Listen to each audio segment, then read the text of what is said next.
Write all of these songs for y'all for 30 years. I'm just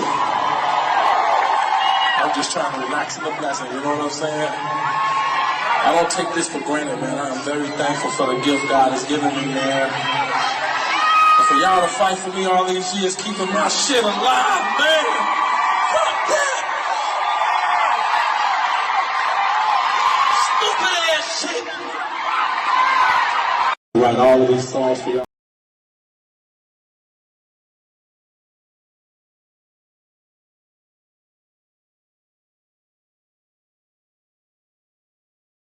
Women, I'm saying that we're using our... See, we have a lot of power. We are very strong women. I'm saying that we're using our strength in the wrong direction. We're using it to tear our man down, tear our nation down instead of building it up. Having an education and a job does not necessarily mean you have a successful life. I keep telling black women that to raise a child, they say, well, I provided with food, clothing, and shelter. That's not raising a child, that's maintaining one. To raise a child, you need a parental coalition of a man and a woman. We have sons who, by not having a father in the home, they don't know how to respect women. They take on the black female emotionalism. They're doubtful, they're indecisive, they can't make a decision. They don't know what to do about being a man because we can't teach them that. We don't have that knowledge. We have daughters who grew up in a home where they don't see any affection, where there's no man there. They go out into the world and try to mate. They don't have no idea how to be no woman to no man, how to function in a house with a man, because they haven't seen it. Most of our children, just like us, get all the information we have about how you be with a mate off television. It's the only medium that shows us anybody being together. Those rules have not worked for us.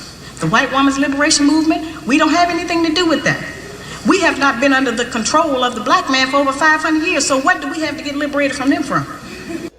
See, we have a lot of power. We are very strong women. I'm saying that we're using our strength in the wrong direction. We're using it to tear our women. I'm saying that we're using our... See, we have a lot of power. We are very strong.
It's on you, and that's why these haters is at you. So just keep on doing you, baby. You don't have to give these fools an explanation. I admit it, I made it.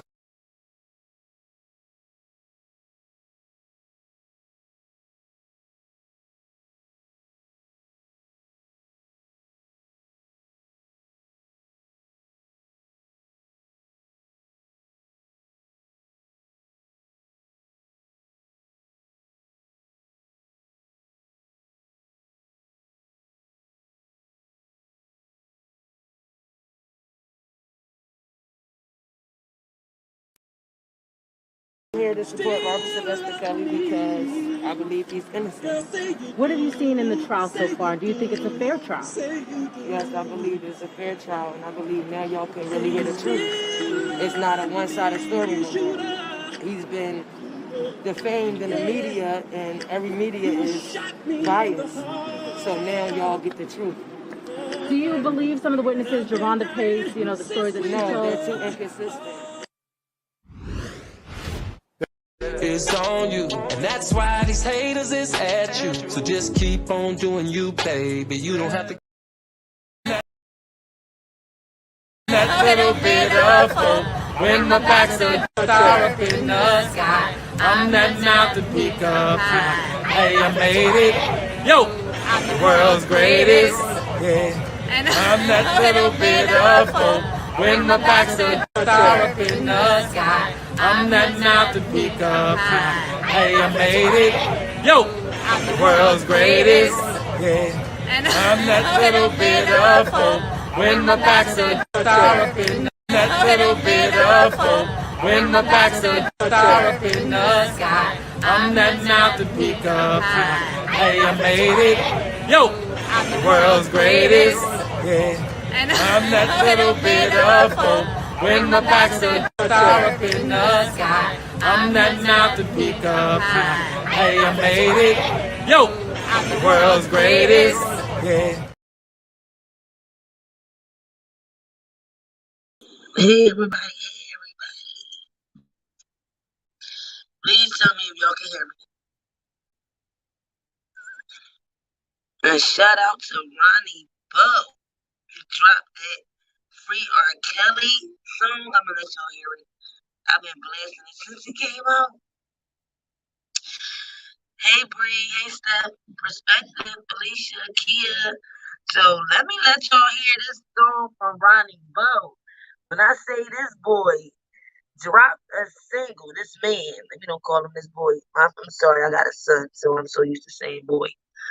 This man that dropped a song called Free Rkelly, FJZ. Y'all ready to hear this? Y'all need to be blasting this everywhere. And everybody protect Ronnie Bo, because I know for sure that the elites gonna try to mess with this man because he said FJZ. So I hope y'all can hear it.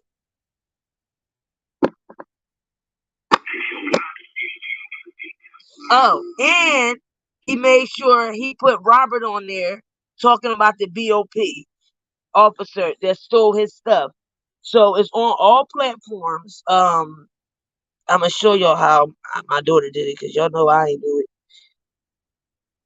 Wait a minute. Let's show y'all how it look. How can I do this? Lana Renee. Oh, girl, I just called your whole name. I'm sorry. Lana, I need you to show me how I pull up the Apple thing. I didn't call my baby whole name. I might have to edit this damn thing. Lord have mercy.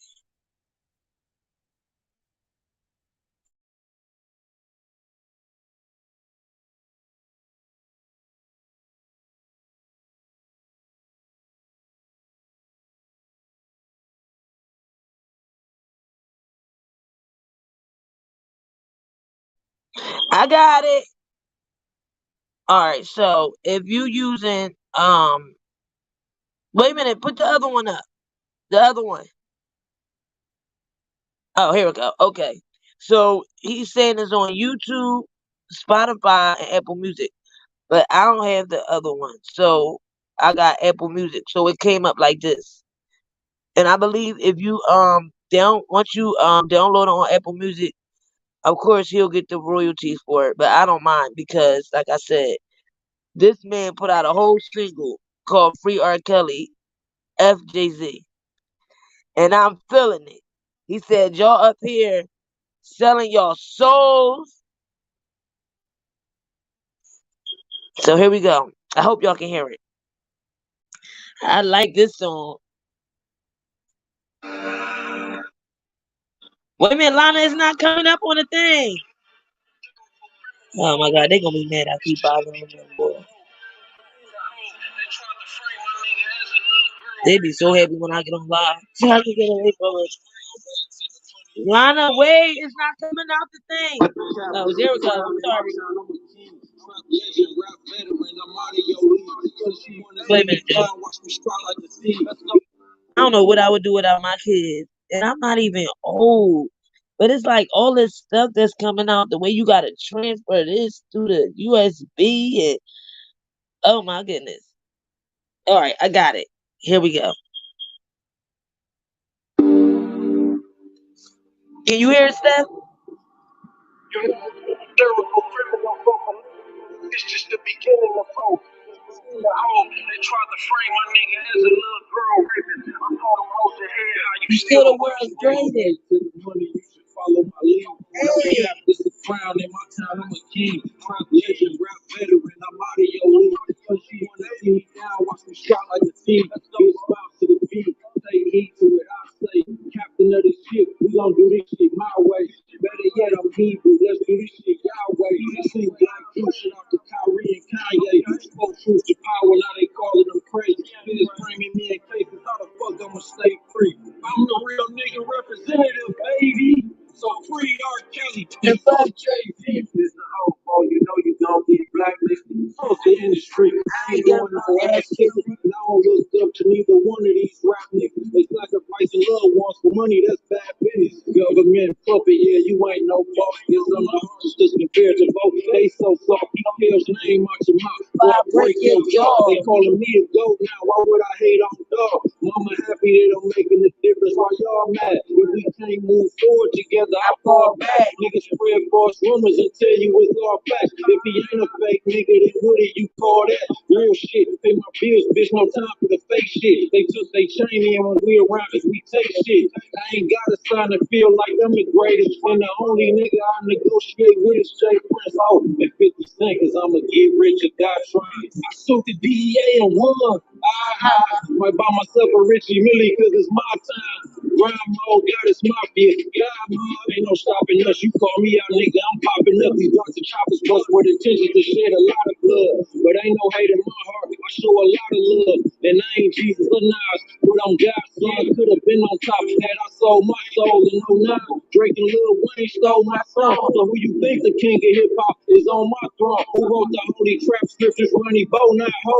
And I'ma make sure they mention me for the next century. Gay rappers dissing me, that shit just tickled me. You can't degrade my dignity, nigga, I made history. You living cause I love you, my brother, we ain't enemies. I feel for Rkelly cause they slander my name too. But rumors can't ruin me, I know that shit ain't true. I got integrity, we don't play by the same rules. Look at my legacy, it ain't nothing I can't do. What I'm saying, we got the juice, this that juice talk. I'm feeling like Mike Jackson might do the moonwalk. You pussy niggas been bitches, that's all grew balls. Plugged out the blow and get your head blew off. You never seen a lyrical criminal so political, and it's just the beginning of foe, but the end of hope. They tried to frame my nigga as a little girl rapist. I told them, hold your head, how you still the world's greatest. Hey. You still the world's greatest, my nigga. Somebody cover up to get to a certain point, and they just start smearing the dirt. You can't follow the trail no more. Pop your shit. This is no different. Just on a higher level, and people's lives is dependent on that other hand the government did the show. No bullshit. In that other hand, to show why that POP officer did this to me, why she got away with it, why she wasn't charged, why she had no court date. Hey, did y'all hear it? Did y'all hear it? Hey, Felicia. Hey, Faith. I think I know all the words already. Don't call me a groupie. I like this song. Free Rkelly, FJZ. He said, y'all called my man a little girl rapist. And I told him, keep his head high. You still the world's greatest. Hey. Now, I think this is some gangster stuff. When you go drop a single saying Free Rkelly, FJZ, and do y'all see how he made the album? It's too cute. Look, how he got the guy holding up the sign Free Rkelly and the other people in the front say FJZ. But some of y'all that's just coming in here, I'm gonna play it again. This is Ronnie Bo, the one who I did the interview with, who was locked up with Robert. He dropped the single Free Rkelly, FJZ.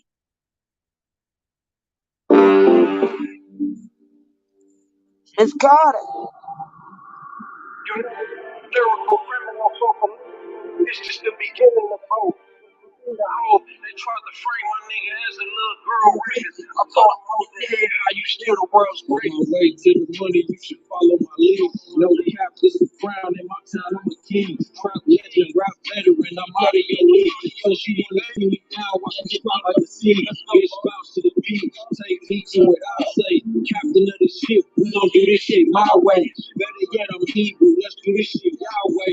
Sing like you shit out to Kyrie and Kanye. Spoke truth to power. Now they calling them crazy. Kids bringing me in case of how the fuck I'ma stay free. I'm the real nigga representative, baby. So free Rkelly and fuck Jay-Z. This the whole boat, you know you gon' get blacklisted. Fuck the industry. I ain't doing no ass kicking. And I don't look up to neither one of these rap niggas. They sacrificing loved ones for money, that's bad business. Government puppet, yeah, you ain't no boss. Yes, I'm the hardest, cause compared to both, they so soft. Keep Kale's name out your mouth before I break your jaw. They calling me a goat now, why would I hate on God? Mama happy that I'm making a difference while y'all mad. If we can't move forward together, I fall back. Niggas spread false rumors and tell you it's all facts. If he ain't a fake nigga, then what do you call that? Real shit, pay my bills, bitch, no time for the fake shit. They took they chain in when we around and we take shit. I ain't got a son to feel like I'm the greatest. And the only nigga I negotiate with is Jay Prince. Oh, and 50 Cent, cause I'ma get rich or die trying. I sued the DEA and won. Might buy myself a Richie Millie cause it's my time. Rhyme mode, God is mafia. God mob, ain't no stopping us. You call me out, nigga, I'm popping up. These blocks of choppers bust with intention to shed a lot of blood. But ain't no hate in my heart. I show a lot of love. And I ain't Jesus or Nas, but I'm God's son. Could have been on top had I sold my soul in 09. Drake and Lil Wayne stole my song. So who you think the king of hip hop is on my throne? Who wrote the holy trap scriptures? Ronnie Bo, not Ho. And I'ma make sure they mention me for the next century. Gay rappers dissing me, that shit just tickled me. You can't degrade my dignity, nigga. I made history. You living cause I love you, my brother. We ain't enemies. Feel for Rkelly cause they slander my name too. The rumors can't ruin me. I know that shit ain't true. I got integrity. We don't play by the same rules. Look at my legacy. It ain't nothing I can't do. What up, Tay? We got the juice. This that juice stuff. I'm feeling like Mike Jackson might do the moonwalk. You pussy niggas been bitches. That's all grew balls. Plugged out the blow and get your head blew off. You never seen a lyrical criminal so political, and it's just the beginning of foe. But the end of whole, they tried to frame my nigga as a little girl rapist. I told him, hold your head how you still the world's greatest. Free Rkelly, you still the world's greatest, my nigga. They get to a certain point, then they just start smearing the dirt. You can't follow the trail no more. Pop your shit. This is no different. It's just on a higher level, and people's lives is dependent on that other hand because they did the show. No bullshit. In that other hand, to show why that BOP officer did this to me, why she got away with it, why she wasn't charged, why she had no court date. Shout out to Ronnie Bo, man. Exactly. I hope he already for some of y'all that don't know, he was already an artist. If you listen to the lyrics, he said Drake and Lil Wayne stole my song. Y'all remember the song when Young Money was out? I can make it bedrock. I can make it bedrock. Ronnie Bo had that song first. It was it's called wait a minute, because I don't want to be wrong. G Spot. And then the song G Spot, Ronnie in the hook is saying bedrock. So remember when the DA crammed him up with them big behind charges, said that he was in drug trafficking. Lil Wayne and them dropped that song Bedrock right before he went in. And he was like at the top of the charts. And that's why I said to him when I interviewed him, I said, do you think that when you came out with the song, that all of a sudden Drake and them stole that song, then you get booked? And because he not one of them industry dudes where he, like he said, I'm not kissing your ass. So they he saying the song, what y'all going blacklist me? I don't care because I ain't kissing nobody's ass. And that's why I respect him, because who got enough heart to come out here and say,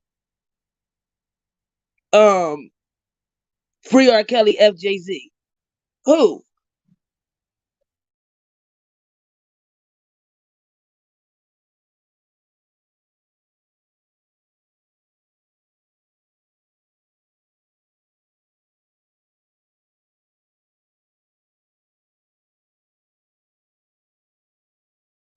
He said they tried to frame my nigga as a little girl rapist. I told him, hey, keep his head high. He's still the world's greatest. Hey, hey, Shannon.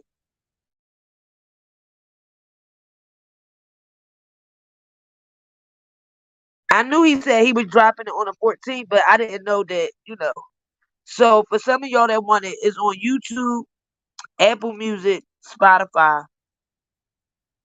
And I don't care. I know YouTube going to say that they not monetizing this. I don't care. And see, this is the whole thing what I don't like about being monetized. Because you're not going to tell me I can't play this. You're not going to tell me I can't play that. Oh, well, if you play this, you play that, you won't be monetized. Oh, well, I don't care. See, that's the thing.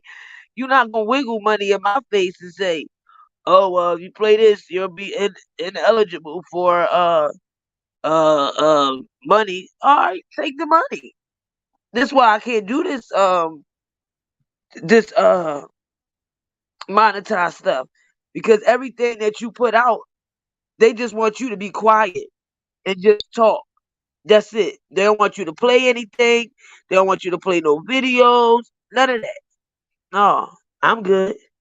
Don't pay me, because I'm gonna play whatever I want. So this is why I don't see the reason of being monetized. I don't see it.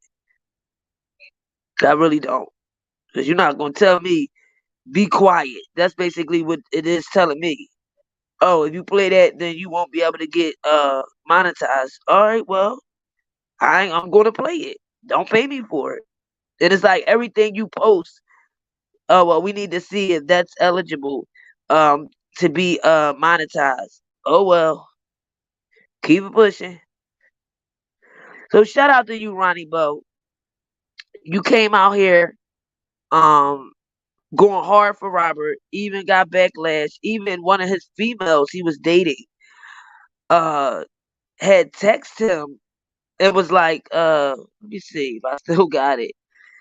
Oh, you represent R. Kelly, or you taking up for R. Kelly, something like you a rapist, or let me see what she said. I couldn't believe she said that. And this the crazy thing. She don't know R. Kelly. And it's like you out here calling this man a rapist. You don't know this man. And he put her right in her place. That's why I respect this man. He don't play no games with nobody. He don't let them disrespect him because he support Robert or none of that. Where is it at? I hope he still got it up here. Oh, here we go. She said F R. Kelly. He said F you too. She said F you too, nigga. You admire a pedophile. He said, bitch, you don't even know that nigga. You going off with the media putting your ignorant ass head. Just turn me off. I don't even want your dumb ass no more.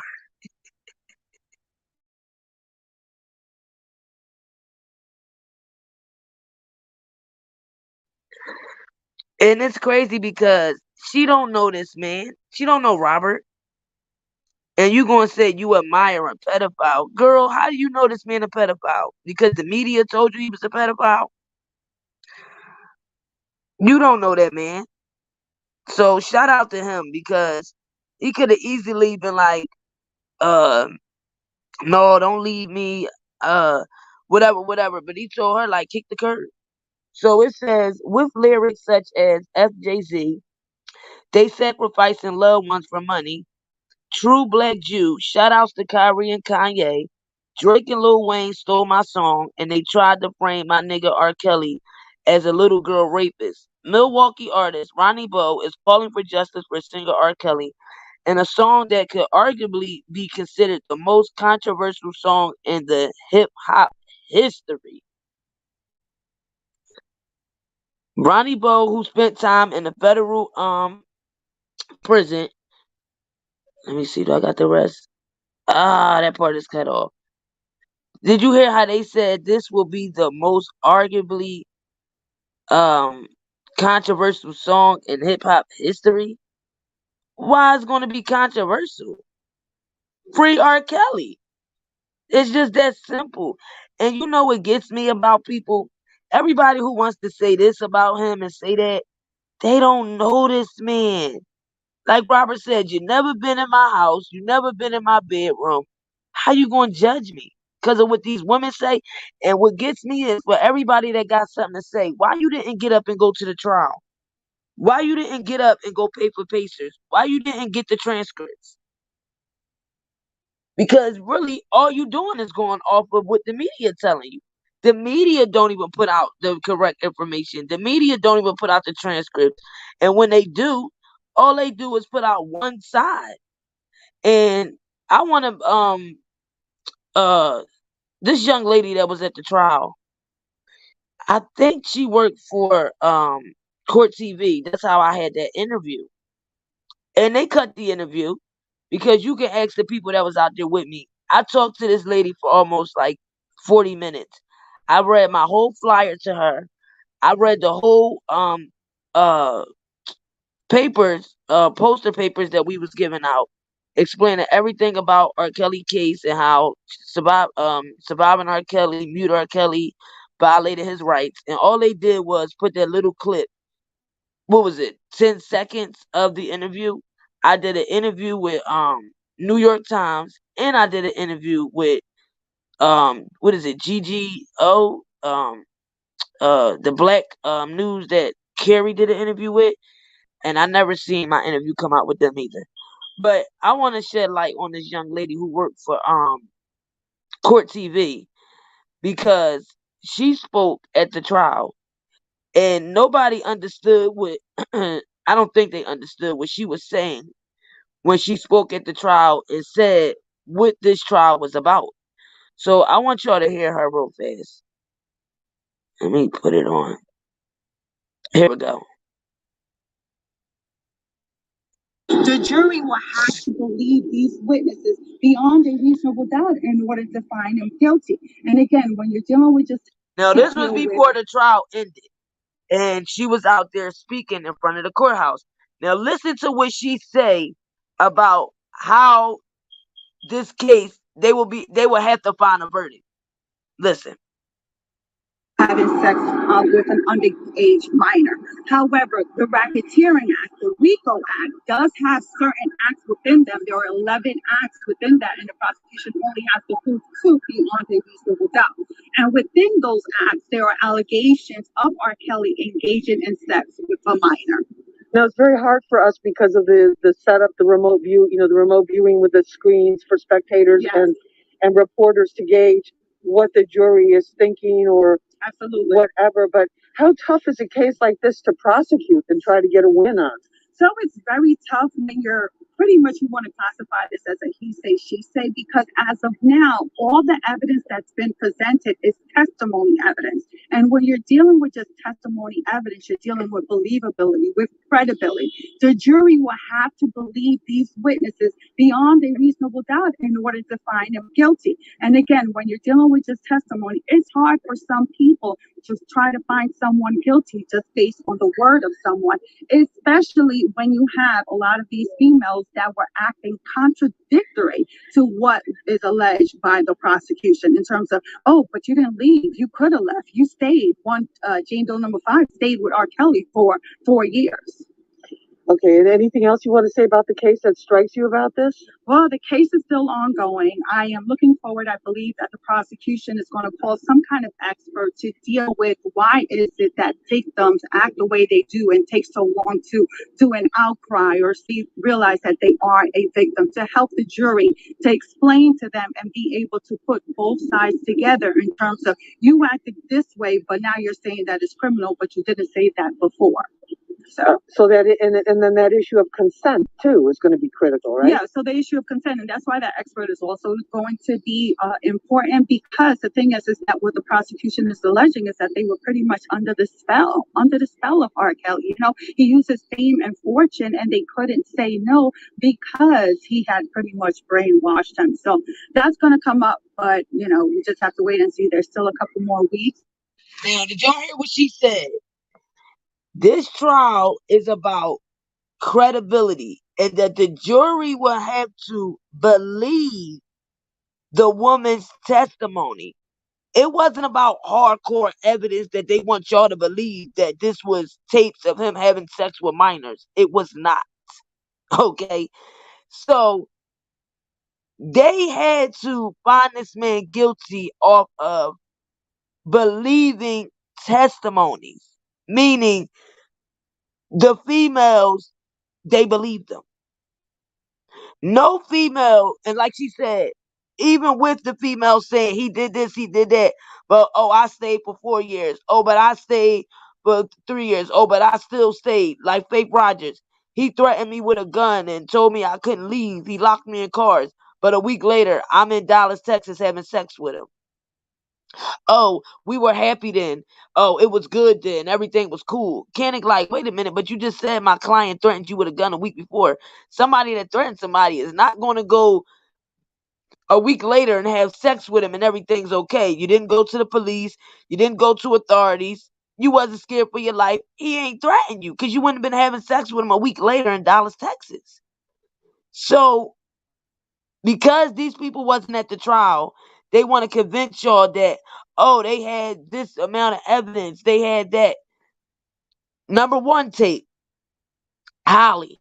Remember, Robert didn't have charges for Holly. In my opinion, I believe Azriel gave up this tape to the prosecutors, because if you go back to Shabazz's documentary, when Azriel is on the phone talking to the prosecutors, what does she say? Oh, and there's a tape. Matter of fact, no, he showed me this tape of him spanking Holly. Remember that? Then she said, then there's a tape with him making somebody have sex with their 6-year-old niece. Remember that? Okay. Then she said, oh, and all the rest of it is just so many tapes of him degrading women, him beating women, threesomes, and him making people do degrading stuff on camera. And the lady said, well, how do you know this stuff is in the storage? Oh, because he confides in me. I overhear him talking when we go to the when he goes to the storage, we go to the mall, and all of this stuff is in there from like his old mansions, and it's like a lot of cars, furniture, clothes. It's just a lot of stuff. But I know that he sends boxes with people to take to the storage, and that's where he puts the iPads. Okay, so then you come to the trial, and now they have a video of Holly walking back and forth with heels on, all her hair, all like foreplay. Now, Azriel called spanking like this man was beating her up, but for all the grown people in the building and in the bushes, y'all know what spanking means. She got on heels. She's walking back and forth. They talking dirty to each other. Y'all know what that is. He was not beating her. Not one time did you hear Holly say, oh my God, stop, that hurt.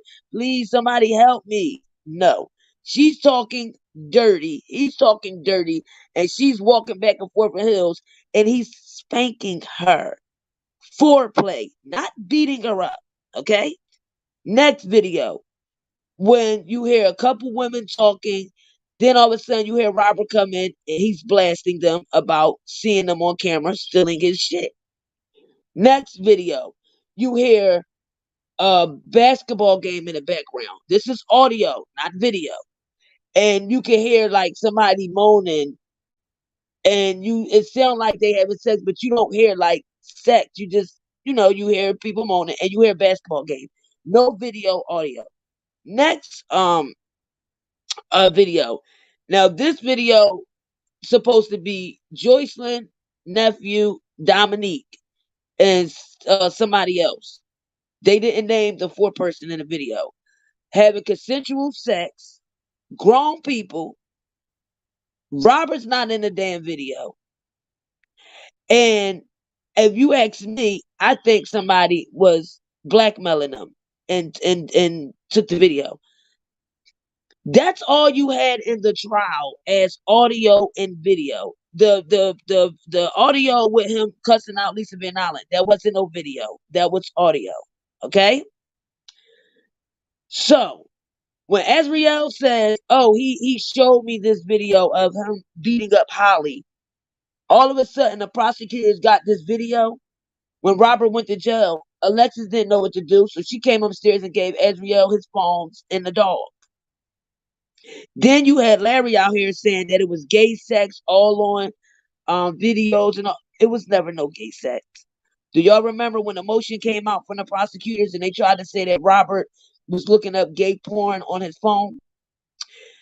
When they looked through his Google search, they come to find out this was after July of 2019 that this Google search for gay porn was in his phone. That was Azriel. So he was innocent from that. She tried to frame it like he was looking up gay porn. That was a lie. So when you see the things that got in the trial and you hear her talking about this stuff on Shabazz's documentary, and then she had access to this man's phones, come on. There wasn't no video of somebody having sex with their 6-year-old niece. None of that was true. V wasn't even in the trial, nor subpoenaed. She was an indictment, but she wasn't in the trial. That's who's supposed to have sex with their 6-year-old niece. Then she claimed that Robert had a video of Dominique degrading herself. There was no video of that. Then, remember Azriel said Robert made her eat shit? They tried to enter videos in that Judge and Donnelly denied because she said that they were edited and they didn't have timestamp. How you go from Robert made you eat shit, and when you couldn't shit, you ate a piece of chips and then you poop. But you tried to enter in a video with you smearing poop on your face. Robert wasn't in the video. Nobody else was in the video. It's just her. The judge didn't let it come in because she said it was edited and no timestamps. So she planned that. And how do we know it was shit? How we know it wasn't a brownie or something? And at first you said he made you eat it. But then you try to put in a video what you supposed to be smearing it on your face. He's not in the video. Juice ain't in the video. Who you said he made her give you chips to make because you didn't do it right. Lies. That's why they were mad at Shabazz when he put out the audio of her saying she ate shit. They didn't want that to come out. They wanted to just tell the prosecutors that. They didn't want it to come out in the public because that didn't happen. But let me tell you how they started to try to frame Robert and call him gay and faggots since 2017. So for some of y'all that didn't know, it's a diss track out with Angelo and his daughter, Isis, where if I was Robert lawyers, once this is all over, I'll be suing the hell out of them too. They put out a diss track 2017 where Angelo was calling Robert faggots, saying he had sex with men. Azriel's sister is threatening Robert's life, saying that she should shoot him. Matter of fact, I'm gonna let y'all hear it. So here's the diss song with Angelo and his daughter, Isis. And this is in 2017.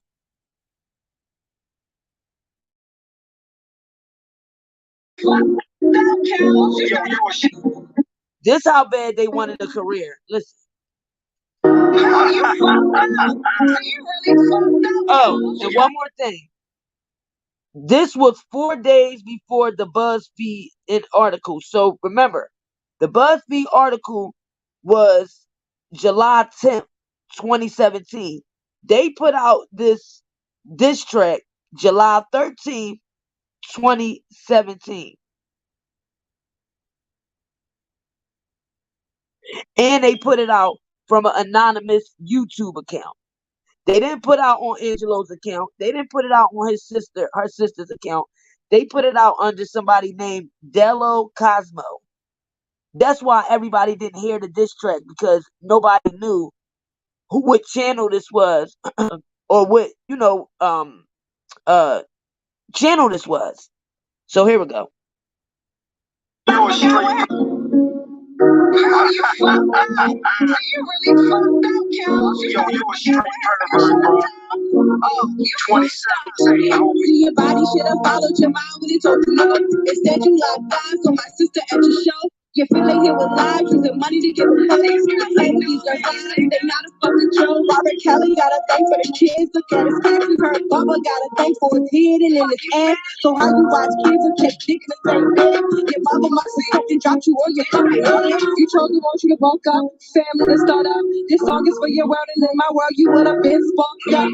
And I don't want to take it to that. You shoot Jay for pepper spray. Just remember my slap. And I'm from B-More, homies. Who got your back? You old pedophile. The shot ain't rotten for that. And when you cut them braids off, you was trying to be trigger. You washed up, starstruck, playground chiller. You tried to slide your out. That's when you let the whole out. King of R&B. I ducked him your whole mouth. They would have found an R&B crown in the back with a kid shot. Bang. That's for my sister. And I back your party like a Disney audition. You should have got popped when the video was a big.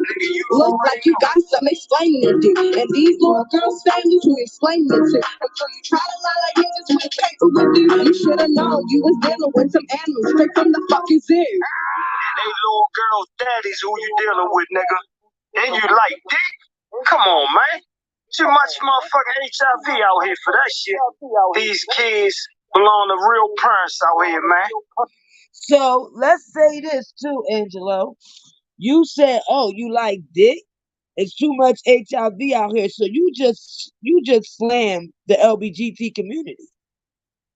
You basically just said any gay people, men that like dick, they shouldn't because there's too much HIV out here. So you're basically saying every gay person, man, who deals with another man, they got HIV. So you slamming the LGBT community. They calling Robert all type of faggots and gay. She telling him, if it was in my world, you would have been sparked up. I duct tape your mouth. That's why you press charges on Jay-Z for pepper spraying you. You locked eyes on my sister at the show, you pedophile. But the whole time your mother and Azriel framed this man. And you came out here with your daughter and made your daughter rap a song to Robert, and you a daddy talking shit on a song, knowing your wife, and y'all all coach this. Like, y'all sound stupid as hell. And as you being a father, your daughter supposed to be abused and all of this, but you got time to go write tracks, diss tracks, but your daughter being abused. And y'all want us to think that this is what's going on. Your daughter being abused, as you claim, but you had time to write a diss track. And y'all want us to believe that this is serious? Are you serious? What parent is writing a diss track and then gonna put in a diss track Jay-Z, World Star, trying to get clout? Why would you be adding Jay-Z and World Star if your daughter was getting abused? And then to say, free my sister, World Star, Jay-Z, Sony. Isis, the sister of Azriel, the same daughter that was dancing with a dildo while you were standing there in the video, Angelo. The same father that likes. Let's don't forget. Did you tell your daughters what you like? Did you tell your daughters what you like on Twitter? Incest? Because I do think that you be looking at your daughters in funny ways. I've been said that. And your own daughter, Azriel, told that you touched her. And that's why she couldn't live with you. And it's funny to me that when she moved back with the mama, you wasn't there. You wanted to talk about, oh, you got this trucking business. And she quickly moved out her mom's. So it kind of seemed like her story is kind of true, that she couldn't live around you because you touched her. Let me let y'all hear this one more time.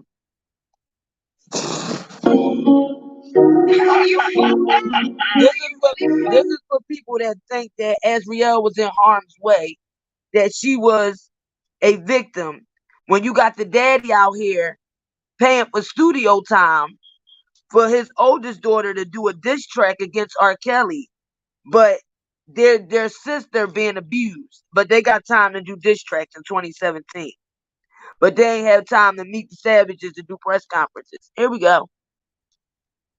Yo, you a straight pervert, bro. Oh, 27, homie. Your body should have followed your mind when it told you no. Instead, you like guys on my sister at your show. You feel like he was live, using money to give him hoes. I play with these girls, they not a fucking joke. Rkelly got a thing for the kids, look at his ass. We heard Bubba got a thing for his head and in his ass. So how you watch kids and take dick in the same bed? Your mama must have fucking dropped you on your fucking lawyer. You chose the wrong you to woke up, family to start up. This song is for your world, and in my world, you would have been sparked up. And I don't want to take it to that. You shoot Jay for pepper spray, just remember my slap. And I'm from B-More, homie, who got your back? You won't pedophile shot, ain't rotten for that. And when you cut the braids off, you was trying to be trigger. You washed up, starstruck, playground chiller. You tried to slide your out, that's when you let the whole out. Came to R&B, I ducked him your whole mouth. They would have found an R&B crown in the river with a headshot bang.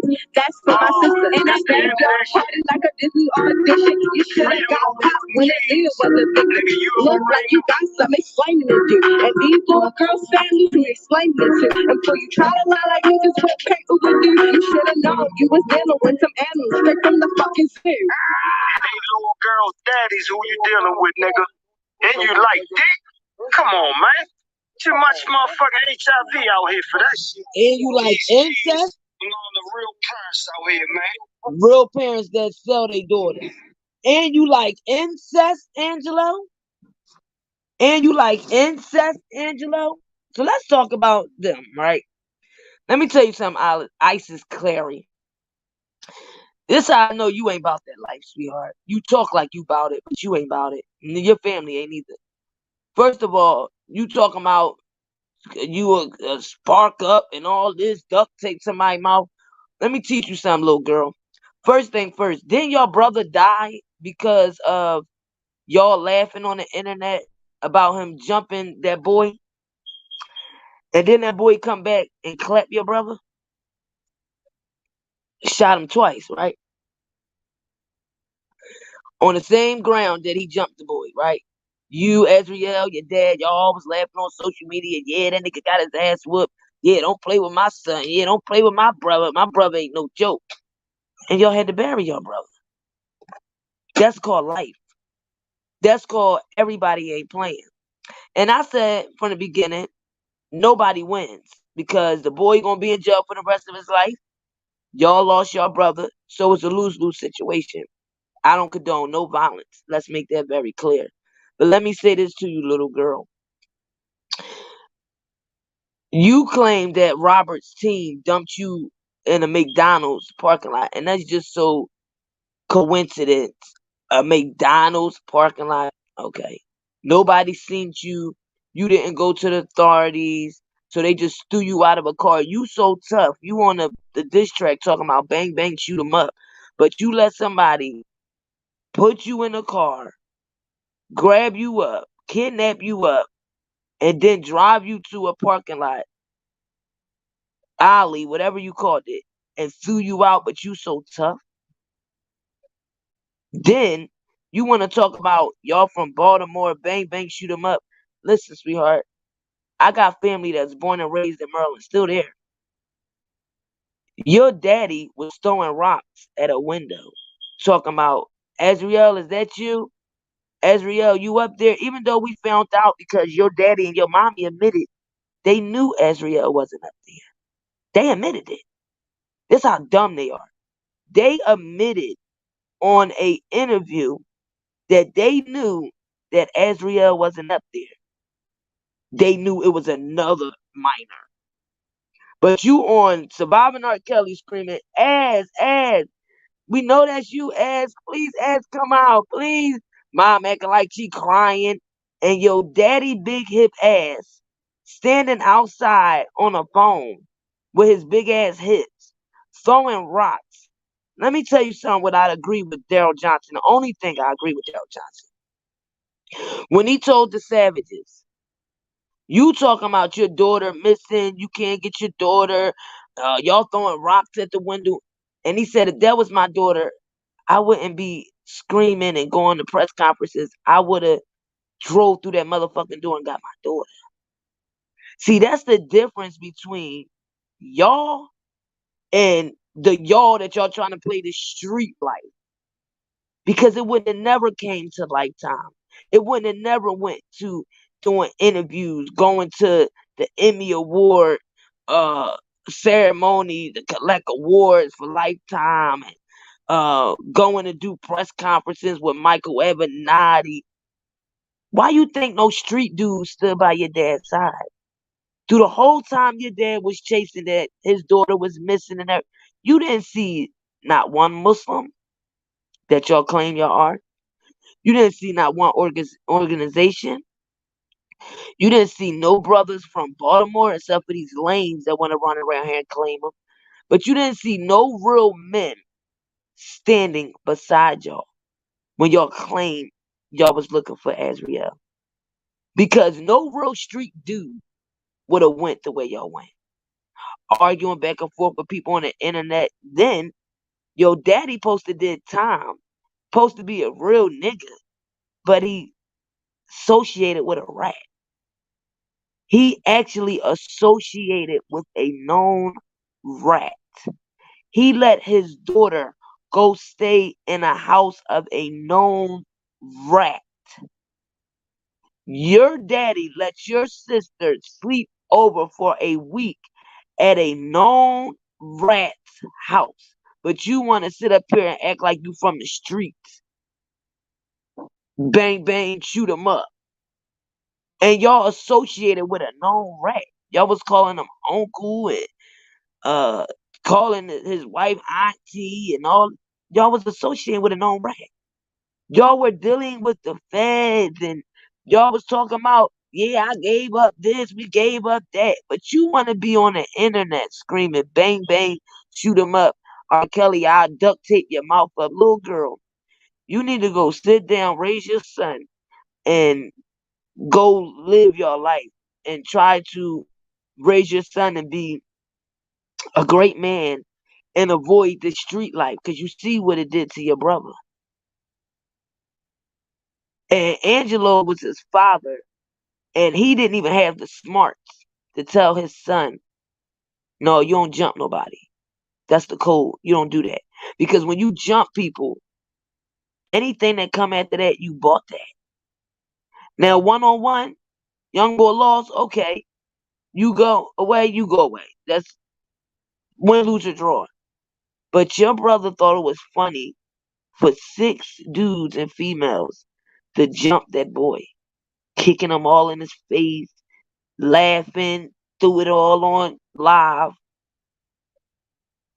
And he lost his life that quick. Not even the next day. Young boy came. Then it's how stupid your father was. Y'all laughing on the internet, posting it, while your brother's still there at the location that he jumped the boy at. Not only did he give the boy sight to know, oh, he's still there. Okay, now I know where his location is, where I'm going back to. And the young boy, I'm pretty sure he shot your brother because his ego was hurt. They jumped him. And they put it all on the internet. And y'all laughed at him. He could have went about it a different way, but he didn't. So now he has to learn a life lesson. But he still can get 3 meals a day, hot in the cot, whatever you want to call it. He's still alive, though. But your brother lost his life trying to be funny, and y'all sat up there and laughed with him.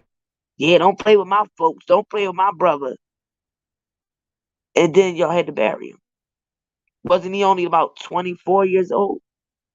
Ain't lived no life. Ain't see no life. But then your daddy want to run around here and say you're Muslim. And then your mama coaching your daughter to deal with a grown behind man, how to suck his penis, telling her how to have sex with him slow, intimate, how to bite her lip, how to sit on his lap. And you got to be dumb enough to come on a radio station and say the messages was fabricated. Girl, you got a whole lot of learning to do. You're dancing in a video with a dildo in the middle of your vagina while your dad is sitting in the video laughing and smiling while he see you holding a dildo in from your vagina like you a nigga. Y'all are the worst. Your parents ain't shit. I don't care who feel a type of way, who get triggered for what I'm saying. This is a triggered lie. This man's son lost his life because they thought it was funny for him to jump somebody else's son. And the little boy came back and killed his son. But see, these the games that he plays as a father. And it's the real world. He got his daughter to come and do a diss track against a grown man. And that could have put her life in danger. Sending out threats like I'll duct tape your mouth. That girl don't know nothing about no Chicago. Trust and believe me. And if somebody really put her in an alleyway, she wouldn't have been able to talk about it. Trust me when I tell you. If somebody in Chicago really threw you in an alleyway, you wouldn't have been talking about it. Trust and believe that. You wouldn't have been able to go on Surviving Rkelly and talk about it. See, these are the things that people need to think. If Rkelly was such a killer and he was such a gangster, you wouldn't be able to go do diss tracks calling them faggots and disrespecting this man's character. You wouldn't be able to go on Surviving Rkelly and slander his name. Y'all wouldn't be able to do this if he was this hardcore killer gangster. You wouldn't have did it. So all of this, he's abusing your sister, and first he's abusing all these women, but then y'all come out here and slander him, defame him, steal from him. But he's this killer? You ain't doing that to nobody who you know is a killer or who you know is an abuser. These women wouldn't be running back and forth trying to testify and do all of these interviews if this man was abusing them. Because they will be scared of the outcome. Lisa Van Allen wouldn't have been able to extort that man damn near 3 times if he was an abuser and he had killers and he was a killer. Why do you think she continued to extort him? Because he wasn't into that. That's why they was able to walk over him. Because if you did that to a real dude that was about that life and really into that life, you wouldn't have been able to do that. You wouldn't even had a mouth to conversate to even talk about it. And no, I'm not condoning any violence. I'm just speaking I'm educating from me growing up in Chicago and Philadelphia all my life and seeing people die, seeing people get shot, seeing people play with people's families and watching the outcome. See my brother get 11 bullets in his body and it wasn't even meant for him. Seeing them having my brother laid out on the ground because it was an investigation and they couldn't move his body and all they did was put a white sheet over him. And I'm actually looking at the blood submerging through the white sheet and all I can see is his chucks hanging out the bottom of the sheet after being shot 11 times. And first they shot him 6 and came back and shot him 5 more times, execution style. So we want to talk this, your daddy is this man and he's this thorough nigga and all this. None of this stuff would have happened and played out in Surviving R. Kelly interviews or none of that if his daughter was really missing. Same thing with Tim Savage, because he's another one that always brag about running to the police. None of these people are tough. None of these people from the streets. And none of these fathers aren't real, because guess what? They would have been handling R. Kelly a whole nother way. They wouldn't have wanted him to go to jail or none of that if their daughter was really abused and he abused their daughter. They would have been stepping to R. Kelly by themselves. But you know what? They knew that they couldn't bring that heat to Chicago.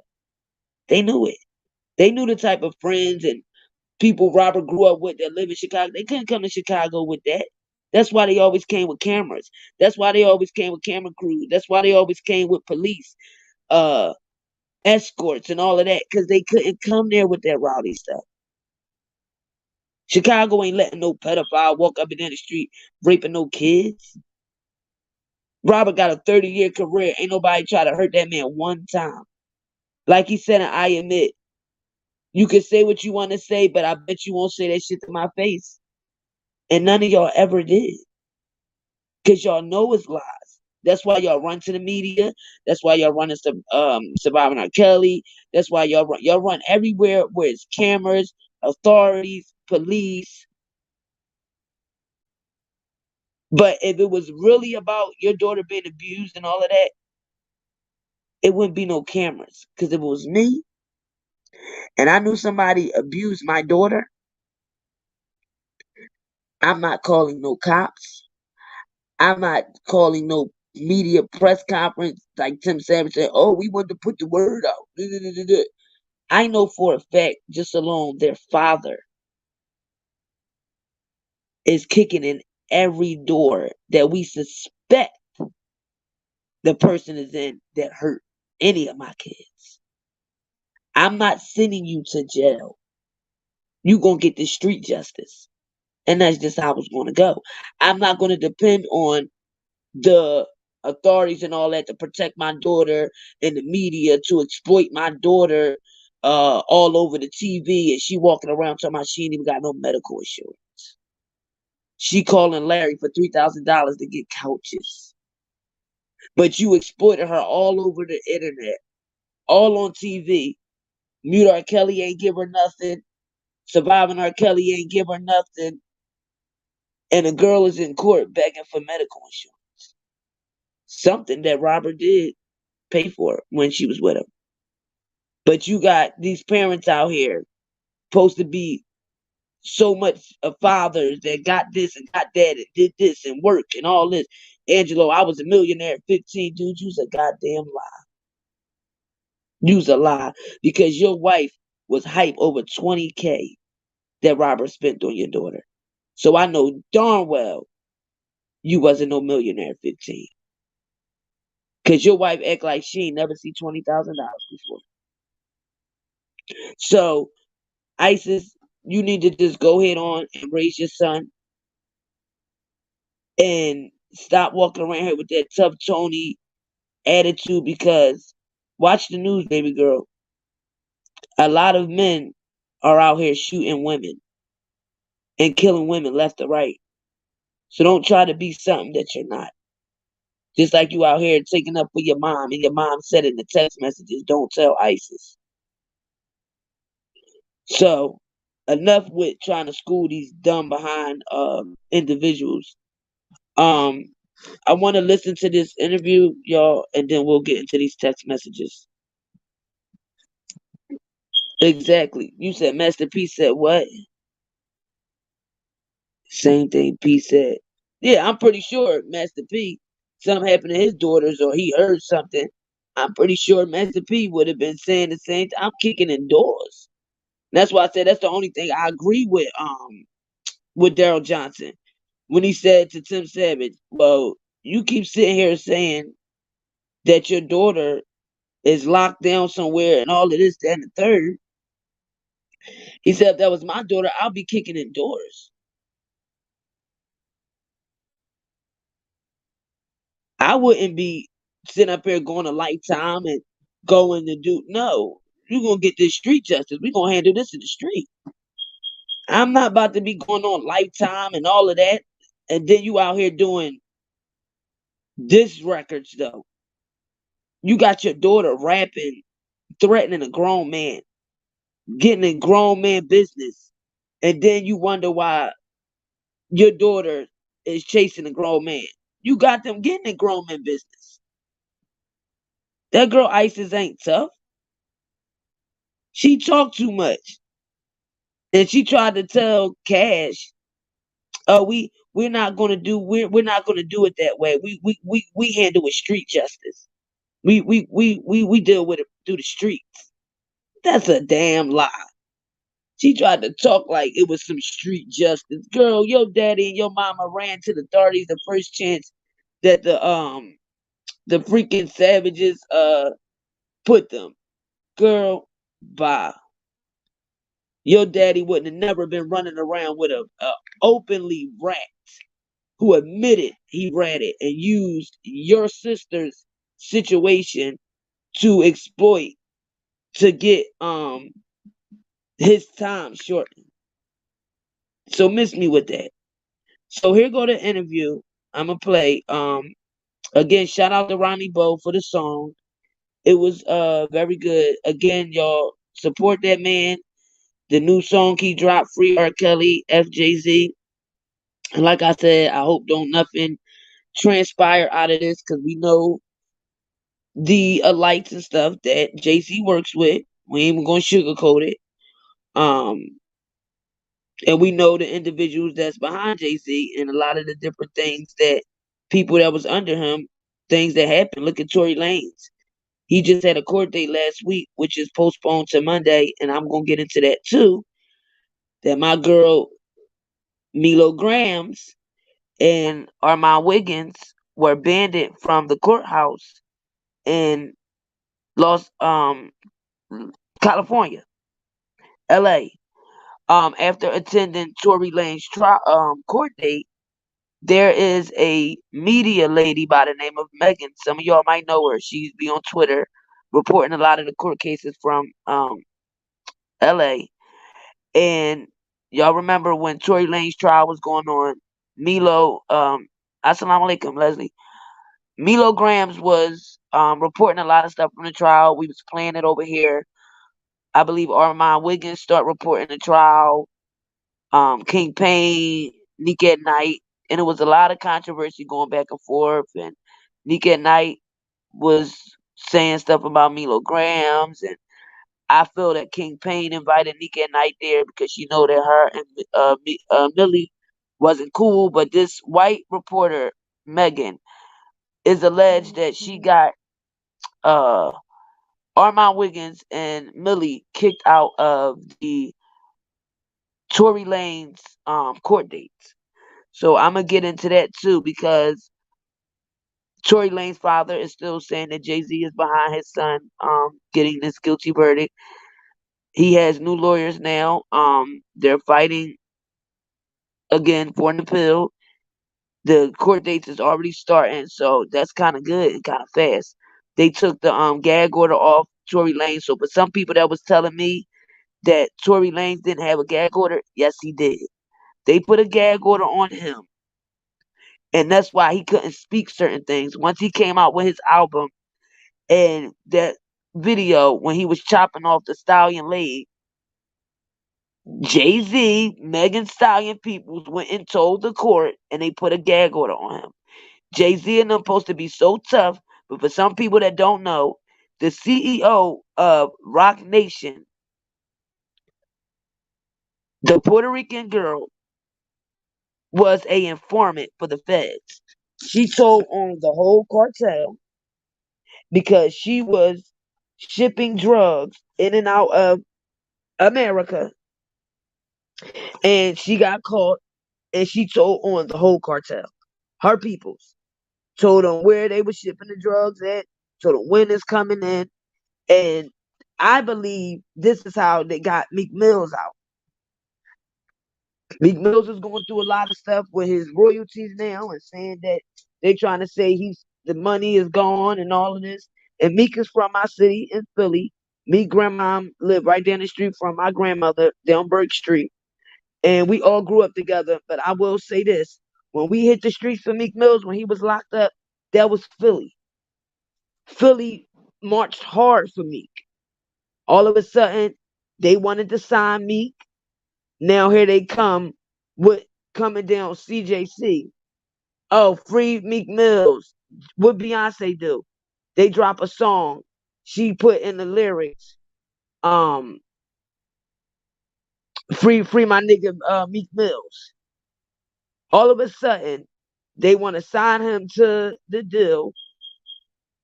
Beyonce's calling his name out in songs. Now they get Meek out of jail and they flying him out of a helicopter from the jail. Now it was a black judge who basically had Meek on probation all his life. And he got hit with a violation all because he was on a dirt bike out in California.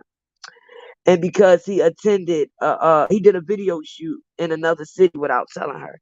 This judge was out of pocket.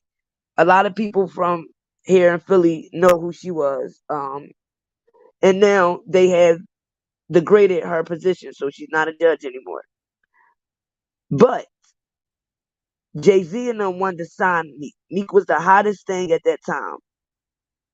What's so better than to get him out of jail? All of a sudden, the owner of the 76ers, Ruben, hanging out with Meek every day. Then the owner of the England Patriots football team, now all of a sudden, he's taking pictures with Meek. I could see it from afar.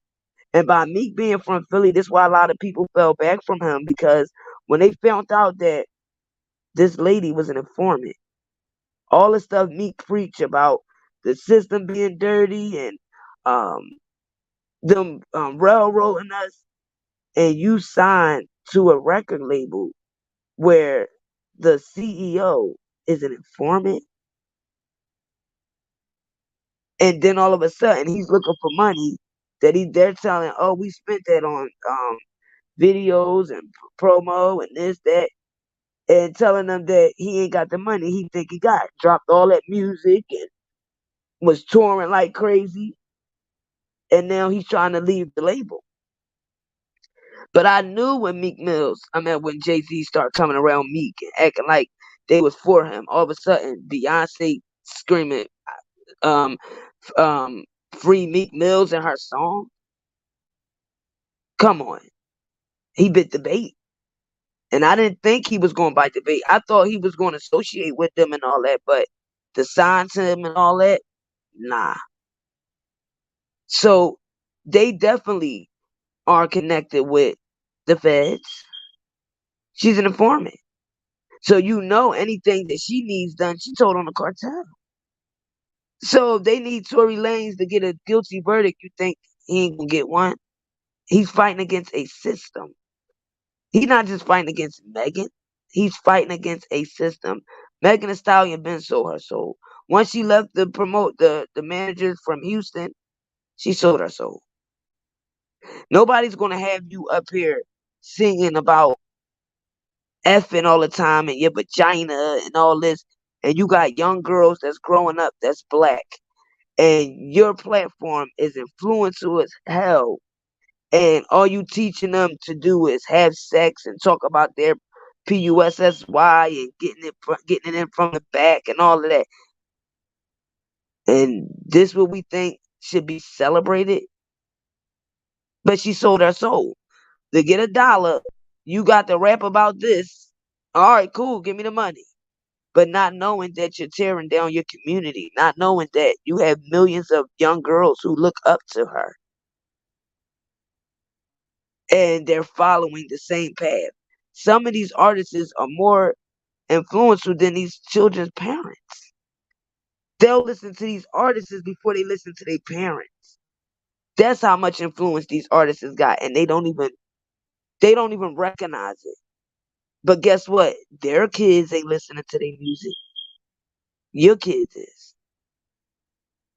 So, shout out to Millie, because we know that it's a system. All of a sudden, they contacted her and said her media pass to report on the Tory Lanez trial was terminated. Oh, she can't record in the courtroom. She didn't record in the courtroom. She was downstairs on the first floor where another white reporter, Megan, who worked for the LA magazine, reported them, but was taking pictures of Armand Wiggins saying, per usual, fashion show, and talking about Armand Wiggins Gucci shoes, and basically saying that the black people only was coming to the court dates as it like it was a fashion show. Some of y'all know Megan. She be on, I think her name is Megan Cunith.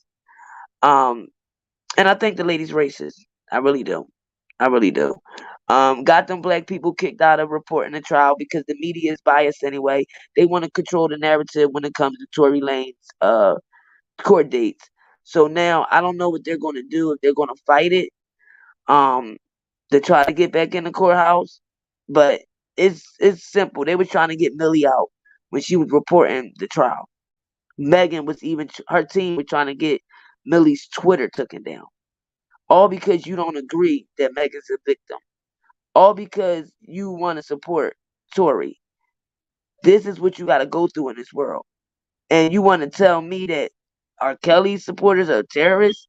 When it seemed like anybody who doesn't want to support these women that call themselves victims, they attack you. They try to stop your voice, take your channel down. To me, that's more of a bullying than anything. That's bullying. What are you attacking me for? I don't support. They want to put you in indictments. Levi, you don't agree.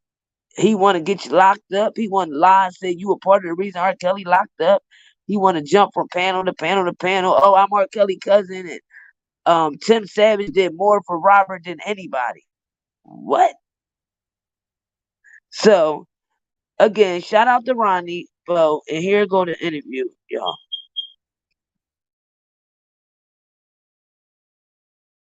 This that juice talk. I'm feeling like Mike Jackson might do the moonwalk. Pussy niggas been bitches. Get y'all grew balls. Plug got the blow in. Get your head blew off. So it's called. So I Yeah, guess it's your boy Ronnie Bo Ronnie Bo. did this interview because he dropped the song today. Free Rkelly, FJZ. For some of y'all that's just coming in, we played the song already. If you got YouTube, Spotify, or Apple Music, you can download the song. It's called Free Rkelly by Ronnie Bo. Yeah, here we go. It's Spotify, Apple Music, or YouTube. Available on all streams. So I believe this is why he did this interview today. So this is what I'm playing. It says the Free Rkelly campaign. Yeah. So y'all already know I got the juice. Y'all been lit. Say we got the juice, this that juice talk. I'm feeling like Mike Jackson might do the most. Talk TV, what the fuck it do, man? It's your main man, Cool Tay, man. Back again, man. Very, very special guest, man. The one, the only, Ronnie Bo himself, man. How you feeling, my dog? Good. I feel phenomenally well today. Man, Been feeling good. you've been doing your thing since the last time we had met up here at the studio, man. It's been a little minute since I seen you. Every time I see you, you own another blog, you own another interview, you on another fucking social media platform. I'm talking about, man, one after another, man. How does it treat you, man? How does it be going? Well, you know, just God's plan, you know. I was just in the feds a little over a year ago, you know what I mean? I sat back and contemplated these things. I seen it coming, you know what I mean? When you go through certain stuff, sometimes you lose hope, but I kept faith. I just knew God had a plan for me, and now everything coming to fruition, you know what I'm saying? It's all this publicity, you know, it's a negative side to it, but on a positive note, it's increasing my book sales. You know, it put me back in position to reignite my career as a recording artist and songwriter. And first and foremost, and not to cut you off, man, I want to say congratulations to you too as well, and I want to say thank you because if it wasn't for your story and us contacting each other and connecting, you know what I mean. Me personally, I feel like a lot of this wouldn't have really happened the way it's happening. You know what I mean? So I do want to thank you live personally on camera for, actually taking the time to come on Juice Talk TV to actually tell the original story, and which is being picked up around the world globally. Oh, for sure. You know what I mean? So I do want to say that, just live to you, man. We appreciate you here on Juice Talk TV with that one, man. Well, I gotta thank you as well because it's a lot of hate that go on in our city, unfortunately. And a lot of people, probably wouldn't really want me on their platform because, God just gave me this type of light. They feel like I outshine them. But when you're around another real person like you, that your light radiate on me and my light radiate on you. You know what I'm saying? So I benefited from being on your platform just as much as you benefited from having me here. Man, that's a blessing. I'm glad you broke it down like that, man. That's love. For sure, man. So, for the viewers and for the people that's just not tuning in and catching up, man, because you got a crazy story, man. You have a crazy life, man, in a good way at that. You know what I mean? You just been putting in so much work throughout the years, man. So for the people that's just kind of really catching up, man, your first interview went extremely viral here on Juice Talk TV. The Rkelly situation, being in the cell with him, being on the pod with him, actually talking to him, conversing with him, getting knowledge, exchanging knowledge, And I want to say, real quick, people really gonna have to just really tap in. So if y'all just not really catching up to these things, I want to say for Levi, since you said yesterday or the day before that Tim Savage did more for R. Kelly than anybody. No, Ronnie Bo did more than you claiming that you a cousin. This man came out here and went straight to the interviews. He was doing interviews focusing more on R. Kelly situation, and I felt like he should tell his situation too. But he was more focused on Robert because he has a story too. This man has been falsely accused, jailed for drug trafficking charges by the DEA, which he beat the charges. Come to find out, it came out he was innocent, so they had him locked up for what, damn near 3 years, charging him for this charge, and then come out, they find new stuff showing that he was innocent.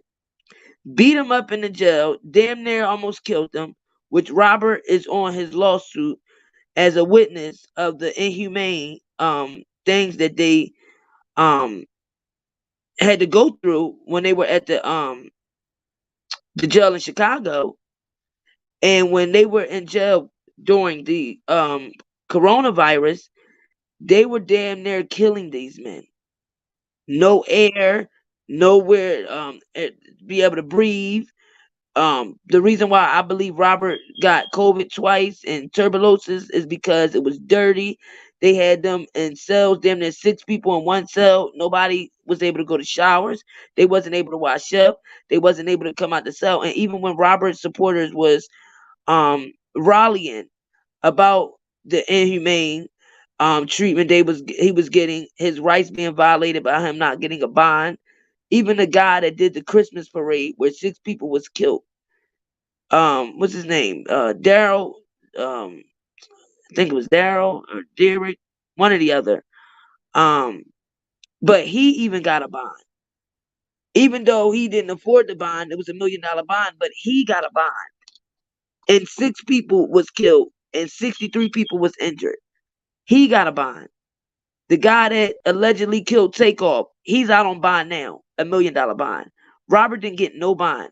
So I know a lot of the real R. Kelly supporters' intentions when they were marching, just as well as myself. And I don't believe that their intentions was for Robert to get attacked in the jail. I do believe that they used that as an excuse to say, like, oh, his supporters did this or whatever. But that's what they were going to do anyway. Now, I don't agree with the going all the way in the front and saying bring them downstairs and all that, because we know darn well they couldn't bring them downstairs. We know darn well they wasn't going to let us go in and do a wellness check.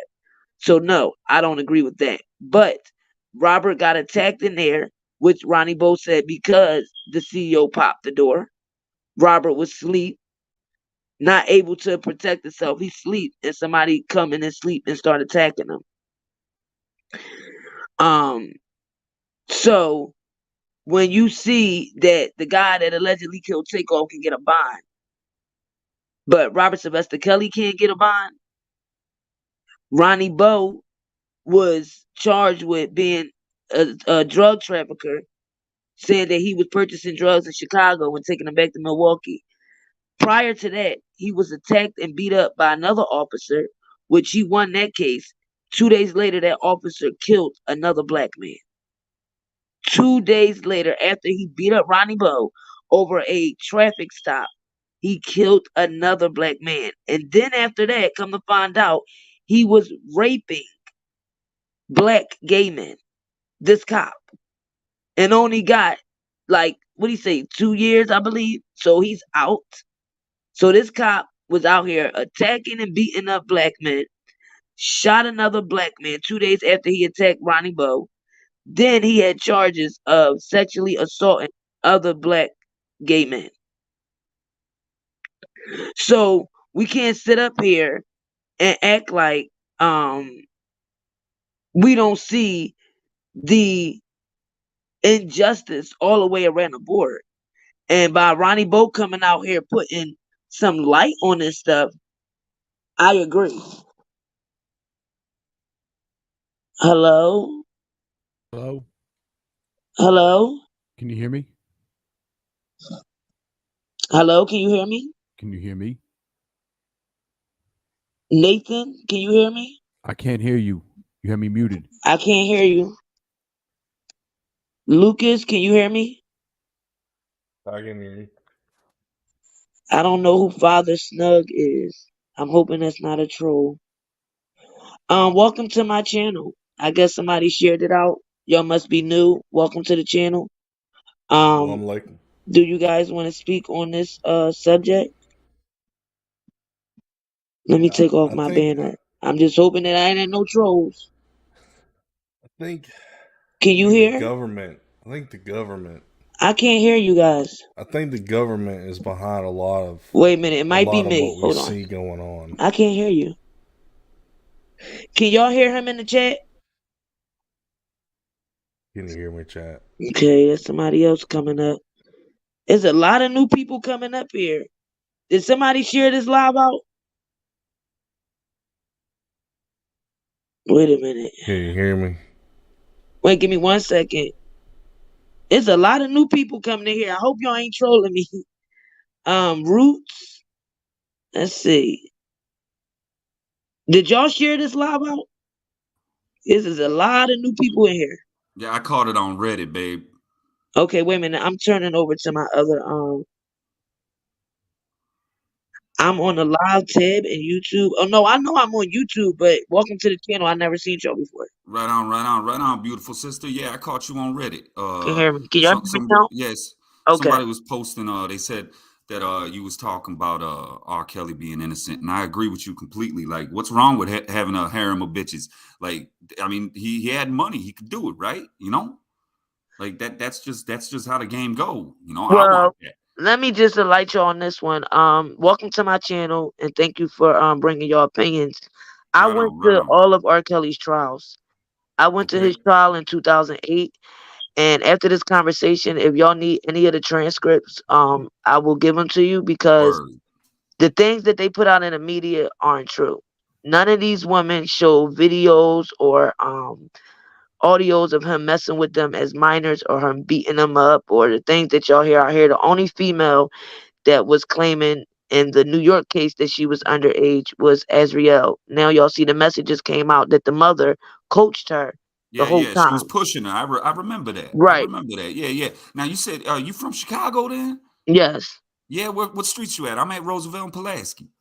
Oh no, I don't live in Chicago now, but I'm living in Philly now, but I'm from the South Side. Okay, yeah, I'm from Garfield Park. Oh, okay. Right I know on, right exactly where on. it is.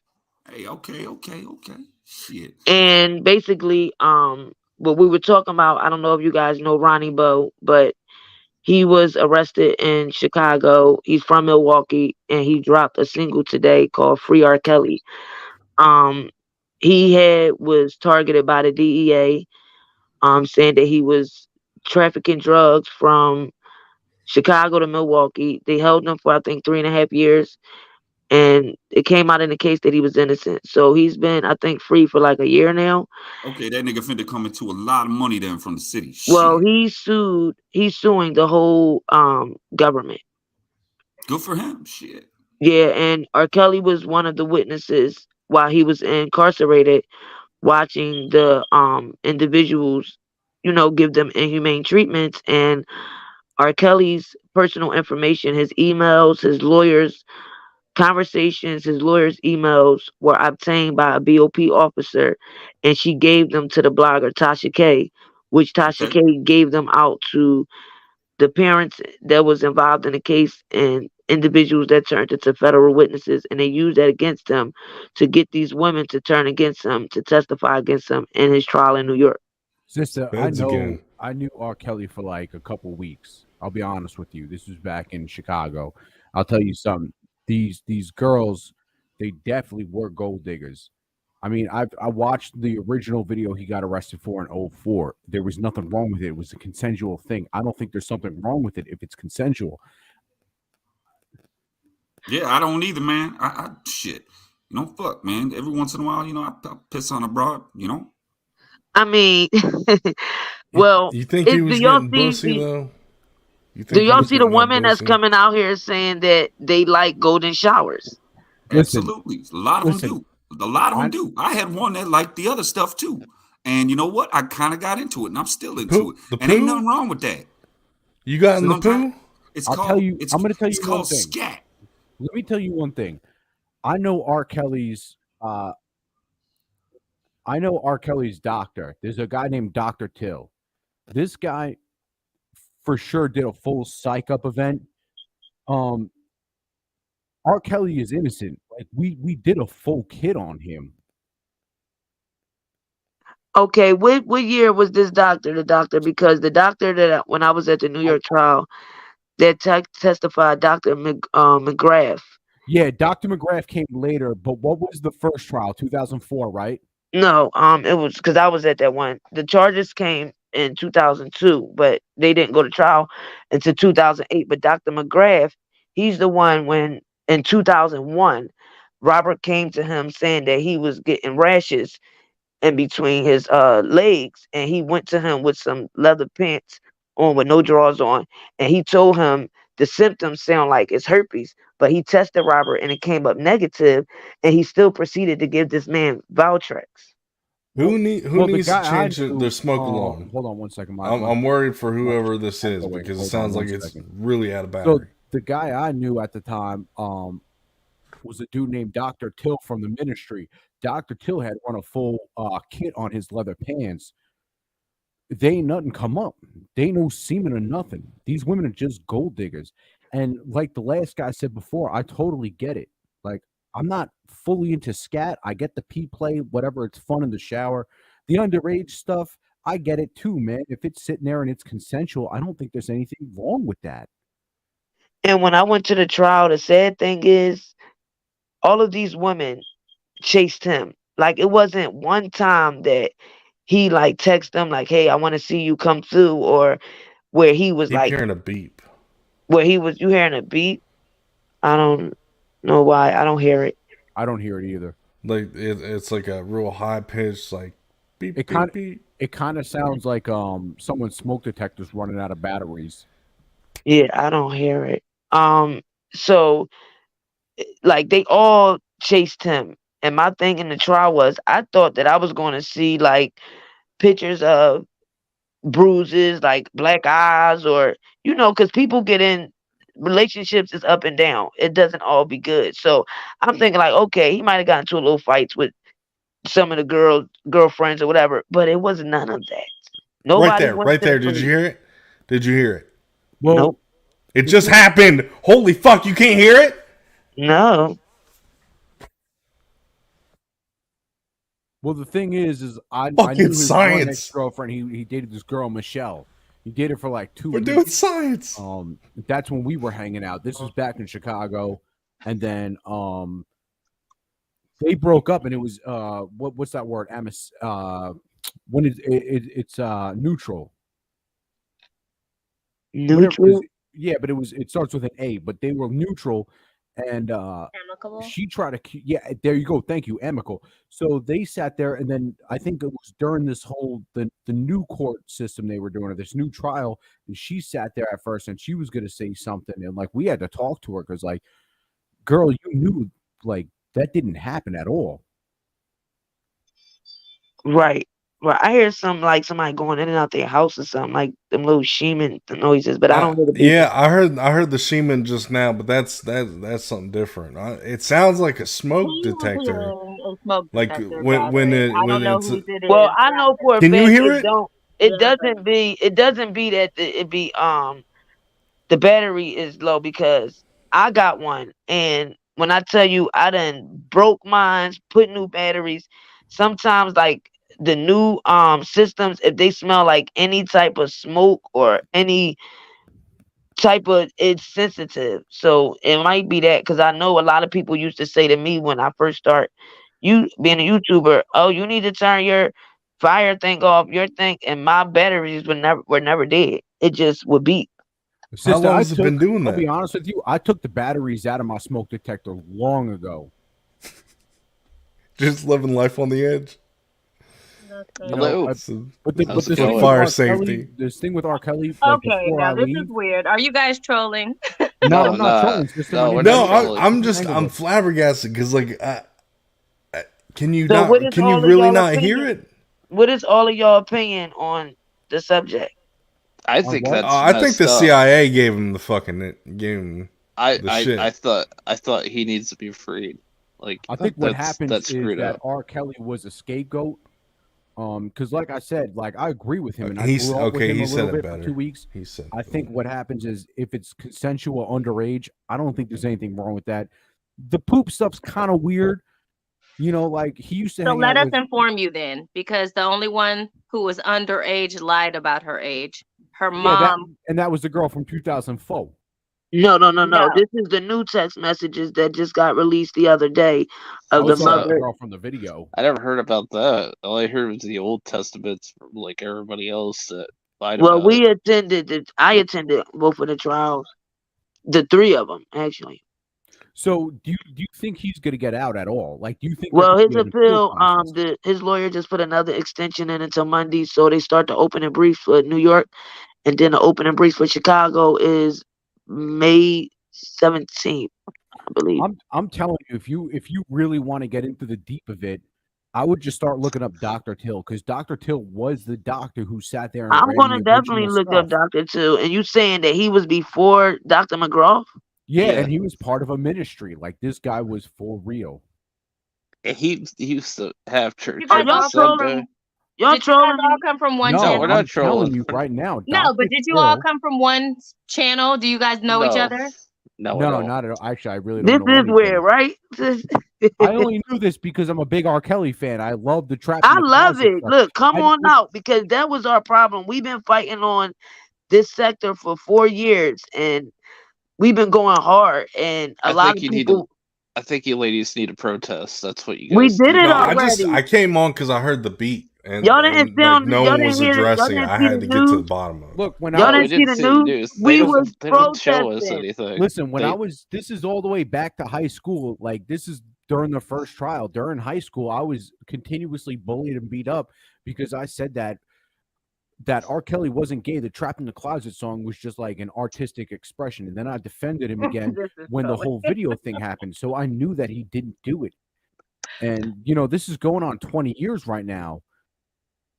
They Or also say 19 trapped. years. No, they also So said Dr. trapped in the Till is closet a was something like YouTube dirty, channel? and I was like, no, that's not right. Did y'all see He's- Trapped in the Closet that he created? It was I brilliant. watched it. So I Dr. even like Till is a YouTube channel? Dr. No, Till. he's a doctor. He said that was No, Robert's no, doctor. Jess. Dr. Till is a doctor from a ministry of health. There Yeah. might be a Dr. And it's a Till YouTube channel. I don't know. If So it's he's a also fucking. YouTube He's a channel. communist, is what He's a- you're saying. So was he R. was a Kelly's communist. doctor or not? He Jess, wasn't. He is a doctor. they're in the He's comments under that name. It's a He- YouTube channel. There's also a YouTube channel, yeah, but there's also a area where No, people. no. He said he was Robert's doctor. I heard what he said, but I'm looking at the comments, he and was- there's a Dr. Till Ministry of Dude. That's because somebody's trolling you, sister. There was a Dr. Till. Till. Yeah, there was a No, they're Dr. Till trolling. back in the day. 2003 No, in the state no, of it's New actually York. true. If you look it up, it's like in So the someone 90s. just made themselves Dr. Till in the chat. Is that No, what but you're they saying? were You can saying always that edit your before he YouTube said name. Dr. Till. Then somebody's fucking with us, or somebody knows the story. Somebody shared this channel. Somebody shared this live out because, like I said, I welcome everybody. And if you do support, I ask people to come. It's just a lot of, people that stood back and not said anything. So I'm hoping y'all not trolling. I want everybody to have No, their I opinion. heard the R. Kelly. I was in for the R. Kelly, and then I heard the beep, and no one. So I came in. I'm here we're about trying the to beep. warn you too on the beat I because told you, I I think grew your up with fire him. detector. So what do y'all think about?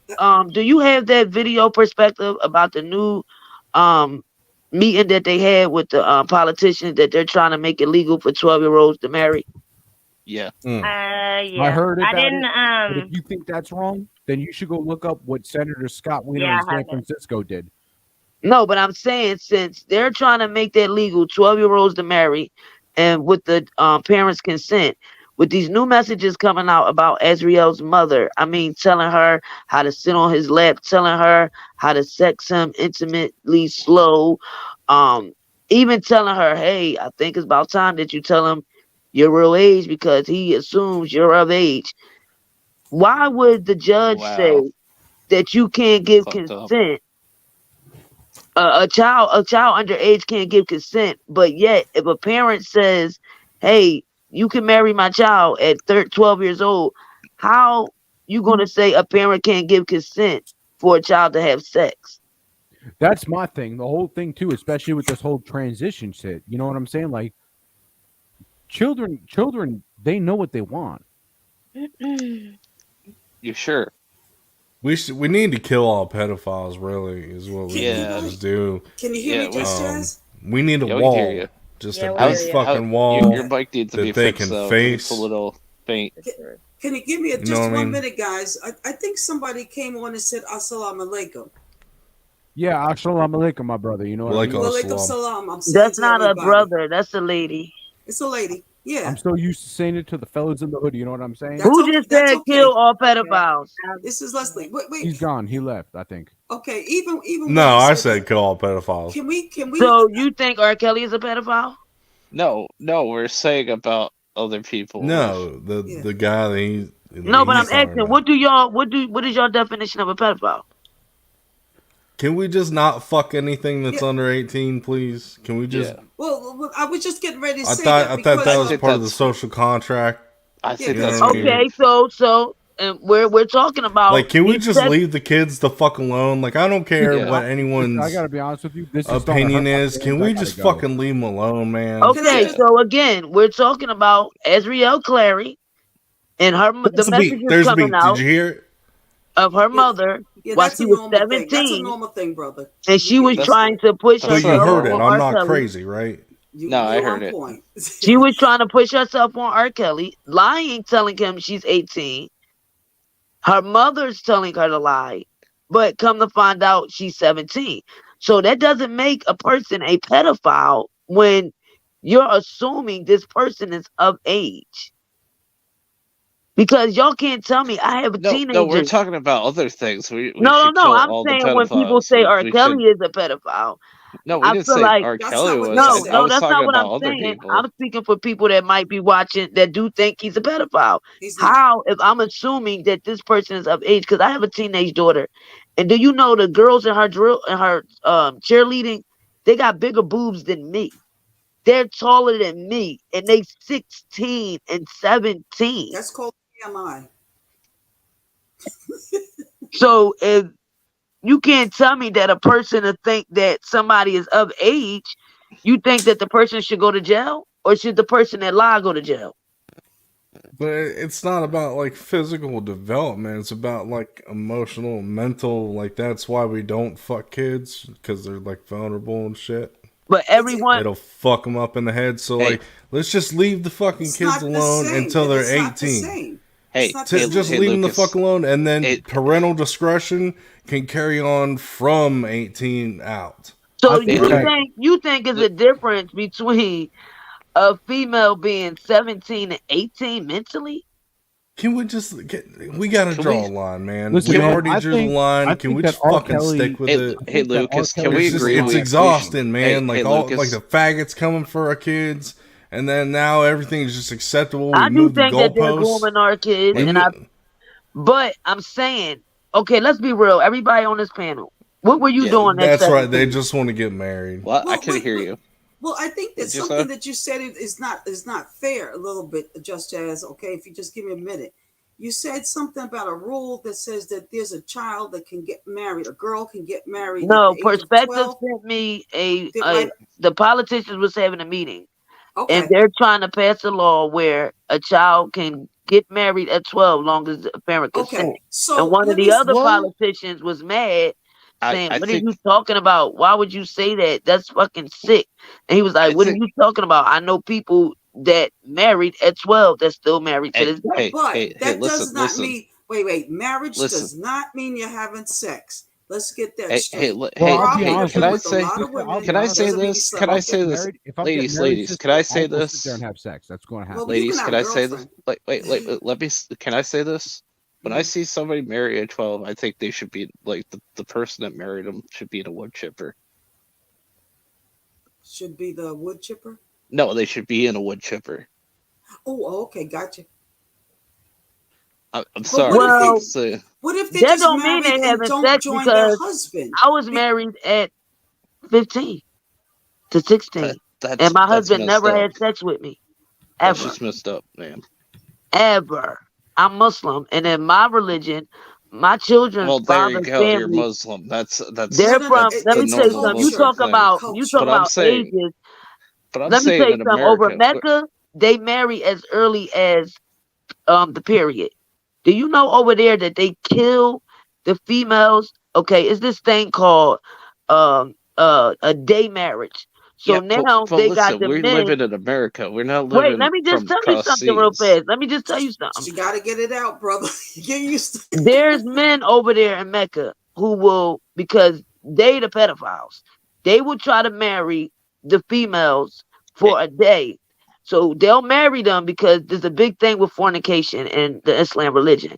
But this is what they do. They'll marry them so they can have sex with them, break them in, and then they'll go missing. But do you know that the families kill the females because they feel like they're not pure? They feel like somebody broke them in because the fathers want to marry them off as virgins, pure, and they killing them over there. I don't believe in the Muslim we in faith. America, You know but why? I got people over here that marry as young as 15, 16 years old. Hey, I gotta say, I don't believe in the Muslim faith. Let me tell you know why? Let me tell you something. When I was a Muslim, when I went to prison, I was a Muslim for a little bit. And then I went to jail. I got out of jail, and then I found out about it's called Man Love Thursday. So they have these things called bachabas. And it was the saddest shit I'd ever seen, man. They were literally what? Bachaba?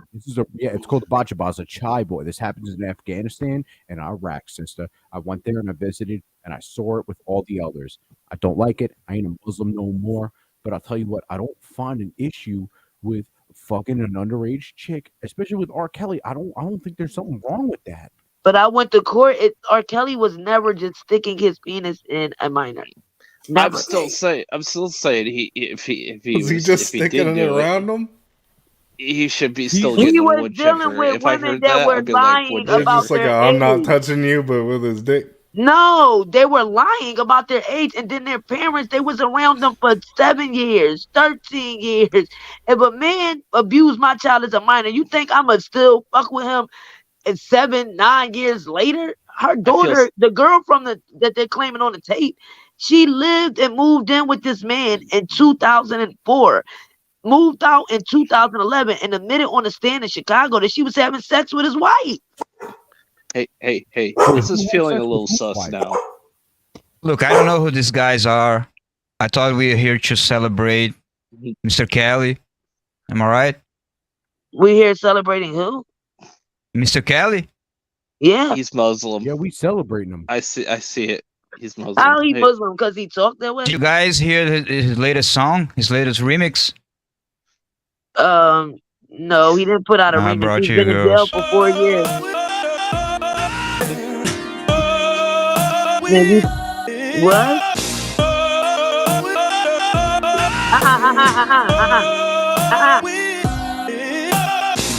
All right, turn it off. Turn it off.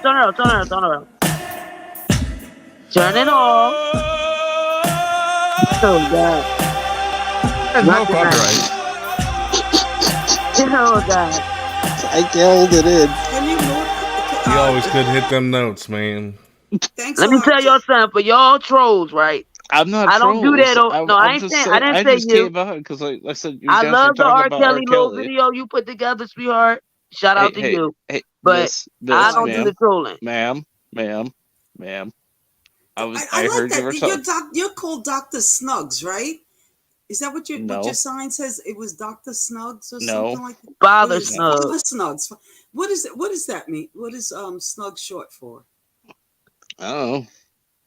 I like that name. I thought that's what made me hit the panel. But I have a question for everybody that's here because we were Just Jazz was reading some of the text messages put out by the parents. I guess by the mother, Alice Clary. Did any of you gentlemen? Did you hear about these text messages, gentlemen? Because I'd like to get a man's. I heard something about them. What do you think about a mother who seems to? Did you ever think that a mother would want to groom her daughter or tell her how to catch a guy? Imagine if that was one of you. I would say if the mother was trying to have her daughter groomed, I'd say she should be out in the field shot. I'm sorry, I hate to say it. This is what we're talking about. The messages just came out.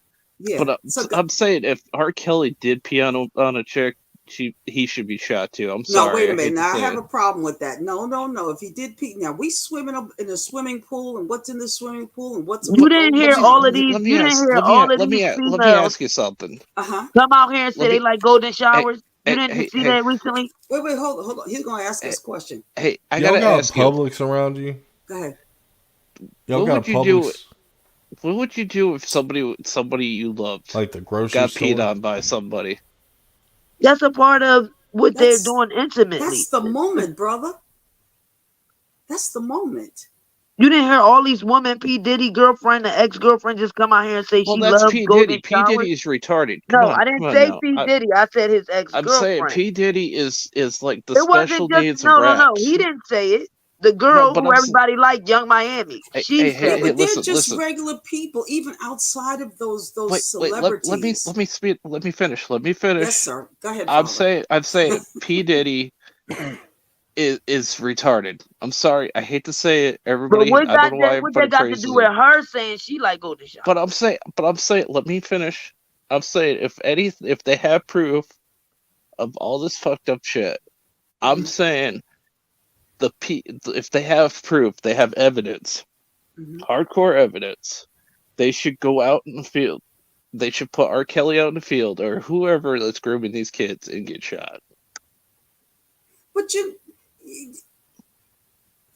I don't hear you. You don't hear me. I hear him. But my thing is, don't you but he's think not that saying somebody that's in a 30-year career, if he was grooming all these kids, do you think that R. Kelly would be able to walk the streets and do all these concerts all around the world and nobody attacked him? Because you know why? Because he's got guards. Because he what? He's got guards, bodyguards. No, he does not. I'm from Chicago. That man would come out by himself with a few friends and do come to block parties and come to people I'm saying when he does live concerts, he does have bodyguards. No, but again, he stayed in a city that is full of violence. Do you really think that them big time gang members and stuff is going to let somebody be in an area that's if they hear rumors of him, they're probably not going to fuck with him because they're going to probably be like he thinks he's gay or weird or something like that. That's Chicago. Chicago this is known for fucking me up. It is. First, y'all saying y'all support R. Kelly. First off, I do support him. I even said that I kept quiet. I'm saying if there's hardcore evidence, I just told you I went to support a guy. court. I just told you I went to the trial. Let's It's hear not them out. hardcore Let's hear evidence. them out, sister. Let's hear them out. This is unusual Hold that on, we have hold on. gentlemen Listen. on the channel, on the panel. Listen, let me tell you something. This conversation's offending me.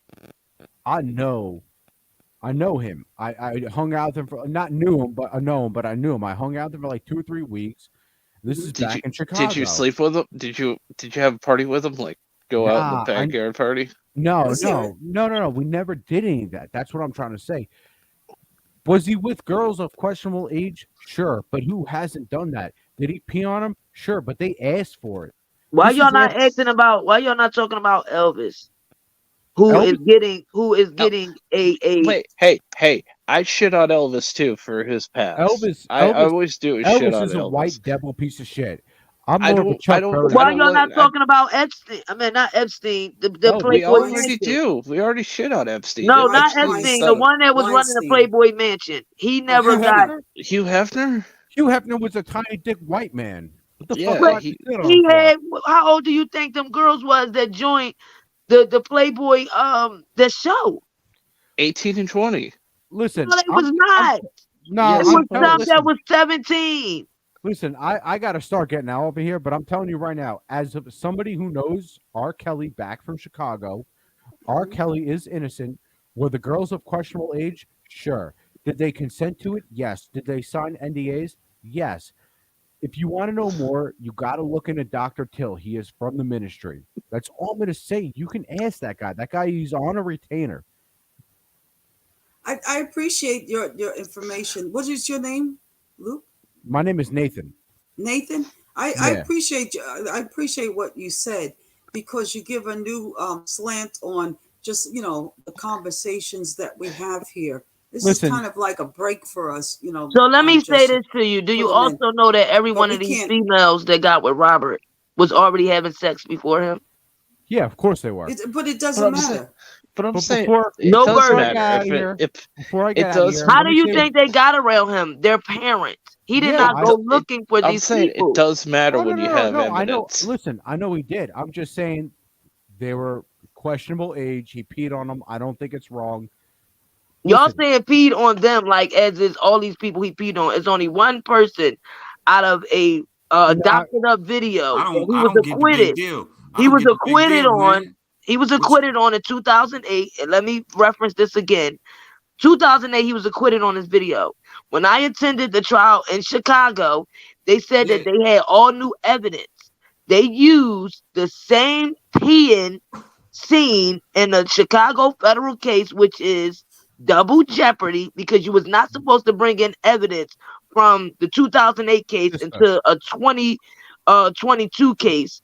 And hey, he basically gave these women, they 3 sheep and a cow, Like, I don't understand why the fuck people are tripping about this. What is wrong with him having his own thing? Thank you. Like he could. Lil Mo, thank you. Look at what Lil Mo says about. Do you remember Brooke He Shields? said Brooke Shields was 12 in a Playboy magazine. Do you remember the movie Pretty Baby? You better look it out. Let's talk about whatchamacallit daughter that just died. Elvis' daughter. Sister, you don't understand. We're all on the same page. I think we're all saying the same thing. No. We're in the same page. But sister, you have to understand. The only reason why I'm bringing up the urine shit is because the whole double jeopardy. I prefer the shit over the urine, man. No, you're right. The whole big blow up was the urine shit. The urine and Aaliyah. The urine and Aaliyah. I'm just telling you that the only reason why right now I would never do this interview 2 years ago is because it's true, and this is double jeopardy. They can't get him. He's innocent. And do y'all know that he was found? Do y'all know he was found not guilty on obstruction, and he was found not guilty on conspiracy? That's the only reason I'm in this chat right now is to clarify it with you. I didn't know if you knew. I told you I went to all the trials, baby, and if y'all need the paperwork, I got it. All of them, man. All right. And it was the guy in have to CIA, I understand that guarantee Just you. Jazz is so passionate. She has such passion for this. She listen, eats, drinks, and sleeps this case. I have so much passion too. I believe you. I knew him. like I said, just look up.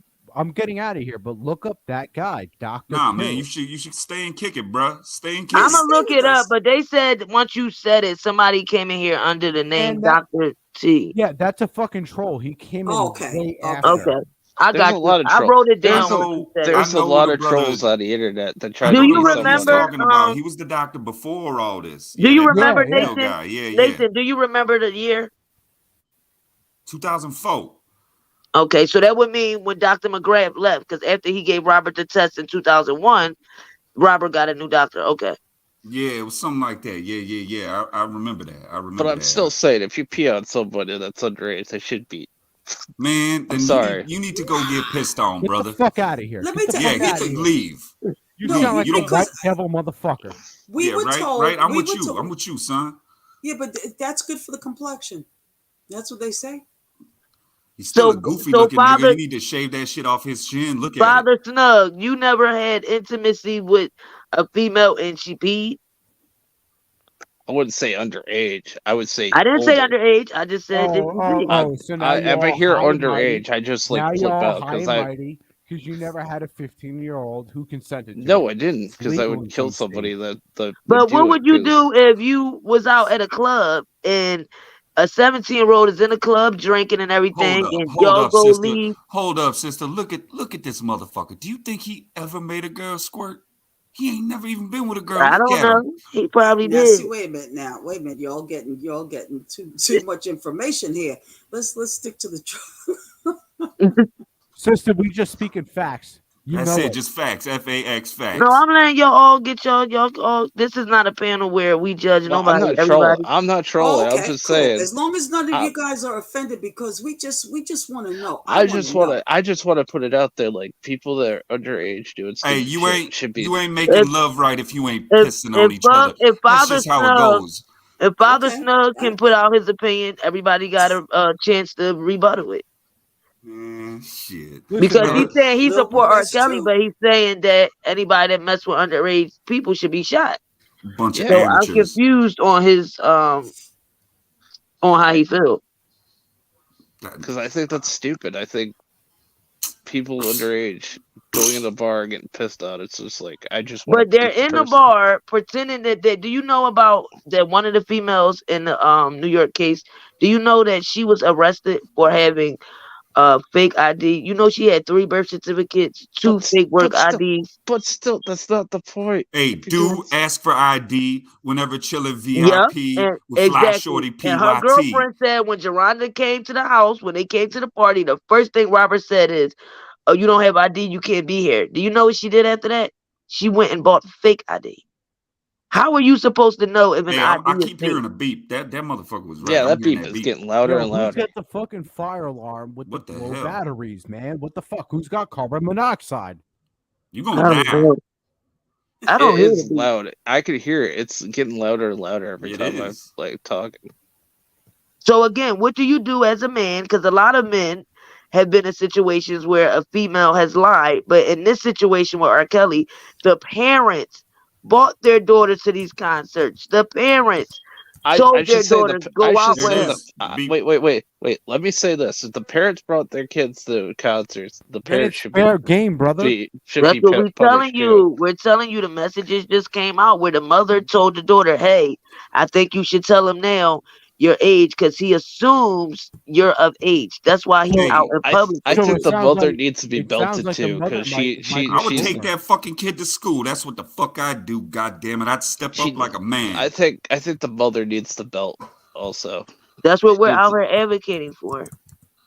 These are the messages. I think both sides are 170 not of right. them. These are all the messages of the mother telling her how to have sex with him, the mother telling her what to do, how to do it, the mother telling her his Thank zodiac God my sign. fucking And number ain't pulled up.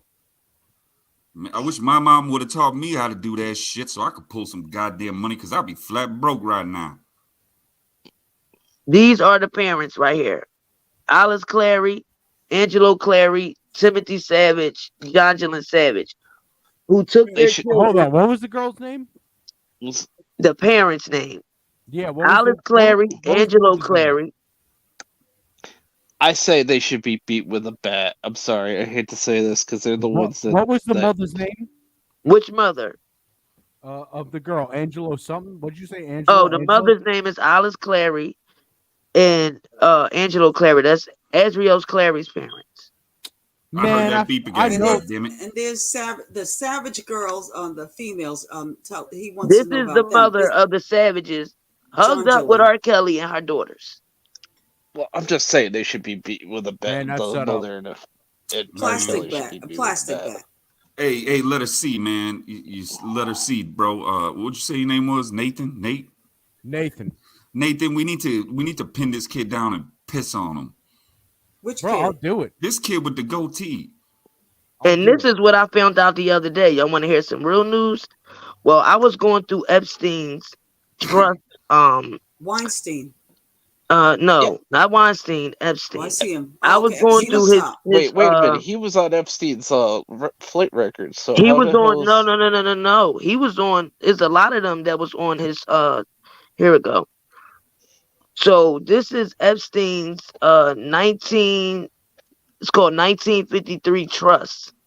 Do y'all think Epstein killed himself? And he had Robert Kelly, Harvey Weinstein, Sean Carter, Darren. Wait, did you say Robert Kelly? Yeah, I'm telling y'all the names. That's on. Are you talking about the comedian Robert Kelly? No, R. Kelly. Oh fuck. He had Richard Cullen, the Weinstein's Corporation, Walt Disney Company, Def Jam Recordings, Rock Nation, Universal Bruh, Music I thought Group, she was talking about Robert Kelly, the comedian, too. Kanye West, Terrence Norton, Black Cube. We in the wrong. Does We that thinking one about the wrong Does that person. one say fucking Lois Lopez? Holy shit! I'm trying to tell y'all, these are all the people that was in. I think they need the lawnmower. 1953. Wait, hold up. Look at number 13. It says Kanye O. West. That nigga ain't Irish. What the fuck It is say this Kanye shit? D. West. It say Terrence Kanye Norton. O. West. Black, no, it's Man. the D. It's a D. It's just the way Looks it like an looks. O. It's a D. Who's Black Gene, Cube? Dwayne Who's Black Carter, Cube? I only Young know Money Ice Cube. Entertainment, Good Music, David Bowie's, and Robert Kelly. And this all came out. Yo, who Sony, the fuck is David Bowie? Southern District of New York, August 31st. Dead. This is right before Epstein died. A week before. This is his 1953 trust. What is the trust? What is this all about? I'm trying to figure out. So I pulled the information. So what happened when I pulled the information up? I'm about to tell y'all what I got. They said that he was trying to hide. I was on court for this. They said he was trying to hide his money some way so the females wouldn't get it. So this is all the court records that I pulled. Who the fuck is the Doe defendants? What That's supposed to be the Jane Doe. Who the fuck is this nigga Doe? What the fuck? Jane and John Doe. Okay, it say. What does that mean? Who the fuck is that? That's what they call. That's what they call people they don't want to put their names under. So it say Jeffrey. I was about to say, who the fuck is this family? These. All right, listen, y'all. Listen. It say Jeffrey Epstein. Listen. It say Jeffrey Epstein signed just 2 days before his death. His suicide puts more than $577 million in assets into a trust fund, which is the 1953 trust fund, that could make it more difficult for his dozens of accusers to collect damages. Estate lawyers and other experts say prying open the trust and dividing up the finances, riches, is not going to be easy and could take years. This is the last act of Epstein's manipulation of systems, even in death, said attorney Jennifer Freeman, who represents child sex abuse victims. Epstein, is that Morgan 56, Freeman's daughter? Killed himself August 10th in New York while awaiting trial on federal sex trafficking charges. The discovery of the will with its newly created 1953 trust named after the year of his birth instantly raised suspicions he did it to hide money from the many women who say he sexually abused them. Now, why did he have R. Kelly's name? Holy shit. Why did he have R. Kelly's name, Jay-Z, Rock Nation, Weinstein Corporation? Why do y'all think? What is he saying? He gave these people money? Yeah, hush money. No. I think that what it is that it's hush money. that these people would be He entitled gave to the money. money of No, the no, trust? no. What he It's did all the was CIA, bro. It's no, all the no, CIA. no, No, no. He because gave they doing the no, same no. thing to my nigga Trump, man. On Trump, on Trump, on Trump. Nah, Talk man. to me. This is happening all over the motherfucking place, man. They just going after everybody. It's called hush money. Father R. Snubs, Kelly what just we the gonna tip say? of the iceberg. On Trump. I said it's hush On money. Trump. That's what it is. Yeah, put it on Trump, man. That's interesting. That's interesting. What do you mean put it on Trump? What do you mean? Put it on Trump. They doing the same thing to him. They To going who? after him, indicting him for some bullshit, paying hush money to some hussy. Who are you talking about? No, we don't talk. We don't. I don't want. Don't do Trump. Getting into no politics. I'm just saying on Trump. We're not getting politics. We're No, saying I didn't say anything about politics. I said about the person. I don't. Trump. Man, everybody loved him. Is a different breed. Everybody loved him before he became president. Sister, I know him. That's not true. Yeah, they gave He gives a black good people. party, and that's about it. Wait. Listen. Wait. He never does anything with. Hey. Now he did give black people loans. Joe. Trump. Yeah, Trump was the blackest motherfucker. He was the blackest motherfucker to ever get in the White House. No. He gave Donald low Trump. interest. Get out of here, please. Low interested loans. I will respect Donald Trump doesn't do anything that he doesn't make money off of. Do you believe in Judge Joe Brown? He said it. Judge Joe Brown? Oh, that's my motherfucking man right there. Judge Joe Brown is not from the East Coast, so he wouldn't know. He from Detroit. That's not East enough for me. Shit, well, I'm saying. If he was from Detroit and he knew as much as he's supposed to know, how come Detroit is still in the same situation it was when I was listen. He was actually he was actually brought up from the ghetto, and he became a judge. It's true. I like how this kid just said ghetto. It's not a lie. I'll tell you why. It's because the white man been keeping Judge Joe Brown down. Yeah. Because he won't keep quiet. Nah, because he's a smart motherfucker. You don't become a judge if you ain't a smart motherfucker. He got arrested before he became a judge. Yeah, no. He used to be part of a gang, and then they took him out. Yeah.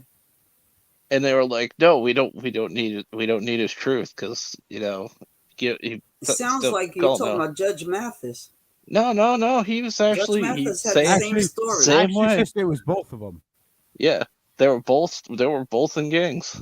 Judge Mathis was part of a gang in Chicago called the Pretty Boys. Okay, excuse me. Here go the document that I wanted to show y'all. The messages of the mother, knowing that her daughter was underage. So it say, you need to let him know your age, because he in public doing stuff because he think you are of age. So he don't care. But when it comes out that you're not and you didn't tell him, he's going to look stupid and will be really mad because you will make him look like an idiot. He may not mind your age, but he could be an idiot. Listen, let me finish. He may not mind your age, but that needs to be his decision. Don't assume. He may be hurt and deceived and very upset, but you need to tell him. So this proves that the parents knew she was lying to him. But what I'm saying is, if the parents knew that she should have put her foot down and said, "Hey, no, that's bad." She just told her daughter, "Hey, it's about time. I think we should tell him that you're lying." She probably told her mom, and then with the mom her flipped mom out. was doing it with her. The mom told her, "You're not going to school today. You're going to hang out with Robert." We got the messages. Man, she needs to be beat too. I'll catch y'all later, y'all. Yo, let me. Thank you for being here. They both need to be beat. I'm sorry. It should go both ways. Wait, hold on. Cracker, why don't you fucking calm down? What? What? Crack on these nuts? Nah, let me tell you something. As a black man. Can you just hold on for a minute, gentlemen, please? Just for one hot minute. I think we got Nacho Black in the chat room. And if respect this chat, let's not put anything up there that would cause anybody to have to block you or hide your comments. Let's just be neutral tonight. Let's have a good conversation with respect. That's all I wanted to say. And I don't know anything about what the person is saying. I apologize for that, but I want to hear what you have to say, Father Snugs. Well, I'm saying like if you like I'm saying if they didn't go to church, they should be both slapped in the face. But I'm saying, anyways, I'm saying in a good faith, in a bad faith too. They should both get they're both wrong. They're both at fault. They should take the punishment. Say both of them. But they never got punished. This is what Let we're me tell you saying. something. Hold on. Let me say something before I get out of here, because I'm getting out of here. Nathan, it's okay. It's all good. No, it's not. That is the white man fucking guilt shit. Okay. Listen, I get it. Okay. Is sleeping with an underage girl, is it bad? Sure. If they consent, it's not bad. All right. I like that. Right.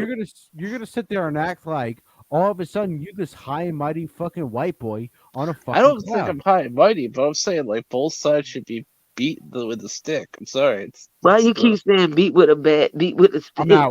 I'm out. This is too much. No. I want to hear what Nathan has to say because I know why you leaving. I think because Father Snugs is sounding like slavery type thing. Beat with sticks, beat with bats. Listen, I can agree with what he's saying in a part.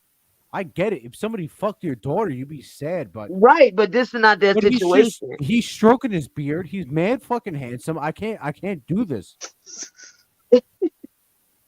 But I'm trying. You know, I'm an African American woman, and I'm learning. I'm an African American man. I'm not using. Hey! I'm not using race. I don't. No. I'm just saying. Race. I'm saying. I'm saying okay. at a still point. Like if you're gonna blame one person, you should blame both sides. But why, if he is assumed that she's of age? Because he took the bait. Okay, so you saying if my son was messing with a female and she's showing ID that she's 18, her parents is saying it's cool, the parents saying, oh, tell him I said good morning and all of this, and then comes out that she lied to me, the parents is framing me, my son should go to jail? Nah, not at all. No, I didn't say that way. This is the situation that's going on with Rkelly. I'm saying Listen, I gotta go. I'll just tell you, as a dude who plays it both ways, I don't care if you male or female. If you underage, but you sign that consent form like they did for Rkelly. Exactly. That's what I'm saying. You know what I'm saying? Like Chicago, we fucking hood as shit. And ain't nobody gonna let nobody go around just raping people's daughters. That's what I tried to tell him. Exactly, sister. You know what I'm talking about. Nat Sherman. You will get your head beat in with a stick, for real. Fuck yes. So let's connect later. Okay, thank you so much for being here. I really appreciate your opinion. This was very enlightening. Good night, sister. I gotta go. I gotta do stuff in the morning. So thank you for you being here too. I hope you go to church. I hope you go to church. I hope you go to church Sunday. I went to the Mass Jig today. I had a wonderful day at Jumar. That's good. No, everything's good, and understand that we don't take anything personal. It's just we're trying to understand. Yeah, I know, but I'm saying I'm looking at a You're saying anybody that deals with somebody's minor kids. Yes, I agree, but in Robert's situation, these girls wasn't the little barrettes with the ballies, and he snuck through their window and snatched their kid up. No, it wasn't that situation. Let's let him finish his thought. Well, I'm saying thank you. I'm saying like they should, if they really want to pull this shit. If he was at fault, yes, he should. But if he wasn't at fault, he should have proof, like hardcore proof. That's what I'm saying. Both sides should have proof of all the shit. And if he's at fault, he should get the punishment. But if he's innocent, I'm not saying he's innocent or not. I'm saying if he's innocent, then he has no guilt on his conscience. So what do you think he might be? What is it that you're thinking his fault about what, or proof about what? His fault is he didn't ask the parents if she's underage. That's a red flag there. You don't. It bothers you about age, just the thought of age. No, it's not just the thought of age. If she comes into a bar and she has a fake ID and she goes, you go, I want to speak to your. If she has a fake ID, you start seeing red flags. You walk away. You know what I'm saying? Like, not everybody's gonna look at the ID first and then double check it. If this looks fishy, they walk away. But with R. Kelly, he just said, okay, keep it going. But I think that's a bad idea doing that. Are you sure? Because my understanding about the text messages was that the mother portrays her daughter. I understand about the text messages, but for all the other shit that's been going on, he's kind of in the wrong too. I think you need to understand what Judge Lennon Weber said. I understand that, but you didn't hear what I'm saying. Like, in a mindset, like, you know, in a real good mindset, like adult mindset, he kind of fucked up. He had too much fun. Yeah, and he should. I feel you. I understand where you're coming from, and it's like, you know, you feel for the man, because it's like, God, if you could just have controlled yourself a bit, none of this would. Thank you. Happen, that's what I'm trying to say. Right? But you kept interrupting me, and I was trying to finish what. No, I'm saying the other one there. I'm not saying you. But I'm saying, know something funny about this case, though, brother? That I realized, you know, even with all that you said, because I said, oh man, this guy, he's going to go down, because I thought the same thing you said. But as we started listening to the testimony given in the trial, and the type of people that were coming up, and the games that were played outside, you know, and we could prove it. Just Jazz has done a lot of research, and she's not the only one. It's okay. I'm just saying. Here. I'm just saying, as a religious part, my feelings, my opinions. I'm not trying to hurt your feelings or opinions.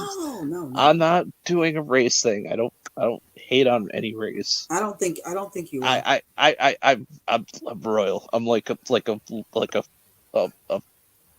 with a fate royal servant like type guy going on.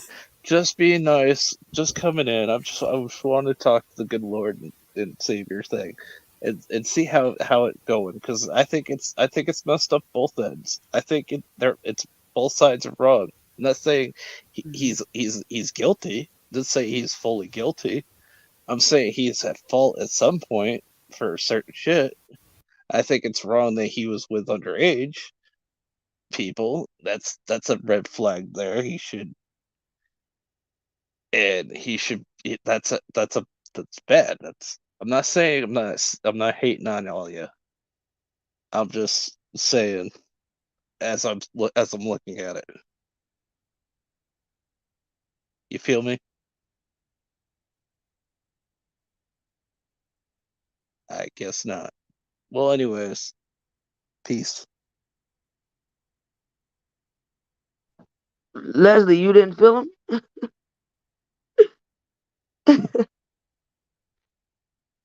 Y'all in the chat, y'all see these people saying R. Kelly is a pedo? Please, if you have a wrench, there's no reason I should see that. That person should be blocked from the rip.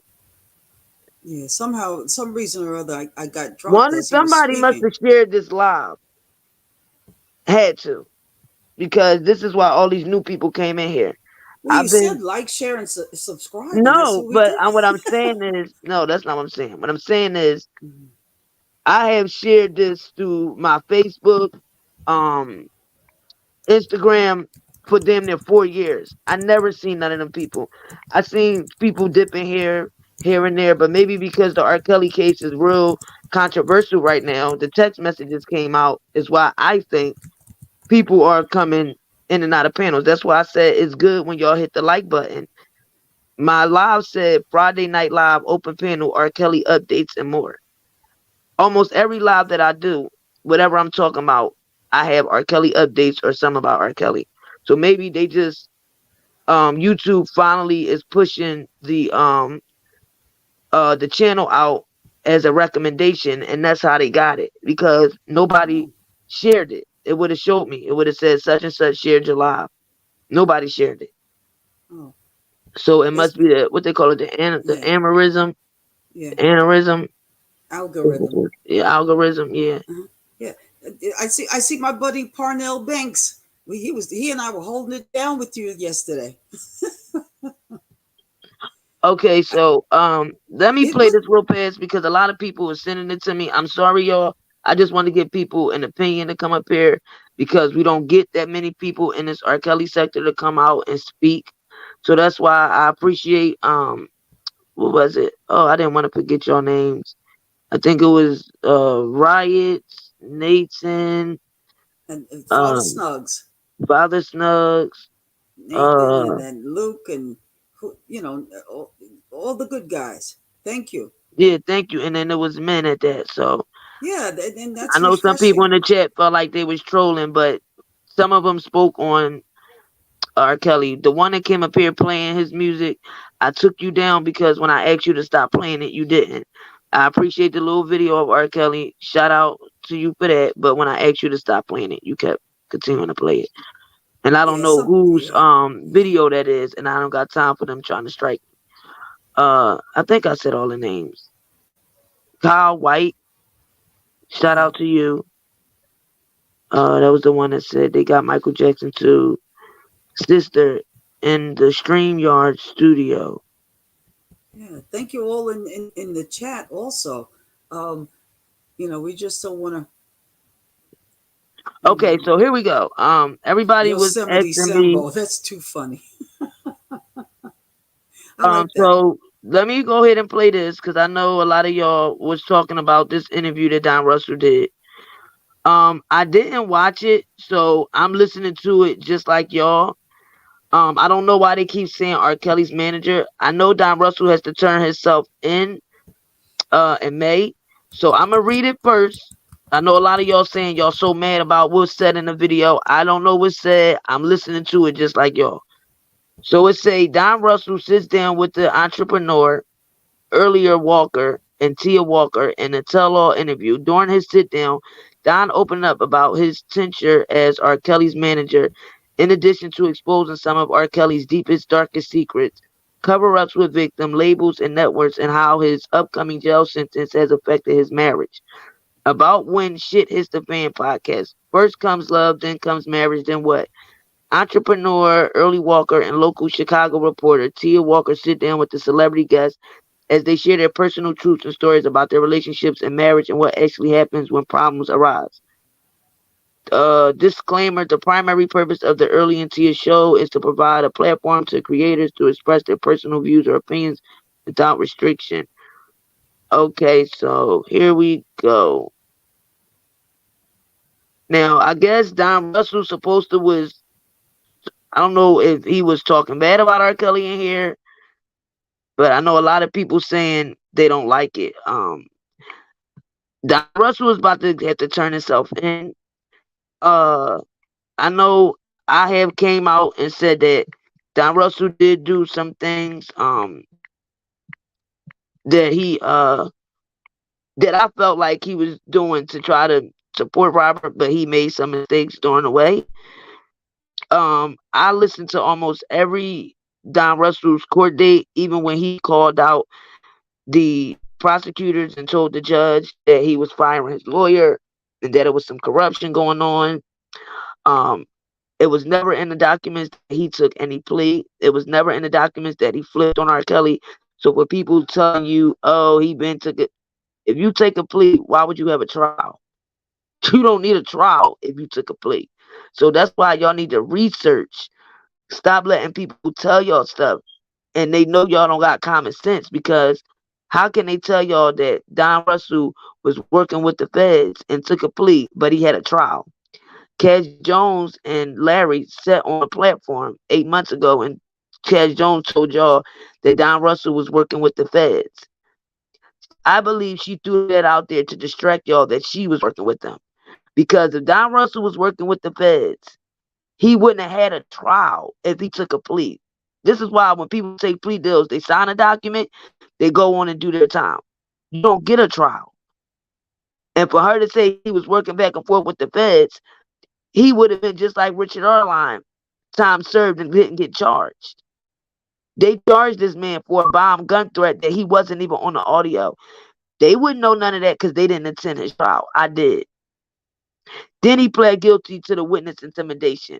Cash Jones admitted on the platform, which I'm going to let y'all listen to after this, when Larry told her, did you go to jail? Did you ever get charges? Didn't I look out for you? And she said yes. So she was working behind the scenes with Larry and them.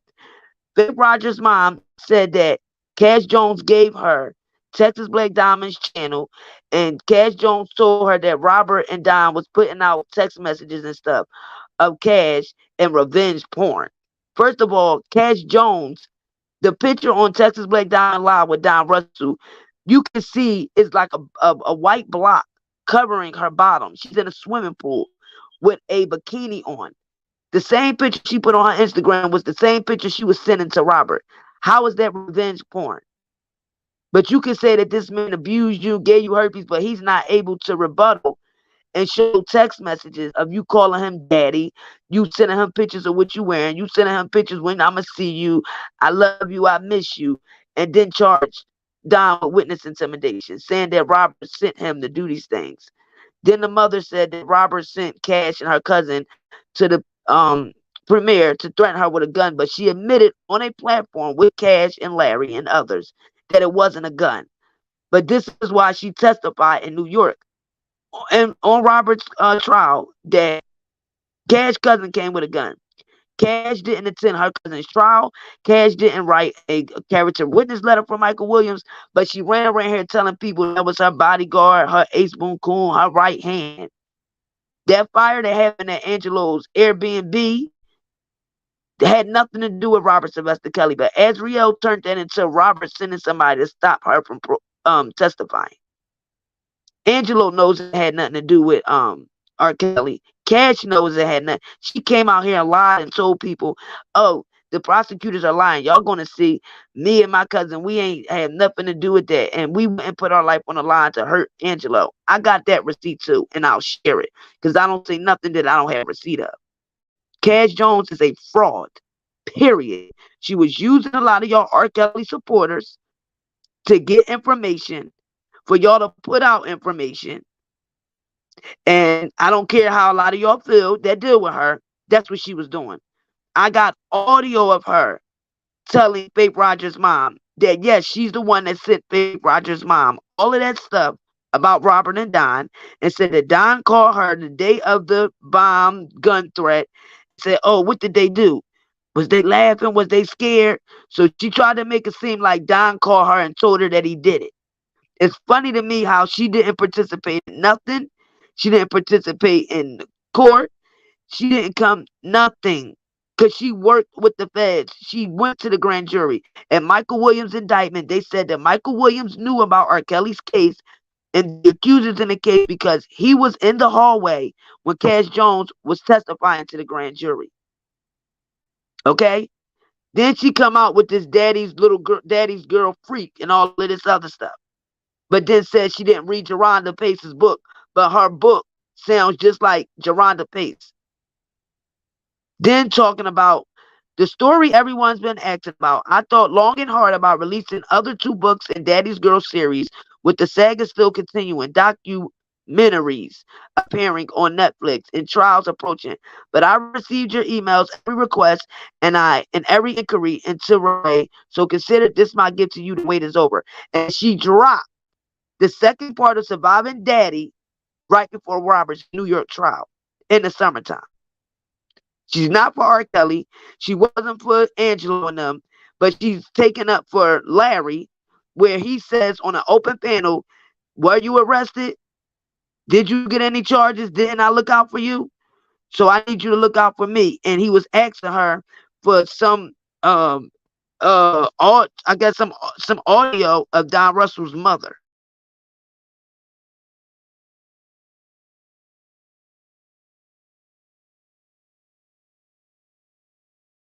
So for everybody that be taking up for Cash and thinking Cash is for Robert, you's a fool.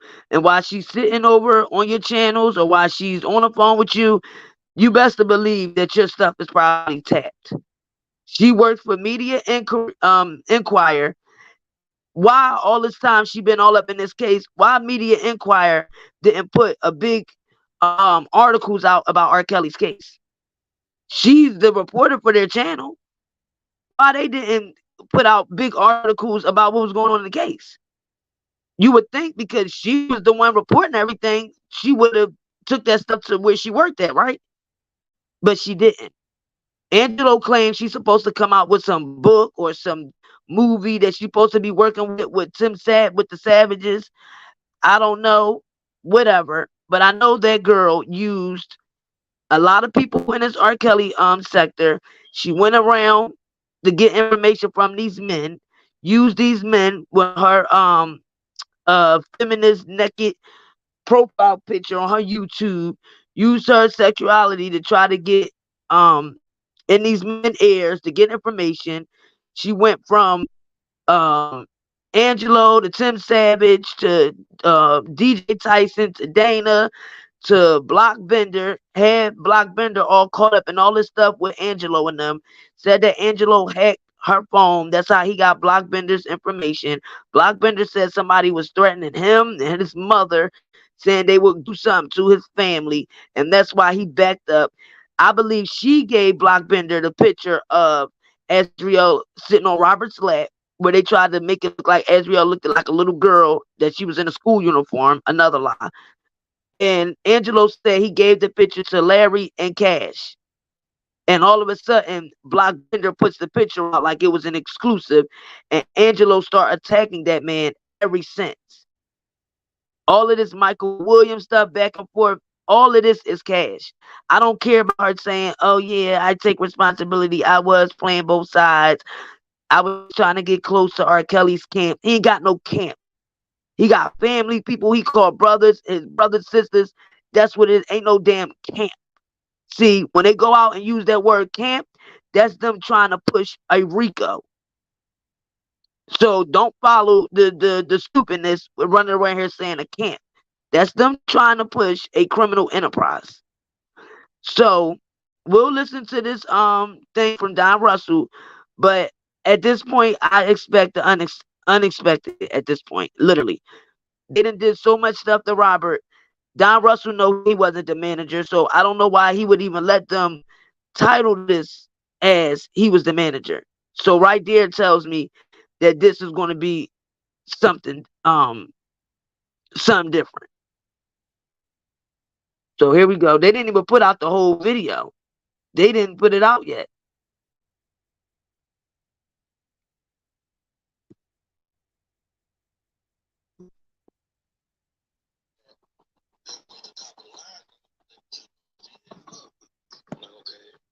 And it's like when he would come back, we would play games like musical chairs.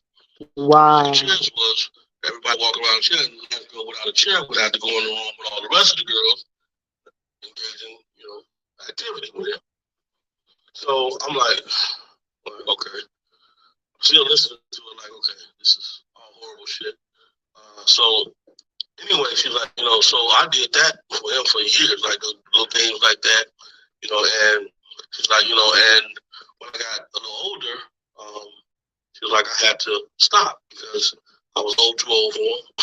After she had a daughter, and she had started moving forward with her career in real estate, and she realized she wasn't going to benefit from being around him.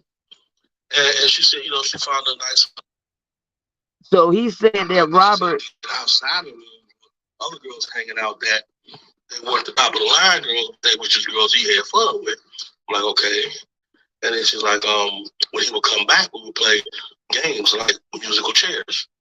Musical chairs was everybody walk around a chair, and the last girl without a chair would have to go in the room with all the rest of the girls, engaging, activity with him. Wow. So I'm like, okay. I'm still listening to it like, okay, this is all horrible shit. So wow. Anyway, she's like, so I did that for him for years, like the little things like that, and she's like, and when I got a little older, She was like, I had to stop because I was too old for her. And she had a daughter, and she had started moving forward with her career in real estate. And she realized she wasn't going to benefit from being around him. And she said, you know, she found a nicer. So did he just say that one of R. Kelly's accusers told him that she had to play musical chairs with him, and whatever girl was last, you had to go in a room and do sexual activities with the other women? So why is Don Russell coming out saying this now? Think about that. He got to turn himself in May. And now Don Russell's coming out here talking about stories that the accusers told him. No, that's Don. That's his face and everything. That's Don. That's him. They showing his face. He's doing a live interview. It sounds like his nose stopped up or something. That's him. He got a little fat too.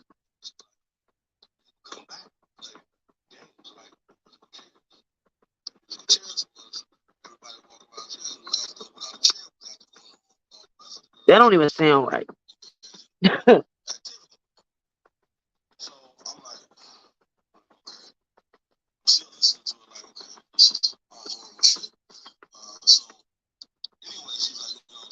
The video was with this couple from Chicago, Early and Tia. So I guess they're not dropping it yet.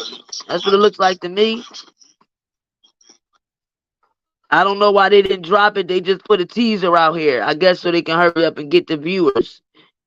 But it's real. Y'all ain't gonna see nothing yet. You gotta go subscribe to them and all of that. And if I was y'all, I wouldn't do that because that's what they trying to do. I'm sorry. That's what they trying to do. They putting out a teaser to try to get all y'all to go subscribe to their channel. So I'm not about to give nobody no yeah, I'm not about to do that. That's why I let y'all listen to it. That little clip they put out, because that's what they're doing.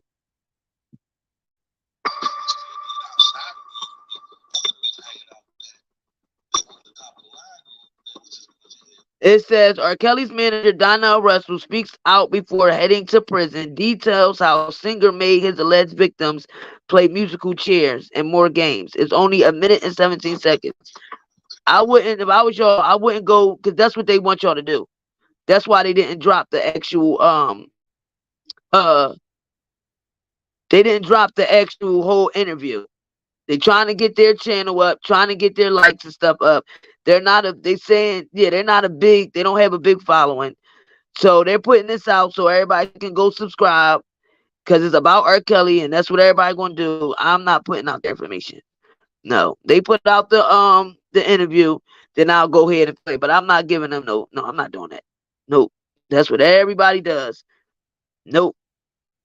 Talking about shocking revelation. R. Kelly's former manager, knowing darn well he's not a, and then it says sex abuse, Me Too, breaking news. So please do not go subscribe to this shit. Please don't. R. Kelly sitting behind bars for 30 years for sex trafficking, racketeering, and the list goes on. Now we're actually hearing from the man known as his manager, also the muscle, Don Russell. I don't give a shit. My trial is over with. His trial is pretty much over with.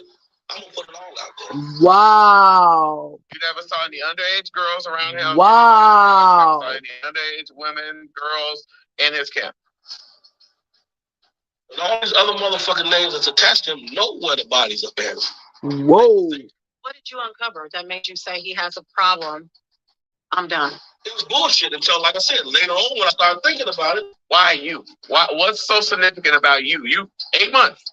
You've been in this man's life for 8 months. That was hush money to stop them from telling about them fucking 15-year-olds that they witnessed him fucking. Oh. Games like musical chairs. Wow.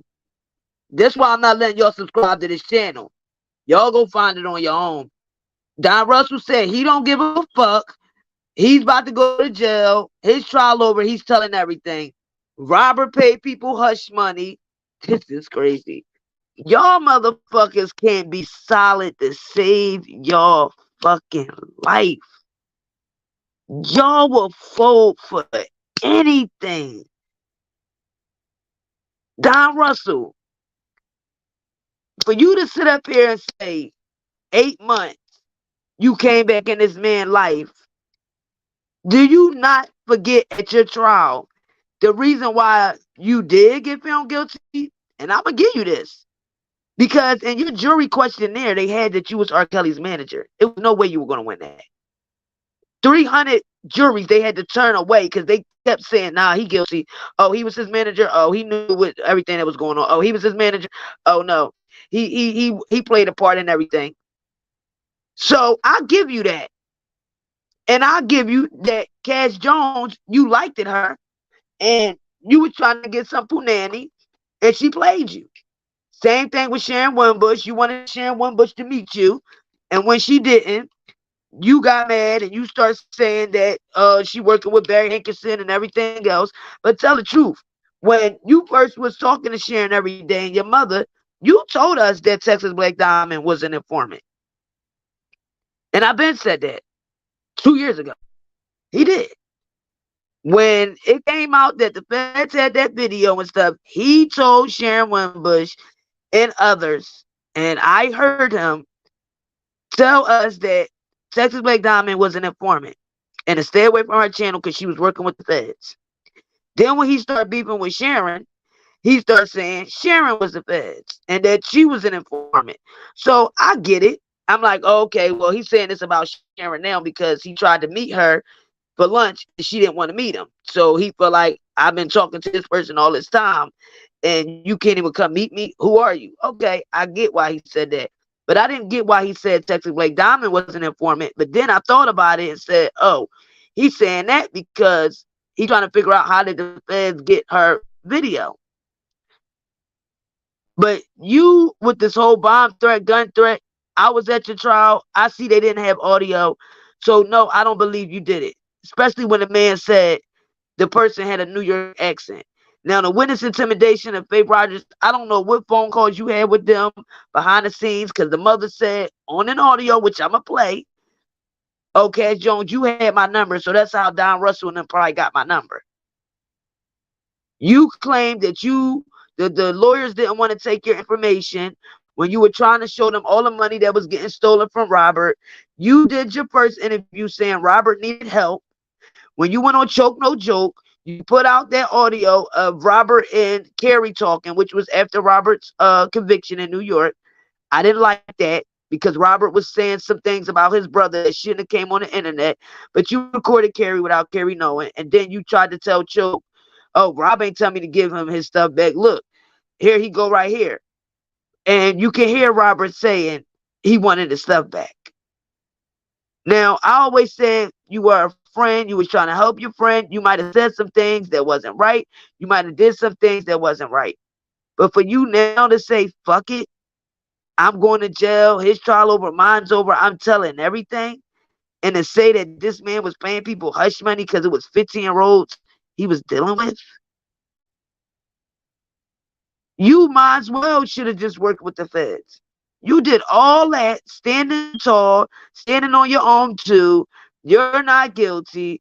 Taking all this shit through trial, postponing court dates, but you about to go to jail. Now you're going to make money off of doing interviews. Probably going to put out a book. Now you're going to flip on R. Kelly. And the man did nothing. This the shit I don't respect with y'all men. And y'all got balls. Y'all are men, Damon. Y'all fold so fast. Like you could have just went on a digital time. I'm pretty sure what she gave you 20 months. You wasn't even going to do that. You probably do like 6-7 months good behavior and you be out. But now you need money. You in a civil suit, which I don't even understand how you in a civil suit because you wasn't around Robert for 30 years. You wasn't his manager. And in a civil suit, it say you was his manager for 30 years. You was around the money and all that. All that's lies.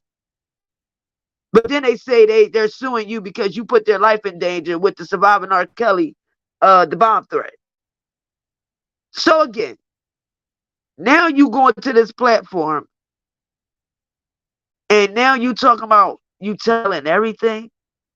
This how you know you're lying, because if that's the case, you had plenty platforms. You could have told this stuff. Y'all fold on this man like it ain't nothing. And now you're basically everybody who said that you was a snake, everybody who said that you wasn't for Robert, everybody who said that you was a part of the major destruction of this case by getting indicted. You just basically made all these people right. Right. And he just made Texas Black Diamond look bad. That you would go out here and do this, and this lady fought for you. People attacked this lady and everything because she said you was solely for Robert. That's crazy to me. So let me let y'all hear it again. Obviously, you know about the king of R&B, R. Kelly, sitting behind bars for 30 years for sex trafficking, racketeering, and the list goes on. Now we're actually hearing from the man known as his manager, also the muscle, Don Russell. I don't give a shit. My trial is over with. His trial is pretty much over with. I'm going to put it all out there. You never saw any underage girls around him in his entourage. You never saw any underage women, girls in his camp. And all these other motherfucking names that's attached to him know where the bodies are buried. They were there. What did you uncover that made you say he has a problem? I'm done. It was bullshit until, like I said, later on when I started thinking about it. Why you? What's so significant about you? 8 months. You've been in this man's life for 8 months. That was hush money to stop them from telling about them fucking 15-year-olds that they witnessed him fucking. How? When he would come back, we would play games like musical chairs. Break that down for us. And he would be in the bed with a Leah and a mother at the same fucking time. I mean, I don't really want to hear that shit, but that's the fucking truth. Obviously, you know about the king of R&B, R. Kelly, sitting behind bars for 30 years for sex trafficking, racketeering, and the list goes on. Now we're actually hearing from the man known as his manager, also the muscle, Don Russell. I don't give a shit. My trial is over with. His trial is pretty much over with.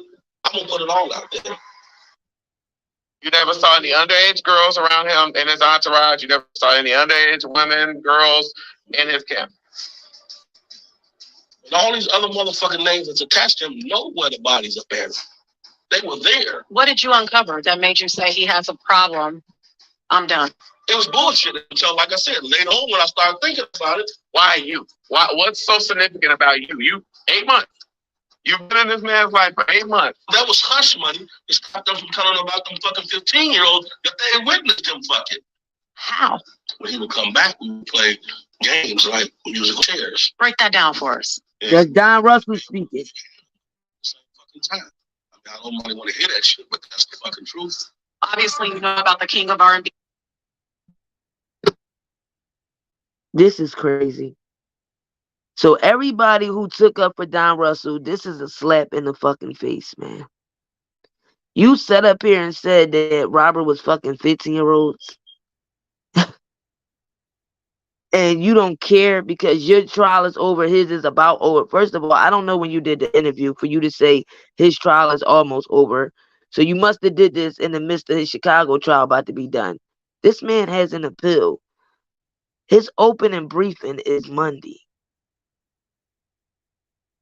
You just slapped everybody in the face that stood tall for you, especially Texas Black Diamond. And for you to be around him for 8 months, how would you know about people that he was around that he was having sex with 15-year-olds? You came around Don Russell when the shit already was hitting the fan, when the I Admit song came out. So how would you be knowing about him dealing with 15-year-olds?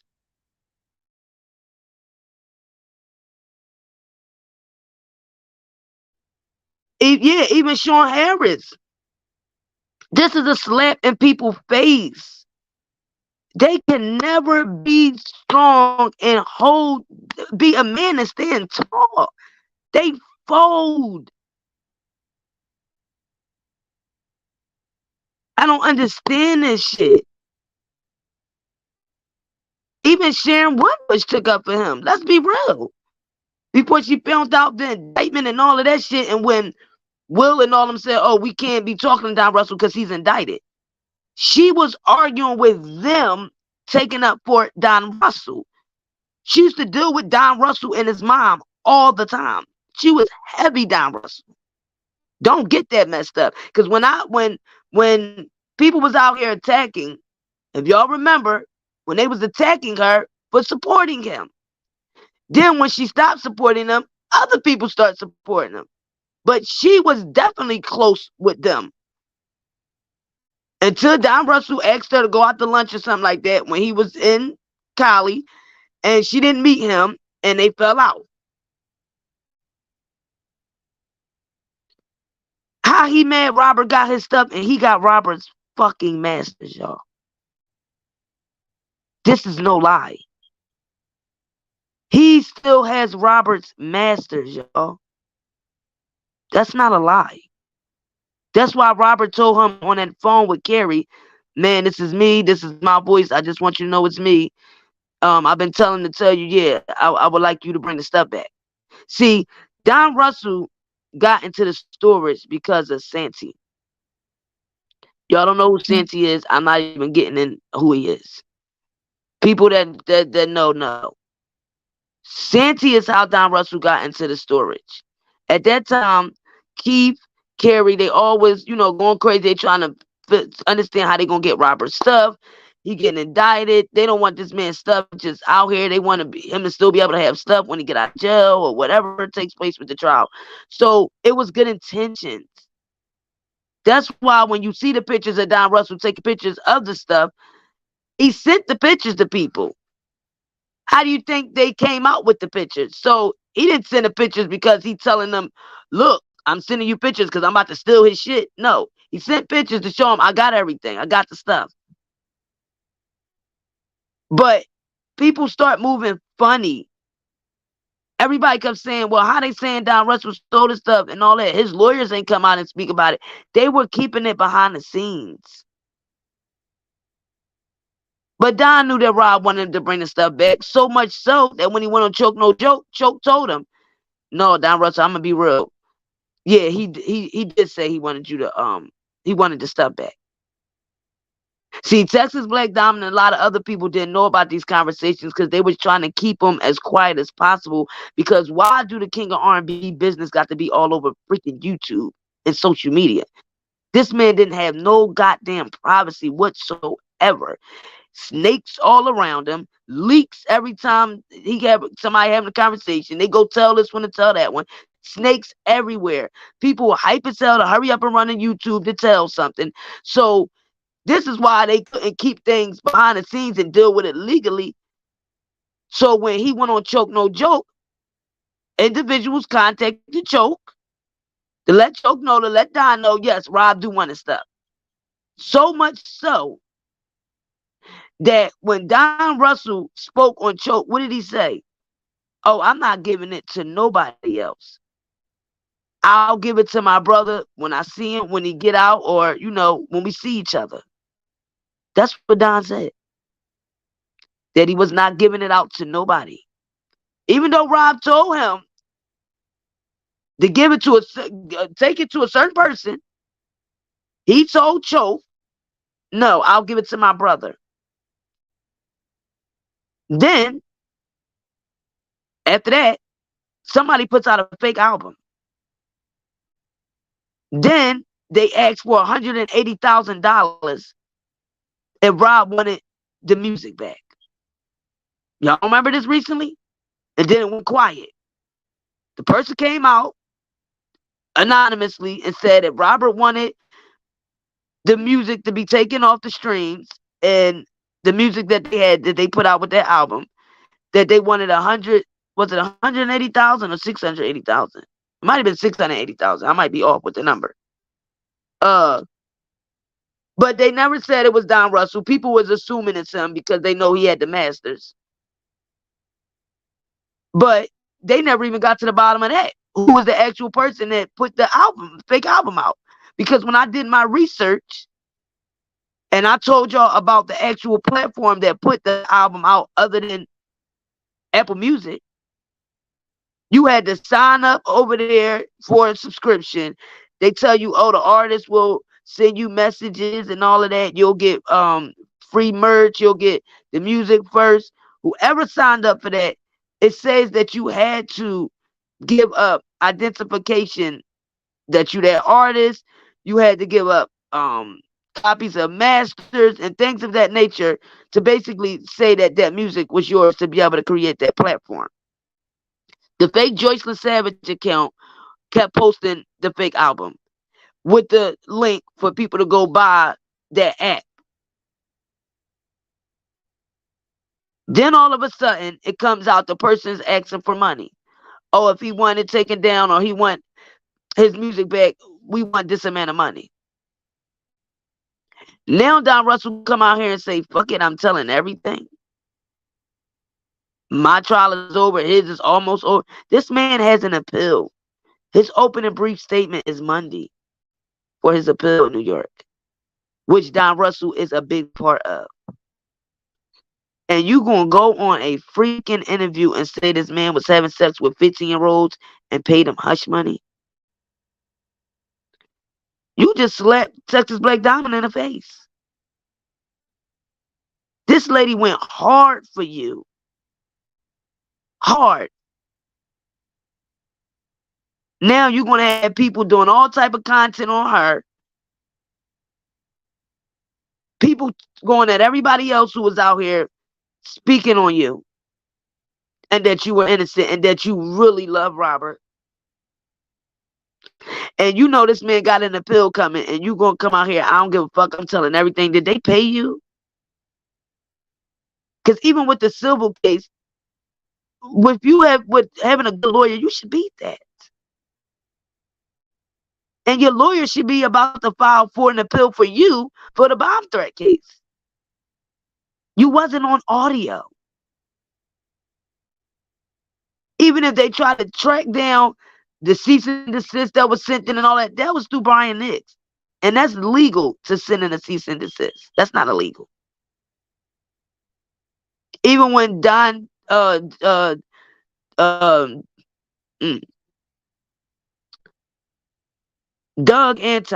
put out the motion during Robert's bond hearing saying that you were the one witness intimidating. Robert never gave you permission to do this, do that. He never hired no other lawyers for that civil case with Faith until he hired Doug Anton. Supposedly you called and told Doug Anton that he was getting fired, Steve was getting fired because Tom Mesereau was coming in, and that if Doug wanted a job, you would put a good word for him, and because you was gonna put a good word in for Sam. Sam is the white guy that the Muslim brothers that resigned from the case with Heather Williams. Then Tom Mesereau wasn't coming in. I speak to Andrew Wyatt, Bill Cosby's PR. He tells me he bought it in Tom Mesereau. He tells me he introduced Rob to Jennifer Bonjean. But everybody else want to take the credit, whatever. He said he even flew Tom Mesereau to Chicago to see Robert in the prison and everything. Doug Anton say Don tells him Tom Mesereau's coming in, y'all getting fired. For some reason, Don had a back and forth with Robert's attorneys. They didn't want to deal with him. Don had a lot of documents showing all the things that people were stealing from Robert, all the money, where it was going, how Cheryl Mack was getting royalties, because Robert let Don into his portfolio. This is a system where it shows all the artists' contracts, every contract they ever signed. It shows all the documents. It shows like where the money was going, where it was transferred to, the different banking accounts it was coming out of, when he was getting paid for these different shows and stuff, where the money was going to. And that's how Don and them was finding out that Cheryl Mack, Linda Mitch, all of them was stealing, and they had the money going to different escrow accounts and stuff like that. I didn't understand why the lawyers didn't want the information. I didn't understand that. I guess they was more focused on the females in the case. They wasn't focused on, for the 30 years, all the money that Robert was getting stolen from him. They didn't want nothing that Don Russell had to offer. They didn't want Don Russell around, so much so that Doug Anton put in a motion to the prosecutors that Robert didn't know Don like that. He didn't tell Don to do the things he was doing. And it backfired because the prosecutors not only indicted Don and said that he was connected to Robert, but the prosecutors came out with text messages of Don and Robert and showing that the text messages of Faith. And like I said, I don't see anything wrong with Robert proving that him and Faith had a consensual relationship. I don't see nothing wrong with that. But they tried to make it seem like that was witness intimidation. They said that Don was behind the Surviving Lies channel and that was witness intimidating the accusers. He was putting all their information out there. He was attacking them. Others tried to say Don was out here stealing all this money. Nobody ever came out here and said Don stole $1. I will take up a dime when Rob was going through problems and he needed to pay his rent and stuff at the Trump. He was waiting for his royalties, and Don let that man borrow over $80,000. Christmas came. Y'all know how much Robert liked the holidays. So he went out buying gifts and decorations and all of that stuff. He know he was going to pray Don, but like I said, Christmas was arriving. He went out and bought a lot of things, getting ready for Christmas. And Don Poster was out here pillow talking to Cash. Cash started pillow talking to Angelo. Oh, Rob didn't pay Don his money. Don out here crying like a female. Because first of all, Angelo would have never found that out if Don wasn't pillow talking to Cash. Cash said that. Don said, oh, we ain't helping that nigga Rob. F him. He ain't give me my money. Da-da-da-da-da. So Cash told Angelo. Eventually, Rob gives Don the money. Now Don's back cool with Rob. And then this is the random time when Cash was using Don. Because she's trying to get to Robert to get first-hand information. She's delivering information to Angelo. Until her and Angelo falls out. Then she tries to go back to Don and Robert to act like she's working with them. Oh, Rob, you shouldn't do the interview with Gayle King. They're setting you up. And that's why Rob said, bring me some information. Bring me proof how they set me up. Because at that point, Rob knew and was told that she was working with Angelo and all of that stuff. So he like, shit, I'm going to believe her. How did they know? How did Larry know that Rob was recording Cash and Don when Larry said Rob ain't even trust that nigga Don or Cash? He recorded them and everything. Remember I said when Robert got arrested, Azriel had the phones. How would Larry know that Don recorded Cash or Don Russell? Because Azriel is sharing this stuff with her father, which her father sharing this stuff with Larry. Now, the reason for Robert recording Don and Cash, I don't know. But as you can see, the man knew what he was talking about. I mean, the man knew why he was doing it. Because now, as you can see, Cash was definitely playing the dirty game. And now for Don Russell to come out 2 days before this man's opening briefing for his appeal, and you to say this man was having sex with 15-year-olds, though. And this is a 2-hour interview. And this is in Chicago. So he went to a Chicago platform. This is sick. And like I said, it's a spit in the face for everybody who stood tall saying that Don was official. Because look at the guy, Ronnie Bowe. He was in jail with Robert. He's an author, so he said he tried to get the side of Robert's story to put out there. Rob didn't really want to sign a contract and stuff because you already know how Robert feel about that. Plus, what's the guy, the big cocaine dealer? His nephew was in the jail, and his nephew only had 5 years left. But they sent somebody in the jail with a wire on, and his nephew started talking about his uncle and the drug game in Mexico. He wound up getting El Chapo. His nephew wound up getting 25 years. They sent the inmate in the jail with a wire on. So Robert was in the jail when it happened. So Ronnie said Robert got, he ain't trust nobody. You got inmates in there wearing wires and all of that. He said even though everybody supposed to be truthful and real, they don't let snitches come on the block or people that's pedophiles. They had Robert and PC, but Ronnie requested to the vice lords, to the black disciples, that he wanted Robert on the unit. So that's how Robert got moved back to General Pop. When Robert first came there, they made him go to protective custody. He said that's a rule by the inmates. When you come into jail in the feds, if you got any charges about snitching or any charges with kids, they automatically get you kicked off the unit. But since he messed with Rob, the others like, no, we don't believe that stuff they saying. They let Robert come on the block. Ronnie comes home. He come out here supporting Robert fully. He's so much supporting Robert through the interviews he did, and even when he did the interview with me, he was so much trying to bring light on Robert's situation that he wasn't even trying to talk about his, and that he had lawsuits out, and that he's suing the government outside of the government. So he's not going to our government suing our government. He's suing our government outside with the Human Rights Court, I believe. I got the paperwork, but I just don't have the stuff right in front of me. Now he drops a single saying free Rkelly, FJZ. Oh, they tried to say my man was raping little girls, but I told him keep his head high. You still the world's greatest. And he's going to platform to platform. He putting his life on the line by saying FJZ and all of this stuff, calling these people out. And you mean to tell me that Don Russell folded? You mean to tell me that Don Russell, you done went to trial, you done went to court already, you done stood tall, you ain't never signed a plea deal, you ain't never worked with the feds. Even for people that try to say he did, he didn't. I attended this man court dates, even when they was on the phone because of the pandemic.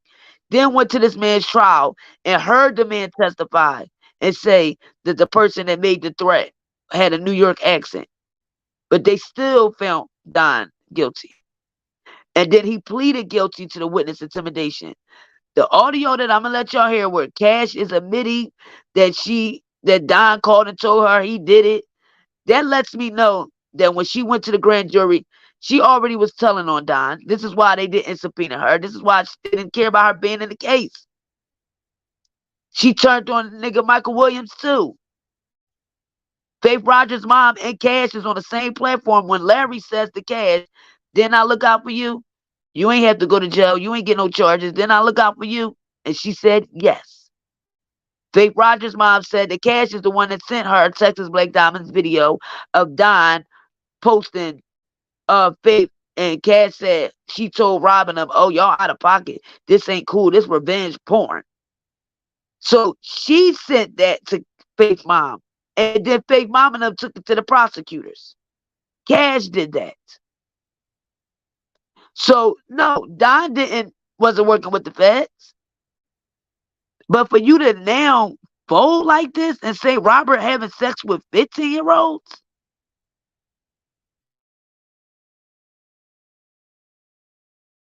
There shouldn't be nothing wrong with my sound. So let me let y'all hear this again. This is Don Russell, newest interview, saying, F it, I'm telling everything. Obviously, you know about the king of R&B, Rkelly, sitting behind bars for 30 years for sex trafficking, racketeering, and the list goes on. Now we're actually hearing from the man known as his manager, also the muscle, Don Russell. I don't give a shit.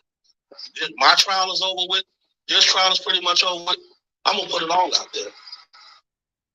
You never saw any underage girls around him in his entourage. You never saw any underage women, girls in his camp. And all these other motherfucking names that's attached to him know where the bodies are buried. They were there. What did you uncover that made you say he has a problem?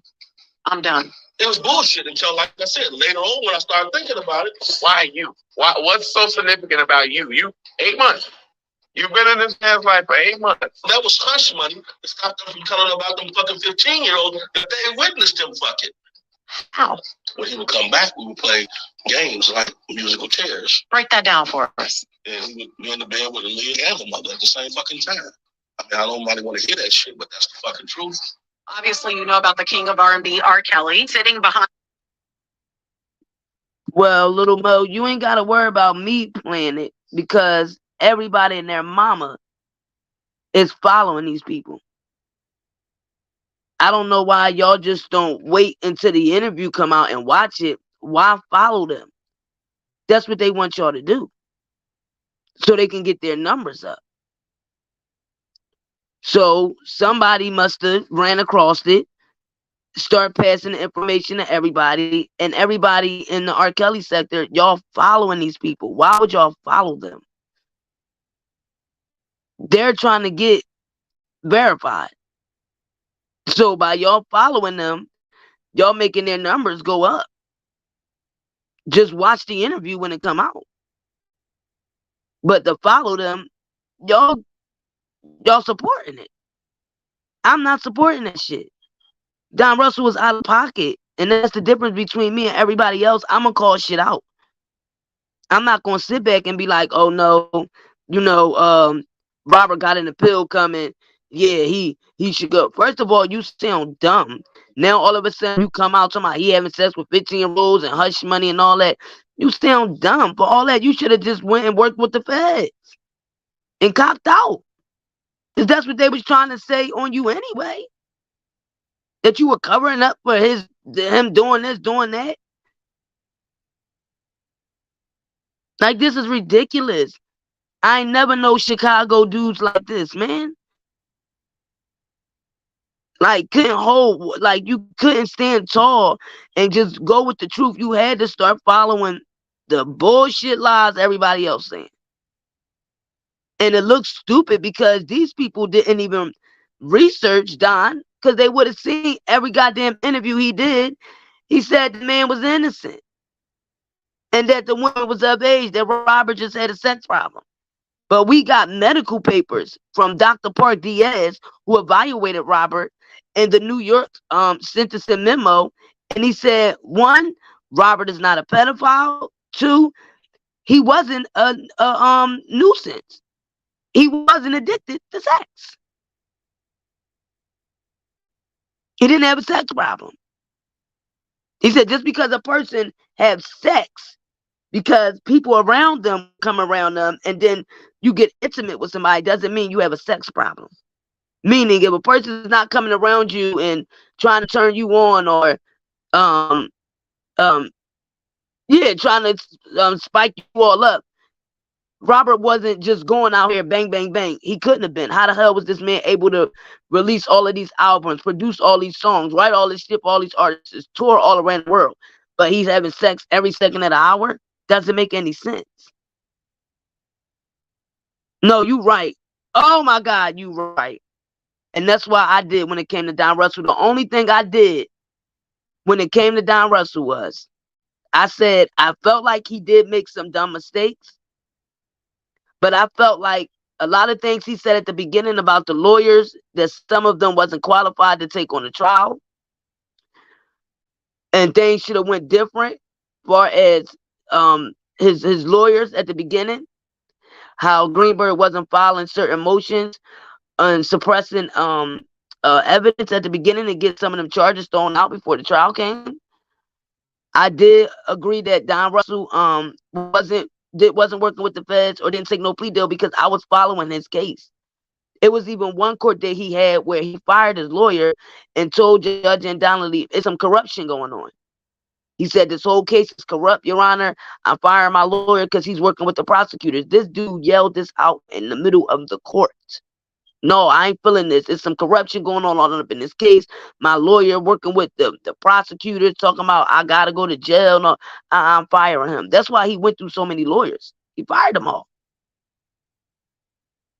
But I knew the man didn't take a plea, because if he did, why would he have a trial? You don't get a trial if you take a plea. Doesn't make sense. If Don was working with the feds, he wouldn't have had a trial. They would have gave him a plea deal. You know how mad they was that Don Russell kept pushing it to go to trial? because he made them have to spend their resources and spend that money. So if he was working with them, they damn sure would have stopped from going into a trial. They would have saved money. They wanted him to fold on Robert, just like Richard Arline did. Michael Williams, from the rip, he pled guilty. That's why he didn't have a trial. He pled guilty, took a plea deal. He took a plea for 5 years. The judge gave him 8.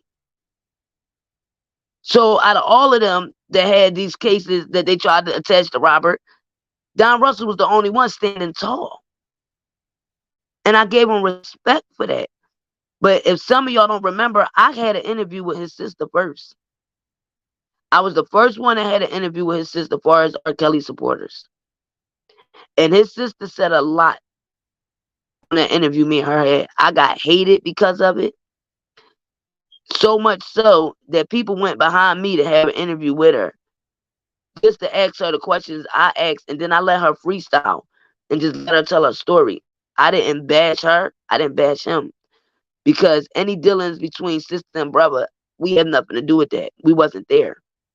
But when she started telling me that Don Russell was trying to sell Rob's music to somebody, and about her relationship with Will, and how Will never knew Don Russell was her brother, and Don Russell didn't know about Will, and they both from the same city, it stunned me. But in reality, they didn't. They didn't know about each other until all this Rkelly stuff came out.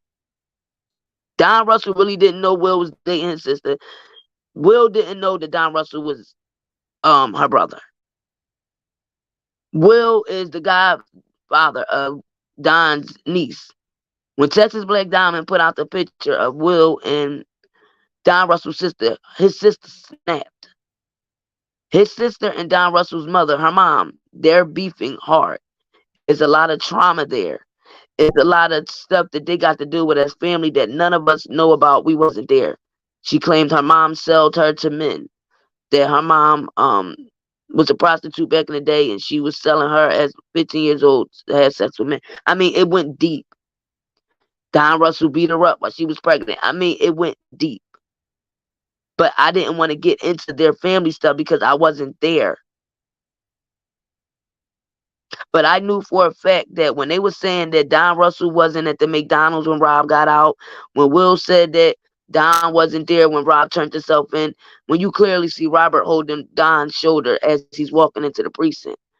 Robert had relationships and friendships where he didn't let his friends know about that friend, or he didn't let this friend know about his friendship with that friend. So this is why you see Will saying, "Oh, I don't know about him with that person. I don't, I know he know a lot of people." And then when he finally see Don at the basketball court, Will put 2 and 2 together. Oh, this the guy I was talking to about helping us get a gym. Then Don shows up to all the games and talking to Robert outside of Will. So it was a lot of that. Robert had a friend. That's his friendship with that friend. He didn't tell that friend, "Oh, you know my other friend such and such. Yeah, me and him be doing this together and that. And I know his mom and all." He didn't do that. I don't know why. That's how he did it. Whatever friendship he had with this person, he kept it on that. He didn't go talking about this friend to that friend, or talking about that friend to that friend. And that's good in many ways, because that wasn't everybody's business about what friendship he had with what friend. But it started confusion because people started coming out here saying, "Oh, I don't know that person. Oh, no, he don't know that person," because they didn't know that Rob was associated with this person. So again, Texas Black Diamond stood tall for Don. So this hurts, and I'm gonna play this video. Yeah, I feel very bad for her. All the way to the point that when I went to the trial in New York, they had this lady's channel as evidence. They was playing her video in court. They tried to get her caught up in that indictment. And that's why I told y'all it wasn't no revenge porn, because if it was, Texas Black Diamond wouldn't have been able to still have the video up. YouTube would have made her take it down. It's still up. So how was it revenge porn? That's a lie. But they definitely tried to get Texas Black Diamond caught up in something. And somebody else, which I'm not going to say no names, but these females. I don't know if y'all remember 3 years ago when Texas Black Diamond said that she had friends that was COs and she had friends that was judges. Then later on, somebody else go repeat, oh, if any of y'all going to the MDC to Chicago, we got CO friends. Just let us know because we got people in the jail.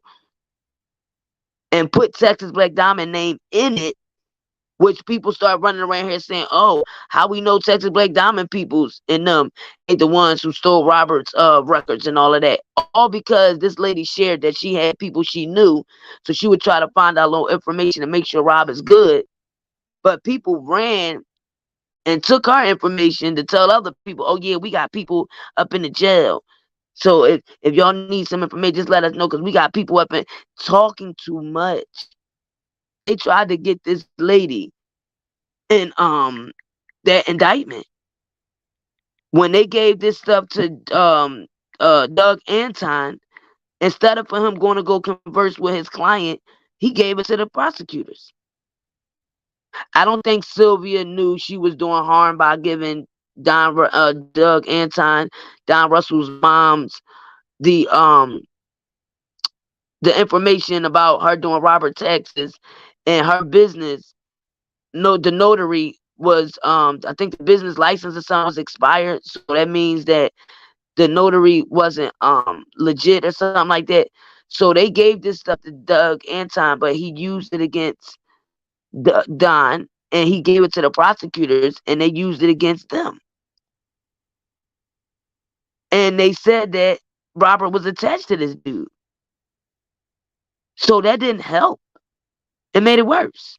But I want y'all to hear Don Russell's interview outside, where everybody feels like this hurt Robert, the things that Don was saying. And per Will told me that Don never asked Rob, could he go do that interview? Don never told Rob he was going to go outside. They was behind Don in the cigar spot. It's a cigar spot right there on that corner in the back. They was all in the cigar spot, and they seen that it was all these news trucks following them. So they went to the cigar spot. The news people stayed outside, and they said Don went up talking to them. So this is the interview, the first one.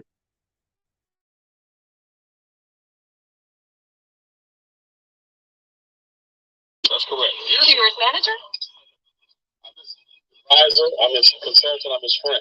Okay, so Natalie was interested in what was he doing tonight after? We're really that he got a the position that he was in. And he was ready, to tell his side, which is important. No one's heard his side. He's not. I mean, he's got to, tell everybody the truth. But you got to be listening to one side of the story all the kids, and I start to tell you the other side. John, you talked to his son about some of the challenges he's faced in his life. Did you say that this is a result of bad choices? But not pedophilia. That's not bad. He's a survivor. This is a young guy. This is a guy, an older man who was at the age of 8 molested by his sister for 8 years, and who told him she would kill him if he told his mother. I mean, so you got to realize. I mean, that's your sister. Who knows? Any of us have been through it? No. I mean, so you don't know what it feels like to go through that for 10 years of your life. It's in his book. He wrote the book, Solar Coaster. That's his book, and all this is in there. Does that excuse any of the alleged behavior? Absolutely not. It's alleged behavior, and that's because you're hearing from one side. But this is not a man who lets anybody in any of his events. He's not a man who I've ever seen go out and target some type of individual. Take my glasses like that. He never targeted young people. It's not him. But to what you were saying he was young and his sister was that age. Does he feel... His sister was 10 years older than him. Right, a teenager. Right. I'm saying perhaps it's the age of his alleged victim. Say it again? But that's about the age of his alleged victim. I mean, so what should be, he should be in a room with a psychiatrist, not police. I mean, and we know how the industry is. If you snort coke, they're going to put that in front of you. If you like women, they're going to put that in front of you. He doesn't card anybody coming to his events. So the allegations are a very, very young girl. Yeah, but these are women that, you got to think about this. Rob, when you go, dyslexic, we know about his issues with his, with not being properly educated and things of that nature. He wasn't going to that school because she was targeting somebody. He had a teacher, Dina McGlynn, who actually taught him how to play the piano, taught him about music and a lot of things. So he wasn't going there targeting anybody. He was going to learn more about his craft. He's perfected his craft. Did he have sex with a 14-year-old girl? Absolutely not. That's not what this man went into anything to do. Is he hypersexual? That's a question you got him. But that didn't stem from him being someone that goes out to do that. What happened to him put him in that position. You're 8 years old. Somebody's taking advantage of you. What do you think is going to happen as a result of that? My question is, did he have sex with a 14-year-old girl? Absolutely. So this stops Don Russell's interview. They asked him, have he ever had sex with 14-year-olds? Don Russell, you said absolutely not. So why would you go on an interview and say he had sex with 15-year-olds? They just asked you on the interview, did he ever have sex with any minors or 14-year-olds? You said absolutely not. So now you want to interview saying he had sex with 15-year-olds and the people around him, they paid the women hush money to don't say nothing. But you said on this one, he didn't. Then you said, oh, he might be hypersexual. That's because he was molested by his sister that was 10 years older than him.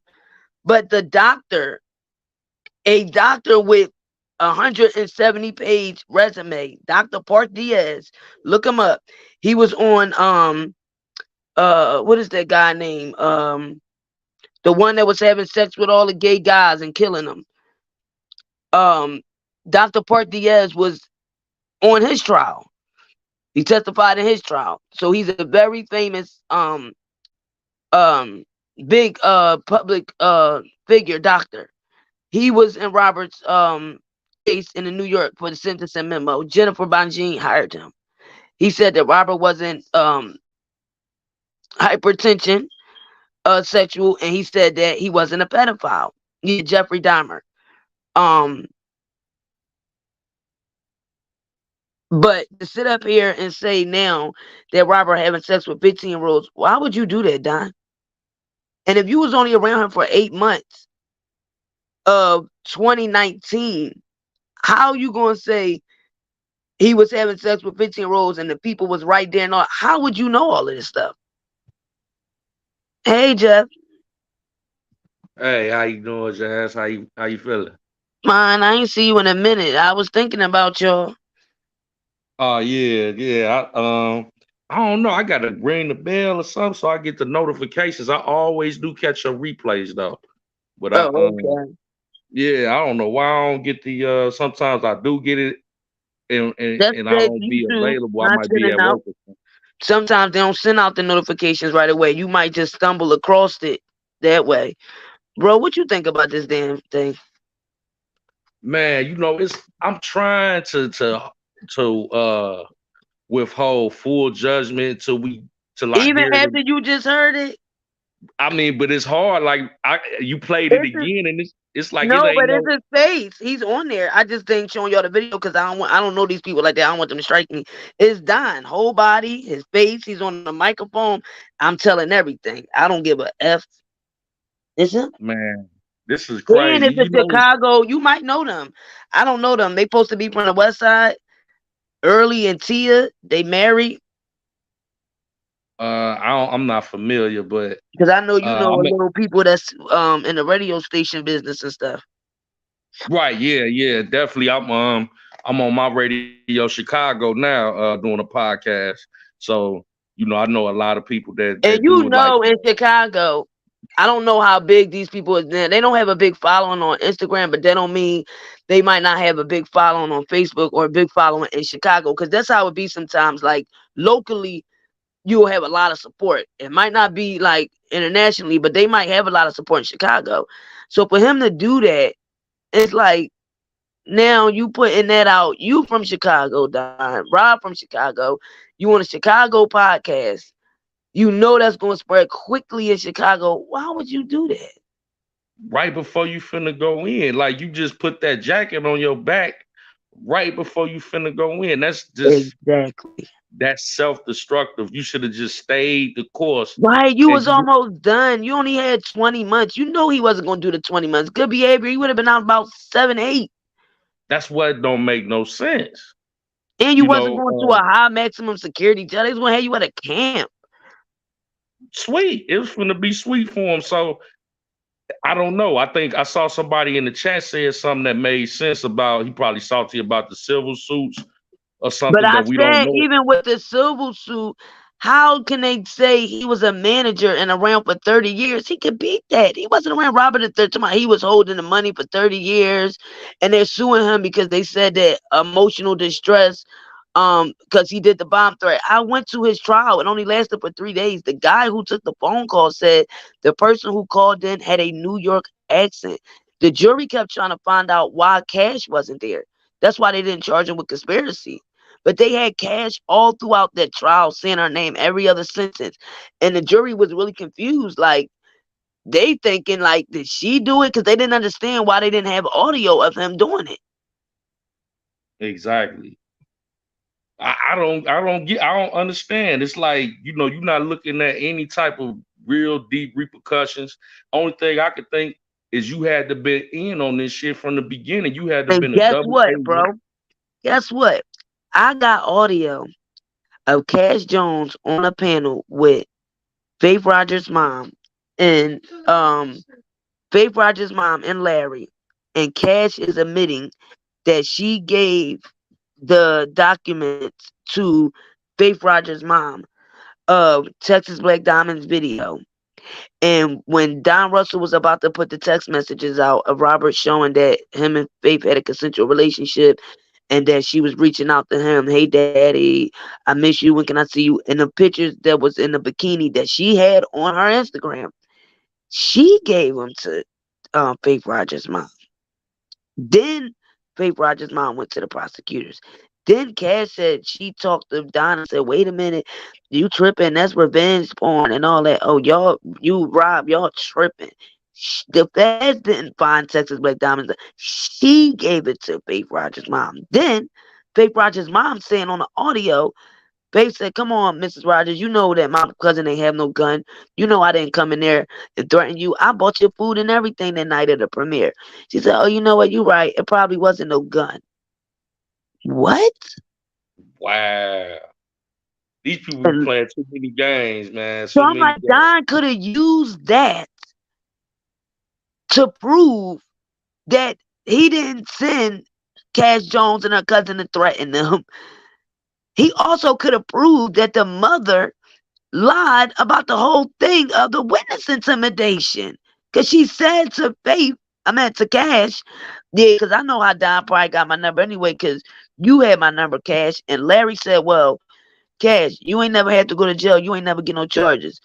Didn't I look out for you? She said, yeah. Yeah, she told that Don did the bomb threat. She said after the premiere, while they was all evaluating, she got in the car with the cousin and was like, forget it, we just gonna go to the hotel. She said Don called her phone and said, ha ha, what they was saying, what they was laughing and stuff, how they face looked. And she said she looked at her cousin and looked on the phone to Don like, oh, you out of pocket. So she told that Don called her and told her he did it. That's why it makes sense why they didn't have the audio. Facts. So why he didn't just have his lawyer investigate, hire a private investigator? These people talk too much. I catch them slipping up saying stuff all the time that you couldn't stand tall. This man got in the open appeal briefing Monday. You talking about, oh, his trial almost over. Mine is over, so I don't give a F. I'm telling everything. This man still got appeals, though. You know what I'm saying? Like, why is you opening your mouth? Don will have appeals, too. He act like he can't fight it. I ain't never seen so many niggas run their mouth in my life. I'm flabbergasted. I feel so bad for Texas Black Diamond, though, man. Because she went hard for this man. Yeah, Texas, if you listening, and it ain't your fault. You know, you didn't know. You thought, you know, who's to say what transpired to make him change his tune up like this? But don't blame yourself, sister. It ain't your fault. And then you don't want to, like you said, you're about to go to jail. You don't want that on your jacket as a mouse. Right. Ain't no way in hell I'm gonna go through 2 trials and stand on my feet as a man. And before I go in, I'm gonna turn it to a mouse right before I go in. That don't make no sense. That's why I say it got to be more to this story. It got to be, because the only thing I can think is because you know that they can he can walk off probation. He can do outpatient. Only thing I can think is he must be not trying to go into jail. He must be trying to get them 20 months down to something like probation and some type of 8 to 12 month outpatient. There you go. Yeah. Hey, do this little interview. We'll wop the bam. We'll slide you this little play where you ain't even got to go in there. You know what I'm saying? Because this is one of their main people on the case that they call the co-defendant. This lady is going for opening briefing for his appeal Monday for New York. And all of a sudden they dropped this interview today. Yep. Makes sense. I think you hit it on the head, sis. That was he asked for the judge. Now I don't know where this money come from. Don't get me to lying. When I went to his sentencing, he asked the judge, and then it was so beautiful how the people stood up for him. I mean, he had like 6, 7 characteristic letters. Like his mom wrote this long letter. The wife, little chick he messing with, she was there every day. It went hard for him. Even a lot of people that's in the corporate world that he knew. But he said that he was waiting for his settlement. He had a case settlement. He wanted to collect his money first. So he asked the judge, can I stay out until May? Y'all know when the man's sentencing was, so that's a stretch. So this is next month. And then I start thinking after I heard the interview, I said, so he's supposed to turn himself in May. His lawyer might be making a deal with something like walk the rest off in probation and probably do some type of outpatient anger management, community service, or he could probably do like 6 months house arrest, the other months on probation. I mean, it's so many ways they can take that 20 months, because in the feds, 10 months is a year. So 20 months is only 2 years in the feds. So they can definitely break that down from a 2-year bid to a 6 to 12 month house arrest / probation, and he can walk all that off. So that's the only thing, because he got like anger in his voice as he's saying, I don't give a F, I'm telling everything. And then don't forget, somebody leaked them fake albums, and now they're trying to extort, saying they want $680,000 if Rob want the music and stuff taken off the platforms and the music back. Rob still don't got his masters. And Don said that he wasn't giving it to nobody but Rob. And he's seeing when Rob get out or whenever he see his brother. He said that on Choke Channel. Right. So you go to do this and you still holding the possession of this man's intellectual property though? Right. He can't be going in there, and you not going in the feds with that jacket on your back voluntarily like this just for the world. No, I think they got him. Yeah. They got to try to post some type of stuff. They put, pressure bust pipes, with, because remember the weed case that he had when I interviewed his sister? Supposedly it was a young boy from the hood. He had just ran across or whatever, and he had the little weed on him, but they really wanted the young boy. And when he got booked with the weed, that's why Larry was out here calling them, saying, oh, he told and all this. He gave information on the boy. They asked him something about, like, him. He like, yeah, we grew up together, whatever. It wasn't like a long interrogation type thing. They asked him a few questions or whatever, but they wound up not giving him no jail time for the weed case.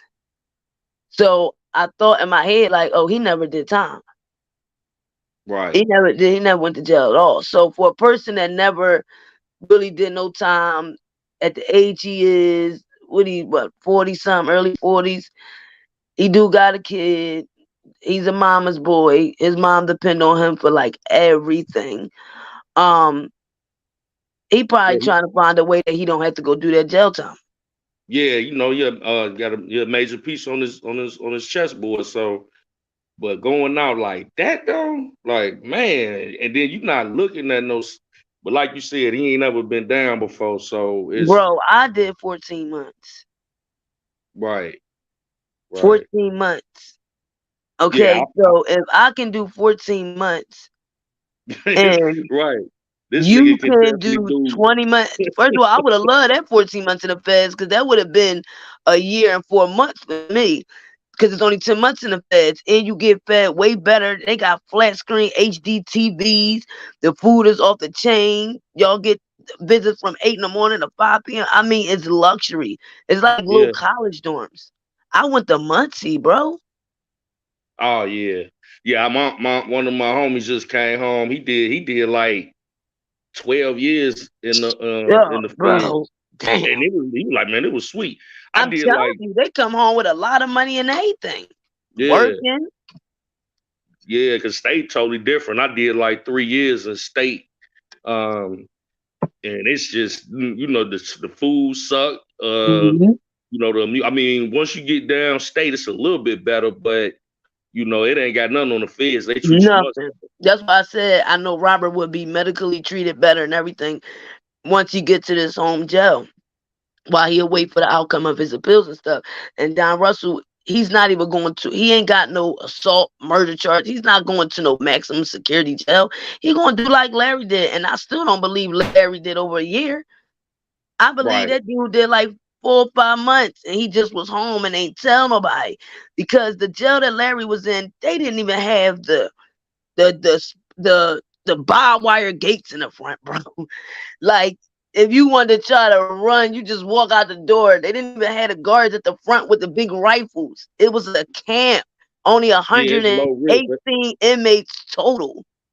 Yeah, ain't nobody trying to get away from that. They gonna go on here and not let everybody know. You know, it's Right. different. When, It's sweet. That's why I said Don Russell, his lawyer could have requested for all. He could have went to a regular camp, man, sat back, ate, play cards, worked out.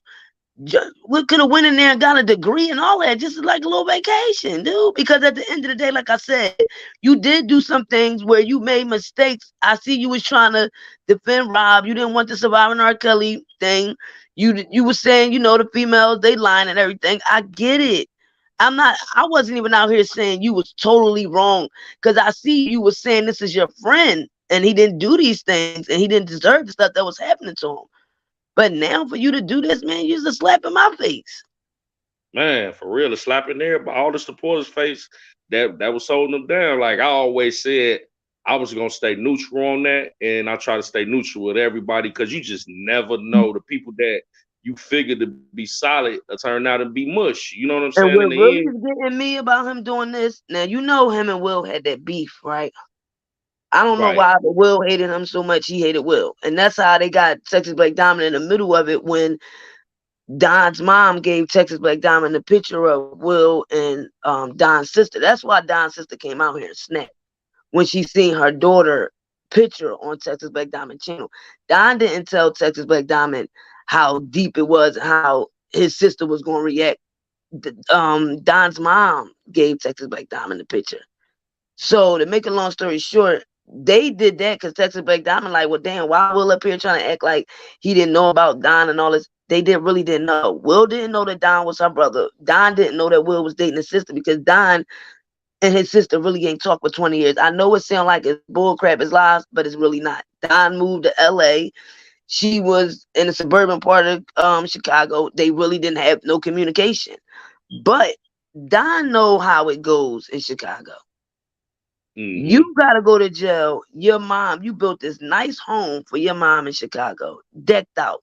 That's the joint that Tasha K had the interview with Carrie. So you gonna do this knowing that the stuff was already called off because nobody wanted you and Will to go to war. So you had the South Side and the West Side. Because don't get me wrong, Don knows some heavy hitters over the West Side. Will know some heavy hitters over the South Side. But usually when you're from Chicago, you get two branches to come together, shake hands, let that shit go. The young don't know how to do that, but the old heads do. Because it costs money to beef. Okay? Right. So after that was all situated, And then for you to come do this and you gotta go to jail, dude, that's not making any sense. Man. And I'm just saying. McDavid stood tall, you couldn't? Man. And I'm not saying stood tall for people in the bushes. Oh, what you saying that he should have covered up Robert's wrongdoings? No, that's not what I'm saying. What I'm saying is when Don Russell first came out here, he said, no, I never seen him messing with no 14-year-olds. No, he never did that. How you gonna go on a podcast now and say that the people around him was paying people hush money because he know where the bones are buried? Rob was having sex with 15-year-olds. How you gonna do that to your man? I know his mom gotta be hurt because his mom loved Robert. I'm saying it. Just the timing of it is crazy. Like you didn't even have to do that, bro. You was on your way, like to get the fuck up out the way, man. Why throw salt on kills like that though? Like it's crazy, man. I'm at a loss for words with that one. And then I'm like, the platform ain't even big enough, so I'm like, oh snap. So maybe this is what he about to do before he go in. Go do all these interviews and stuff. Yeah.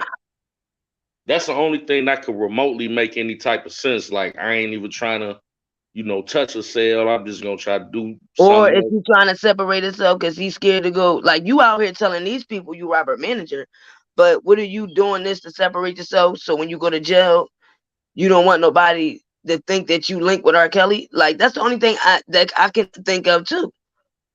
True. But because it is big when you go into jail. Like Ronnie said when I had the interview with him a couple weeks ago, that when Rob first got to Chicago, he went straight to PC because when you got charges of anything with kids or if you got charges or they find out you snitching, I didn't know this in the feds, but he said the inmates, they kick you off the block because they try to keep the block respectful and everybody thorough and everything like, squeaky clean. But because everybody mostly from the hood, they know this is some bull crap. Ronnie said he spoke with the vice lords and the GDs and they was like, no, man, bring Kells up here, man. No, we know Kells ain't do that. So I'm thinking Don Russell must be trying to not link with him because he going to the jail because he probably thinking people in the jail is calling, I guess, Rob a pedophile or whatever the kid. And then by you out here saying a man messing with 15-year-olds, but then in the title, you his manager, what are you doing? Right. Well, see that's a crazy like you said, he ain't never been in there, but like for somebody that have been doing this for 30 years in the city, you know what I'm saying, and go through Cook County unscathed and be in the feds on the block, he cool. So that kills any narrative that he been out here touching, because it's gonna be somebody uncle, somebody cousin, somebody you did something to what such and such daughter, and now somebody that these gonna text know messages somebody. came out. Right, somebody gonna know somebody that you did something to somebody family member that was a kid. If ain't nobody pressed them on that, then that speaks volumes to me, because like you said, it is a big thing with those type of charges, and you have to be, they are going to have you separated. And Ronnie said when the bull farmer attacked Rob, he said they went to the Latin Kings, the boss or whatever in the prison, and he was like, no, we ain't call that hit. He was like, that dumb nigga did that because he mad because we got locked in. So Ronnie did say that because the supporters came up there that day, and when they was outside saying bring them downstairs, and because see, I didn't show up to the next day, and remember 2 days after that, Robert got attacked, and he did say that they locked the guards tried to be smart, so they locked them down for 3 days straight. They couldn't go to shower, they couldn't eat, they couldn't go to rec, nothing, and it was already a pandemic. So he said they was pissed, and Rob was like, man, I can't stop them from doing what they doing, man. They grown. I ain't even tell them, to do that. I can't tell. And I felt bad when Rob said that because I'm like, Rob, no, if he would have called somebody and said, yo, tell all my supporters and fans fall back from coming in front of the jail, they would have not did it. And he felt like he couldn't tell. I got to keep it real. Bruce came out here and said it. When he said it, I started telling everybody, I don't think it's a good idea to go back down there. Because Wait you a know, minute. So once you think if Rob came out and said, "Yo, y'all could come in the back of the jail or anywhere else in Chicago, just don't come in," you think they wouldn't? They wouldn't have stopped? maybe, but his brother said it's just to me that was enough for me. You know what I'm That was saying? To enough be for me like, too. yeah, that was enough for me to be like, nah, I don't think it's a good idea because I could just imagine being in that situation and Right. you And when know, Ronnie said it, I'm like, damn, because he was like, the Latin Kings wanted to mess the bull farmer up. And he said, for real, the guards popped their door. You know, when you lock down, you never supposed to pop all the doors. You do door by door, and each inmate get like 15 minutes out. Then once they go in, you let the other one out. And he said they popped Farmer door and Roberts at the same time. Rob was on a bunk, sleep. So he automatically got kicked out the jail, got transferred, and he was facing a double murder anyway. And that's another thing. He shouldn't even been near no cell with nobody with double murders. Like his charges wasn't even that. So he said no, that wasn't called for. They was all mad about that. They didn't send no hit. So it's not like nobody's trying to take him. And he did say it's 3 organizations that is protecting Rob. So no matter right, where you yeah, go, he said he gonna be good because he said everybody know now like this is bull crap. He said when they seen the surviving Rkelly, they was thinking it was true. But he said once everything start coming out, they like, no, this is some they set this man up. So I think that's what right, Don is thinking. Like he think he gonna go in there and be like, oh, people gonna be like, oh, you was with a pedophile or you, and I think he's scared. right. I can kind of understand that, but it's a way you go about that. Like you don't throw your mans under the bus, though. You know what I'm saying? Like I can understand that frame of thought, but he in Chicago. He get the word. He know Kel's good in there. So if Kel's good, you definitely gonna be good. You know That's what you I'm not saying. Like, right. You know what I'm saying? It's like you ain't and you you ain't know, Don accused of, Russell really, no lie, not throwing shade and none of that, but 2 of his baby moms, he was messing with them. One was 16, the other was 17. He got both of them that's pregnant. right. That's probably half the population in there. They like, well, shoot, my baby mama was 16. I Right. was 20. Thank you. So You know what if I'm you like y'all, I mean, and that wasn't because they, well, I don't know if they lied about their age. Probably most likely because I remember at the age I was lying about my age, but that's half of the population. So what makes you think that people in the jail that's black that know us, that understand us, is not going to understand what's going on out here with this stuff with Robert? right. You That's could why have it's went in there so. telling the truth about what's going on. Like, yo, they lying on them. If anybody could have spoke, you could have spoke. hmm That's why it's so important when they say a jury of your peers. It really got to be a jury of your peers, people that come from a familiar background, similar environment, so they have an understanding of the culture. Because I mean, like especially in Chicago, cities like that. I mean, that was the norm, especially around that time frame. You know what I'm saying? It was like it wasn't a thing. Like I always say, my sister was 17. She left home at 17. You know, her boyfriend turned husband was probably 24. You know what I'm saying? It wasn't a big issue back then, though. You know, now they putting a magnifying glass on something that you know. That's why it's a statute of limitations because the culture shifts too. You know what I'm saying? So you can't hold somebody accountable for something 30 years ago when it was socially, it was acceptable. You know what I'm saying?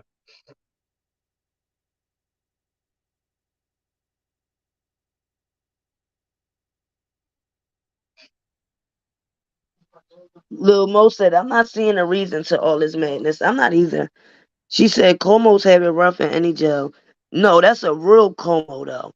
That's them, not putting a race out there, but y'all know what I'm talking about, them Mexican skinheads that really be messing with kids. Like, for instance, the Mexican guy that had the girl in Milwaukee, she's 12 years old and he got her pregnant. He been messing with her since she was 10. The only reason they found out because when she went to have a baby, he was in a hospital with her. But at the baby shower, it's pictures all over Facebook. He in the pictures with her, so her family knew this. They was cool with it. DHS got in it because when she had the baby, he was up at the jail with her. And he had to sign his stuff and all that on the birth certificate. And he was 46 years old. And she's 13.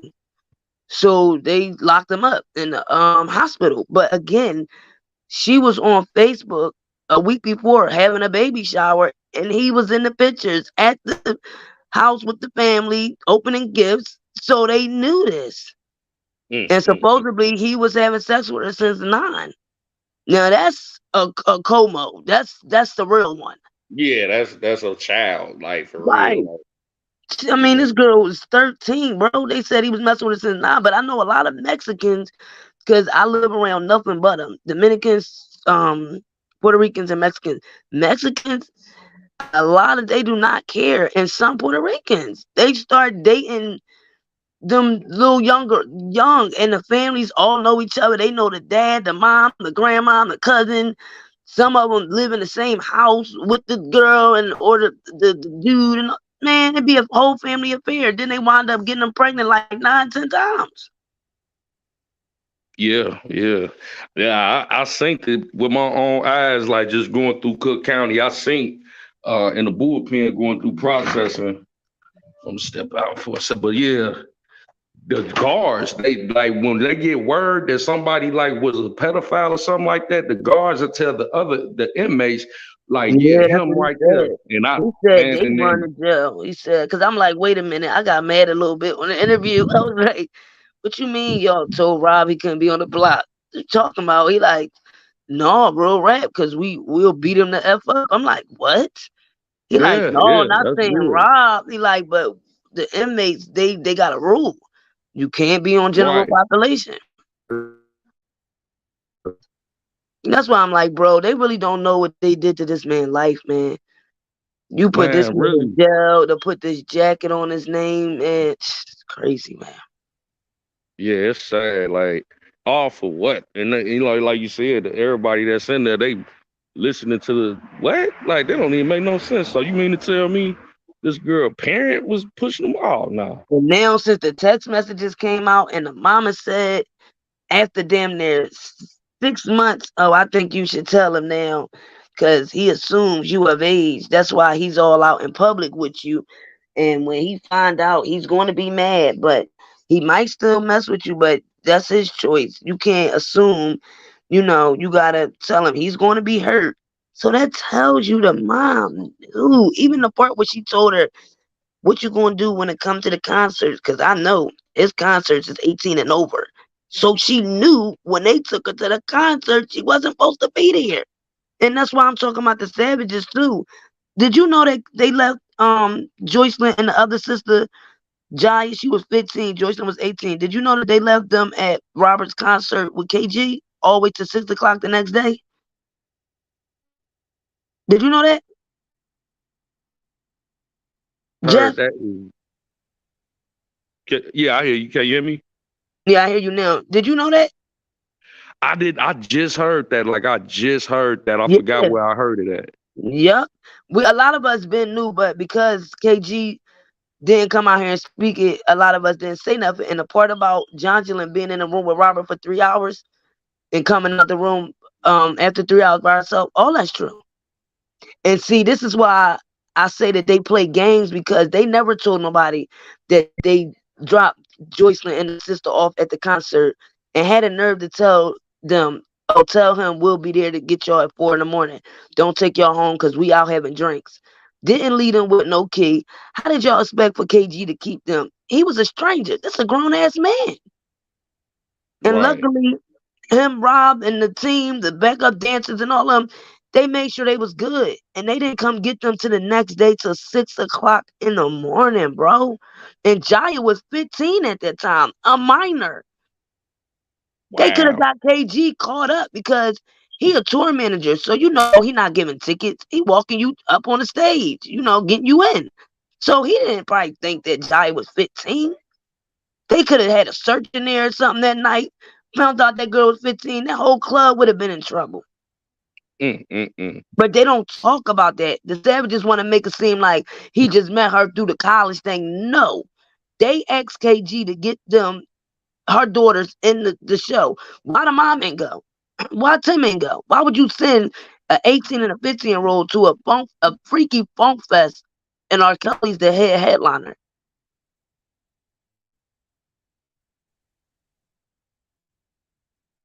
These parents are sick, man. These parents are sick, man. And like I said, every man can vouch for this. They got daughters or sons. If you are supporting your child's music career, everybody know that Robert writes and produces music. So many artists have paid for records from him, albums. Why these dads didn't go to Robert team? Yo, how much you charge, man, to get my daughter a EP or one song, and you be on the hook or the a verse or two? Robert would have gave him a price. They would have had to go in and record the song like Aaliyah did, and that could have been the end of it. These parents expected Rob to just, how you expected for him to just sign her to a deal? Rob don't own a label. He's under a label. Rob is not a manager. He has managers. So they made it seem like this man was a manager out here looking for artists and signing them to his record label. He didn't have a record label. The only thing you can do is him produce your music. That's it. Yeah. That's the first order of operations is what's your budget? You know, what you trying to do? You want a feature? We going a EP? This is the price, but just to drop her off and say, I want you to work with us, like, okay, what Which you is giving me to right. work with? Right. They act like this man owed them. Like, oh, he bet like he gotta work with her because she pretty. Like, I didn't understand it. None of them talk about that. No, they all say he didn't give us no money. He didn't give. But what did you give him? Your daughter. Exactly. How you doing, And brother Jeff? Ryan, Hey, how you doing? I'm How you coming doing, in. I Leslie? gotta put my 2 cents in. Okay. You gotta remember, Sister Just Jazz.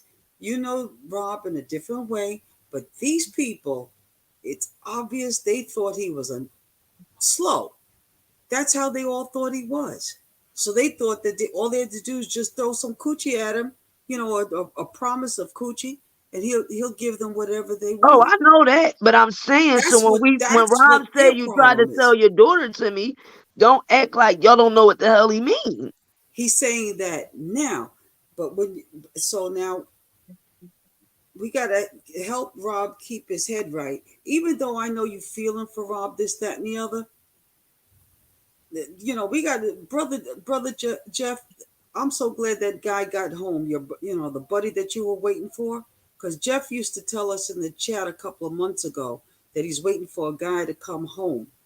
I This remember. guy did 12 years, and and thank you. I salute you for being there for him. You're a good And I man. salute that man for standing tall and getting I'm out of that. And I hope serious. his mental be good after this, because 'Cause a I lot of couldn't do it. people, it bothers their mental, man. You So put Oh him back yeah. in society. Yeah. Just to give a quick update, he's doing Yeah. pretty good. He's got his own barbershop. He's Wow. downstate. Yeah, you know.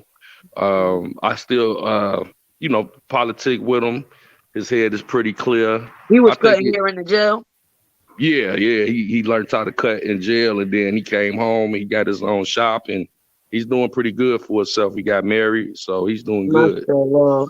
That's what's up, That's a man. good thing, you know, because I know some brothers who've done state and federal, and they say federal is better. That's one thing. But I found out that they were there after they did their time and came out, okay? Because they just wanted to do their time.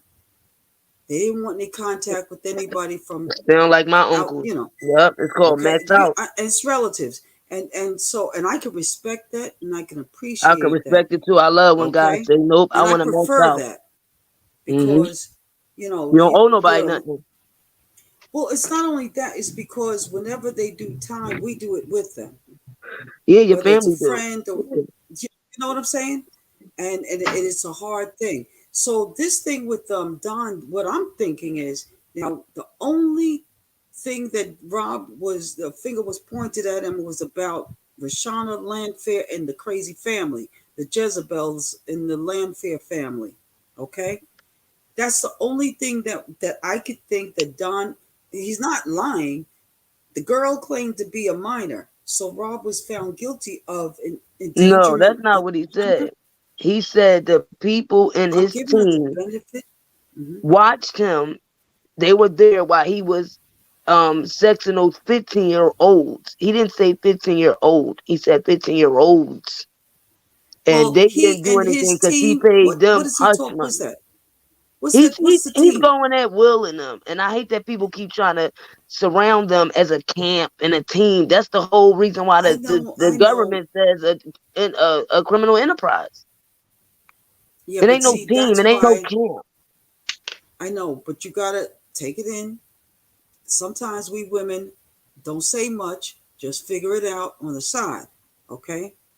That, whatever they're trying to say, they want to get a rise out of people, make people say, ooh, ah, it's Yeah, no well, ooh, I'm ah. sorry, but Because let Don me put a tell lot you, of people in situations. A lot of people got attacked out here.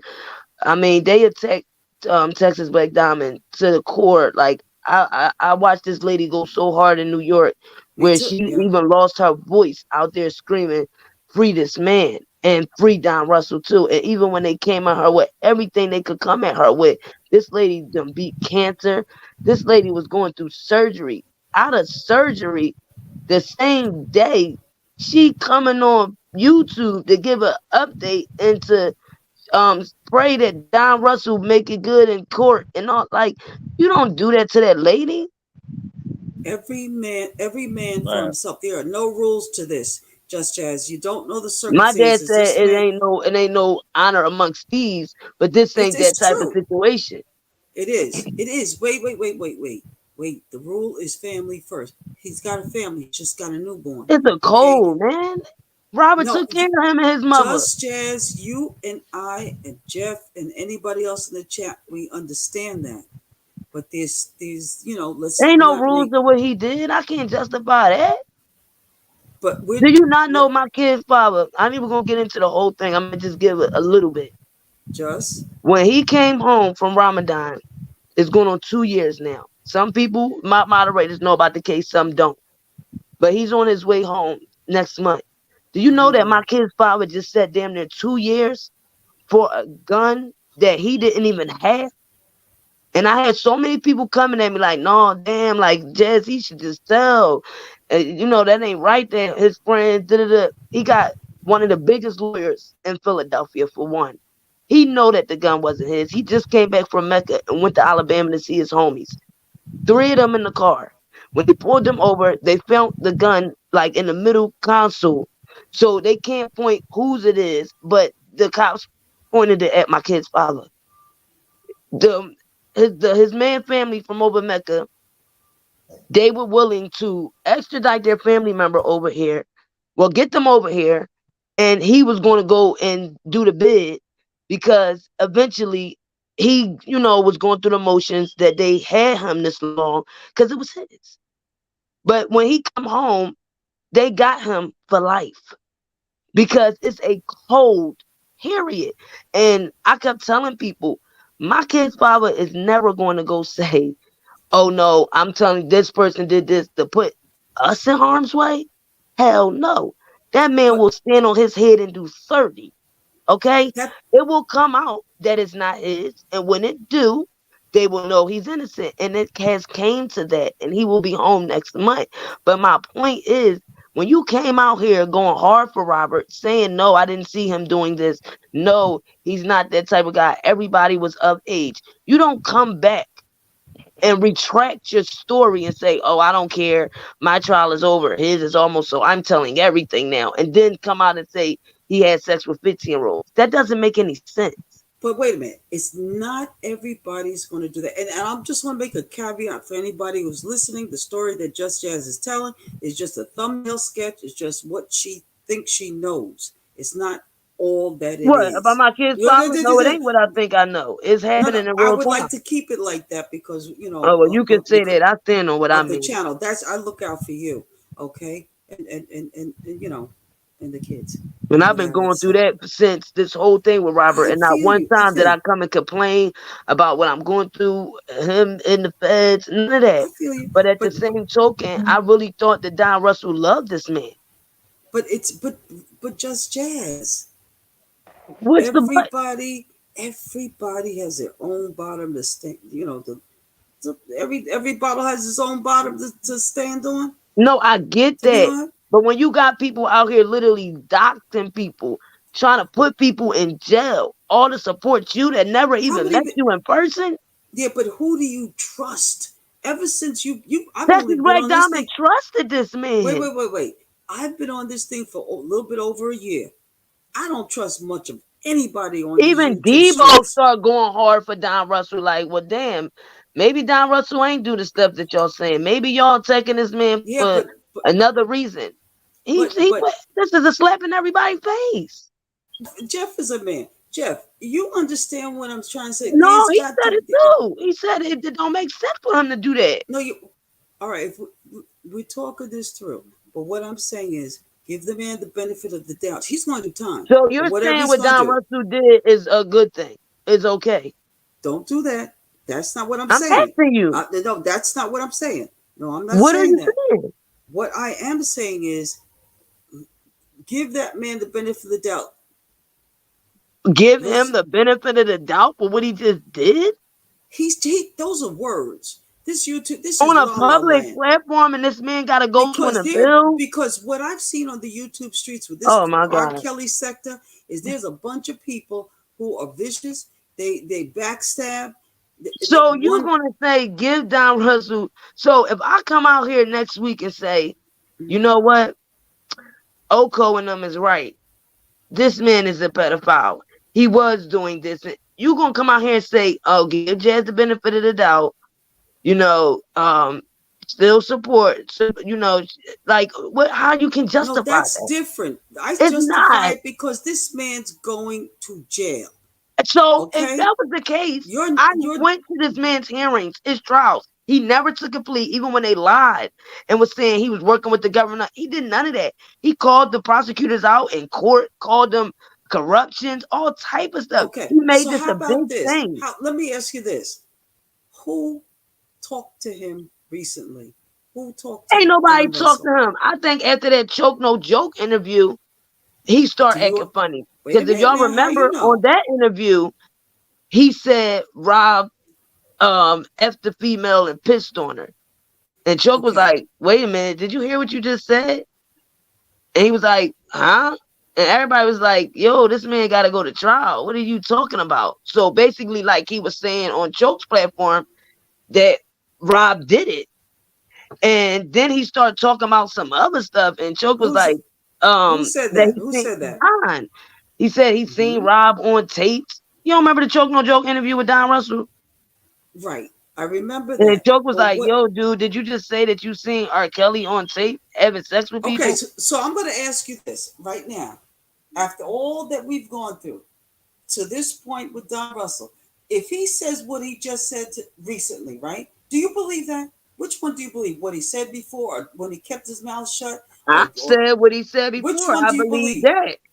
That's what I believe. Now, either somebody shaking him up or he really don't want to do this. No, but you didn't say it like that. Who was talking to him? I said, who give talked him to him? Justification for what he's doing. I still don't give him justification for when it. You said somebody shaking him up. I'm saying that I'm trying to say it nicely. Jeff said, me and Jeff said, I think that he probably don't want to do the whole 20 months. So his lawyer probably fighting for him to do like probation and house arrest. Cause that ain't no time. He can work that off on probation and not go to jail and house arrest. Right. But thank goodness all that he's saying, he might want to make a book, write a book or to make a sell a story or something like that. With a book. That's on his side. But notice how he said, well, Kelly's case is done and my case is done. He didn't. No, he didn't. He said, I thought I heard him say my case is done. His is almost. So he must have did this interview while Robert was going through the Chicago case. But like Jeff said, this man got to go through an appeal.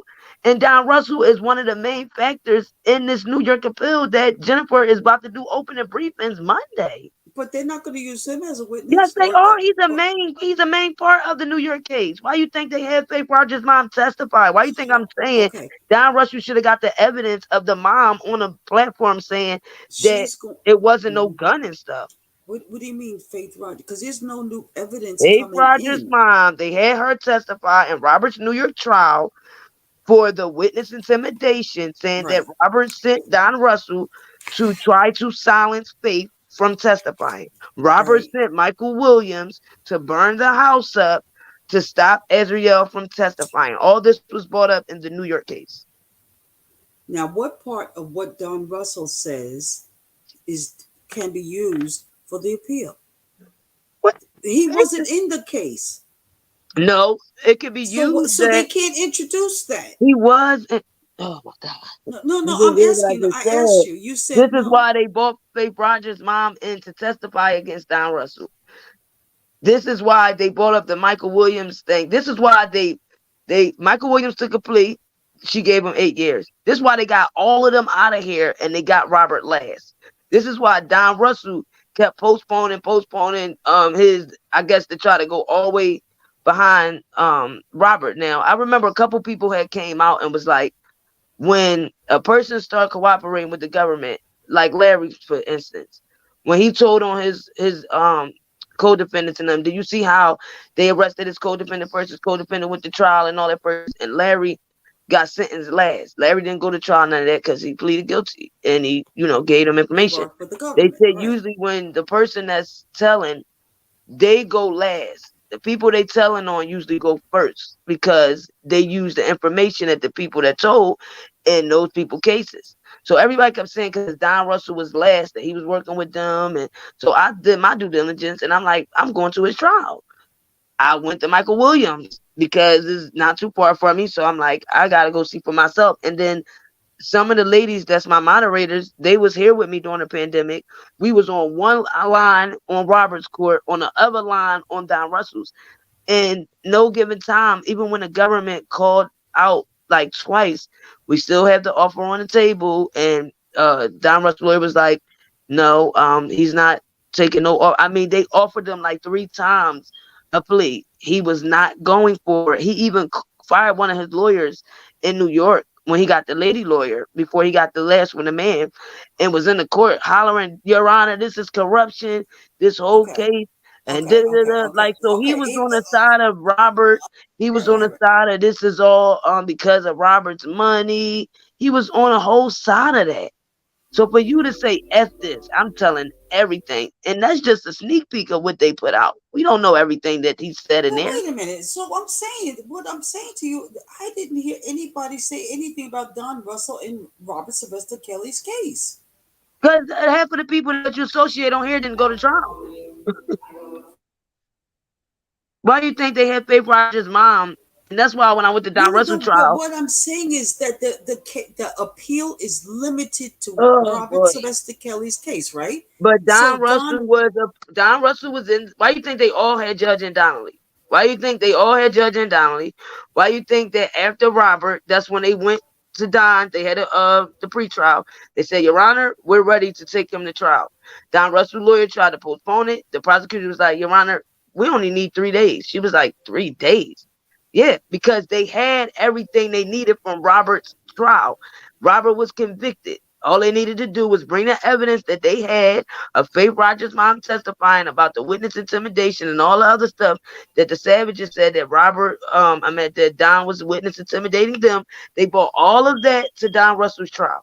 Even though it was only about the bomb. Sister, I'm waiting for that brief from General. That's why when I told you when Doug Anton put in the motion, I think I got it right here. Okay. When Doug Anton put in that Jeff, motion. you still with us? Yeah, I'm here. When Doug Anton put in this motion on Don, this is why, in my opinion, that Robert lost the bond. Doug told everybody, if you find any information that can help my client, here you go. Bring it to me and I'll see if we can use it to help him. So I think Sylvia, a couple others was bringing Doug's stuff, but they didn't know that Doug used it to put it towards Don in a bad light. They thought they were helping Robert. So Doug puts this motion in to the prosecutors. It says, so with this knowledge, it was clear that Robert Kelly did not either draft or file the purported answer or that October 22nd, 2018 letter that is attributed of having come from him. So, for example, the Faith Rogers civil case, when she had Lee married, it was a letter that was sent to her lawyer saying for her to stop with these accusations, or that's going to make them have to move forward legally, and that they had, like, I guess, guys or people that was going to come forward to speak on her situation or whatever. So this is Doug saying Robert didn't give permission. Robert didn't write this, because that letter was from Brian Nix, which was Robert's lawyer. But Doug is trying to make it seem like in this motion it was from Don. So he says Mr. Kelly is clear that he heard about the case, but never saw nor knew of the actual complaint. Answer or October 22nd, 2019 letter. He never hired an attorney to answer it, and it was not until only recently that he retained my office for this matter, and I employed my co-counsel in this case. So he's trying to say Robert never hired Brian Nix. He only hired him and Tom, but that was a lie. Then he said, respected attorney Tom Fernello, to address the New York State case, which makes the same claims as the particular Jane Doe makes in this federal criminal matter in the Eastern District of New York. Never before, Mr. Kelly makes clear, did he hire counsel for that matter or give anyone the authority to act on his behalf in that matter. He advised only that Don Russell and others told him about it. My office sought to reach out to Don Russell in late 2019. What, if any, involvement Mr. Russell had in the two documents mentioned above? Don Russell refused to speak to my office about the item specifically. It would not confirm. Instead, Mr. Russell kept rambling on and about being a sovereign citizenship and other absurd statements and comments. Along with Kevin Terrell, Sylvia Tyson, Felicia Michelle Johnson, Hollywood Next, Team Next, One Papoose, Texas Black Diamonds. Oh, I'm sorry, I forgot to tell y'all. At the end of this, Doug Anton gave Dana J this motion. The only names that Doug Anton had in this was Don Russell name. When Dana started beefing with Sylvia, Texas Black Diamond, One Papoose, Hollywood Next, and them, Dana put out this motion again, and it had all of these people names in it. But that wasn't the original motion that went to the prosecutors. So that's why I forgot. That's why all of their names was in the bottom, because Dana was trying to say that Doug Anton told the prosecutors that all of these people also played a part in the stuff that was going on. But no, this is the rough draft copy, the second motion, but this was never entered in Pacers. This was never entered in what Doug put in. Dana put these people names in there and then said Doug Anton did it. Now, you heard Doug just say that he talked to Don Russell about it. Don Russell never talked about anything. All he kept rambling about was him being a sovereign citizen. And he's trying to say that when Brian Nixon put a cease and desist into Lifetime and a cease and desist into Faith Rogers, that Robert never gave them permission, or he never even knew about the complaint, but he didn't know about letters 1 through 2. And it was another legal document that went to Lifetime saying cease and desist, which is a legal document. Robert did hire Brian Nix, but you heard Doug Anton just say he didn't. But now I'm going to let y'all listen to this audio where Doug Anton is going to say, I talked to Don Russell and I talked to Brian Nix. But in this audio, in this letter, he said he didn't. And he said then when he did talk, that Don Russell was like babbling and that Robert didn't get him permission. So what the prosecutors did, they played Doug. They came back with a motion and said, oh, so your client doesn't know him? Oh, so your client didn't give him didn't give no other lawyer permission to write these documents to Faith Rogers? Because remember, she put out a civil suit first. Then the Eastern District of New York criminal case came. They came back with a motion showing the text messages between Robert and Don. And then the video of Texas Black Diamonds, where Don went on there showing the text messages in the pictures and stuff that Faith was sending to Robert. That's how Don got indicted, and that's how Robert, in my opinion, lost his bond. And to me, Doug Anton didn't converse with his client, because why would you write in an emotion that Rob don't know him? Rob ain't talked to him. Rob just said Don Russell and others said that it was a complaint out, but that's all Robert knew about. When all of these documents was sent in to Faith Rogers' lawyer. Wow. I gotta charge my phone, ladies, but I'm gonna try to come back a little later once I get some charge on it though. But I'm gonna be tuned in though. Okay. Well, no, you good. The bottom I'm about line to is, show this. Go ahead. Yeah, the bottom line is that I would hate to think is that Jennifer Bonjean would even include Don Russell at this point. She's going to have to speak on it, and now that if she probably gets this, it'll probably help her now, because she can, like, I guess, be like, oh, he was a mole the whole time or whatever, because he's in the New York case. This is the whole reason of why they charged Robert with them other 2 charges for Faith Rogers. They couldn't find Michael Williams with the intimidating Azriel when they tried to find out if he had any connection to the pages that were saying kill Azriel, F Azriel. Somebody made accounts, and Larry and emotion is just the application to the court, from what I understand. And so, when you're saying to me in the New York case that Jennifer Bonjean is going to appeal, was there any kind of testimony given from Don Russell? They didn't need Don Russell. Okay. Did anybody mention anything? I said Faith Rogers and her mom testified. They testified in New York, and they started saying something about Don Russell. But does that mean that we need to hear from Don Russell? I don't think so. No, they didn't need him. They had the testimony. Exactly. Okay, they have that testimony, but is that what Jennifer Bonjean is appealing?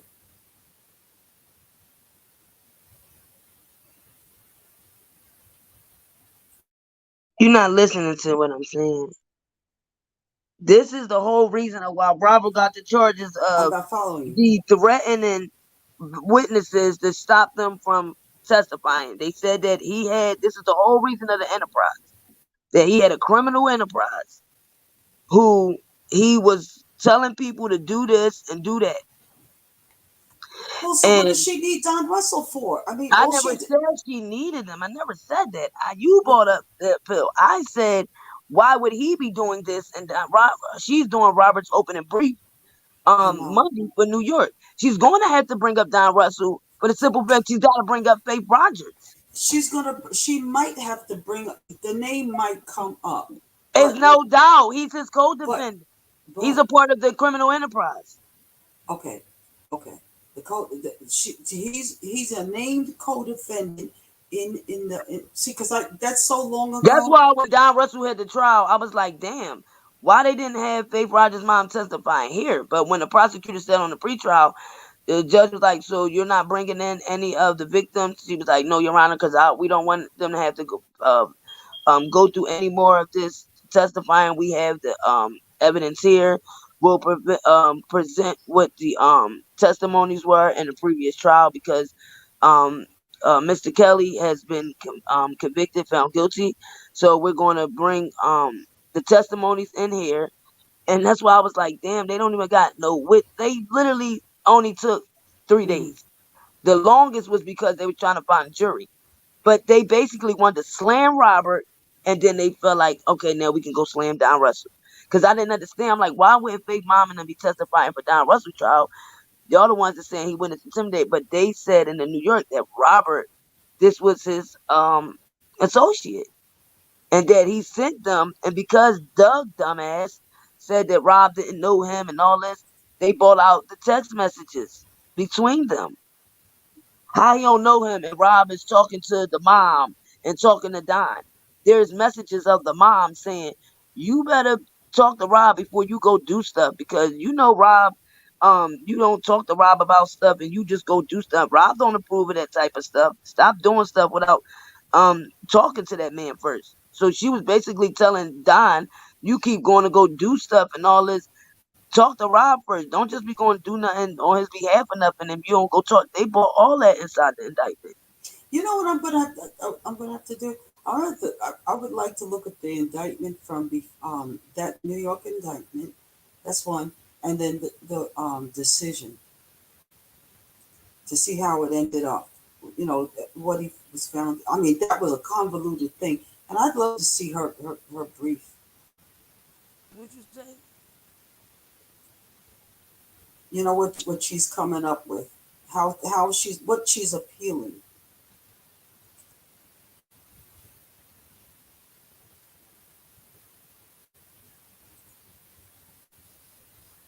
I'm sorry, what you say? No, I said I'd love to see her. I'd love to see her brief what she's appealing. Her dad died, so she was supposed to do it today, but out of respect for her, Yeah. He's in Florida, so she said she has to fly out there. And I thought it was too soon.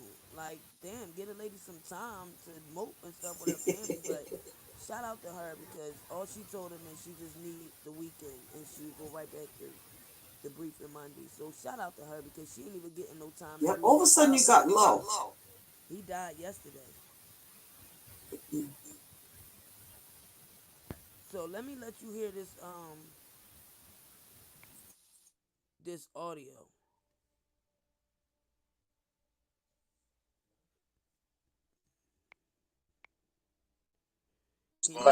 Okay, so let me just go. I'm in the middle of a bunch of stuff, so let me just say this. All right, so I got some calls over the last couple of days. You know, Danny J, he's setting up on the microphone. He's doing this. Did you take the microphone at the court hearing the last time in Chicago? Did I do Go in front of the press and say stuff? Oh, what happened was when I got off the elevator, right? For the lady at CBS snatched me in front of the camera, and she was like, "Hey, I've been following you." And the only thing I said was Rob was like God's gift to the world. He was being falsely accused. That's pretty much I didn't see what it was. Did you say, and again, I have no problem with it necessarily, but did you say I'm his spokesperson? No. Okay. All right. So you got to be very careful because everything you do, this Me Too movement is going to try to, bring anybody standing up for Rob down. So the girl who called me yesterday, I don't even know who it is, was the second person who called me. I understand the first one recorded me. I didn't even realize she was Hollywood recording. Yeah. But that's fine. I don't really care. I didn't say anything bad. But she said that, well, just so you know, Mr. Anton, Dana J, we're going to file criminal charges against him and put on social media that he is sexually assaulted this girl. I said, first of all, I don't represent Dana. Second of all, why would you want to put something like that in social media? If someone has a real claim to make against somebody, go to the prosecutor, talk about it, do whatever. Because let me tell you what happens. If you make it in social media and you defame somebody, then you go to the government, the prosecutor, and you file charges. And the government looks at it and says, we don't file probable cause here, and there's no charges. Then the person you made this accusation against can sue you for billions of dollars and destroy your entire life. So if something bad happened, I have to say this because now I think I'm being recorded. If something bad happened, No, you're not. no, not you. I'm saying anybody who calls me, otherwise I think they're trying to record me, so I have to say this. I say, if anybody thinks something bad happened criminally, go privately to the prosecutor and make a charge and give evidence and do whatever you're supposed to do. Exactly. But don't go on social media first. As far as Dana being a spokesperson for Rob, Dana is a friend of the defense and a friend of Rob's, from my understanding. And he's not a spokesperson for Rob or anybody else. If he's collecting money, I talked to Dana about this. He's been an advocate about getting money directed to my office. So I don't understand what anybody's saying that he's trying to take money for himself. If he's trying to collect it, perhaps he's collecting it and will send it to my office. But I will deal with that if I ever hear there's a problem with diversion of funds. But right now, I don't see any of that as being a problem. Are you collecting money for anything other than Rob? No. Here's the situation, and I'm glad you actually called because I was waiting on your call. This is what me and Levi for Kelly is doing. And we're doing this thing called $1 for the King. And we said Rob had 56 million fans that we know of.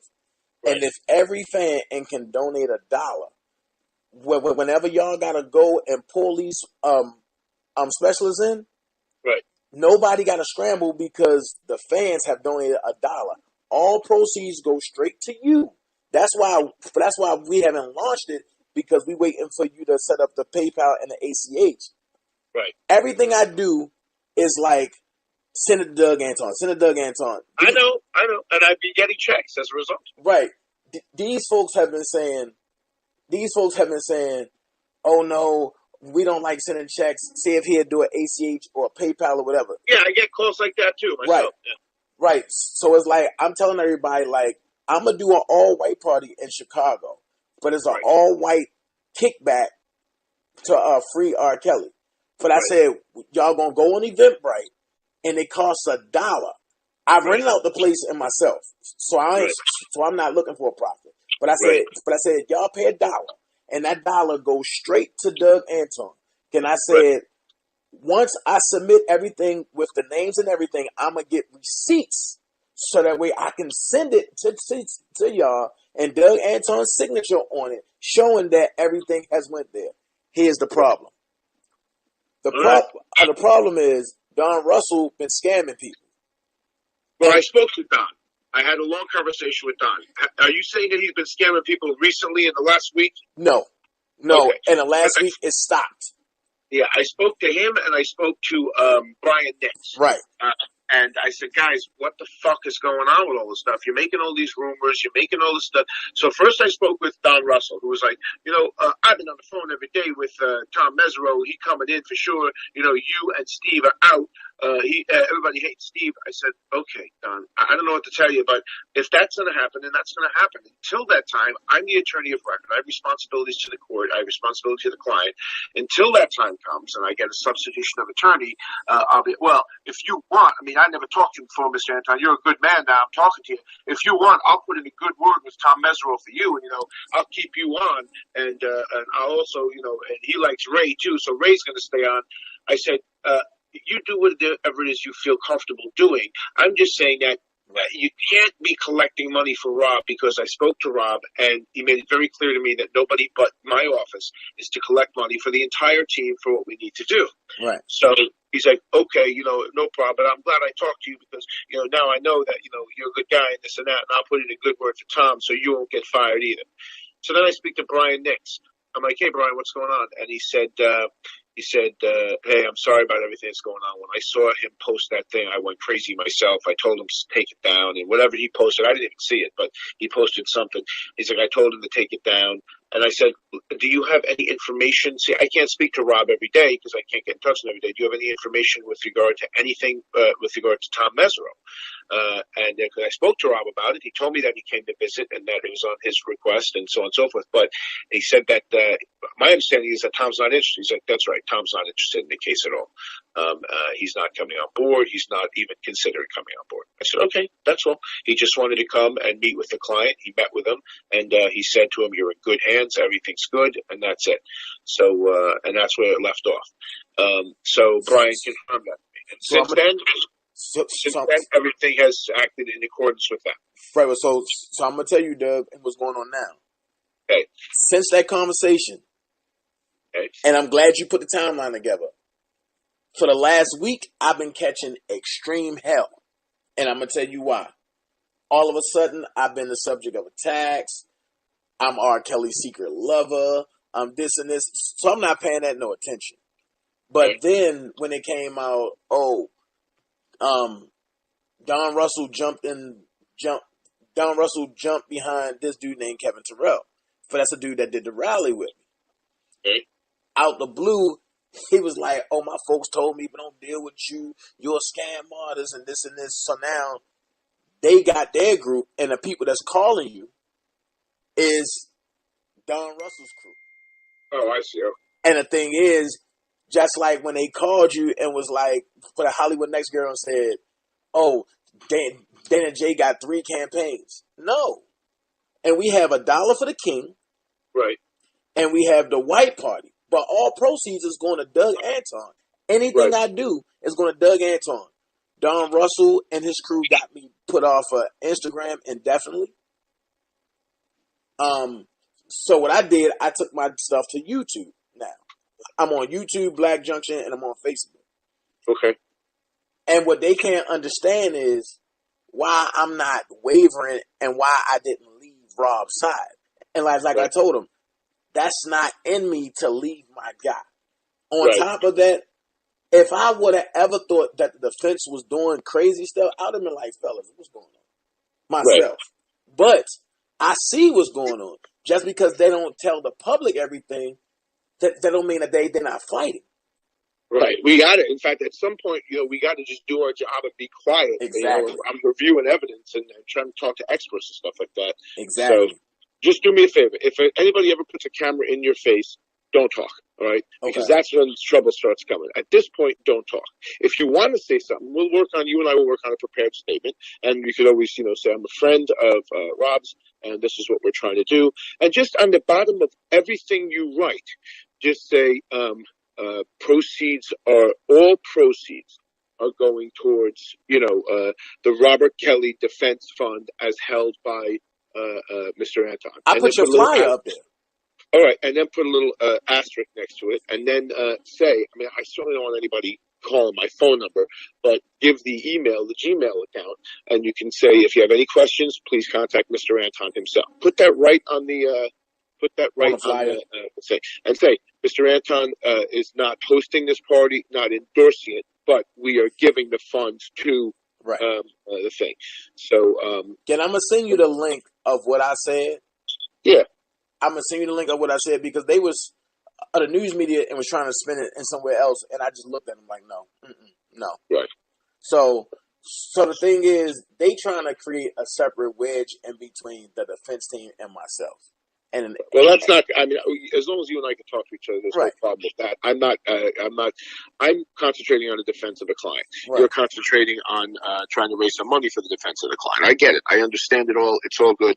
Don't get caught up in any of that other stuff. I'm taking hits too. I got people calling me up saying all kinds of shit. You're a child molester, just like your client. This and that. All kinds of crazy shit. So it happens. In these cases, it happens. So I'm not concerned about it. I'm used to it. If anything ever gets to a certain level, I just report it to the police. Right. I had to report 2 incidents already to the police. And that's what I had to do yesterday. I didn't want to, but I had to because of the same group of people that called you. Yeah. But they put a whole thing like, oh, yeah, I'm in a coffin. They going to shoot me in my head when I come back to Chicago. So what I said was, I'm going to report it to the police to cover myself. And the thing, it's just... Doug, I just think, honestly, and I'm going to keep it real, I just think these folks just want something to do and want something to say. They do. I got to be honest with you. I've never seen a shit show. Yeah, it is a shit show. I've never seen a bunch of people more interested in publicity, tangential publicity, than in this case. But, all right, I got to run, but we're good. So just write on anything you write. Just put words to the effect that it's not endorsed by me or the defense team, but that proceeds are, or if you don't want to give the dollar to here, you can give it directly to Mr. Anton or so on and so forth. So if you're going to host an event, all I could say is this. If the event costs $100 and you make $100, if the whole $100 goes towards the event, you didn't do anything for Robert. So if you're going to pay for the event yourself and then any other money comes in is going to go towards Robert, then that's good. I'm saying you're going to get yourself caught up if you pay for the event. Like me, every person that sends me money, I send a postcard to. Postcards cost like maybe 38 cents in bulk when you send postcards out. I'm not taking that money out of the money being given for Robert. I'm taking it out of my own money. And I'm spending my own money on that. It's going to cost me probably several $100s in postcards by the time this is all done. And I'll keep track of that, but I'm not charging the client for it. I'm eating it on the chin so that the dollars will always be the exact amount of money that was given to me from the supporters. And then we'll decide who is to go for and what we're to do. You're right. But then, Doug, and send me your Gmail again because it's my name. It's my name. Douglas Anton, all one word. Douglas Anton, all one word, @gmail.com. Okay, got it. All right. All right, thanks, Doug. Okay.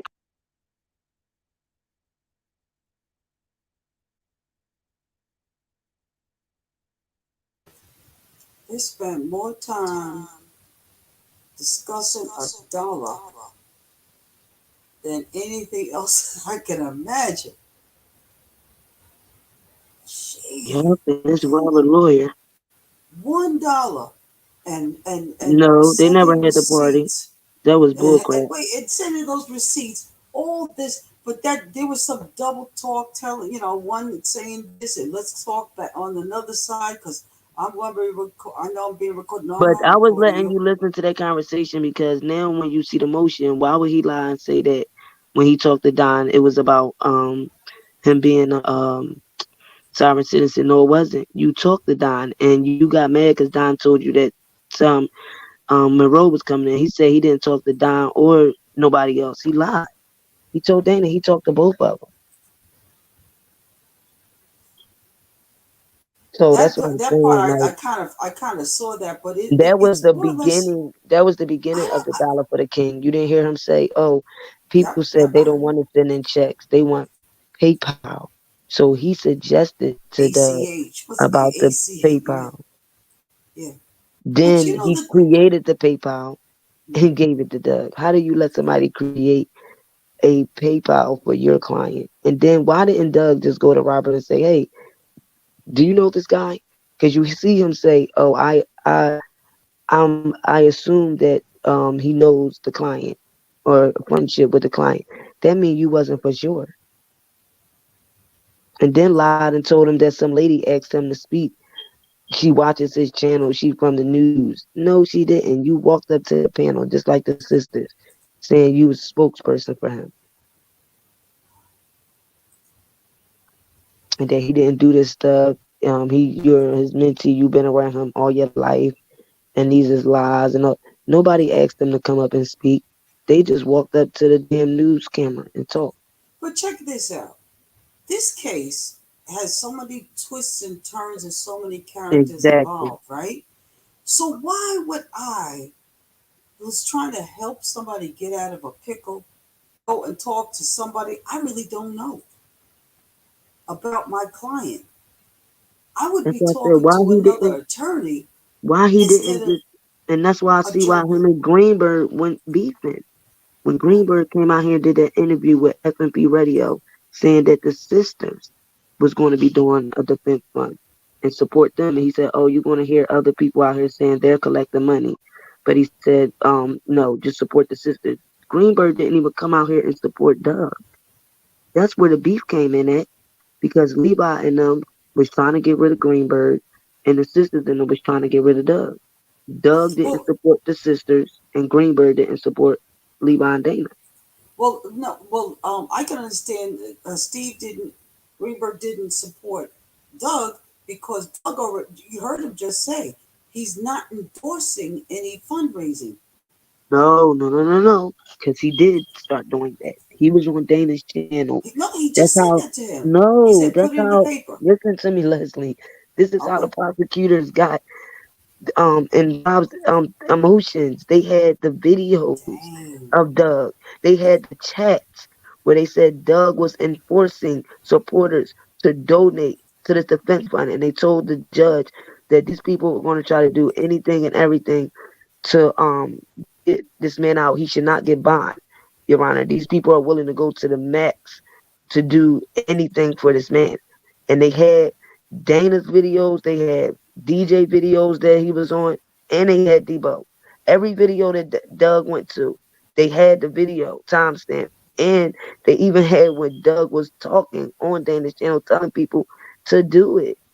That's why Greenberg, when he was on the phone with Dana, and he was like, "We're not supposed to be telling anybody to donate to no defense funds or none of that."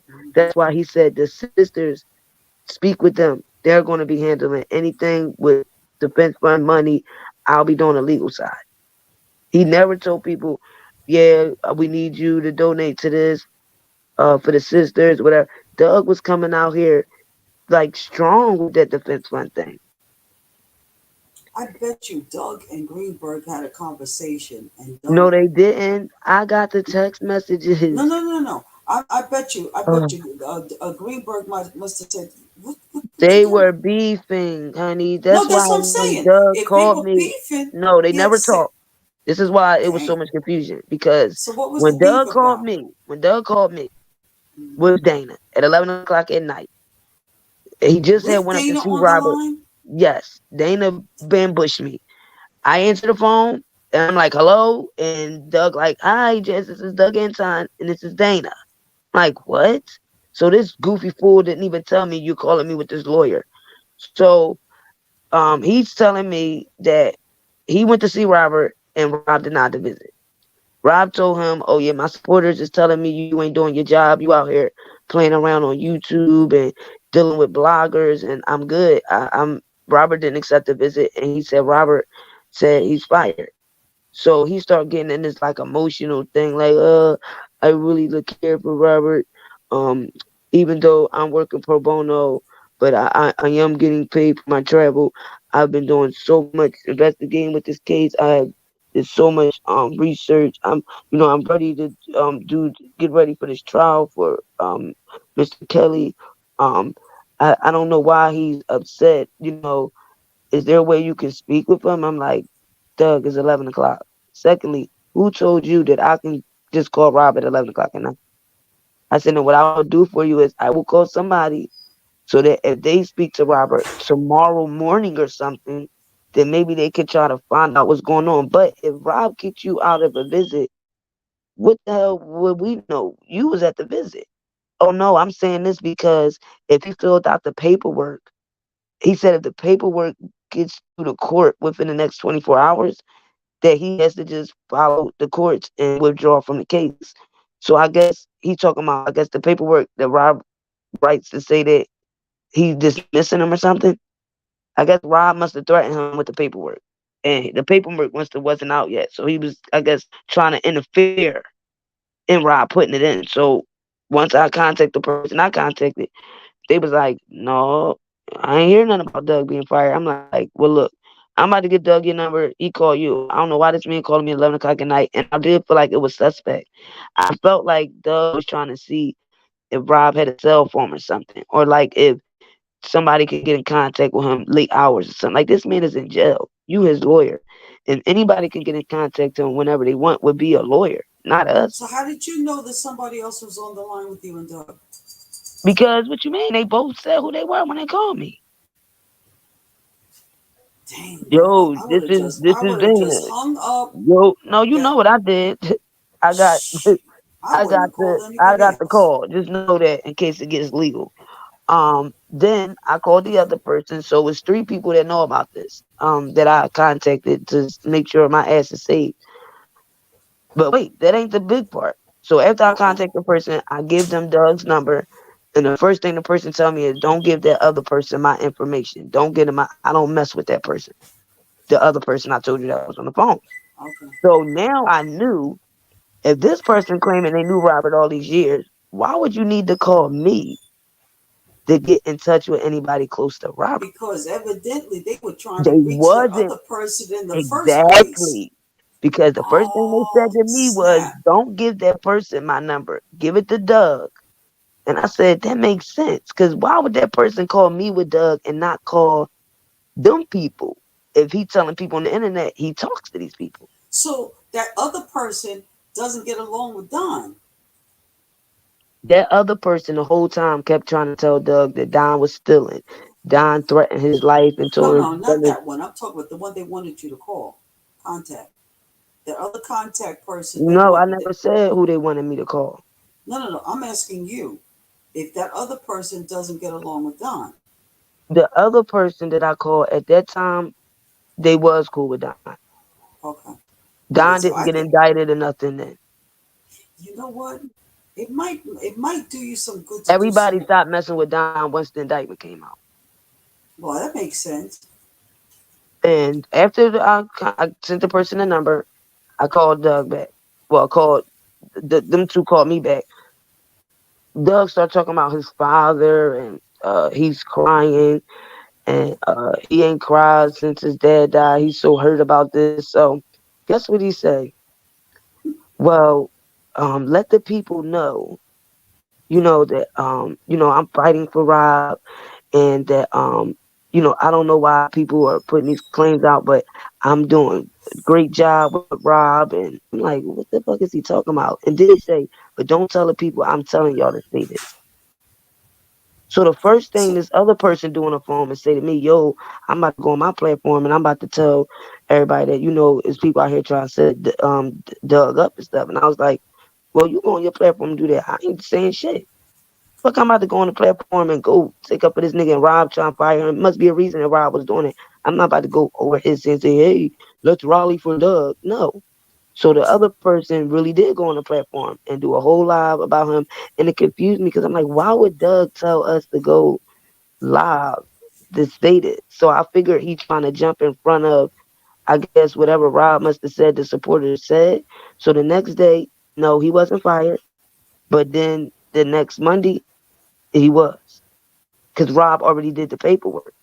So then how I get the text messages was after we got off the phone, Dum Dum that was on the phone, he go and tell Doug, remember that recording I let y'all listen to with Greenberg and the other dude?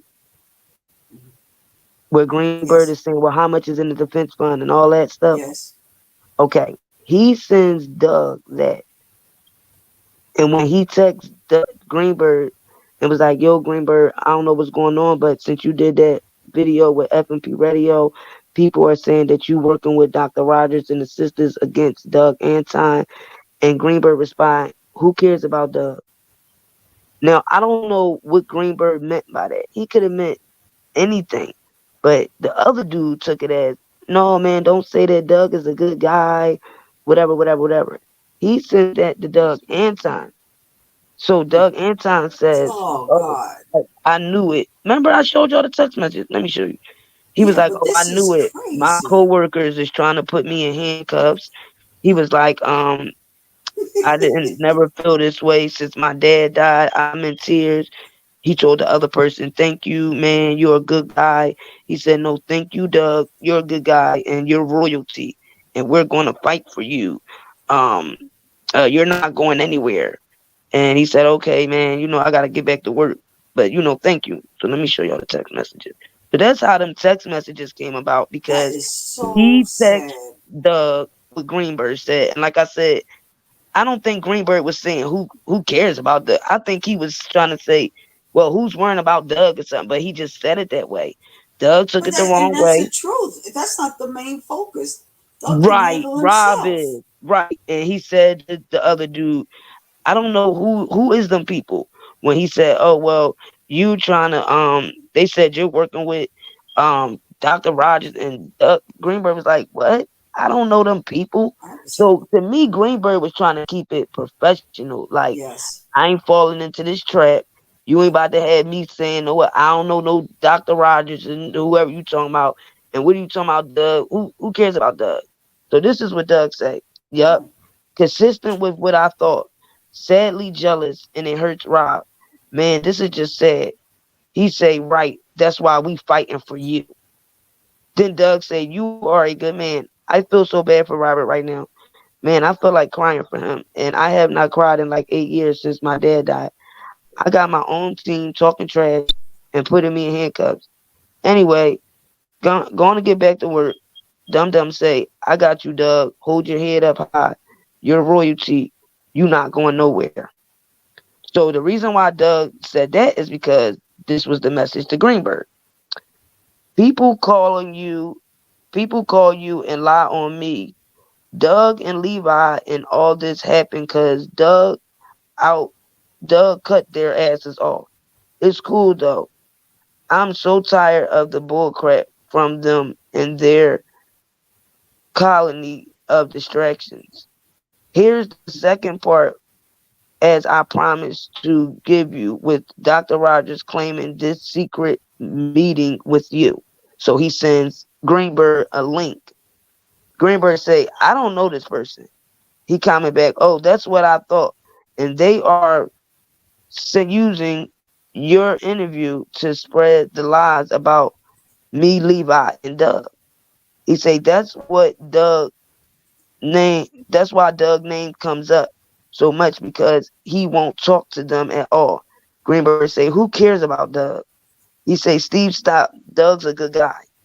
So he sent this message to Doug. That's why you see the message in the corner. Wow, and then Doug like responded. mind manipulation. So that's how the lawyers were beefing with each other behind the scenes. That's how all the Don stuff with Doug. This fool.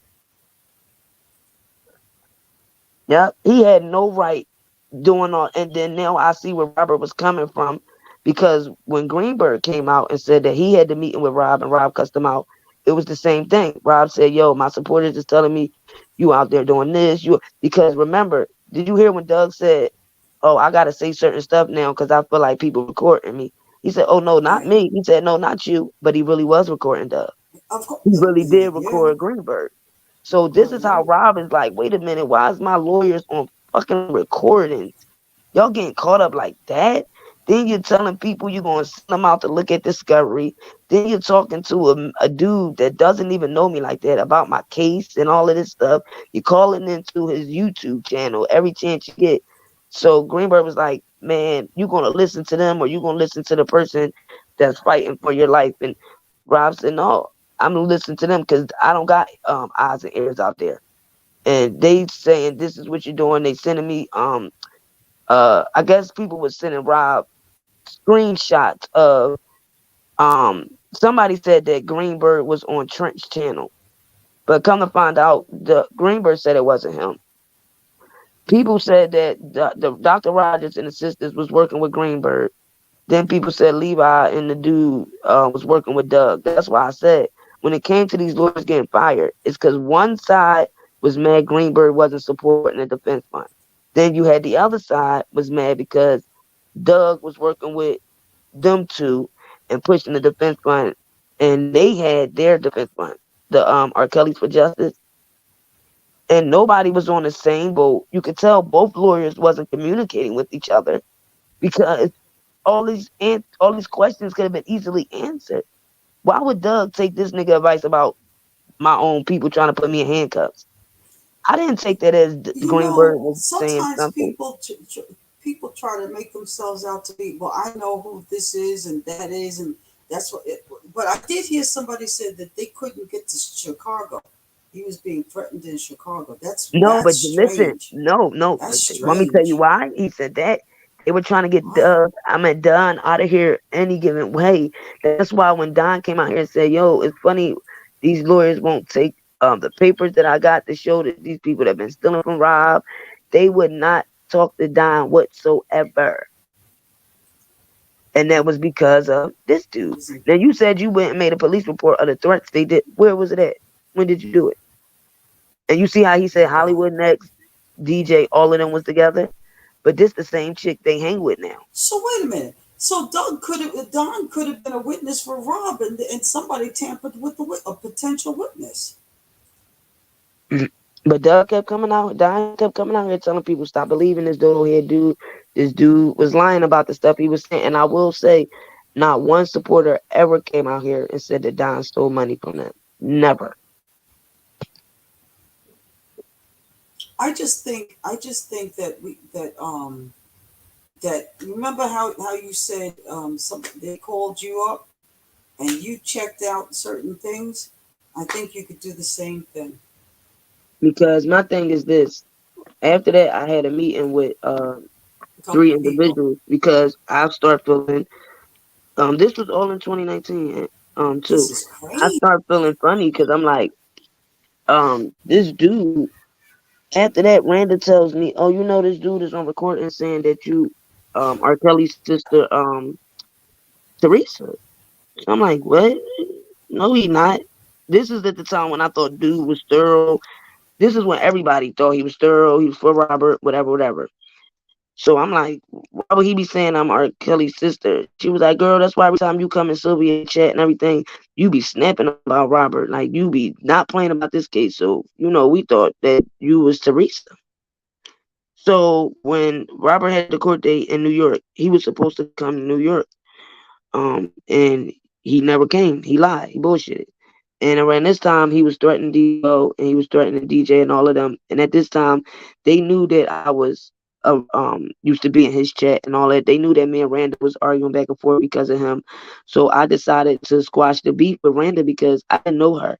I was only beefing with her because of this dude. Because I'm thinking that her and Sylvia just was attacking him after he was supporting them. And I didn't know the whole backstory. So I wanted to just focus on Robert Case. So I'm like, listen, I'm not arguing back and forth with no chick that he liked.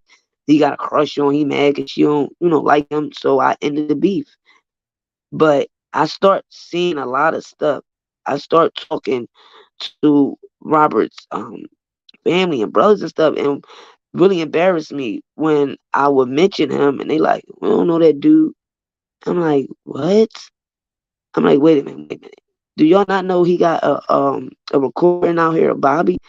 And he like, no, you tripping. I'm like, yeah, and he's out here on a recording saying, yo, Lexus, you know that Will said he gonna kill Azriel?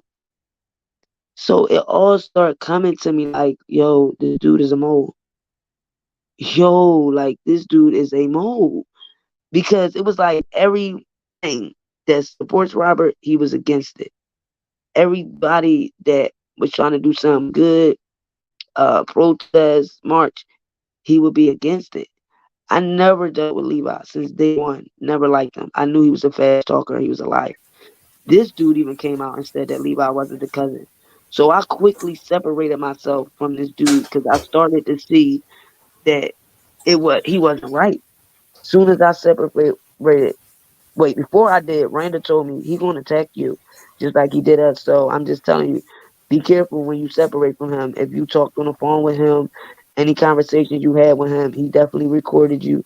And when you walk away, he gonna bring all this stuff out.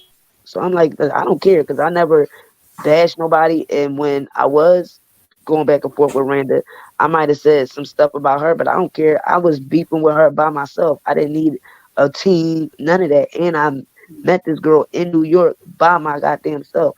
I didn't need no security, none of that, because I'm a grown woman. I got a problem with you. I'm going to pull up on you. We going to squash it. If we got to rumble, we going to rumble. We going to walk off. I don't need cameras or none of that. Just me and her. So when I did walk away from him, he was right. He did attack me. He started saying was working with Sylvia and them, and this was to set him up, and I mean just a whole bunch of bullcrap. And it really messed me up because I'm like, how did Robert lawyers get in the middle of this shit? That's it. That's the do you guys? That's what I mean. You guys lost so much precious time in the very beginning of this case, and it got so mixed up. Discretion. Well, it got mixed up not by accident, though. I want you to understand it.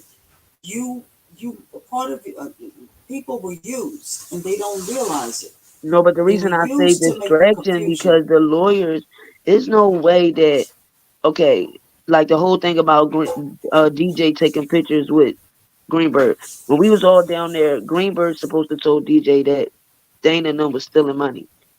Now, on the recording with Dana and Greenberg say, no, I ain't say that. He say, oh, no, the dude Kevin walked up to me talking about he wanted to take a picture, whatever.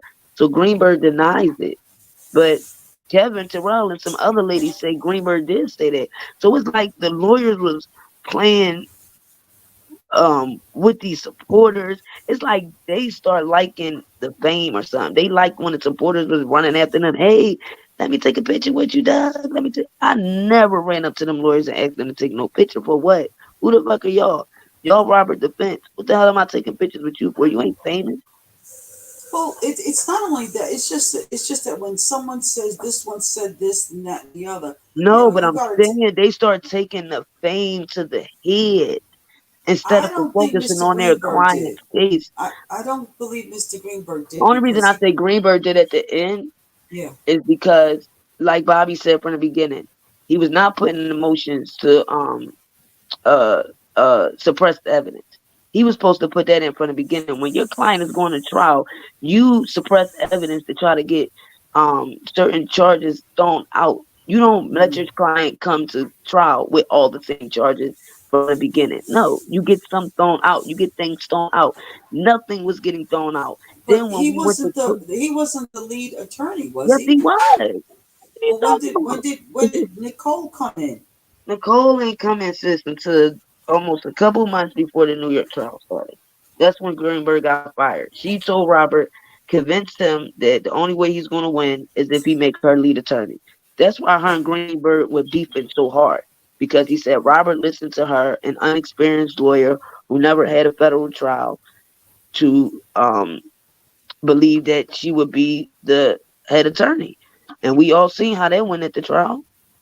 The first thing she said, I need you to find my client guilty. That's why Robert signed on Koenig as the lead attorney. Koenig wasn't supposed to be the lead attorney. Nicole was.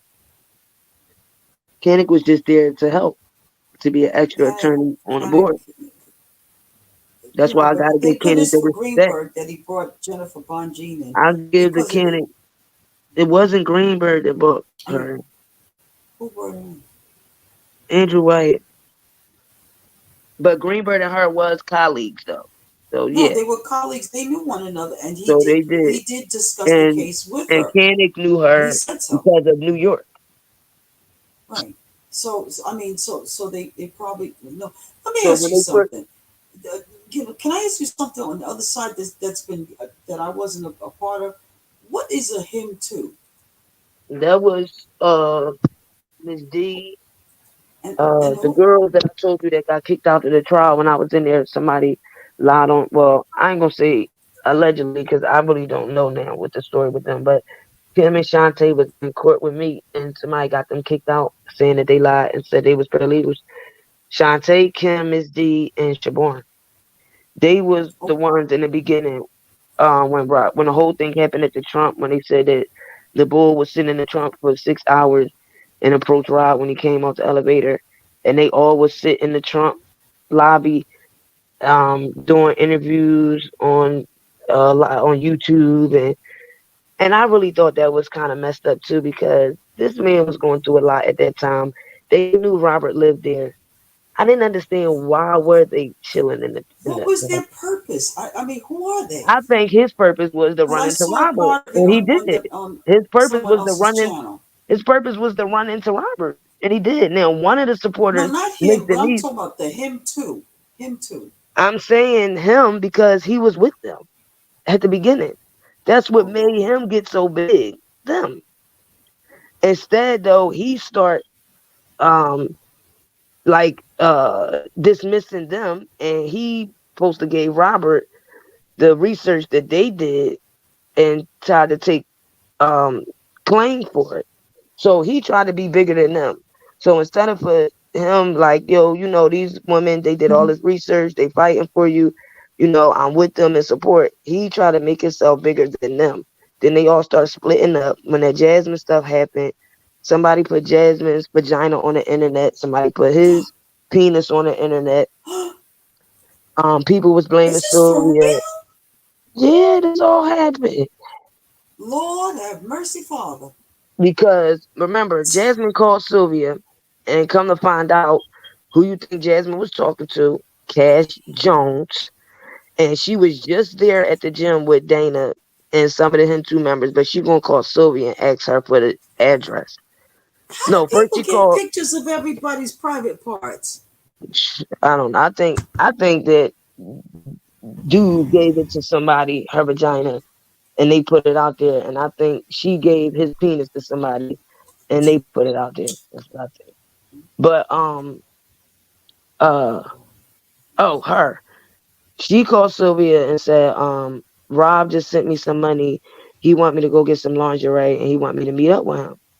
But before that, she called Sylvia begging Sylvia for money because she said she gonna get kicked out her Airbnb because she don't have no more money. So Sylvia gave her money to help her so she could stay at the Airbnb another night. She called Sylvia back and say, "Oh, Rob sent me some money, $100, and told me to get some lingerie and come see him. So do you have the address to the gym?" So like I told Sylvia, and I'm gonna say it more and more, why would that girl need the address from Sylvia when she was just at that place? That's a lie. I think they tried to throw Sylvia in it so they could try to throw her out there later to say she gave up the address, because that's what they did. They attacked her forever and said, "Oh, she's the reason." Yeah, but the girl had the address already. The girl was just at the gym. Wait. When somebody says don't say something, I don't know about that. I don't know nothing about that. I don't know nothing about nobody saying don't say anything. All I know is she was just there with everybody else. Why would you need to call Sylvia? She apologized. Why would you need Sylvia to get an address? It doesn't make sense. She already had it.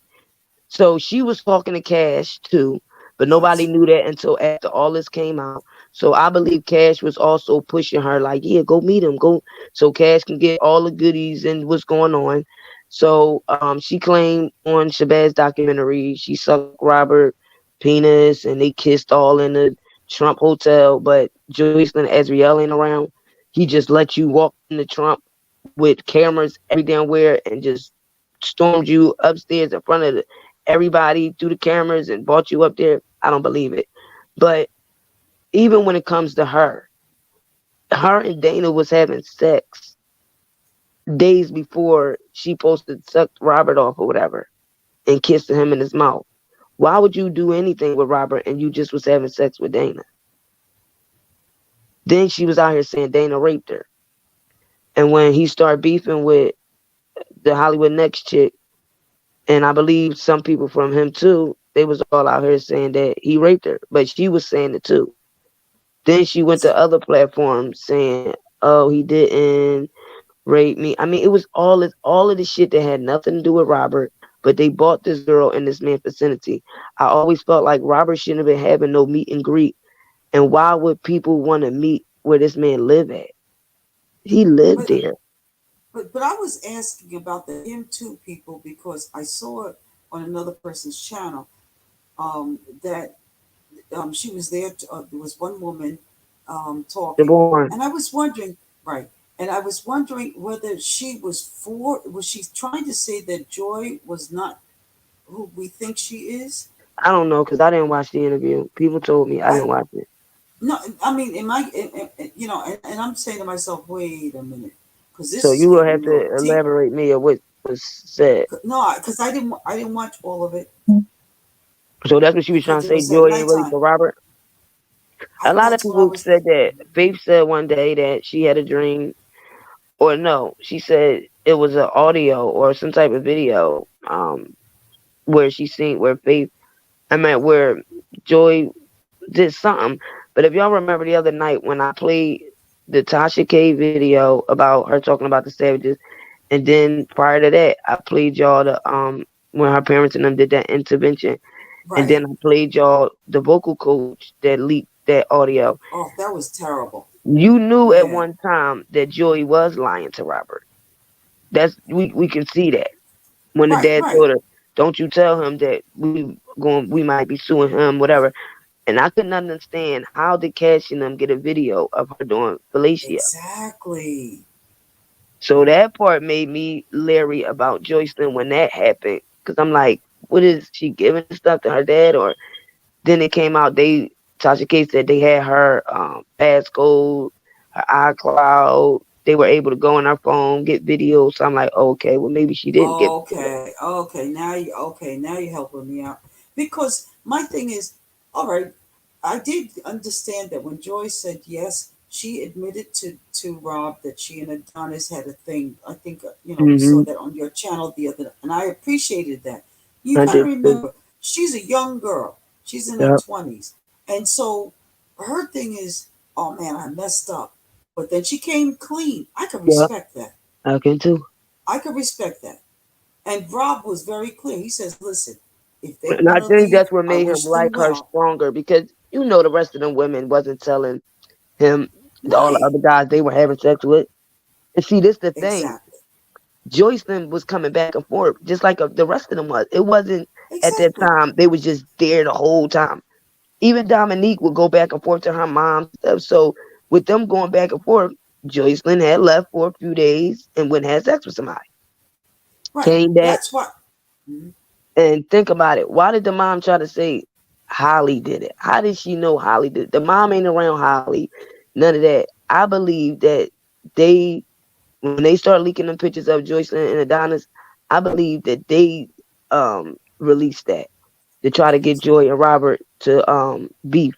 Just like somebody did the fake Patreon and said that they was Joycelyn and saying, oh, now I'm coming clean, that Rkelly did abuse me. I think then that they were trying to get Rob and her to beef when Rob was in jail, because Greenberg swore up and down that was Joycelyn behind the Patreon. What could, And that's why she came live. Like, that is not me. I can't believe somebody would say that they me. And well, he's all about his client. I don't blame him. Nobody, don't trust anybody from your client. But that he also tried to get them females in contracts. This is why Diana Copeland's lawyer, when she backed out, and this is around the time that Nicole was running around with them, there was a lot of stuff going on with that part. And of course, that's why Nicole couldn't cross-examine Azriel. But I don't know why, I never put Joy's parents' actions on her. I don't know why I Right. always trusted I her. don't Maybe either. because Exactly. when I went to court, I was sitting in court and I seen this girl. When I went to New York court, I was sitting in court, I seen this girl, and I always look at a person's actions and their body language. Even in court, she was so into the case and the court. Azriel was into the fashion, and she want people to look at her and like I'm the BITCH. When they first start going to court in Chicago, you can look at the difference of Azriel. When Joycelyn was wearing that white coat, Azriel was wearing that little black coat, wearing her glasses, and she, just didn't look as nice as Joycelyn did. Then all of a sudden, the New York court come. Now Azriel was trying to wear the shirt with her cleavage out. Then in Chicago, got her hair all different because remember, Angelo and Larry put out the messages that she looked a mess, she looked dirty, her hair was nappy, um, dogging his daughter out. I never understood that. Larry told Nick at night, oh, they did that to try to see something, whatever. I didn't understand it, but they was dogging her out. So I seen They were Joy's talking about body. Joycelyn. No, Azriel, saying her weave was nappy, she looked dirty, no new clothes on. I don't know parents like that. I didn't understand it. But Joycelyn was into the case. She wasn't worrying about the camera. She was actually trying to duck Right. them. Right, because she didn't. She wasn't fashion. She was neat. She No, was all right. she just to me was dressed for court. Even Right, she was when dressed for court when like a regular Azriel kept trying to person. where the picture at? Like Like she was this a one. star with those dark This glasses was on. just dressing for court. Yeah, To me, this wasn't that was like too fine. much, right? Nope, nope. And what was the other one? Okay, this was her court date when her family was attacking her. And come to find out, I thought this was TMZ because this is why I say the Savages ain't shit. You knew that this girl was going to court because Azriel lied. Azriel attacked her. Y'all knew about the fight because Azriel called Joycelyn's middle sister and told her that Joycelyn was coming. So when they lie and say they was at a human trafficking event or whatever, and TMZ came there and told them, oh, what you want to say about your daughter and Azriel fighting? That's a lie. Okay, Azriel came out and said she told Jaya. And that's how they came right to Chicago. Soon as Joycelyn went to court, the next couple days for her arraignment, they was at the court. Now, if you coming to speak to your daughter, you want to talk to your daughter, you go into court, the mom sitting on this side, he go sit right next to Joycelyn. Joycelyn put her finger up to tell the bailiff, excuse me, can you remove this person? So I think Joycelyn already told them that my There's a parents might come here restraining order. stalking me. Yeah, because it don't make sense that soon as she put her finger up, the man came and moved him. That's right. All he did And was sit down. that's So what she she should have must done. have made them aware. Now listen to this. Now he went out into the hallway. The mom still sat in court the whole time. Court is adjourned. Her and her lawyer was gonna go out one entrance. They go out the other. Now, if you in there to talk to your daughter to see if your daughter healthy and everything, you're looking at her in court. You can see from this picture, she looks very healthy, skin glowing. She looks nicely dressed for court. Got a little tie on, hair looks nice. Soon as she get outside, she picks up her phone. Her lawyer was walking with her. Right. She speaks to both of her sisters. They like, hey, Joycelyn. She like, hey. She pick up the phone, start talking. Now they walking beside her. They keep looking at her. They walk inside and keep. So the mom, I guess, feel like, oh, I'm gonna make a scene. But do you know the whole time when Joycelyn came outside, they had a camera crew? I believe it. Why would you have a camera crew if you trying to be in your daughter's life and make sure your daughter is okay physically, mentally, emotionally? Why would you have a camera recording her? And I didn't know this until I like the way the lawyer got her into the car and out the way. yeah. And then you see how Let the them mother stand. tried to attack her right before that. Grab her arm. No, Joycelyn, this is your mother. You think she didn't see you and know you was her mother? But she knows that she just got attacked on live in front of the world. And y'all, that same night, gonna put up a video of Robert's house, the sister in Robert's bathroom recording, the mom's all in his bedroom, recorded the McDonald's he got created for him and his mom. Oh, look at R. Kelly's dollhouse. Check out our new video on the Savage family. Y'all put that out that night the girl got arrested. And you don't think that Joycelyn knew y'all was in how did you get to record in this man's house? Joycelyn got arrested that night. And you expected her to speak to you at court? And that was good that you pinpointed that. You said there was a Copeland lady who gave her the code to his houses. That's what she said. Y'all heard her. That's what John Dillon said on Storm and Road. She said Cheryl Mack gave her everything. That's right, Cheryl Mack. She said, and that was the one that Robert fired his assistant. Well, no, she quit first, then Robert fired her. That's the one that was stealing the stuff. The one that was working with, I believe, Larry and Ashanti McGee, Tamara Simmons from Surviving R. Kelly. But John Dillon said Cheryl Mack reached out to her.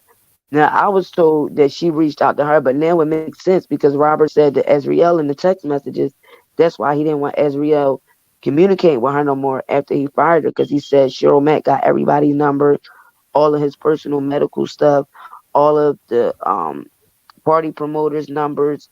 And she said, oh, Cheryl Mack gave me everything, even the code to all of his houses. So then I said, oh, that's how y'all got into Trump that night. Because I couldn't understand if Ezriel left, Angelo had went live, said that she was in a good somewhere safe, whatever. Then he went live when they first was boarding the plane. Then he went live when they was at White Castle. So this was all in the daytime. When they was recording in the Trump, this was night. You could see the window through the Trump and Rob's apartment. It was evening. I kept saying, how did they get in? She said she gave her all the codes. And then I said, wait a minute, Rob House got robbed in Atlanta. Mm-hmm. And you had the codes. How did Ashanti McGee be able to do that walk-in with Surviving R. Kelly on the show? How did she be able to go? Oh my God. So they had the codes and they were able to film everything. Exactly. That's how they got the footage. She told on herself. And she's so dumb. She don't even know what she said out of her mouth. But I do. And his lawyers got it. Yep. What? I said, oh, yep. Because Ashanti said on a press conference, when the guy said, oh, well, do you know where was the location you was living at? He said, I don't really remember the address right now. She didn't even know the address that she claimed where he had her locked in at. But you was able to go on like Surviving R. Kelly and go in the house. You noticed she came right in with the camera people, walked them upstairs and all that. It was nobody let her in. Like they had the door ready to be open to record. How did she get in there? So it the made Savages sense. controlled all of this mess. Yes. And that's remember, why the they man were is working nervous. and they were working with Ashanti McGee from the get. So wait a minute. So now we got what you showed us yesterday. You showed us the clip where Levi is apologizing to him, or they're talking about their saying that boyfriend, he's the one that they're did doing more this, for that, Robert. and the other. Is it because people, they want to make, break bread, or I don't know. I was just trying to Is there show y'all another yesterday. chapter? I know my lives be long, but I'm gonna start. Alana has been editing them so I can bring out each piece. But I was trying to show y'all from what they were saying on Storm and Road. They told a lot of things on themselves, and it all made sense when she said Cheryl Mack gave us everything, even the book that she was supposed to put out. We got the whole memoir. She didn't put the book out yet, but we have her whole thing called Dirty Laundry. Now, I believe she didn't put it out because Robert threatened that if she do a book, she better do a book, don't put me in it. Now, she said Cheryl Mack told her, oh, yeah, I reached out to you because your daughter shouldn't be in that situation. She's too young to be living that life. Now, they said that an Instagram account reached out to them, telling them all this stuff about their daughter. I don't believe that now. I believe it all was Cheryl Mack. Yeah. So did you check out the Tim Savage? Why does he always tell John Dylan to shut up? Why, I mean, why does he say just quietly? Let me No, talk. she was very ghetto yesterday. It was times when they let her talk. I mean, she cussed almost every person out that came on the panel, and she showed her true colors. All the guy said was he has a degree, and he feels like everybody knew the claims about Robert since the 90s, and they older than him, so they had to know. And they sat up here and acted like they didn't know about the rumors and stuff that was going on with Robert. And he said he felt like they weren't credible and that they deceiving us. They're lying. She went ape. She started saying, "Oh, and I got a master's." And he didn't ask her. He said about his education, but I guess she felt like she had to say that. "Oh, I got a master's, and I got a degree in psychology." Then Tim says to him, "Come on, well, man, let me speak to you, man. She's upset because this is her daughter, and you not talking to no dummies. We've been saying the same thing since the beginning. We never switched our story." And she started calling him Rkelly pedophile lovers and all that. So he said, "Storm Monroe, thank you for having me on your channel. You a good host." But he said, "I can't do these people." And other people start coming on saying, "Oh, we could tell why Joycelyn don't come home. Look at this. You can't even control your wife." And then you want to scream, they've been married for 28 years. The man was sitting up there with no ring on his finger. And that's why I think John Jalen got mad, because Tim tried to talk over the guy. He said, "Oh, her parents was married 58 years. My parents married 57 years, and we 28. She came from a household with two parents married." The man said, "Okay, well, put your ring on then." And Tim tried to be loud and, "Wait, man, let me talk." So people couldn't hear that. But I think John Jalen heard it. And I think that's what triggered her. But everybody else think it was the guy saying he was lying. No, I don't think it was that. I think it was him bragging about being married and they so much of a happy family. You ain't even got a ring on your finger. They're not a happy family. You could tell. I mean, they're just partners in crime. Oh, he said they were very They are not they happy. communicated. He had no problem. He can't even talk about the things he did with Joycelyn. People asking, "Well, y'all was communicating family talk." Oh yeah. And he kept saying her daughter. I don't know why he says that when he talked about Joycelyn. "Oh, she's upset because of her daughter being gone." Well, you have to understand her as a mother. Well, Her wait a minute. daughter, Jai's gone. Jai's living with the dude. What's she was going on gone here? since damn near 17, 18. She was with that guy. Right, with this guy. And they go And over then, there and dressing up in those costumes. I mean, she got the little she YouTube channel. She's been chasing the fame stuff too. That's why I said they so focused on this YouTube. Their youngest daughter is on Instagram taking I pictures like in her. booty shorts. I like Jai. And I feel so bad for the youngest daughter. I just hope that she goes the right path. But when you got enough time that you can sit in a room and take pictures of your butt, and now she's putting makeup on, that's why she got so many bumps and stuff on her face. She's putting too much cosmetics on her face too young. Because they so focused on this. He talking about they have phone check. He checks his youngest daughter phone. Well, damn, do you check her Instagram? Because when she posting pictures up of her booty, she's in a room by herself. Probably The while y'all youngest on one? live arguing. Yeah. The youngest one? Yeah, she She's has into an that innocent. now? She's Oh only my one God. on? Me in perspective, I put it up a couple weeks ago, but I took it down because I'm a mother and I felt bad. I didn't want to keep it up. But yeah, she got all these pictures with these little booty spandex on with no panties, with That's her what the whole other one stomach. used to do. Yep, with her whole stomach out. She got on them bras, them half bras, and the picture is showing. She's showing her butt. Got it zoomed in on the booty shorts. Then she got another picture with another booty shorts on it. Zoom in the picture in the booty shorts. Then she got them glasses off, and she got all this makeup on, and this Dolce and Gabbana thing. Then they got weave in her hair now. This long weave, and she like pushed her boobs up on this picture and did like this selfie with this lipstick on, sticking her tongue out. I said, yeah, it's already happening. I'm going to tell you, as a mother They of thought she was a sons, right? tomboy. She ain't no tomboy. No, a mother of sons. What it is that, and you have a son. Don't you ever have you ever seen a little girl or young girl that said, she would make a nice, that she and my son might make a nice couple, or what kind of, don't you just kind of think about that sometimes? What kind of family will your son marry I always look at that into? with my You, kids. you look at that, right? So that's why when I'm looking at all these people, I already know the Savages, the Clarys. I don't even want grandchildren from them. I don't want that in my family line. Oh, They I are would never reducing the value of their wanted. daughters. I would be so mad if Oh my kid man, would be the father of their daughters, them youngest I, ones, or their it grandkids. would Oh remind no. me of, God forgive me, but I could the see me at court right now. Excuse me, Your Honor. I want full custody of my grandchild. that's right. I don't want to even know these Oh, people. exactly. And that's the type of grandparents they're going to be. The ones where the other side going to have to go back and forth to court. I mean, is so toxic. I even said, I understand that she ain't going to like everybody's opinion, but let's be real. You up here bashing the Clarys, trying to make it seem like you just one family who did no wrong.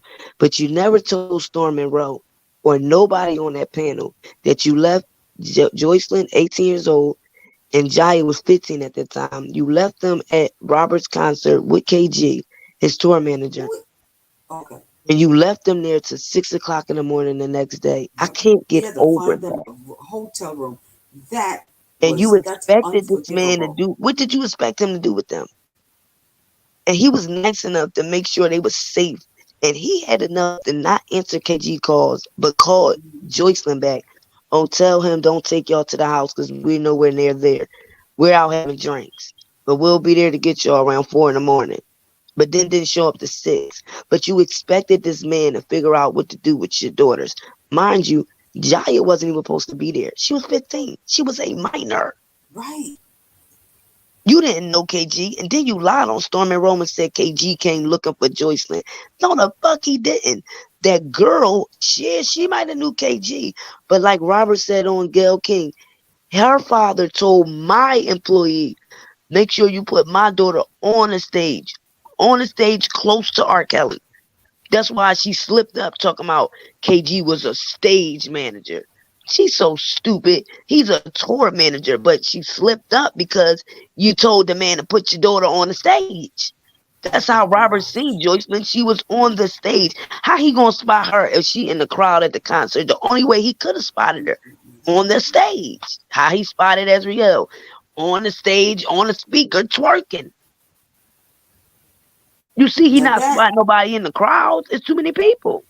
now that one right there, that's a They won't whole talk new about story. that. Every interview they did, they keep making y'all think that she started talking to him through the college. That's how they found out. Or the time he picked her up, took her to get pizza, and dropped her back off at the school. No, the beginning. They asked KG to get them tickets. Why didn't Tim go with Joycelyn to the concert? Why her mom didn't go? Then they lied and said KG only had 2 tickets. No, he didn't. He's a tour manager. He can get 100 people in. He don't give out tickets. He brings you in the concert. He got the pass on his neck. Where were the parents? They went They out didn't for go. drinks. Went Yep, out for they drinks told like they him, don't have tell drinks at him, the yeah, hotel. we're having drinks. But it didn't even leave them with a key in case KG could have said, okay, I'll drop y'all off home. But they So expected Rob tour manager to take care of their daughters. so this psychology major, she played a game. She played psychological games on a whole lot of people, and And she's guess what? She was she was sent in to that room public with Robert for 3 relations? hours. Well, what were they doing? Was she analyzing him? And I don't know if y'all peeped her on that thing. First, he said that it was his wife and Joycelyn both times they met Rkelly, and that they was in the VIP section for 3 hours. Then she said it was Joycelyn, her, and her other daughter. No. She said only twice she met Rkelly, and both That's times not it was just true. her and Joycelyn. So why is it a picture of you, Joycelyn, and your other daughter? Right. That wouldn't have been at the concert because they didn't go. So that means you met him again after the concert. And she's saying it was in California for a business meeting. Okay, let's just say that happened. You said it was just you and Joycelyn. So the picture of you, Joycelyn, and your other daughter, that's the 3rd time y'all was around them. That's But they psychology got her major. on camera coming out the room with Robert for 3 hours. Joycelyn wasn't there or the daughter. So do you think the trolls came because you started doing the text messages and everything? Well, I don't think all of them was trolls. Right. But I think some of them definitely was, because it was weird. It's like they just bum rushed at one time. Yeah. That's why I came on the platform. And then the other guy, I didn't understand him. Oh, I only came on because of the beeping of the noise. I'm like, what? And then you ain't hear what he said, kill all pedophiles. That's why I'm like, wait a minute, you just said you support Rkelly. Now you're saying kill all people that mess with kids. But the guy that was talking about the Dr. T, I believe he was for real. You can hear it in his emotions. And he said he met Rkelly in Chicago. He's from Chicago. Then all of a sudden somebody named Dr. T comes in the chat. I didn't know the to perspective. Me told me. So I think they was trolling the guy. But somebody texted me and said they think they all came together. I don't believe so. It do seem like when they all start leaving. I don't know how they hit the link before anybody else could. That's why Perspective Me got on, and then I said, "No, they was hitting me through the backstage." That's how I was able to see them, because they had their cameras on. You can see on the backstage when people hit your link, when they got their camera on, you can see them before you bring them up. Because I was making sure nobody didn't come up here with their penis out and stuff like they be doing on people's pages. Well, that's okay. No, you get banned for that. If somebody comes and do the penis thing, they trying to get your live banded.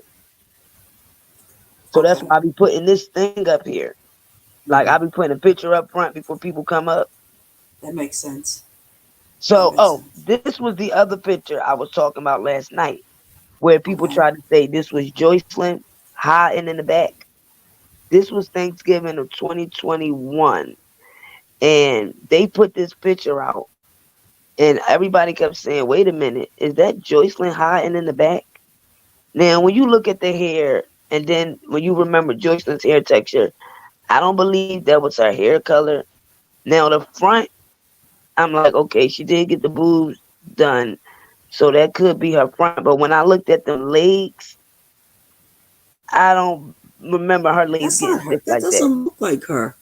And I think they made this person do this on purpose to make the viewers think it was Joycelyn. Because if this person didn't want to be the one in the pink? No, the one in the back hiding behind a girl. In the white? They got on a gray hoodie. That's not her. That's not Joycelyn. But I'm telling you, a lot of people was going around saying they believe it was her. Now, like I said, if this person didn't want to be in this picture, why didn't they just not get in the picture? Why would they stand there while somebody's taking a picture that they didn't want to be in? Just to hide, to not show you could have just stepped out the picture. I think they did this to be smart, to make people get the idea that Joycelyn was talking to them or she was around. Because this that's not even the same complexion. It is. If you zoom all the way in, the person is light skinned like Joycelyn. Joycelyn is not like light bright. She has also no. I'm saying with the hoodie, you see the brown there? That looks like her neck. No, if you zoom all the way in, because honey, I went through this picture like 50 times.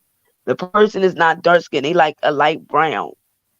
Like they look like the little sister at the bottom complexion. But the hair texture, that's not the hair. I don't remember Joycelyn's hair color being that way. But then people saying, oh, around that time, they think, because Rob was locked up. They think she sneaked off and was talking to her family. But like I said, if it was Joycelyn, why would she hide in the picture when she could have just got out? And she's shorter than the rest of them. And look at the thighs to the person. Yeah, that's not her. She's got too much hips. So these are the games that they play. Stuff like this to try to make people. So where's the mother? Right there with the yellow one. That's the mother? Yeah, I told you she was way thicker than that. Wait. Look how thick she was right here. She's so skinny now. And I'm telling you, that lady looks sick. And everybody want to tell her, oh, your weight look good. No, it doesn't. That lady looks sick. That does not look like the mother. When she got up off that chair on Storm Live and showed them legs, I was like, whoa. Them legs is skinny. Really? You ain't look how thick her mom was. Just looking at the she has a face. nice face here. I mean, she was That's what I'm nice saying. there. When she came out with the Surviving R. Kelly, her mom was You gotta show thick, me another. like swole, like heavy set, not no skin and bones. That lady looked sick. And he said that him and his wife had a pill problem. So I'm like, well, maybe that's it, because I know that when my cousin had broke his leg and they had him on I think opiates, but they carved your appetite. So the mom and them probably, I think her mom did die, and when she had got arrested in 2021, she had came out here and said she was going through a lot of stuff, dealing with, I guess, her mother's death, whatever, and that was the reason why I guess she had got arrested or whatever. That's what she came out here. This is the mom, Tim Savage, and Lisa Van Allen. Look how thick the mom face is. She looks good there. I'm telling you, I never said the lady was ugly. I'm telling you, that lady but I'm looks just saying sick. she didn't look like they didn't show She looks sick. That lady is sick. And it's not funny because everybody was over there lying, telling that woman and them things, oh, she look good and all this. No, she does not. Look how thick she was in this picture. Look how she was in this Baby picture. got back. She's really decent. And black make you look small. Black make you look small, so she was even bigger in this picture. The black just made her look small. You can see she had hips. Look how big her arms was. Look at her. That lady looked sick as hell and Tim do too. That man neck all little. Look how fat this man's stomach was. Let me show you. I think I showed y'all last night. This dude had a stomach a couple years ago. That was crazy. And I did give her the benefit of the doubt when she said when she got locked up, she was stressing over her mom, losing her mom. So I give her that. But she wasn't, even when she got locked up and they caught her with that bald head in the mugshot, she still had her weight and stuff. How long was she locked up? A day, two? Yeah. But they was wrong because they put that mugshot out there and they made her take her wig off. And everybody seen that and started posting it everywhere. She looked crazy as hell. That's right. But she admitted that because it was a DUI. That's right. And she said she was going. She was going through it. So I get that. But now when you look at her, it's like, nah, what's the excuse now? That's too thin. Like she looked littler than Joycelyn. When Joycelyn was skinny. Now I done told you I don't smoke. But if I had to live with Tim Savage, honest to God, y'all gonna have to drive give me you to something drink. strong. That's what I'm saying. Drink, smoke, choke, now whatever. I said I see why Joycelyn is not because of what they doing online. It's probably a history of that's stuff. a hard man to live with. And think about when they both get mad. She ain't gonna let you get a word out. She gonna be talking so loud you can't. Oh, here it go. Look how thick he was. This dude's stomach was sticking out. He better leave that liquor alone. That's his liver sticking out there. No, I don't think so. I think he just was fat. That's the liver. How that's the liver when now his stomach ain't no stomach there? It's flat as hell. Did you see him on Stormy Road? Well, they sharing this. I didn't see him. His stomach was his stomach was so flat. You could see the man look like his nerves, his conscience. Did you see her when she got up off the couch because she got all mad? Nope. Her legs was so skinny. I'm like, oh shit. All right, you gotta show. Do you have that picture? Ooh, I want to see it. Come on. I want to see it. Now you got me curious. I was scared. I ain't gonna lie. I'm like, I know Joycelyn probably see it. She gonna be like, oh, my mom and them, something going on. I'm making you laugh. I can't believe this. Right? Because everybody was really lying. Shannon, all them Oko people was in the chat lying. Oh, she looked good. Couches and bricks and everything. Come on now, tell the truth. We, I know. No, it's not about the liver. Let me tell you something. If you know of people when they talk about the Serenity Prayer, and you talk to people about the AA meeting, that's what it is. That fat one around that liver. Check it out. Check it out. See, because Yeah, my but you don't parents. lose that stomach that fast. The stomach No, stays. He lost. it's just when you stop Once drinking a the little bit, stomach, it when the goes down. fluid, when they pump the stomach, the fluid to get the alcohol, because my dad had cirrhosis of the liver. Trust me, I know about that stomach thing. The stomach would just go down once they It pump go it and get the exactly. fluid out. But you don't lose it like how he got now. He has nothing compared to that. But the damage is done when it gets to that point, sis. You No, know my what? dad's stomach never went back flat. It will always swell Right. back up because he had the cirrhosis of the liver. When they pump the stomach, it'll go That's down, but then damage. it gets so big, it looked like my dad was 6 months pregnant. And it's painful. My dad told me that's the worst thing ever. That cirrhosis of the Exactly. liver. And the pancreas. That's a. Like when my Oh, dad died, it messed with me so bad. But when he always used to go to the bathroom, him and my mom at a certain time.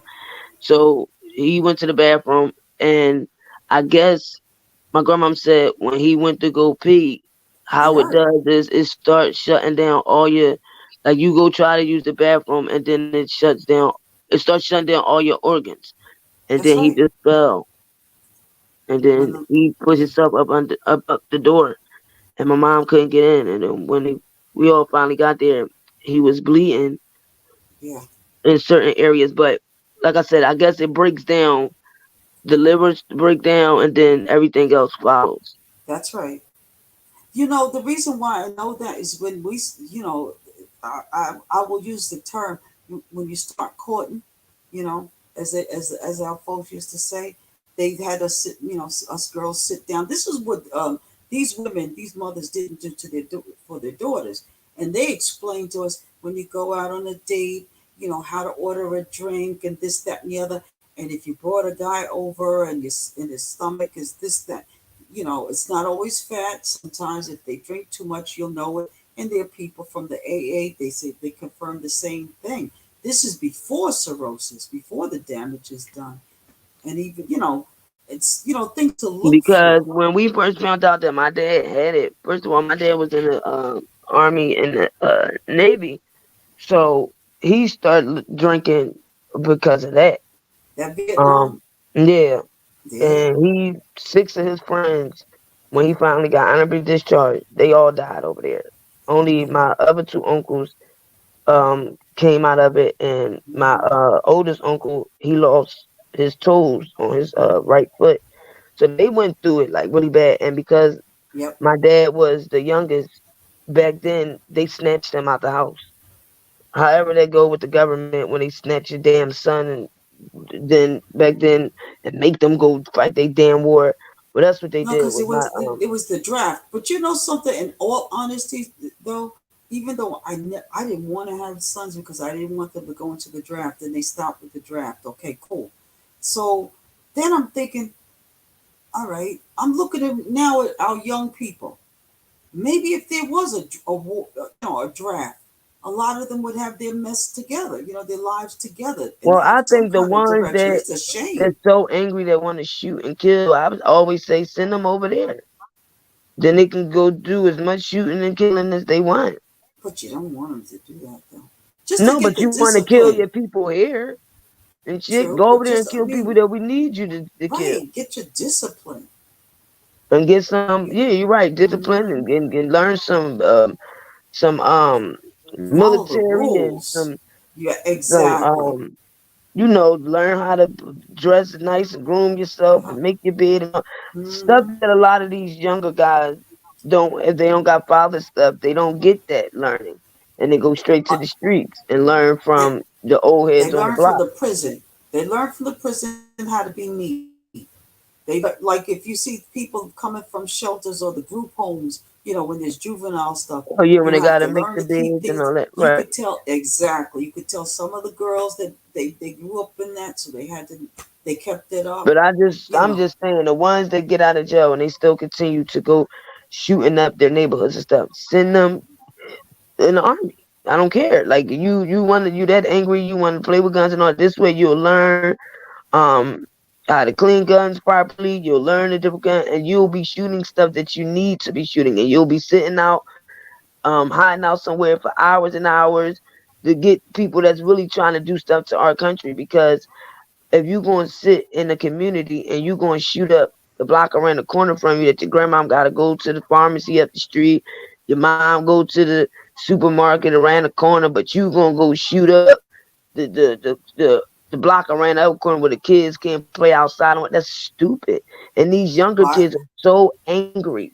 Like, they're so mad. I'm talking about the 14 to 18. Did you see the video with the new sheriff in Florida? He went, well, he's not a new sheriff, I'm sorry. The sheriff in Florida, he went off.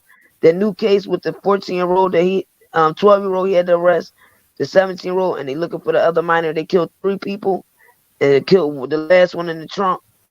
And he went off on his press conference. Woo, he went off. Yeah, they just the case was in Florida. They killed 3 people, and the goddamn people was a 12-year-old boy, 17-year-old, and the other minor they looking for. And the cop was saying, everybody want to say the parents this, but he said no, forget that. We blaming these kids. He said because that mother said if she would have knew who her son was hanging with, he would have never been hanging with that guy. This boy was 12 in a gang and participated in killing these 3 people with the other 17-year-old and the other 16-year-old. So basically, the 17 and 16-year-old, they the oldest, but the 12-year-old running around killing and in the gang with them. They all minors, but now they all is in jail for 3 murders, and they all was friends before. But no honor amongst thieves. They always running around robbing people. So the press was, I guess, tearing down the sheriff, and he was like, "No, y'all want to tear me down and say the gun laws." He said, "But the guns didn't go kill people. These young guys wouldn't. They stole cars, and that's how they got the guns and start robbing other people. And they had a group of people." But they killed the other people that they were hanging with. And when they finally caught them 2 told on the 3rd one. But they said they caught the other boy at the school program or something. Like, I guess the teachers was protecting them or something, or not reporting their behaviors at school or what they be doing. And the neighborhood is hiding the 3rd minor because they still looking for him. They haven't found him yet. And he said that's what these people do. They protect these young kids that's out here doing all this stuff, and some of these parents will get their kids the world. He said all of the moms to these boys work every day. You should see the nice clothes that they bought these sons. They got house with water, food, head over their head. These boys don't need for nothing. The moms is good mothers, and look how they was out here acting.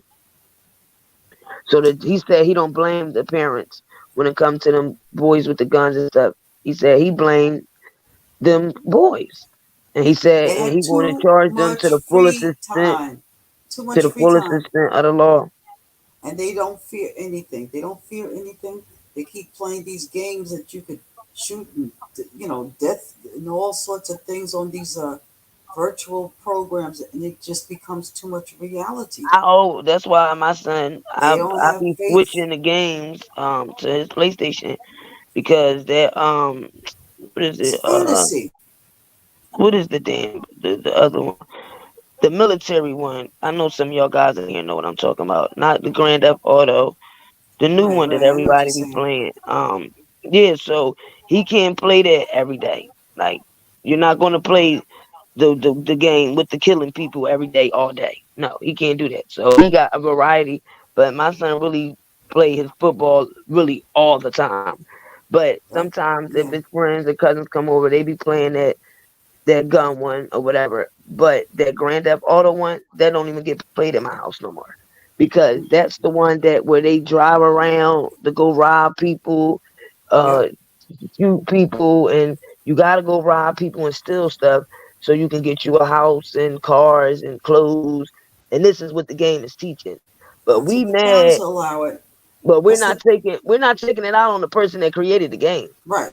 No, but it wasn't created for children. What that is? Yes, it was. Games, it started being for over what was it? 12 and older. Okay. Yeah. But those games started becoming the babysitters. Exactly, to keep them in the house. Yeah, you're right. My son is. You're right. Yeah, you're right. Those are the nut. Because Those you are the will get nut some of these jobs. kids, they do be on the game, they won't get off. Nope. Yeah, they'll be glued. They'll be They glued. sit there, But no see, I don't energy. mind some of the because they got a lot of educational ones too, and they can play with people, different people on the internet, and they got it now where, honey, they language be crazy as hell. But I'm talking about them Grand Theft Auto games and stuff. A lot of that, when these mass shootings start happening, I think a lot of that come from the Call of Duty stuff. I think a lot of that be in some of these. I'm talking about the ones who got mental issues and a lot of things going on. They start imagining stuff like the young guy that shot up the supermarket in Buffalo, New York, that killed all them black people. That's what they said. He That's was some. heavy Yeah, in he's the one. He's a sicko. he was heavy in the game thing. Cause mom said, "Oh, I didn't think he would be doing none of that. He always used to be home and just play games." They bought him the gun, remember? And he's going up in the store on live on Twitch, recorded him. He recorded him shooting a lady in her head. That's how it went live on Twitter and everything. Eventually they took it off. But you see this dude come up to the store, shoot up to the outside, walk in. Half of the people already down because he shot through the window, and he go over this lady head, reload the gun, and shoot her in her head on live. That was the lady when I played the video, and she said, "Dude, you shot my fucking sister in the back of her fucking head." And this is a white 15-year-old young, no, he was 16, young boy, and he was acting this out like he was in the video in the game, even though he They was don't racist. understand. They don't understand the circumstances, and that is the fault of the parents. There's got to be some kind of, education The about the circumstances. creator. What you mean? To tell him this ain't real. It doesn't seem like the meter acting out these games. They even knowing what kind of guns to get to do this stuff. The That's when you rifles, have AK-47. conversation. You have conversation. Teach them Yeah, responsibility. that's You know, imagination. when I was growing up, when the kids didn't do right, what the parents did, you sent them to military school.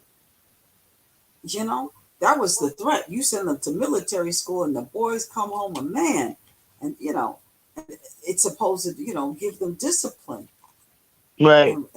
and they speak a different way. You have a different routine. So, do you have the picture of Miss John? No, I'm ready to show you. I'm gonna play you the video. Oh, and Just 2 minutes of it. And on that other note about the gun thing, you were right, Just Jazz. That last killer was a female, male, or something like that. Transgender. Mm-hmm. Transgender. Anybody that wants to keep playing with hormones, that's They already unstable, right? Exactly. Mm-hmm. I mean, we, Because God she bless you. wrote a note that she's a part of a group where I guess they're transgenders, but they're coming at the Christians. Well, they're gonna have a whole bunch of Christians to come So after. that's why they But were that's snapping a lot of people because Biden and them wasn't trying to release the video, but they wanted to. A lot of I people don't wanted know. to What does Biden expose have that. to do with this now? You don't leave my man alone. I don't. I'm just telling you, Trump's son and them was going back and forth, and they was saying that because the LGBT community was saying please don't release the video because now people bringing up that guy that shot up that gay bar in I think it was in Colorado. Yeah, it was Colorado. Remember when he went to court and I kept saying, what does this mean? When he said he wasn't straight, he wasn't gay, he was XYZ. Yeah. remember that word? And I was like, what the hell that mean? And I think it was Suspecting Me that told me, oh, that means he identifies as like he would do anybody or something like that. I don't feed into that mess at all. No, but I'm saying they need to start shedding light on this stuff because that's the people that did this shooting. They need to ban hormone treatment. I'm serious. Oh, they can get it when they're 12. There's something in the water, the food. People, parents, you better wake up. Anytime the kids have that much energy, let them go out there and make themselves a little garden. Work the land. Pick up the trash in the street. Grow something. if they had a chance to take care of something, then they might do better. That's just me. When you nurture something, and people just need to just start talking. Say good morning, how you doing? Simple stuff. I'm ready.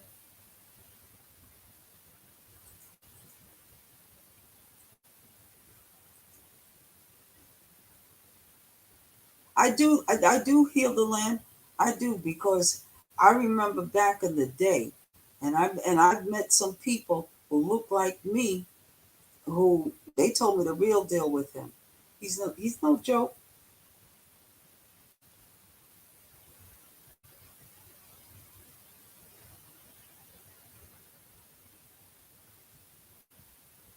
But I will say, for those who have questions, have anybody ever asked, who is George Santos?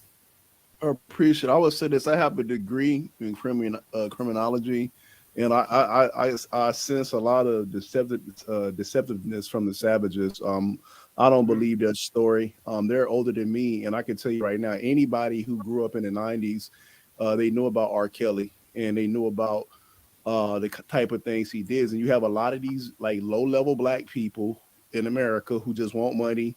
They chase clout. No decent parent is even going to bring their children around the music industry. Period. Okay. Now allow them to respond. Hold on. West Side. Now allow them to respond to you. Her cheeks are sunken. You go ahead. I raised 3 girls. John, listen. That's the problem we have right now. A lot of people don't understand. John, yeah, a lot of people don't understand. You're dressed. That's a man I'm talking to from Chicago. So I'm a man. I'm gonna talk back to you as a man. So here's the deal, brother. I understand what you're saying. I fully accept what happened with my daughter because I have master's degrees too. John, she does have a master's degree, by the way. And psychology. So here's the deal. And we stand. And you need to learn about narcissistic behavior. John, what's wrong? Why is she talking like that? You're not talking to an uneducated man. You're not talking to an uneducated black female here. What I'm trying to tell you is that you saying the story doesn't add up. Go back and look at all the track records, and you'll see that everything we said today lines up with what we're saying right now. Since 2017. John, please. When you have somebody lying before you, it does not add up. See, we didn't say we didn't know R. Kelly. We never heard R. Kelly records. When we said when it happened, we found knowledge of this, we put an end to this. And that's what we did. And when we found out it happened again, that's when we brought more things, like we went to the public. We tried to find out what's going on with our daughter. We didn't go the first time. John, that's what I'm saying. Right. So when we found out, that's what we did, brother. So when you talk intelligently about something, know the facts about it, because at the end of the day, we didn't put John. Hold up, John. Please. I understand you're frustrated about something, but you have to be able to talk intelligently with people. Here's the deal. You have to understand when you are doing things or you're saying things, make sure what you're saying is right. Me and my wife been married 28 years. Me and my wife also, her mother and father. Hey, put your wedding ring on though. Sir, you gonna let me talk or you talk? I allowed you to talk. You're gonna be intelligent. You say you're intelligent. So allow me to talk. You see what I'm saying? I didn't interrupt you while you was talking. That's intelligence. You say you got master's and bachelor's degrees, sir. You allow me to talk, as in a business setting. That's what we're talking right now. You're talking to intelligent people. That's what I'm trying to tell you, sir.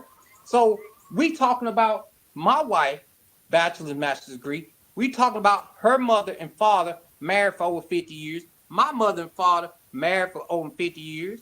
So we talking about 2-parent household. So you're not talking about somebody that stayed in a family that didn't have a 2-parent household. My kids had 2-parent household, married for over 20 plus years. So here's the deal, sir. You have to go back and read your facts. So okay, now what side? Hold on, Mr. Savage. Hold on, Mr. Savage. Hold on, Mr. Savage. You don't let West Side finish. You don't let him finish. Go ahead and finish your comment, West Side. Well, I think you, Mr. I thank you, Mr. Storm. Gotta let him finish. Mr. Storm, I thank you for allowing me to come on your platform. You're a respectful host, brother. I just can't talk to them. They're just too out of control for me. I wish them well, though. I'm off the mic. Thank you. You out of control. Because you got criminology degree. Sir. You out of control. Listen. Because you don't know me from Adam. John So you out of control. I've been living this for 10 years. John Delaney. 10 years. When you have a mother. No, fuck that. And see, that's when you have a mother. No, fuck that. You criminal, y'all R. Kelly predator fan. When you have a wife, or my wife, when you have a mother. Serves you right, Storm Monroe. West Coast, he haven't been in that situation when a mother is concerned about a child. So you got to understand, she's gonna get frustrated. She's gonna be frustrated. She is. I know. She birthed her child. I know. That's yeah. So if West Coast want to come back on, I will have an intelligent conversation with him because I'm a man. See, that's the one thing we got to understand. What? We're not gonna sit here and not have an intelligent conversation. We're not gonna do that. We're not gonna disrespect this man's show, and we're not gonna have this disrespect among each other. That's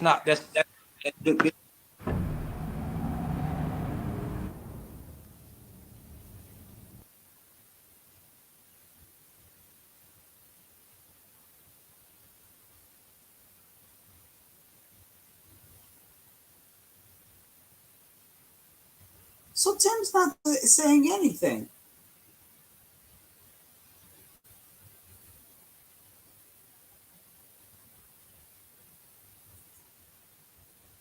You see her? You see her, Leslie? Can you hear me? Hold on. Leslie. I'm here. You're low. I hear you.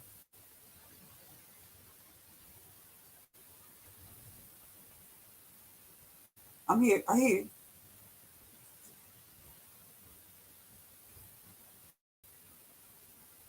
you. Shannon Lewis, you were right. He talks in circles. All he talks about, he's a man, he's an educated man. Doesn't that remind you of somebody? They say nothing. What you think? I told y'all.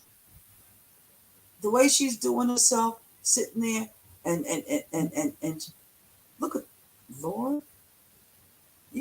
She done gave us bad luck. Sitting there with her nothing covering. You know, what was the point of that? She lost a lot of weight. Did you see her legs when she got up? Yeah. I was she like, lost whoa. a lot of weight. But why Storm was she Monroe, so angry like that? She's angry because he's telling the truth. He said he's a criminology, a study criminals, whatever it is. And wasn't he respectful? I thought he was respectful, but Tim Savage is talking about whatever he's talking about. I don't care how much education, BS, masters they have. It's but not. She got a degree in psychology, but you couldn't. She can't handle the truth, right? And you said that you came out here on R. Kelly because somebody in the account contacted y'all through a DM, and you reacted off of that. But you got a degree in psychology, and you let somebody manipulate you like that. But let me ask you something. If your child says, Mom, you doesn't want to talk to you, whatever. What about the rest of your children? What about the rest of your life? People are around you. The one that's not there. She did do that. Remember when I showed you her and that lady that was doing that Zoom or that live? They supposed to start at a podcast, and she was talking about moving on with her life. Right. And whenever Joycelyn's ready to come talk to her, she just gonna leave it alone. But now they back on this again. No, well, I guess because she must think that sells. But I'm sick and tired of Tim and people like Tim. She's really mad. You can hear it. Yeah, she's mad, and she should be mad. She should be mad at herself because they caused the problem. It's more to that, honey. She was hollering the whole night. Everybody that can. I thought it was real disrespectful when it came to Storm because he's going to agree with her behavior and say, "Oh yeah, you're right, Tim. Yeah, she would have a reason to be upset because And then he gonna put in the title, R. Kelly raped Joycelyn and gave her an STD. Who said that? Storm? The same one R. Kelly was calling. Oh, he was taking up with the Savages a whole lot. He called Oh, KG Storm needs to stop. and Storm then doesn't when even know I what he's think got. he don't research the case enough, and he read a few text messages about the Clarys, and then he gonna say, "Oh, she has a right to be upset or whatever," and then he says, "So R. Kelly ain't give y'all no money, nothing." No, man, I'm telling you, he never gave us nothing. So he like, well, the people gonna want to say you up here talking about the Clarys. Some people feel like y'all are the same. And he like, oh no, because we never sent our daughter to him. And that's why I said I don't understand these content creators that don't do their research. How you gonna let them lie to you like that? They did send their daughters to him. They sent them They to a are worse than the Clarys. They They are started all of worse. this. Exactly. Even when the Clarys didn't want to come out. I played y'all the video yesterday when Tim said, oh, we did the press conference and the Clarys ain't show up. So guess what? I'ma out them. I'ma put them out there. They didn't want to come out for a reason. That mother knew what they did. They They didn't are want this to worse go that because far. they caused this big court Yeah. case for nothing. Now And he want shit, Robert to get a new trial and all it is. He deserved a new trial. But then gonna no. say, I ain't saying he ain't guilty. I ain't saying my daughter ain't a victim. I just said he needed. No, you're trying to just say that the Keep Clarys things need to going. go to jail. That's all you worried about. You don't He's care about making money Robert. off of this. You He's just making care money. about the Clarys going to jail. That's it. But isn't the mother? Isn't she John Jillian supposed to be a public relations specialist? No, because he asked her, well, he asked him what is his job. He told her he's a salesman. And then I thought about it like, what is her job? But then when yeah, what Angelo is it? said, no, on that audio I played last night, Angelo said that's why Tim went back to Johnson because her family is rich. Her Okay, dad was so a wait lot a of minute. money. Now, isn't she related to Daryl Johnson? I don't know about that. I hear rumors about it, That's but what they said. I don't know. Nothing came out accuracy. And if that was the case, then why was he so close to Angelo and not them? Well, Daryl Johnson was the one who That's who got they him cut out close at to the press conference. Avenatti. When he had the press conference, that was the Savages cussing Daryl Johnson out. And then all of a sudden, he walks off with them at the end. But he was close to Angelo. If he was related to her, why he wouldn't have been close with them? Daryl Johnson went. I just think they just got the last name. Is Daryl Johnson in jail yet?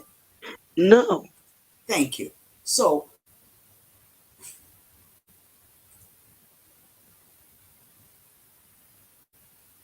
okay. But ask yourself, he went to court the first time with that lawyer. Then when I guess the other lawyer, I don't know what happened. The judge appointed him another lawyer. The day that the new lawyer was showing up, why all of a sudden now he on a run? And that's when that new guy came out. Oh, he robbed me too. No. Recently, while all of this was going on, one of his Somebody neighbors, gave him, but there was somebody else that had taken out a loan. He you got keep talking about 14 that, Leslie. million. That wasn't the guy was the last one. That No, was a the woman. before him. It was the young guy. He actually did a press conference in front of the courthouse. But That was the somebody day Daryl else Johnson came was supposed through. to. No, he was the last one. It was the same day Daryl Johnson was supposed to go to court because he thought he was going to catch him at the courthouse. Well, And where's the $14 million coming in? that was nobody gave him 14 million. Everybody gave him 6 million, 50,000, 60,000, and it all came up to like 15 to 20 million. This last guy, Okay. in fact, I got the video. I gotta find it. The last Okay, guy, I I think got he you. gave him like 100 and some thousand because the news reporter was like, well, where did you get that kind of money from? You're kind of young. Right, He's like, right. well, I do really good for myself and the work I do. But he said now my family is hurting because that was like my savings. And he really was good with these people because these people was giving him their savings, their last. And I didn't understand that. Like, damn, he that much of a manipulator. He wouldn't have been able to manipulate me out my money. Just like the Seriously, first lady, his victim with the mom. The you mom know who what she they got say? to the hospital. A fool and his money are soon parted. That's what Confucius says. But my thing is, I believe all these people are Yeah, but the playing lady a who mom, game. the first lady, when she was trying to sue the hospital because she think that her mom, they did something wrong with her mom, death. Now, right. he was The trying to very get him, first one. and remember, she gave him the little money first. It was like 20,000. Then he was supposed to be sending her the paperwork of him, starting the investigators in the case. She meets up with him again at the restaurant, and he tell her, "Oh, I need more money or whatever." And she like, "I really don't have it. I gave you my last. You still didn't send me the paperwork yet. Oh, I got him doing it, but I need like 3,000 more. I think he said 5,000, something like that." And he told her to give her his watch, Right. and then said, "Oh, you gonna pay for this food or whatever?" Like right then and there, I would have knew. Oh, this nigga's a bum. You gonna ask me that? First of all, when you have clients and they're paying for services, and you gotta go pay for whatever he has to pay for to do the job. He's supposed to have money to do that already. You don't take the money that they pay you to go do this and that. That don't even make sense. Well, so it wasn't. You don't know what kind of agreement they had, but whatever it is, he yeah, wasn't I legit. do. You said it. He That wasn't legit. he didn't even send the paperwork or nothing, and had the nerve to ask her for more money. And I she was wonder if they really had a trying to signed go agreement. yeah. And she said he never sent the stuff over. So she told him, "Come on, man, you gave me the information that you was gonna send this over. You never sent the documents over of the stuff that you supposed to enter. Oh, my people's is doing it now. I got a lot of cases. I have a lot of clients." And what he did was he made them think he was really official when they seen him with Rkelly. That's what they all kept saying. Like, shoot, we seen him with Gayle King and them. We knew he was official. We like, oh wow, he's doing very good. And he on there talking about Forbes magazine named him one of the best uh, crisis managers and all of this. And why would Forbes magazine put that article out on him when this man didn't even have credentials of being a crisis manager? This man owed so many freaking people. It was ridiculous. Like I don't even understand how he was able to. I don't. They thought because they seen them on TV, and this is my thing with this YouTube stuff. Just because you see something, it ain't really that. Because they thought because they seen them with Gayle King and on CNN and with R. Kelly, that this man had a bunch of money and that he was a great crisis manager. The man wasn't even that. All this man was a goddamn con artist. Going around people, taking pictures with people to make it seem like he know these people and all of that. And he really hit the damn jackpot when he got near R. Kelly, and that's why people blame Greenberg for that. Because he said, "I don't work for Robert Kelly, I work for Greenberg." But then turn around and say, "Oh, I work for Greenberg and Robert Kelly." Come on, man, don't make no sense. And then Greenberg came out here and took up for him when Tasha K did that interview with the lady who paid Robert's bond, Valencia Love. And Greenberg was coming at her neck. Oh, she don't know nothing about this case. She don't know what we doing to get ready for Robert's trial. And Daryl Johnson didn't take no money from nobody because she told Tasha K that Robert told her that Oprah did fund that money.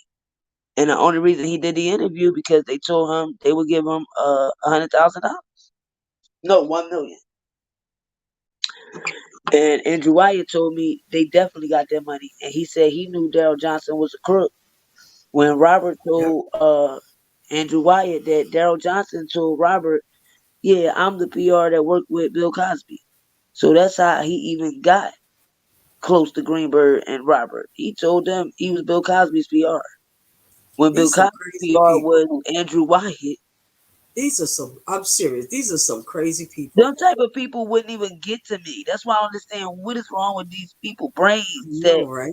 they didn't even vet this man. Okay, you work for Bill Cosby. Where's your resume? Where's your credentials? Like, So let me ask you something, Just Jazz. I just want to have to say, Shannon Lewis is just really funny. Shannon Lewis said, "I'll hunt his ass down like Rent-A-Center." you know what, Shannon? I think he messed with. He knew who to mess with. Because when I seen all the people at the courthouse and they all was holding up their signs, "I'm a victim of Daryl Johnson. I'm a victim of Daryl Johnson." I mean, he got so sloppy. He even went to the people that lived on his block. This old man that lived across But wait the a minute. street. If Remember the you girl look was at talking him, about her dad? He got the dad for all that money. And these are people he lived. So once he got desperate, he started going around to the people on the block, the neighbors. Then the one dude, he was the only one I think was a little tough. The one that he posted did the business deal with him and a friend, and he got him for the 150,000 because he said he didn't even want to do no interviews, and he said if it wasn't for his kids, he would be in a different place right now. If he seen Daryl Johnson, because I kept saying all of these men that he got. Now I see some of the women, but the men, I'm like, yeah, y'all ain't try to catch this nigga and put one in his. But Just Jazz, the question I was going to ask you is this. Because remember I told you he cut his hair. Huh? You know he cut his hair. He better cut that hair when he going to jail. He calling Avenatti the best lawyer. They all laughing all on him, and look at them both. Avenatti wasn't a both of them was criminals. That shit crazy. Yep, fakes, no fakes. But let me ask you something, Just Jazz, on the serious side. When's your book coming out? You got to get a book out because I know, Just Jazz, I know you have seen stuff. Come on now. How many people in the chat I'm just doing my little documentary. That's it. How many people in the chat want Just Jazz to come out with a book? No, I'm just doing a little documentary. Stories. Because you got some. Nope, I'm just doing my little documentary. No, if you could write a book about how you busted somebody in a lie, I think that would be the greatest lies ever told in the R. Kelly saga. I was going to do the documentary I got is my experience in supporting Robert Sylvester Kelly. That's the title of the documentary, and I got a lot of footage and stuff from me being at the trials and court dates, and the certain people that's in it. I already asked them permission because they in some of the videos and stuff. And I'm just speaking about my experience because can't nobody speak about what I seen and what I went through. In it, so I know a lot of people probably gonna bust out with books because I already heard people saying they gonna write books. A lot of people gonna take it. Say she gonna write a book. She got a book coming out. I heard somebody recently said she was. I know the chick Hollywood talking about, this case ain't over. She's supposed to be writing a book. Somebody that's not even in the R. Kelly sector like that. What's that guy name that got that channel? He came in late. Damn, I can't think of his name. He supposed to be writing a book about the YouTube R. Kelly sector. I said, well, shit, that's a book too. Because I'm gonna tell you, this one year that I've been riding on this YouTube streets, I have seen some stuff I never thought I would ever see in my life. And when I say that, people think I'm really be bullcrapping, but I don't. No, like, you're right. Never seen this. I have never, from the women, the men. I'm like, what country do you people come from? What? And a lot of these people, I never knew there was so many vulnerable people in the world, like people that Daryl Johnson and them got. I never knew it was so many people. That's why they say on TV about older people, them people that call a phone that be getting them and stuff. They gotta watch out because there's a lot of people targeting senior citizens. Scammers. Yeah, but you got people like Daryl Johnson targeting people that's not senior, that's walking around, that's good age, healthy. Not like I don't know. Maybe I think it's a good thing when you book smart and street smart because you got to really be prepared for these type of people, man. But like, look at all them people that believe the Clarys, and from day one, I knew they was bullshit. Angelo Clary is always angry about. He sounds angry. He's a narcissist. It's just like he's scared. He just like Tim Savage and them. Soon as you call them out on their stuff, they get all loud and no, that ain't true. Come up with an excuse, and they have you noticed they only go to platforms that they can hold the narrative. Like they don't go to platforms where people gonna ask them the hard questions and they wouldn't be able to take it. Look how she snapped like that, and Tim Savage does the same thing when he snapped. That's why I said I see what Joycelyn had to go through. Imagine when they be in a house arguing.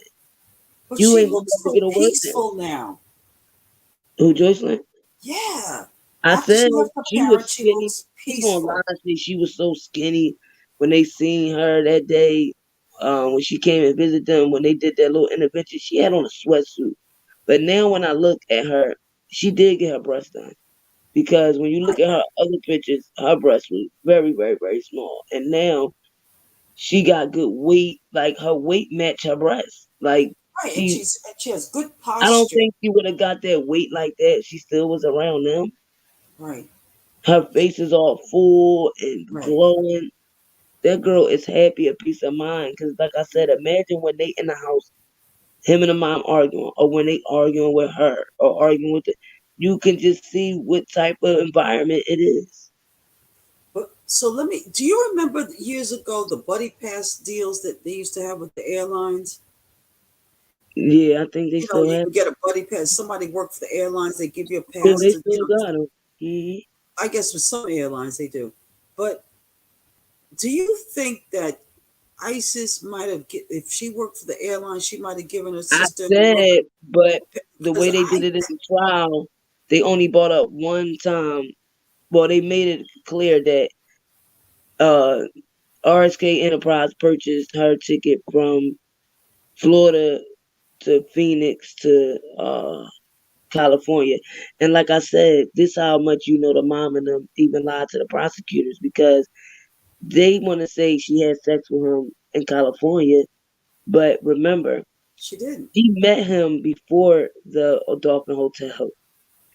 The mom made her not go to school and all of that. That was the Dolphin Hotel. She met up with him right after the concert. That was the first date where the mom was parked in the parking lot at in the Hearst parking lot near Disney. Then the mom got mad that night and told her, "You ain't going to school tomorrow. Tomorrow you going to go hang out with him." That was the Dolphin Hotel. The day before, when the mom was texting her, she wasn't answering. She said, "Oh, the police here." That wasn't the Dolphin Hotel. That was the hotel before the Dolphin. And the police never came. The mom just scared her and said the police here because Ezreal wasn't texting back. Then she said, "What are you talking about? Chill, mom. Everything good. We right here. We talking. I'm about to come out in the future." She said, "All right, well, what you want me to do? Stay over here in the parking lot and make sure you tell him to pay your ticket that's for your car that's in the garage." This was before the Dolphin. So the mother was in the parking lot all along? Yes, it's all in the Because message. there's some, but in the And guess testimony, they what? acted like she wasn't. The Dolphin Hotel, the mother never talks about the cops coming, Angelo there. None of that happened. They threw that cop thing in there. That's why I said, ain't no way the cops seen no ID that she was 17 and ain't say nothing. That's why that lieutenant said they ain't have no report to no mother saying that Robert was with their daughter underage and none of that. Because no cops never came. The mom just said, the cops is here. Ezreal said, "What you saying, mom? Chill, everything good." And the mom said, "All right, well, what you want me to stay here in the parking lot?" Ain't no cops come. The next day she went to the Dolphin Hotel. Then after the Dolphin Hotel, they went to the Jacksonville concert. That's when they got the hotel from Cheryl Mack. That's when Ezreal went from her mom's room and slept with Robert that night. And she said she had sex with him in court. So y'all charged him for the California trip, him having sex with her. But she claimed she had sex with him before then, and she was in a hotel with her mom. That's why they didn't want the parents to testify. That's why, because she was seeing the man way before the California with the mother. Well, That's what mom said when she said he want to know, is your parents strict because you might have to fly out. That's when the mom sent the message. No, tell him we ain't strict. We just want to make sure you good and tell him, yeah, you can fly out. That was the consent right there. Well, if I think that if they put something about Don Russell in that case in any kind of appeal, then they better be able to slip in the parents. You know she bringing in the parents. That's why the government released them text messages. And that's They why had to. that's why a couple of prosecutors left the job. Ain't no way in hell any juror that's on the jury hear that their mother told her daughter, "You ain't going to school today. You going to go hang out with Robert Kelly." And she was seeing this man before the Dolphin Hotel. I couldn't believe that when I read the message. I said, "Wait a minute. The mom saying the police before the Dolphin Hotel incident. Then while she was at the Dolphin Hotel, the mom is texting her the whole time, even when Ezriel left. So it wasn't no freaking police. That's why that lieutenant said, because they would have had a report that they went out to the hotel. They would have had to document that. What time they got the call to go out to the hotel and what time they left. And they would have put in their report, oh, mother said everything was good. They were just looking for the door. That's why that man said it wasn't no reports, because they never called no cops in no hotel. The mom was waiting for her in the parking lot. Right. She just scared her the day before when Ezriel didn't text back right away and said, oh, well, the police did. So what about none of that police stuff happened? That was a lie. Right. Okay. If you read the text messages, she was texting Ezriel like 8 times. Finally, Ezriel responds. She said, oh, the police here. She said, what? What are you talking about? Mom, everything cool. Chill out. You think I'm here alone. She said, well, you got me so mad. I'm worried because you ain't answered the phone back. Well, how long you going to still be up there? Because it's getting late. It's 12 o'clock. You know you got school tomorrow. She said, so you want me to stay here in the parking lot and wait for you and make sure he paid for your car that's in the garage? Because I guess she had to pay for, having a car in there. So if the police was there, Angela was there, why you don't see that in the text message? Oh, the police about to knock on the door. Oh, we downstairs with the police. None of that. She just scared her to make her text back. And Ezriel text right back. So you think you're going to have Don Russell on your channel? That's why Robert's lawyers ain't never say nothing about that police thing. And I don't think that ever happened where she said she told Rob she was underage and he slapped her and all that. I don't think that happened. Yeah, he never hit her with the size 12-foot shoe. No, not the 12-foot shoe. That's 2 different incidents. I'm talking about the time in court when she said they was at the park and she told Rob, I'm really underage. And he supposed to slap the shit out of her, she said. And she ran and was hiding for 2 hours and ran the park. They had to come looking for her. Then Rob they found her, and Rob got her on a plane and sent her right back home. And then all of a sudden, the mom and them signed her up for homeschool and sent her back. I don't believe that. They just said that to make it look like he still kept sleeping with her, even though she was underage, because they didn't want to admit that they came in lying and lied to him. The police thing didn't happen, nor that shit about him slapping the shit out of her. I don't believe it. They just want to make it look like that when he sent her back home and the mom and them sent her back, that he still kept sleeping with her knowing she was underage. That's why they said that. Because Ezriel didn't want to tell the truth, that she lied and told him she was of age and never told him the truth. So she made it look like she told him. I think was she 24 or something? She's 24 looking like that? Yeah, we all said she looked old as hell once she left Robert. That's a tired-looking 24-year-old. No, that's eating her up because she know what she did was wrong. She know what she did to him was wrong. He was too nice to her. She said it in Shabazz documentary.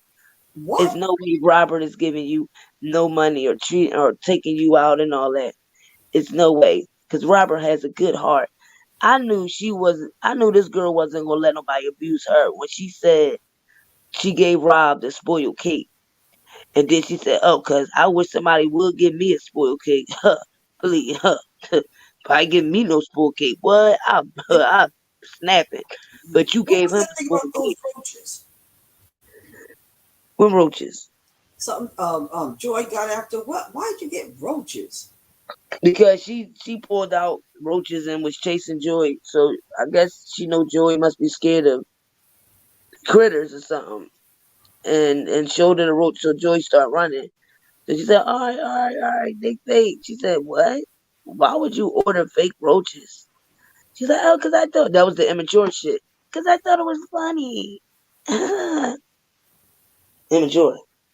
Who the hell is buying fake roaches to scare you? I don't know. That's the immature part of it. You find a whole bunch of real ones. Wow. No, that was the immature. She don't know what to do with the money and just went and ordered some fake roaches on the internet. Yeah, that's one thing. So this restitution thing. What do you think? I mean, like, I'm not even thinking about restitution, but $5,000 a month for a 20-something year old. I think that they shouldn't be declaring. I think that Jennifer need to fight for her that restitution now that she put out the messages. I don't think she should be owed no restitution. Exactly. I mean, No, give her back to you and know, I he don't needs know a how refund. Stephanie is getting restitution. He wasn't even charged for her. I don't know who They Stephanie is. just slipped her in the Oh, crack. Stephanie's the one from Utah? No. That's the one that was with the girlfriend, and the girlfriend died, and they both got a settlement saying that they think they got a settlement, I think in 2004 or something like that, through Susan Logan. They thought he gave them herpes. That's the one who showed the herpes bottle at the restitution hearing. For her to say, "Oh, this is proof that I take medicine," but he's supposed to. She stopped dealing with him in like 90, I think 97, 98. McGraw did that test on him in 2001, and even though it said he didn't have herpes, but still gave him the medicine, right? She claimed that Rob gave her the herpes in 2004. But I'm like, how did he give you herpes in 2004? Y'all stopped messing with each other in 98. How did he give you herpes in 2004? You wasn't even dealing with him in 2004. So Asriel doesn't have herpes. Yeah, she is saying she has herpes. Asriel saying she has herpes, and Stephanie. That's the New York case. Oh, and Faith, but her mom is saying, stop saying my daughter doesn't have herpes. We got that on audio. I don't know what church that is. Faith must have had herpes since 2013 with the bumps on her mouth. So she been supposed to have herpes. Nobody in Chicago is claiming herpes. Nobody. All I know is that bishop, whatever bishop or whoever's the leader for that church, that denomination, for the Rogers Church, that pastor, they need to go investigate that church because that's. Well, it makes sense why Faith Rogers said on Surviving Rkelly 3, she don't go to her mom and dad church no more because she said the church people look at her funny and. They're not funny. They're being real. What else she said? Need to get on his knees and pray. They should have No, prayed. that mother is so ghetto. When you listen to that audio with her and Cash, I never heard a pastor's wife talk like that. Oh, y'all, I know y'all watching my daughter, and no, I mean that mother talks so ghetto on that audio. It's ridiculous. She never said one time, "Oh well, Cash, I forgive you. You know, you're a child of God, and I love everybody." I mean, that's how church people talk. This lady was ghetto. No, they just don't say anything. Oh, and then y'all want to keep talking about my daughter being half naked. So what? Who don't show their boobs? And who don't show their body off? And who what? No. She's wrong. Because number one, the father bought the daughter's breasts. And then she talked about that. And stop saying R. Kelly paid for my daughter's breasts because her father and her mother. He didn't have to buy anything for my daughter. We support her. And I'm like, but you bragging that the father bought. First of all, you not even teaching your daughter to love herself. That's from the tithe. All the money that you put in that church goes to the breast. Exactly. You're teaching her to get all these surgeries and stuff. You're not even teaching her to love her natural self. Love your natural boobs. And you ain't gotta get surgeries, baby. You're beautiful. Why she want to get all these surgeries and stuff? Then she gonna say it's okay for her daughter to be naked. Y'all worried about my daughter? Everybody is naked. Everybody shows they boobs and stuff. That don't make my daughter no thought. No, how it don't? What is she asking for by being naked? Attention. Your daughter can't pull nice men with clothes on. Is that what you're saying? Your daughter can't pull nice men with her regular boobs. And what gets me about the boobs is they get the boobs and they naked all the time. All they doing is showing the boobs all the time. That's what gets me. They wearing shirts that if the shirt turn the wrong way, you gonna see the whole damn boob. But the thing of it is, you gotta have maintenance for them. You can't just have them and think that's it for the rest of your life. Well, that's what I think they think. Well, I don't know where they're going to get the money for it. Who was it that one of the artists? I know one thing. Faith and her parents, they spoiled that girl. When we was in New York and they was on Instagram, that dad was spending all his money on her, the Gucci store, Louis Vuitton. Like they They spoil her. She run them. And my thing is, y'all want to buy all this materialistic stuff and all this for her to go on Instagram naked, and then the girl on Surviving R. Kelly 3 still don't have a job. She looks bad now. She all skinny, talking about she was ready to commit fate. She was ready to commit suicide last year. She can't believe she's going through this in her 20s. She never thought she would be going through this, and she regret this now because R. Kelly will always be tied to her name. And no, he won't. She worried about relationships, I guess now, and her dumb self telling the world she had herpes. She just looks really stressed for a young girl that's in her 20s. This is supposed to be the best years of her life, and it's sad because your parents forced you that this was a good idea for you to go tell the world you had herpes, for you to go tell the world that you voluntarily had sex with Robert. Even said in the trial, I take full responsibility for my part because yes, I did mess with him. I did. He didn't force her to have sex with him. He didn't force her to give him head. None of that. She voluntarily messed with him, but then lied and said one time he threatened her with a gun. One time he locked her in the Sprinter for over 6-7 hours. Then what was the last thing? Oh, and herpes.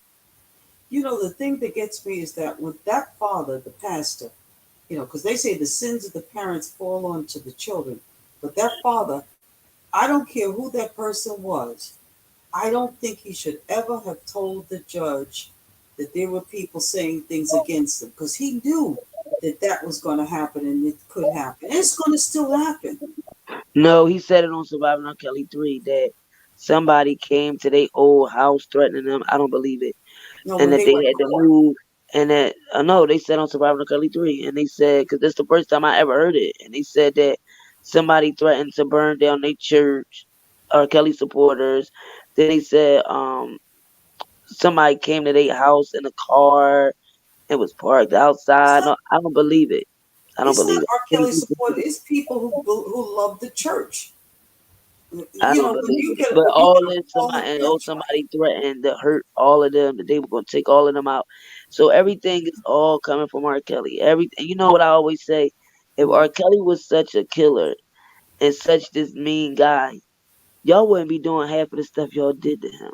That's y'all true. Fear the consequences. That's true. Or if this man was like somebody in a mob or the cartel, you wouldn't even be doing half of the stuff you're doing to him. This shows that the man is not what y'all say he is, because look at all the things y'all doing to him.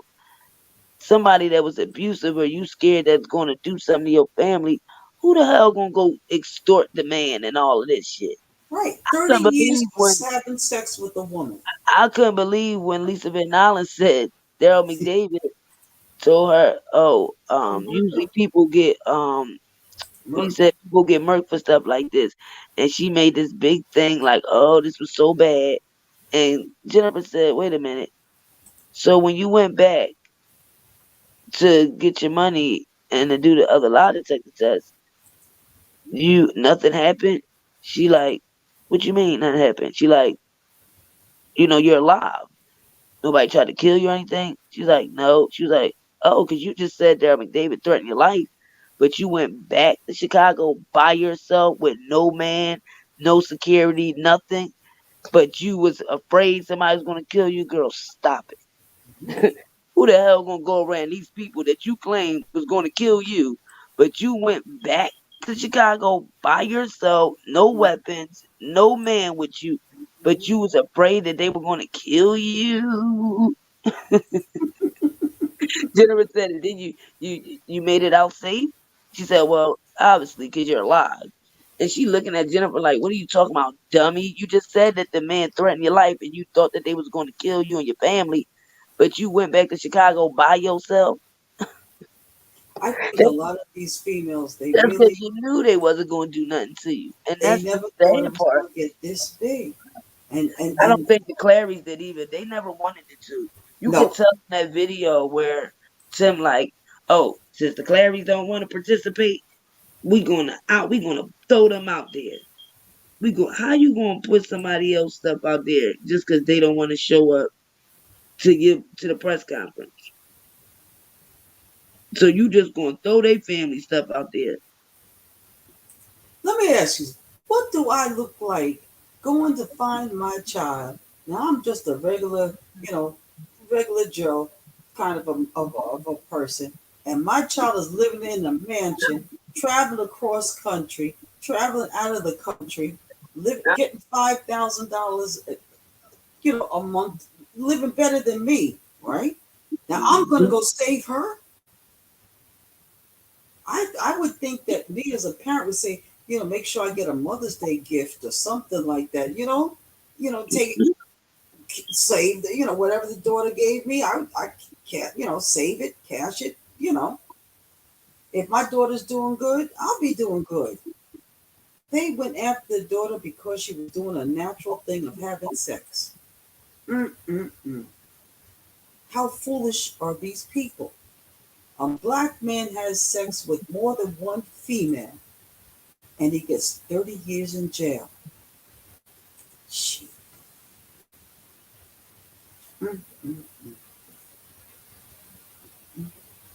It still doesn't make sense, Just Jazz. Huh? It still doesn't make sense. That poor female. These people. Man, some lady came up on there and was like, on Storm Channel. I like the stuff she was saying, and then she said, "Y'all people, y'all gonna burn in hell." That's and right. So I'm gonna say, excuse me. We gotta take this off. We ain't talking about nobody burning in hell. First of all, how you be talking to Robert, but you gonna actually put up there that he raped his fiance? The woman he told you when he talked to you is his fiance, but you gonna put up there that Tim Savage saying he raped, but he want Robert to get another trial, Tim Savage, but he up here saying Robert raped his daughter. He wants another trial because he wants to make some more money off it. Didn't he just buy a new house? They got to finance the house. They got to still pay the house. He got $1 million house. Man, get your ass out of here. Oh, he probably does. He's chasing his millions. Mortgage. How the hell you got $1 million house, but you couldn't even afford to you got both of your business shut down. That's why she gonna say on there, I'm a businesswoman. How you a businesswoman and both of your businesses are shut down?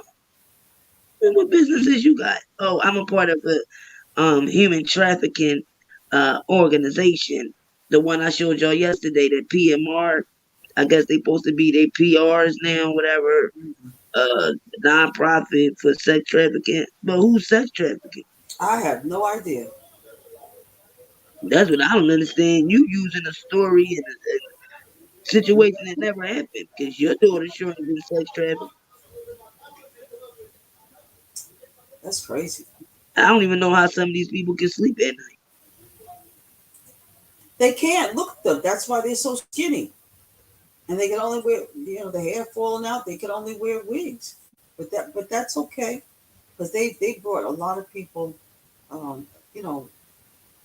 they did a lot of damage, because honestly, when this all first started out, I was really nervous because I'm like, what the heck is going on in life? What is going on in the music industry? And then when I'm listening to this, I'm like, what? This is all it is? I really, and then, now you mark my words, I don't know if you've noticed, but lately some folks will start talking about drugs and this, that, and the other, illegal substances. I hope nobody's trying to develop a narrative about this, to make it juicy, where Rkelly's concerned. Yeah, because Storm and Rowe gonna say to her that Robert tried to offer you any. Yeah, that's the guy. Yeah. I didn't understand that. Why would Storm and Rowe they're trying to develop another narrative to fit their thing.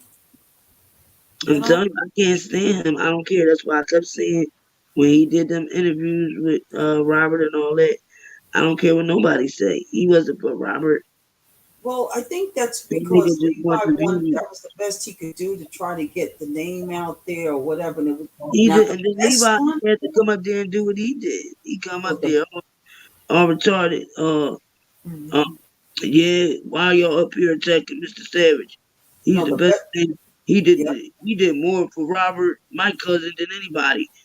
And I want to let y'all know that my cousin told Storm Monroe for y'all to follow my channel because I've been on this case since day one and trying to get followers. He's Why just you come up there and tell people to follow your damn channel? He's just playing. He's just playing because he He ain't playing because he put the video out on. He believes he my believes what interview he's with saying. Savage. Ain't He's nobody believing. care. His channel is dying. Don't nobody care about Levi. People are waking up. Because And when he did the Debo, people really felt the type of way about that. People ain't playing about that. Somebody's life. Yeah, what he did to Mr. Dubowski, he don't get a. I can't even. Right, people waking up about that. Ain't nobody. That was nutty. Mm-hmm. And then you gonna sit up here That and was go out the here reason and for take up. You took up for Angelo.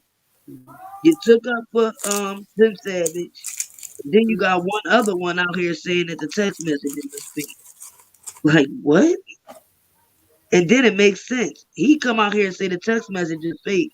Her daughter calls into a Baltimore channel and say the text message is fake. And y'all gonna tell me that that dude is for R. Kelly?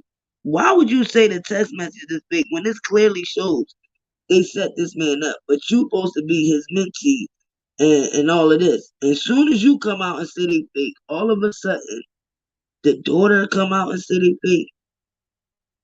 Come on, y'all. If I see any R. Kelly supporters that come out here and say that these goddamn text messages is fake, you ain't for R. Kelly. Period. Ain't no way around it. The hell? So you're basically saying, oh no, Robert ain't, they ain't set Rob up. Them messages, they fake. That ain't really happened. Huh? So if that ain't really happened, you're trying to say that they didn't really do these things. How can you be for him?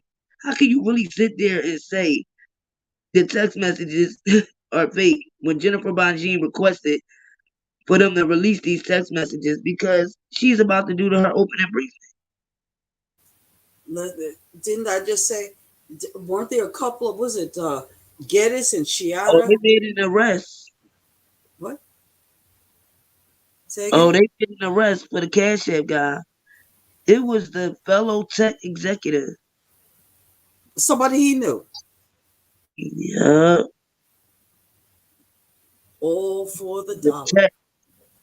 He worked in tech in Portably New League. A white guy. Well, they said documentary Louis. Why in the world would he do that? Sometimes, it's just some crazy stuff. stuff. I didn't know he was stabbed. Yeah, he was stabbed. Let me ask you, have you heard anything? The San Francisco Police Department arrested fellow tech Nima Momini, owner of a company called Expand. According to authorities, Lee and Momina were familiar with one another and had a conversation took place between the two of them before Lee was stabbed with the knife. So they just had an altercation and then they got. I was going to ask you something. Another topic. And this man was a billionaire, and he walked around. Everybody does cash apps, right? I still don't. I don't do cash app. Jaguar they might have been gay. What's the update on Jaguar Wright? Girl, I was gonna tell you about their story yesterday. Got kicked out. The little girlfriend that he's running around with, right? Her husband. Somebody put me in contact with her the other day. Oh, good. So she was supposed to talk to me or whatever, and that's why I don't. Hold on. Shannon, you still listening? Because Shannon's at work, so he needs some information. Okay. Go ahead. Go ahead, Just Jazz. She was supposed to be calling me. Mm-hmm. Say again. What do you say that guy Bobby DJ interview got arrested for trafficking and prostitution not long ago? I don't know if that's true because I'll get back to that. I don't think that's true. But yeah, she the girlfriend that's messing with the husband, which I told Goomba, the husband Gerald, you are committing adultery. You are committing adultery, dude. The marriage is in the system. They are really married. You went and dealt with, I guess, this girl he used to deal with. He filed for divorce already. Yeah, but my thing is, you committed adultery online. You gave your little girlfriend photos of Jaguar Wright sucking his penis. Wait. You talk And about she put the sex tape out internet on. sex that's considered adultery. It's adultery because he was married to her before he filed divorce, and he went and stayed with another woman and was doing sex stuff with her while he was married.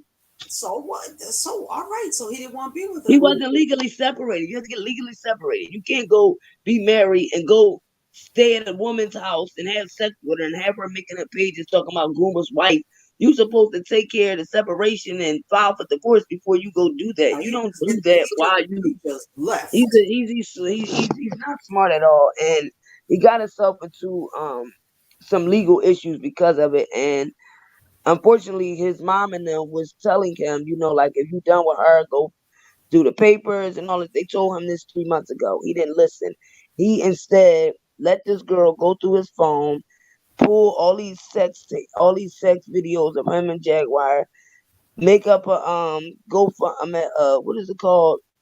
I don't know the damn thing they use. No, OnlyFans, and put out the damn sex videos of him and Jag. She's gonna win that case.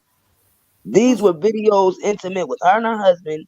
You let your dumb side chick take them out and post them for money on OnlyFans. Then she put out pictures of Jaguar sucking her man's penis and gave it to bloggers. She's gonna win. Wait.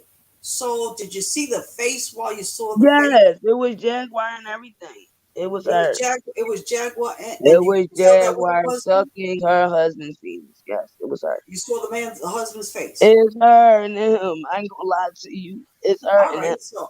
And the girl gonna try to switch it around and say, "Oh no, he gave him to me." No, it doesn't matter. You put him out. Everybody know Jag. Yes, her behavior is out of control and all that. But you being this, I guess the girlfriend wanted clout.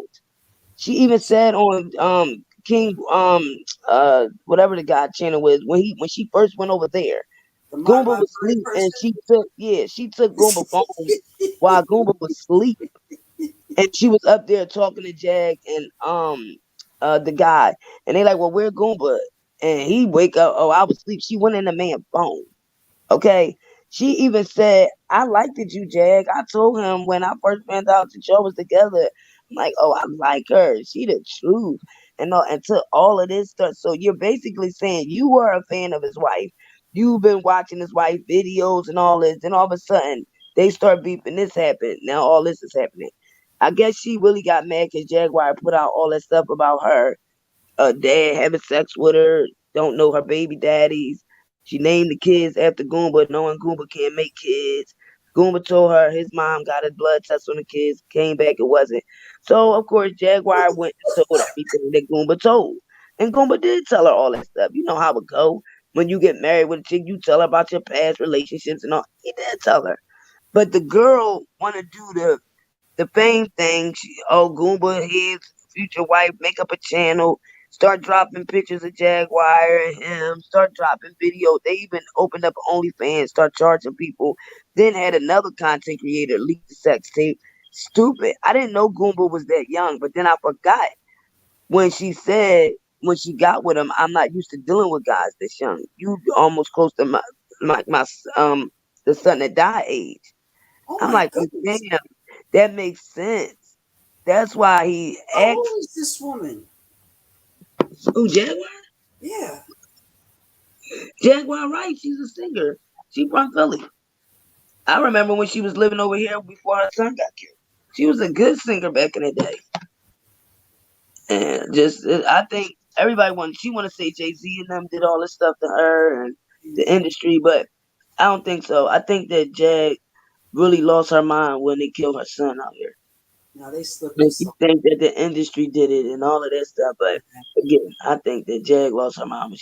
Anytime your son gets killed in cold blood and all that, it's going to do something to any parent. Period. Huh? Who killed her son? Does They she never know? found the killers. No. Not yet.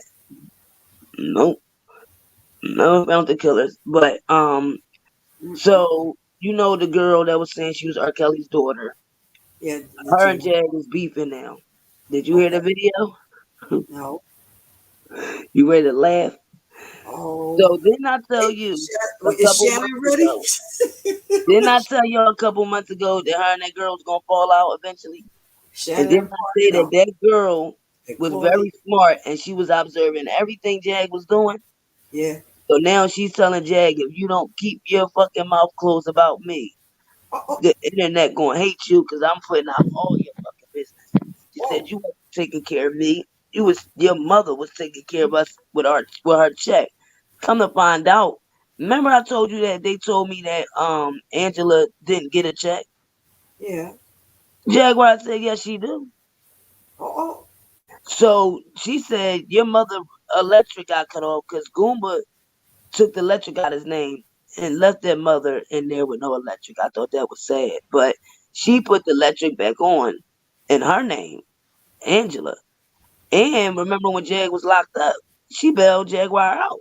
Right. So now it's all making sense. She got a check. So she up here begging the internet for money. And this girl gets a goddamn check every month. So all the people that get checks is leaving Jag. Goomba left. She left. So now they just, I guess, living off the mama check. So the other day, they got evicted.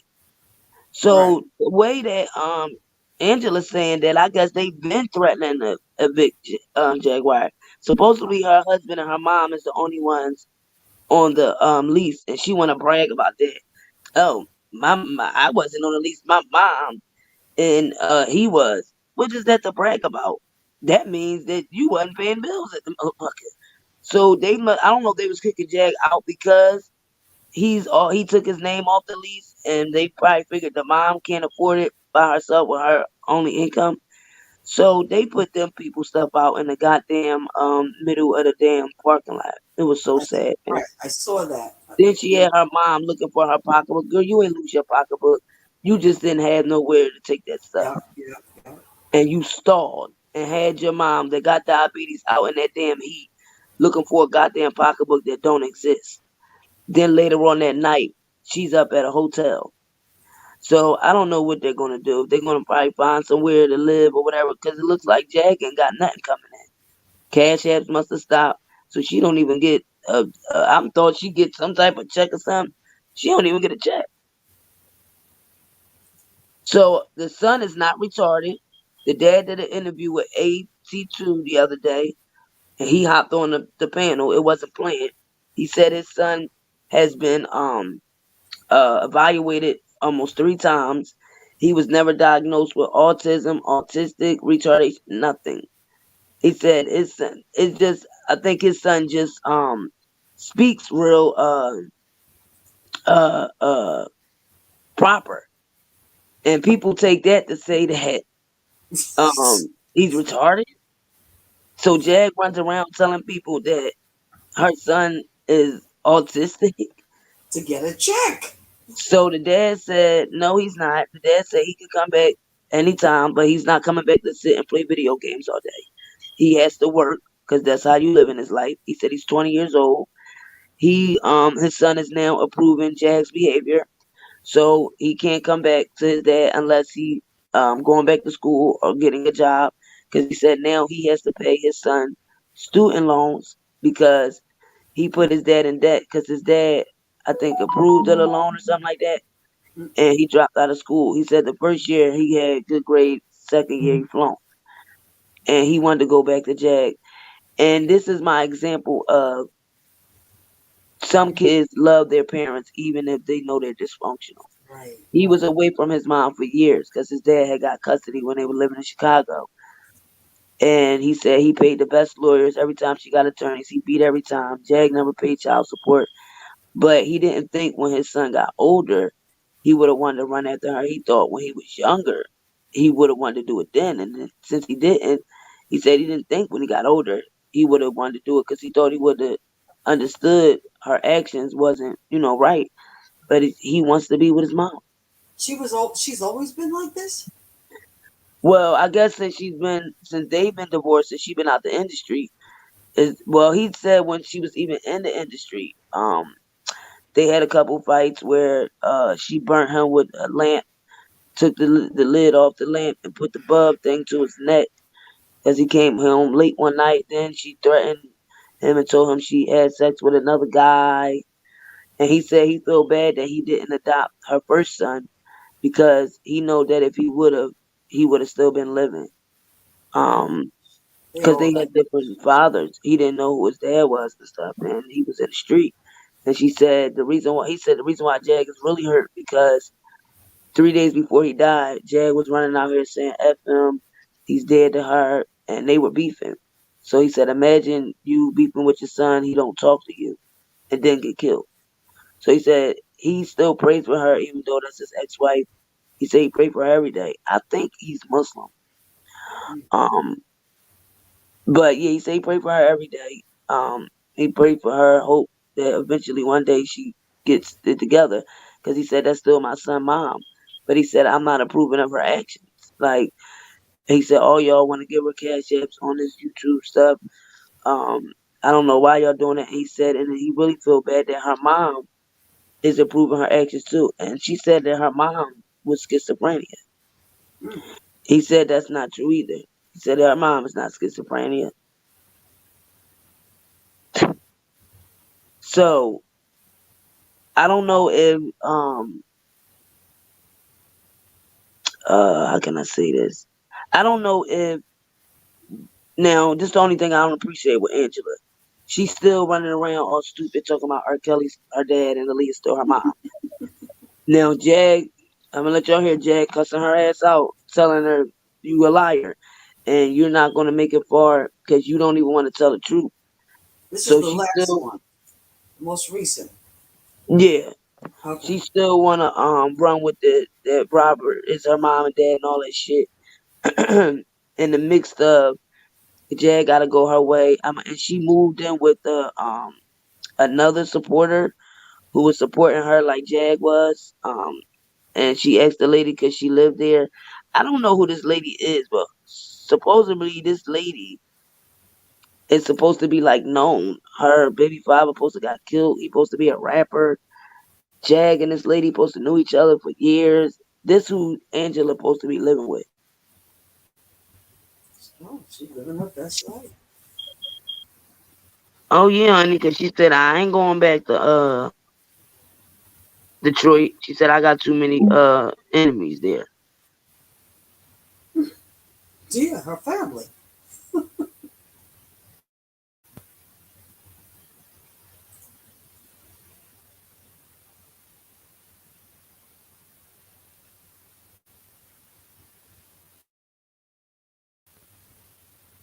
Hey Faith, I didn't even know you was in here, honey bunny.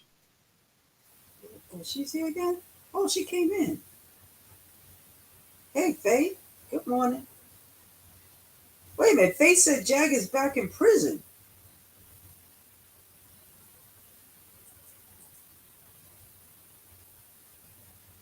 She did an interview about Robert today. Uh-oh. What? Me. She's in jail in Money Louisiana. that you're spending. No. Is it your money that you're spending? No. When the last time you really had a job? And I never, somebody said I robbed her. I never robbed her. What do she have? Your lights on that you on right now that's under my name that you have is under my name. You never paid me the bonds money. You never did, and you don't even go get checked in. It's more things I can let the world know if you keep speaking on me and lying. Don't lie. And you talking about a candle when if I'm doing something,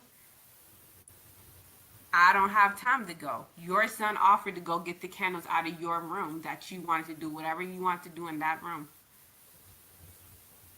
And if y'all call this, then y'all know I'm not about to bite my tongue for nobody. I'm not about to bite my tongue for nobody.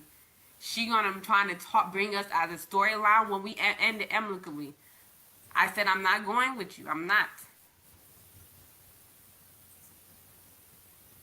He told you months ago, like 2 months ago. That's it, y'all. Like literally, I don't got time for the lies. I came out of my pocket too.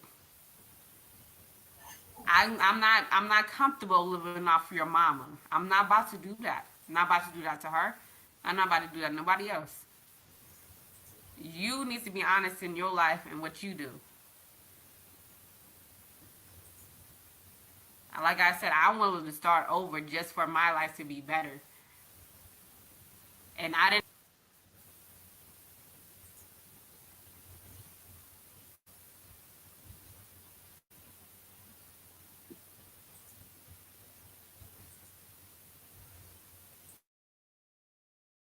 Yeah. Okay, I stopped that because you're right. They said Jaguar Wright got arrested in a pool, but Legina just did an exclusive interview with Skull again. So this is her talking a couple hours ago.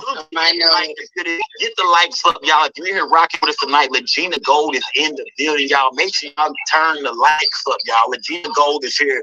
Let's watch a movie real quick, Legina. Me and Legina finna watch a movie. We'll let y'all watch with us. We finna watch a movie. We ain't about to watch no damn movie, dude. What you talking about? Let me see. Here we go. Let's see it. Let's watch a movie. Oh, he gonna play Jaguar. Okay. This is today. This is Gold is here. Let's watch a movie real quick. Okay, so I guess she was at another hotel because she's in the pool. Now, how she get locked up in the pool? How does that happen? Let's watch a movie real quick, Tina. Here we go. Okay, so this is Jaguar in the pool. Wait a minute, I'm gonna play it, y'all. This is earlier today. Yeah. No. Let me see what's going on here. Don't be selfish. This is today, y'all. This is earlier today. My brain. It's only $10 a question. That's cheap. $10 a question. Goddamn. Wow, she definitely going bad. Better go make some noodles, huh? Yeah, What do you do that? Ooh, look at Jag out there. Ooh, look at Jag looking good. 1,000 people in the room. 3:39. Hello? Uh-oh. Are you looking for me, officer? Uh-oh. Oh shit.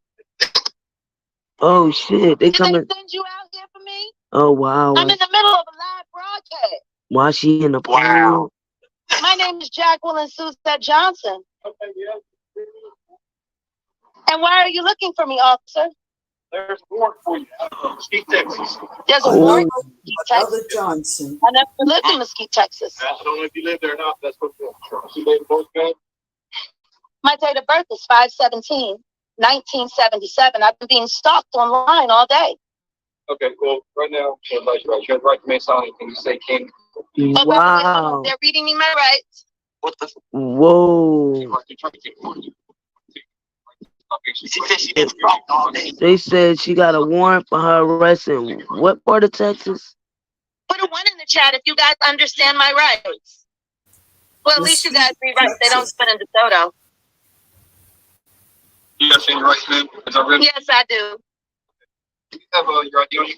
You're not supposed to say yes, because they say that's when you agree to the charges. Online all day. I learned that. By the way, King World 2020. I heard you supposed to say, I want to talk to my lawyer. That's it. Hunting us for the past 2 weeks. I've been being followed. I no longer live in Texas. I live here. I just got off the phone And she with the just told him she don't live in and Texas. they said they don't have no warrant out for my arrest. You're in CIC, okay? What is that? What is NCIC? Okay, and what does that mean?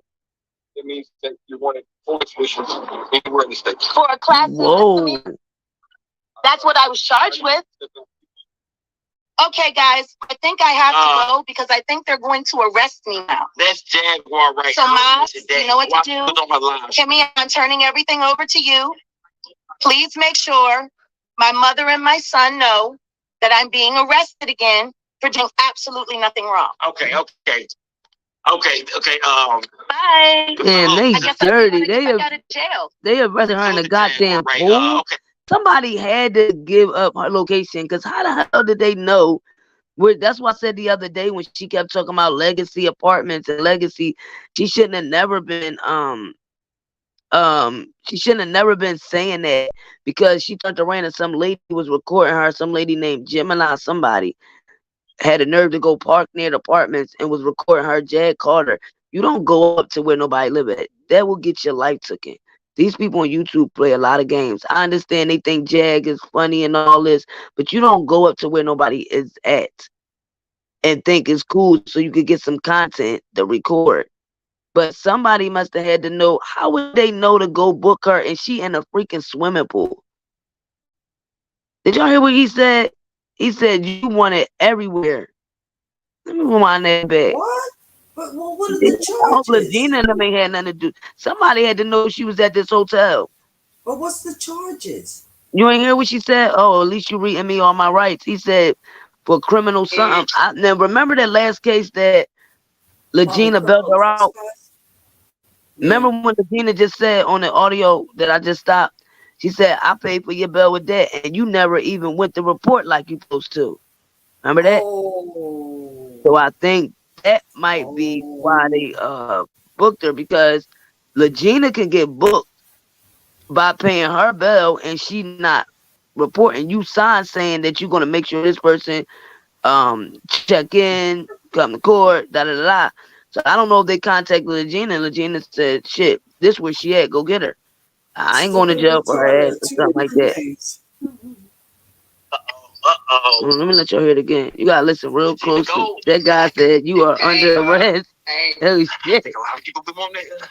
I think she was scared. She sounded shocked. Damn, that was salty. He said, are you listening? I would have said, no, my name is Anthony Hamilton. I'm in a pool. I ain't got my ID on me. Here we go. Let's watch a movie real quick. Listen what he said. She said, I don't even live in Texas something. They locked her up in Louisiana. That's no good. Today, y'all. This is earlier today. My brain. It's only $10 a question. That's cheap. $10 a question. Goddamn.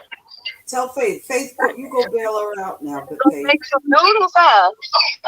When you do that. And see, all this being on live, and she asking people to send her $10 to ask for questions.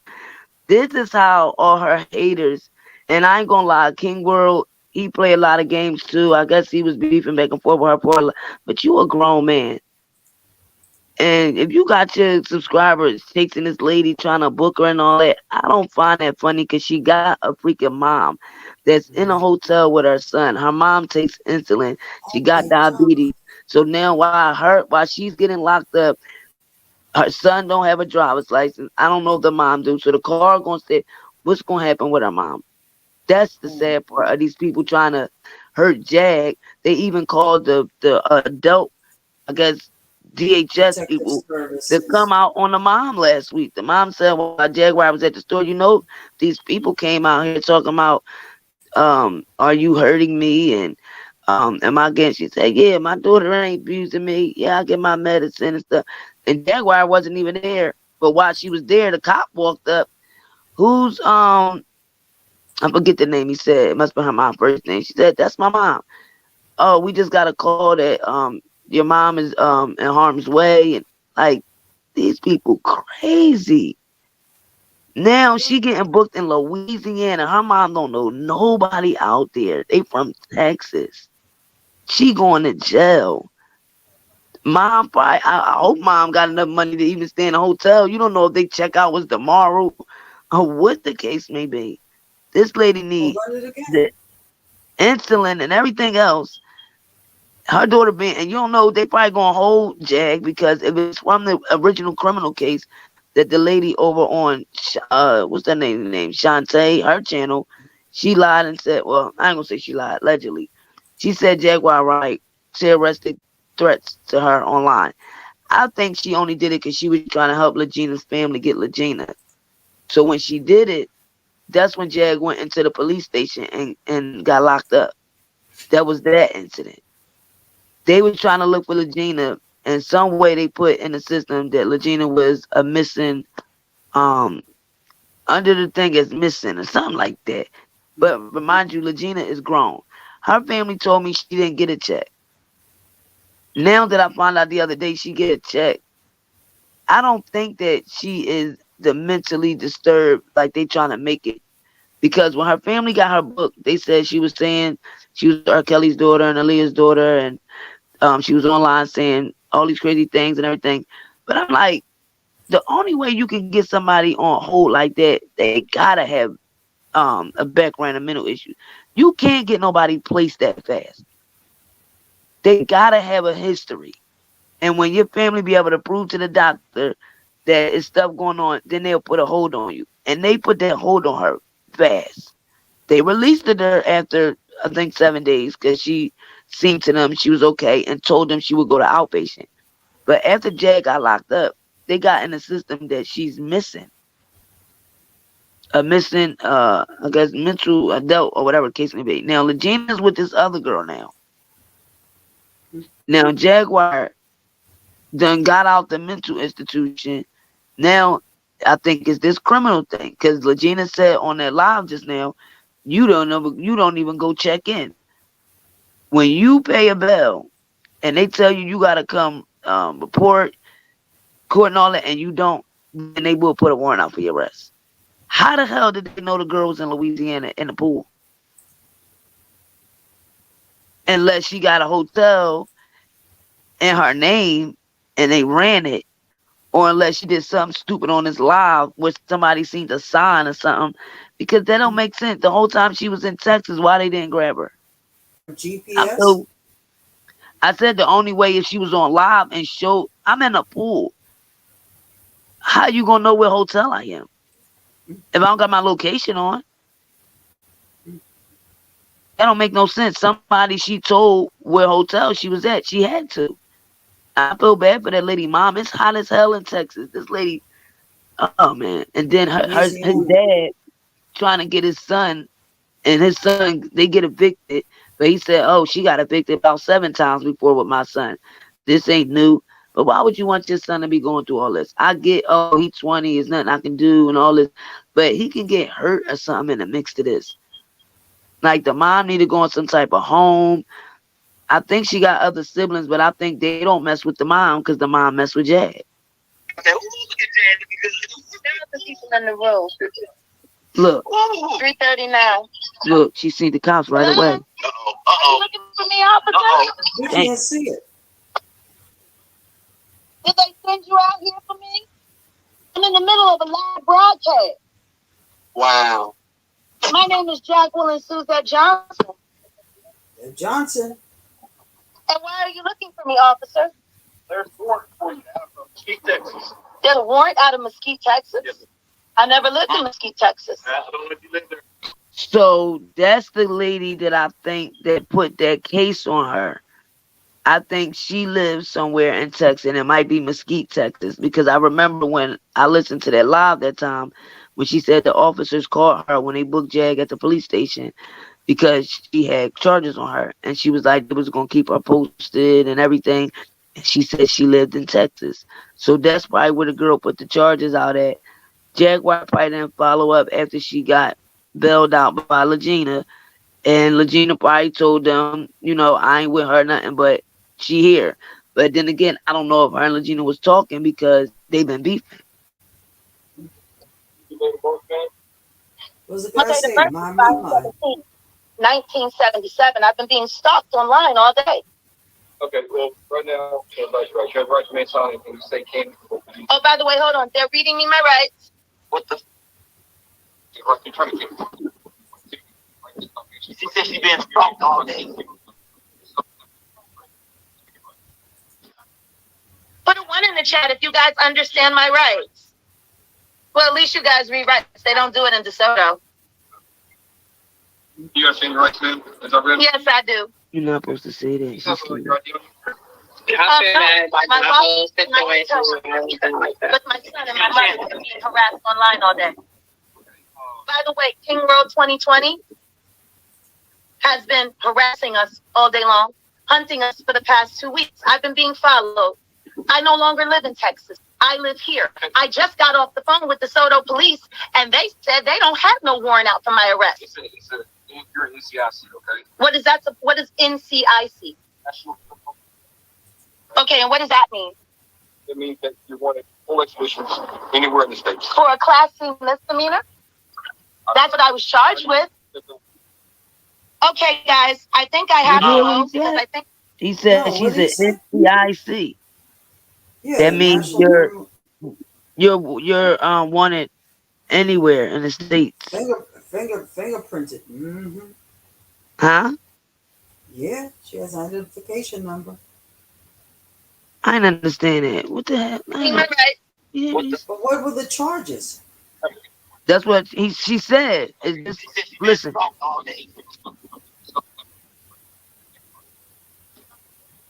put a 1 in the chat if you guys understand my rights. Well, at least you guys read rights. They don't do it in DeSoto. You got same place then? Is that right? Yes, I do. Your ID on you?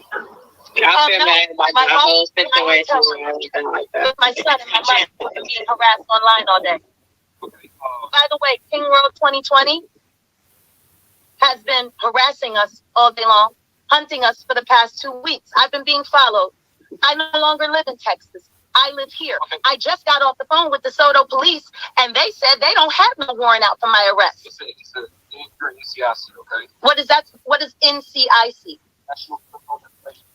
Okay, and what does that mean? It means that you wanted full extradition anywhere in the States. For a Class C misdemeanor? That's what I was charged with. Okay, guys, I think I have to go because I think they're going to arrest me now. That's Jaguar right. So, Maz, you know what to do? Kimmy, I'm turning everything So she over to said you. NCIC. He said National Criminal something. So you want it in any state. Yeah. Information. So I guess even though she was wanted in Texas, they could come and get her anywhere because she's in Louisiana. Damn. That is a terrible. Please make sure That's a terrible way to get my locked mother up. and You my in a son pool. know that I'm being arrested again for doing absolutely And nothing look at wrong. dumbass Legina. Look at Legina. Well, let's hear what she got to say. I guess I'll see you when I get back out of jail. You can't see it because I don't have the. I'm listening to it the first time, just like y'all, so I didn't get a chance to record it. But I ain't feeling Legina because you used her. You used her. You reached out to this lady, begged her to come pick you up on that live when you talking about people trying to assassinate you and all that. You scared for your life, and you told Jag to come get you. Now she's sitting back laughing and shit. Okay, so Legina, you here? Because she got somebody else to Regina, last take time care you of was her. here, Regina, go talked about, you know what I mean? We talked about your parents' situation. Jaguar Wright was with you. She was right actually in the car with you, riding with you. That was, you know what I mean? That was your mentor. It was somebody you was looking up to, somebody who, you know, y'all was working together. What happened? What happened? First of all, let's start from the top. Where did you meet? Oh, turn, you got something in the background. Turn your, is there something in the background or echo? It might be. Let me see. Okay, we good. Okay. What I'm gonna say? Let me see. This girl's a manipulator too. You have anything else on? She ain't no big. Yeah, it might be the You turn down with that. Peter type. Yeah, yeah. Now anybody want her to it's live right with them up the because they court, think so. because she famous. No. Oh, boy. What is wrong with people and just letting anybody come live in their damn house? I don't understand that shit. Well, I was going to say if Joy was going to be kicked outside, she could sleep in one of the beds here. You know? That's different, Joy. I feel like I knew Joy forever. It's different. But Legina, a lady running around to my Rkelly and Aaliyah, her mom, doing all this witchcraft shit and all this, and the other girl just moved her in her house. Well, Joy could be her stepmother. Okay, let me see. Mute your mic for the rip. All right, okay. All right, cool. I mean, you just unmute your mic whenever you want to answer. Okay, so you and Jaguar Wright, you know what I mean? Okay, go ahead, let's start. Where did you and Jaguar Wright meet it? How did you really meet Jaguar Wright? Like, how did y'all get to know each other? Talk to. She reached out to her. Well, I seen her online, and her life kind of corresponded, like, it matched mine as far as certain things that was happening to me that he wasn't aware of, and how, you know, this industry can get. So I reached out to her in like January, I believe the 11th, and I wanted her to do an exclusive interview with let her know who my parents was. No, you didn't. You wanted to be living with her. So when I was, so it basically started like what happened to me. So first of all, how was it just to do an exclusive interview when you moved with this lady? If it was just an exclusive interview, Jag and them could have did the interview with you in Detroit, and then they could have left and went and published it. How you only met up with her to do exclusive, and you moved with her? You was online telling people you living with her. That's why I said she got this girl husband to leave. This girl done went through it with her husband. Her whole family is broken apart because of this Legina character. Her little business that she was doing, a little Philadelphia that her and Goomba was creating. And all of this shit went down crashing because she wanted to take up for Legina because he told her to let her go. Let's stop with this Rkelly, Leah stuff and all that. And she wanted to continue to go. Legina came online telling people that Goomba was hitting her. They up in the bar every night, but now you want to shit on Jag? That's crazy, man. He ended up hearing about me on TikTok because I mentioned her on TikTok. That's why I went viral. And so she reached out. Sean and King Payne actually got me into contact with Jaguar, and that's how we met each other. Okay, so begged her to come get you. So you said somebody was trying to kill you. You had already spoke about your parents before you ever met Jag. Yeah. Okay, you see, a lot of people was, had the understanding or the belief that Jaguar Wright was the person who had you saying that. No, dude, where was you at? So that's not true at all. This is different. That's what I mean by people don't do their research before they bring somebody on their platform. How the hell Jaguar Wright having her say it when the girl's out here saying it by herself before she met Jaguar? He didn't research that. Yeah, let's get to that real quick. Who gave you the information? Who told you first that Aaliyah and Rkelly was your parents? Like, where did you first? She said it. Was it your parents? No, I figured it out because it was my memories that I had. Here we go. It didn't make sense for me. So I know it doesn't sound crazy. So I just started remembering like her in the past. Oh. And then I kind of already remembered my dad. It just was a weird story to say, to tell people like, oh, he's my first dad, and then he so switched she's to a still different claiming Rkelly and Aaliyah as her parents. See what I'm saying? Yeah. And she's mad because Jaguar Wright put her out there on King Payne's channel the other day. Girl, you're a liar. She said Legina even stole the test.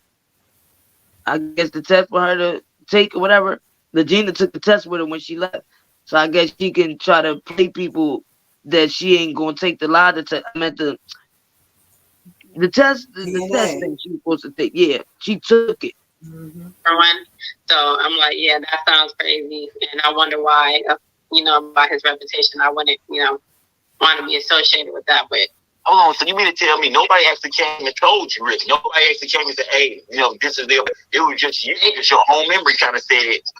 Yeah, and I remember a scenario when somebody was telling somebody knew my mom, well, their cousins. It's a cousin. She said, yeah, my cousin went to with Aaliyah, and they jumped her. So that was they jumped Aaliyah. Yeah, my mama, yeah. And I'm like, yeah. Hold on, who told you this? Who told you this? A woman you met told I went to school with your we grew up together. We grew up together like around 2003 type, but she was older than me, so I would have considered her like a big cousin. Yeah. So one day, like 2012, I was watching Aaliyah videos, and then she came up to me like looking all sad and stuff, telling me like, my cousin jumped her, and I felt really bad. And she was looking at me, and I felt bad for Aaliyah. I feel bad for her, but I'm like, why are you looking like I should care? Like in a way, as far as more than that, because she looked really, really sad, and I'm like, you're not the one that jumped her, so you shouldn't feel sad. She felt bad, but not sad. And what did she say? Nah, I got a few kicks in. No, she never met her. They wasn't around the same age, so. Okay. No, She better not. Okay, so tell me, what would you have done if she told you she put hands and feet on your mama? What was you gonna do? You gonna turn up? I'm gonna go put hands on her one day. Found out that she put some hands on. But it wasn't her. It wasn't her. Okay. Now, salute. I want to ask you this. I want to ask you about. Let's talk about you and Jaguar, right? You know what I mean?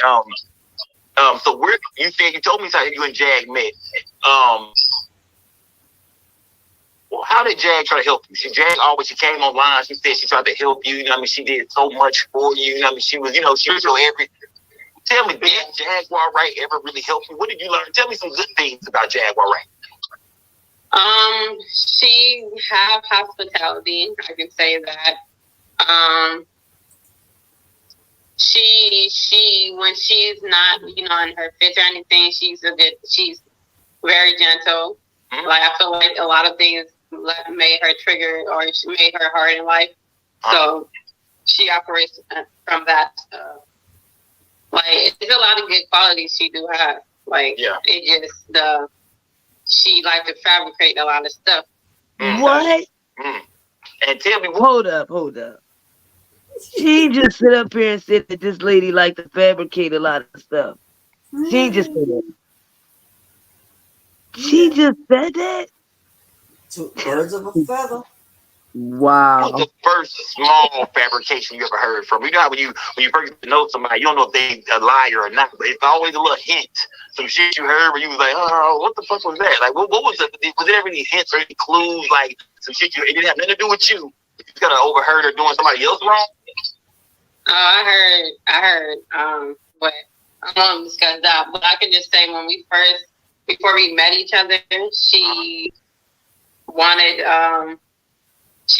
to pretend, that's something. We were supposed to go on live with each other. We went live with each other. Yeah. But what was a red flag before I met her was, then I kind of brushed it off because I'm like making people in the industry operate like this. But she was saying, yeah, let's pretend that when you, if you're in danger, like I can come get you. But we're gonna have to go on live and say that out loud, so nobody would think something wrong. So she's gonna say that Jaguar told her to do that.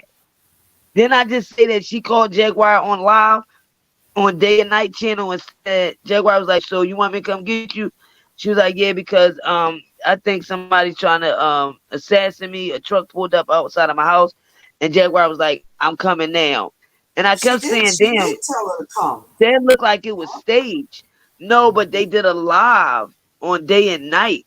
And I didn't understand why he had Jaguar and her on the channel, and they played the video, but they were on the channel. So the video was her saying, oh, somebody trying to assassinate me. She was like, you safe as you are? No, I'm not safe. You want me to come get you? She's like, yes, if you can. She was like, all right, I'm coming now. And the live ended. Now she's trying to say Jaguar told her to do this. Oh, shit. You up, you're gonna have to say yes, and then we're gonna pretend that the camera went off. Did I just say that? To make it all dramatic and stuff. Yeah. Let's me and you do it real quick. Hold on, let's so okay, I'm Jaguar right. So none of it go fast. No, I can't be. I'm you. Okay, you okay. So what I was gonna call you and say, I'm in danger. Okay. I need help. So I'm pretending to be her when she said, you know what, this is not verbatim, but yeah, so we're gonna go live on Instagram Live, and then you're gonna say that you want me to come pick you up, or you want me to help you, and then he like, I'm gonna say I'm gonna come get you, I'm on my way, and then that's when you should cut off the camera, so it look like it's cut off by itself. That's what happened. I'm you. Hold on, okay, I'm you. Let's go. Let's run it. You ready? Yeah. Okay, be jam, be you. Okay. But it never happened though. Yes, it did. Yes, it did happen. They did do it. You come back on Instagram Live? Yeah, Instagram Live. Okay. Since they never got a chance. It didn't happen. It never happened. Yes, it did. The initial plan was. Yes, it did happen. Yes, it did happen. She was on live on night and I guess they was on night and day. And she was saying stuff to Jaguar. Jaguar was like, yeah, because I heard you reached out to me. I didn't even know who you were. Until King Payne and Sean Davey Wade told about, she was like, yeah. She was like, so are you safe? You good? And Legina was like, no, I'm actually in danger. A truck pulled out outside my house. I don't know what's going on, and they had put out a hit out on my life. They trying to kill me. She was like, so wait a minute, you safe? You in harm's way? She was like, no, I'm not safe. She was like, you want me to come get you? She was like, yes. Yes, if you can come get me, yeah, I want you to come get me. She was like, all right, I'm coming. And then live clicked off. And she gonna lie and say it never happened. Yes, it did. Hold on. So it was. So the plan. So our first Instagram live, it was.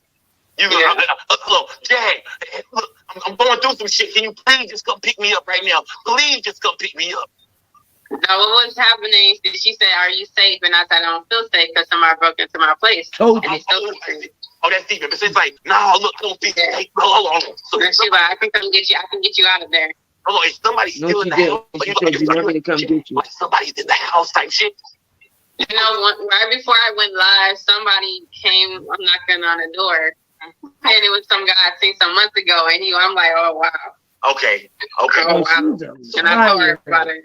Oh, so you mean to tell me this is in real life? A dude came knocking on your door? Wow. So you use that nigga like oh my god, she need help, y'all. Just as I'm gonna have to step down. Okay, it's fine. Go ahead. The fast. Mm-hmm. Go ahead. Yes, ma'am. Okay. Shannon, I'll see you later. Parnell, Faith, everybody. Have a good day. You too, Salikam. You must have, Faith, you must be reading my mind because, honey, she lying. She did do this. It was on Day and Night channel. And he put out the video. And when he put out the video, it said, they did this on Day and Night. They released it. And Jag was like, all right, I'm coming to get you. She said, I'm in danger. Yes, I want you to come pick me up. Yeah, I want you to pick me up. What the hell he going live for? Damn, I ain't got that many devices. They got it. He was an exterminator, and then he came back a few months later, and I'm like, who the fuck are you? Like, what? Hold on. Like, I'm about to go live with her, and you just, I don't know. Hold on. Either way, it was still weird to you, though, right? I didn't answer the door. I'm like, nah, you're not about to kidnap me. I already just got, taken out front with a police officer. There was 8 different cops there to take me to a mental hospital. So it was crazy. It was 8 police to take you to the mental hospital? Yeah, and 2 EMS guys. That was before that. That was before this situation. That happened. Yeah, before Jack's situation, yeah. Okay. So Jag wanted you to say, okay, so basically you told Jag, you won't believe this shit, Jag. This dude popped up, the exterminator, I ain't seen it. He had been over here in like 3 months. He just started knocking on it. Yeah, that's the second time I ever seen him. And then so Jag was like, Sim ain't go live. We're going to turn this girl, hey, this is what we're going to say. I want you to say that, you need help, come get you there. You know what I mean? Timothy, we already discussed what was going to happen. What just happened, she happened to come after we had that phone conversation, so I was waiting to go live. Like what, on his Instagram or his? So we already discussed it, and then when he ended up popping up, and then I ended up calling her back, and like somebody else just came. Mm-hmm. Like that's crazy. And then so she said, "Fuck it, we gonna run." So y'all, what stopped y'all from running this play online? What stopped it? We went on live actually when we first went on live. That was supposed to be it, but she never did the thing she did. She took a left, so we just I don't know. Okay. It never happened, but it was supposed to be a row. It did happen. So basically let us know that Jaguar Wright is out here directing guys. She's out here directing plays. She's out here putting shit together. I thought it was like, I don't. No, Jag didn't go to get her. Jag sent the Uber. And while she was live on Day and Night, I was on there. And while they was live with Jaguar Wright on Day and Night, they did a interview with Legina while she was in the goddamn Uber driving from Detroit, and the man slipped up while Legina was doing the interview with Day and Night, because that's how Jag was getting the cash ads. She made Legina do the interview while she was in the car. The people sent like over $100 some. She told Legina, tell the guy I just sent him $100 some. Then the guy said, okay, we're almost at the bus station. He dropped Legina off at the bus station. And I guess they sent her the rest of the cash app to get the bus ticket. And that's how she got there. They tried to lie, say she got on. Jack tried to say she paid for her flight. None of that. Hell no.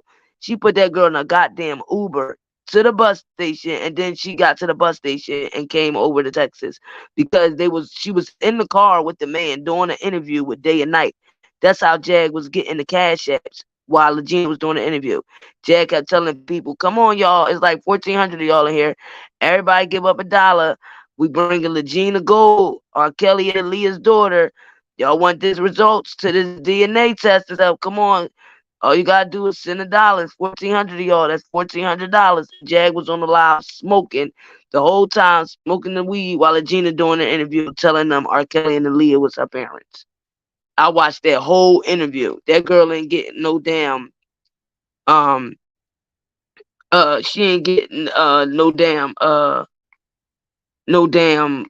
flight, none of the. Jag put her ass right on the goddamn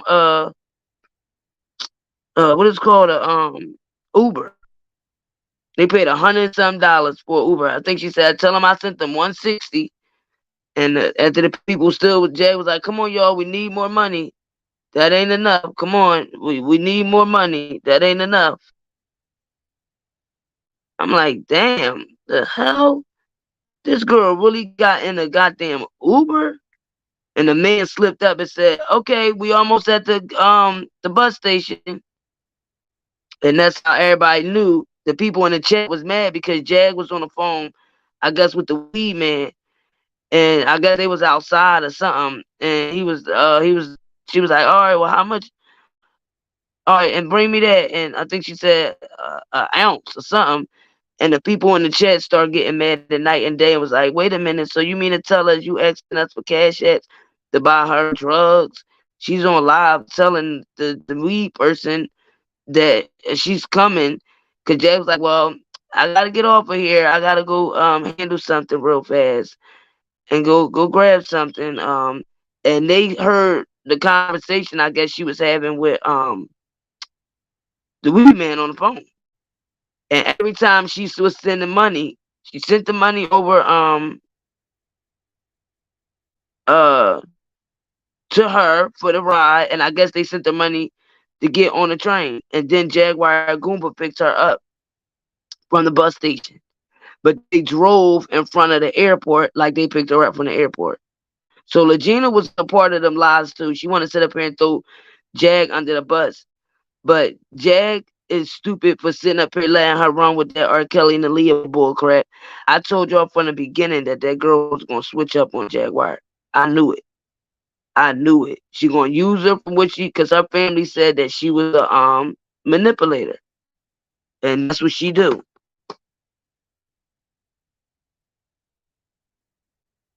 Oh, I don't know about Sterling Heights. I just know that if y'all want to watch it, it's on Night and Day channel. They from Philly.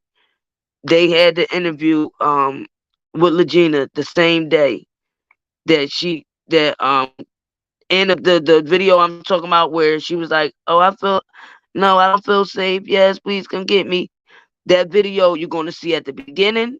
They're gonna show that, and then all of a sudden you're gonna see Jag up on the panel with Night and Day, and then she gonna add in Legina, and you're gonna see Legina all dumb in a goddamn car doing an interview.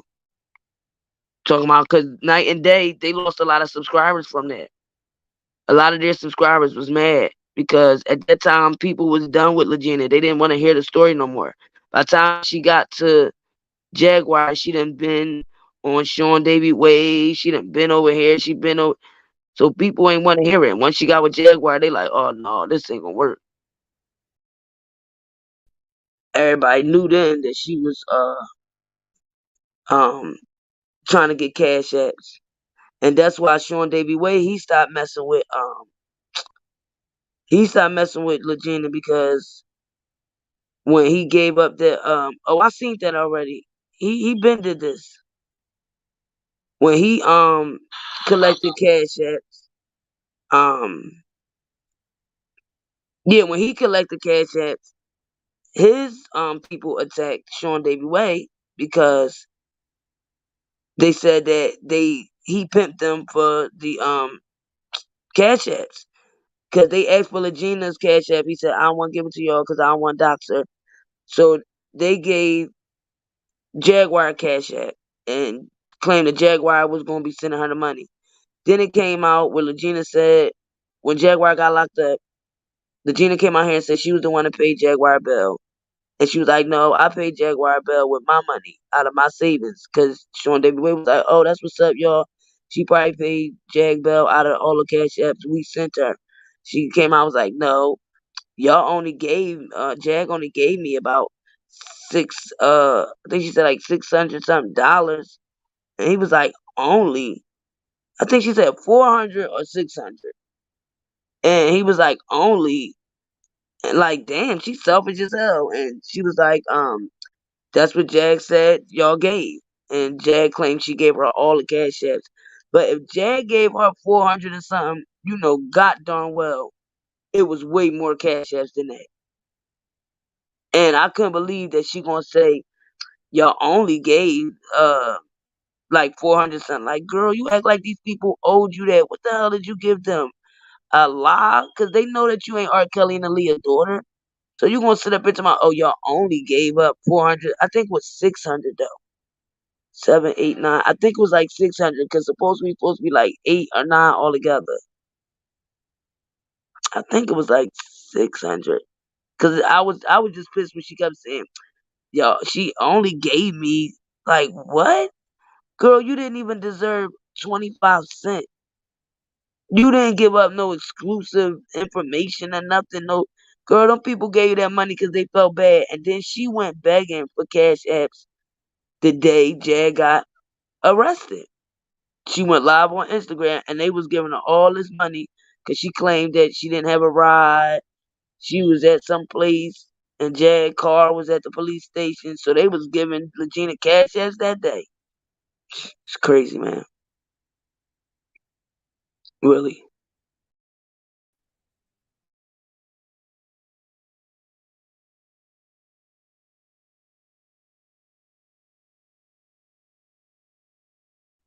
Yeah, I seen that already, Shin. He did that the other day. After that, when she first hit you with, was that I played that last night. Hit you with like some fake shit. Like, was that the first shit you ever got hit with?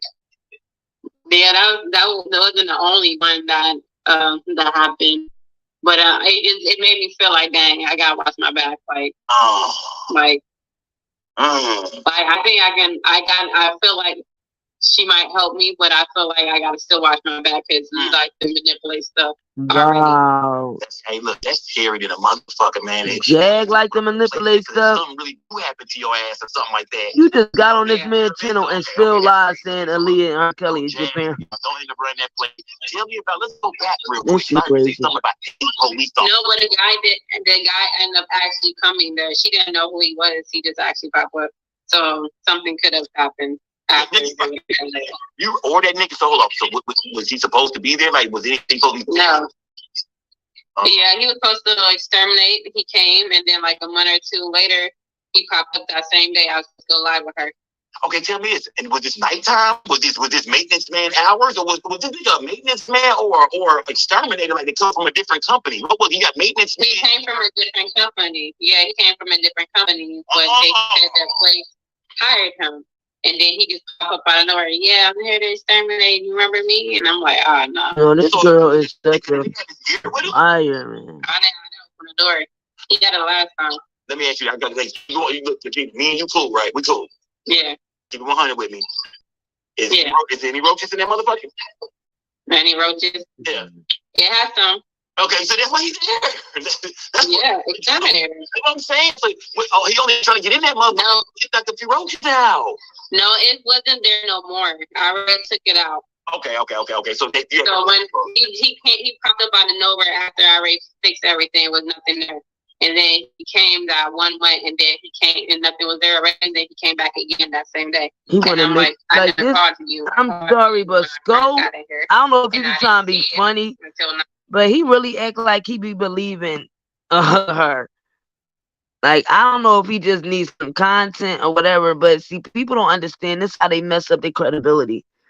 Just say it's for entertainment, but don't sit up here and make your viewers think that you really really into this girl and you believe her. Like, it's crazy. You know, I was taught how to, take it out. So Okay, hold on. So you know how to get rid of roaches on your own. yeah. Oh my God. There's a lot of niggas in my chat right now that got mother of roaches. What is your secret to get rid of roaches? There's niggas in my chat like, wait a minute, but them just got some roaches in this motherfucking chat. You gotta keep your house clean, exterminate. You gotta kill them. And there's some shit you lay out. I mean, just I'm allergic to it. I'm allergic to it, so I gotta get it out. Like, you're allergic to roaches or ants or yeah.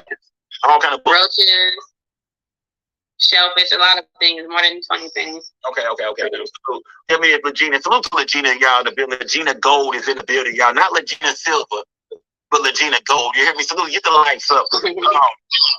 Legina, tell me, do you want to talk about? You said what you said that something about 8 police officers. You know what I mean? Yeah. What happened with that situation? Why was sweet Legina Gold surrounded by 8 police officers? What the fuck was that about? After I went viral 3 or 4 days later, they took me into a mental hospital. I've been saying who my parents was since August of last year. It just, TikTok made me go viral. So after 3 to 4 days, they popped up, the 2 girls, Nikki and Quita, they popped up to my, Go ahead. They popped up to my house where first they popped up and I seen them pull up. So I said I'm gonna go record them live, and then all of a sudden they got a text message. So they went back in their car and pulled off. So a few hours later, I hear, I'm looking for Angela. I'm like, you got the wrong person, and my name's not Angela. So I'm like, y'all, who y'all want? And he's like, can you open the door so I can talk to you? I'm like, no.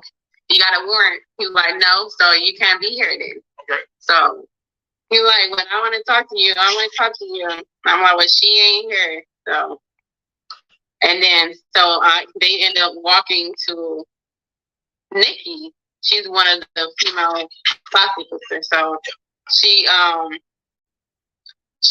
ended up talking to her. I guess telling her that they couldn't come in. So she parked her car further down this time. So she came the same day, but she parked the car, and then the other one came and pulled up. So then they both. That's when I got to report on them at nighttime, and then they like, I think you're gonna commit suicide. You gotta leave, and and I'm like, I'm not about to kill myself. But mind you, I already heard from my uncle that they was. Have you made any threat? Have you ever made any threats to your family about like killing yourself or putting anything? No suicide. No. No, I'm not suicidal, and I'm not about to kill it, and I'm not about to leave. Okay, I want to meet you. Okay, cool. She's not suicidal. She said this is bullshit. So what made them come playing with you like that? What made them come tapping you? You're gonna kill yourself. What was that shit? But she's saying Rkelly, her mom, her dad. To make it seem like I'm crazy, because I'm also saying things about what they're doing. They do the word shit to kids, and they steal people. So they also do check fraud. We know exactly what you mean. That's that's trafficking. So you saying that they involved in that kind of shit? So due to you kind of speaking on that, they was able to get her locked the fuck up. You heard it crazy. Yeah, and they've been doing check fraud for years. They like one of the ones, and they know people in the music industry too. So they've been being looked out. So they was like, my uncle told me that they was trying to pull up. They want to talk to you and make it seem like you're going crazy. And I'm like, what? Why she don't tell him? Because she said they was her parents. They end up coming and then put it down, and then they end up leaving. So the next day, like around 1, they came to to my house. I gave Nikki the key because I trusted her then. Are you reading the chat? Don't read the chat. You know what I mean? Try to focus on me. Focus Yeah, I'm not reading the chat. I get directly on me. I don't even look at them niggas crazy over there. I know. They can talk. They can type. They can type. You know what I'm saying? It doesn't matter what not. So they end up, both of them end up opening the door, and mind you, I had like a towel, and I was about to go take a shower, and then they pulled up, and then they end up opening the door. Then I seen like 5 officers coming in talking about, "Are you Angela Owusu?" And the judge signed off on a paper. We gotta take you into the hospital. Oh, so they got a judge to sign off on some shit?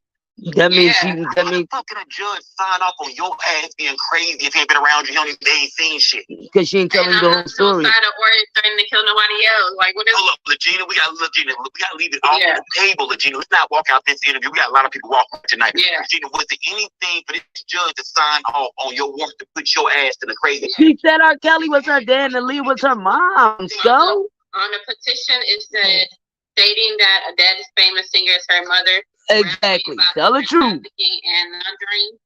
And tell the truth. Haven't slept. Exactly. Haven't slept. Yeah, so they take you up for days. Yeah. Smoking weed on live. So the police show up, right? Okay. Yeah. And you said they take you. 8 laws show up. They take you. And they take you directly to a mental hospital? Yeah, I resisted arrest because, I was like naked and I don't know like that. Hold on. Legina. Yeah. So you got a towel on, right? You been getting shit? Yeah. They start trying to arrest you. Yeah. You start fighting. No, because we were sitting down and I'm like, he's like, can you put on your clothes to leave? And I'm like, I'm not going nowhere because I don't know you like that. And then he's like, I'm about to take you naked. So I just end up, had to put on. He ended up dressing me, putting on my clothes for me. What? Yes. What? I was in handcuffs by then. Hold on. A man police officer took your towel off you, but no, he was a doctor. Yeah, he didn't take it up. It didn't go he helped you step into your drawers. Yeah. Oh my God. Yeah. I thought they supposed to call a woman for some shit like that. They didn't call a female. Right. No, they was supposed to use a man. I mean, they was supposed to probably call a female. Well, I don't know because they doctors.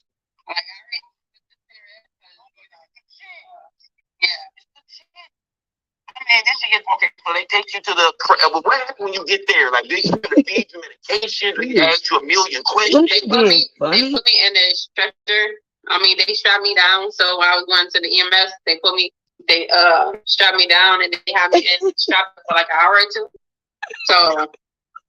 Wait a minute. I gotta pause this. I need your opinion. All 30 of y'all in here. So she can remember all of this going on. I didn't think she was going to tell the truth and tell him what it said or why they arrested her. But she told the truth because she was saying Rkelly was her dad and Aaliyah was her mom. And because she was up for days and because they was saying she was smoking weed. Now, she can admit that. But she don't know that what you saying about Rkelly and Aaliyah being your parents, you're lying. You got sent to the hospital for that. You telling him why they locked you up for it. But you still out here saying that it's true. And y'all mean to tell me that this girl don't know, right? Like she mentally, no, she's a manipulator. She know that it's people on the internet and people that watch that she gravitates to that's believing her. And I'm sorry to say it, but it's some people that don't have it all. YouTube is open for everybody. It's not no resume where they could tell this person is a serial killer, that person is a rapist, or this person is a robber, or that person is schizophrenic. YouTube can't tell. So everybody get to come on, long as you create a channel. Y'all just seen earlier all them people come up here. And they all hit the link at the same time. I don't know if it's because I dropped the link and they just seen it. But some of them had good things to say about the regarding Robert's case. Some of them was trolling. But you have some people like that who just on the internet and you don't know who you're dealing with. You just gotta be able to like You know, you can tell by how a person talks and stuff like that. But this girl know what she's doing is bullcrap. Her sister-in-law told me and showed me receipts of Legina telling her, "Oh yeah, I got all these subscribers now after she went viral, and I'm gonna use this to my advantage." So she knew that this was something to get her famous, something to get her money. Remember, she lost her job, she got evicted, she totaled the car, and she stayed up in that house a year after she was evicted. When her brother came there, he seen a sign on the door. He like, "Yo, they saying you evicted? No, that ain't for me. That's not for here. That's they put that on the wrong door." Somebody said when she got out the hospital, she went back in that house and broke in it again. Went live with Sean Davy Way, and that's how the building found out. Contacted her brother like, "Yo, your sister broke back in her property. She can't be here. She didn't pay rent for a year." So I'm trying to figure out for that whole year, what the hell was she doing in that house, knowing she didn't pay rent? One day, didn't try to go get like a little job, and now they're saying she gets a check. The family told me she did. So I don't know if she's getting an unemployment check, but I'm like, if she could get unemployment or something, why she didn't get that when she was in Detroit and where she could have been paying her rent? Or did Jag help her go get a mentally ill check? I don't know. But I think some of these people got to act like this because of them getting these checks. Because if they act any other way, the people going to be like, "Oh, no, they shouldn't be getting a check. Ain't nothing wrong with them." So I'm starting to think that a lot of people that be putting these acts on YouTube, when I be like, "I never seen this in my life," because a lot of these people be trying to get these checks, and some of these people be trying to not face accountability and get away with stuff in the court system. Y'all know some of these people out here on this YouTube. Every time they go to court, they try to play dumb, like they don't know what's going on, and they trying to duck paying this bill, that bill, no, because they be out here acting mentally ill. So they want people to think, "Oh, they crazy. They ain't got it all," because they want these checks. That's the only thing I can see. I was looking like they read my paper and they was like, "You didn't harm yourself or nobody else, so why are you strapped up?" Like, yeah, this is not usually the reason for you. It's not usually the cause for you to come in. So, a mental hospital. Yeah, they said the judge signed it off, so they can't do nothing about it. Okay, hold on one second. Salute to Lady Cash for that cash app. Salute to Sweet Jitty for that cash app. Salute to the whole gang. Okay, legit, it's you know what?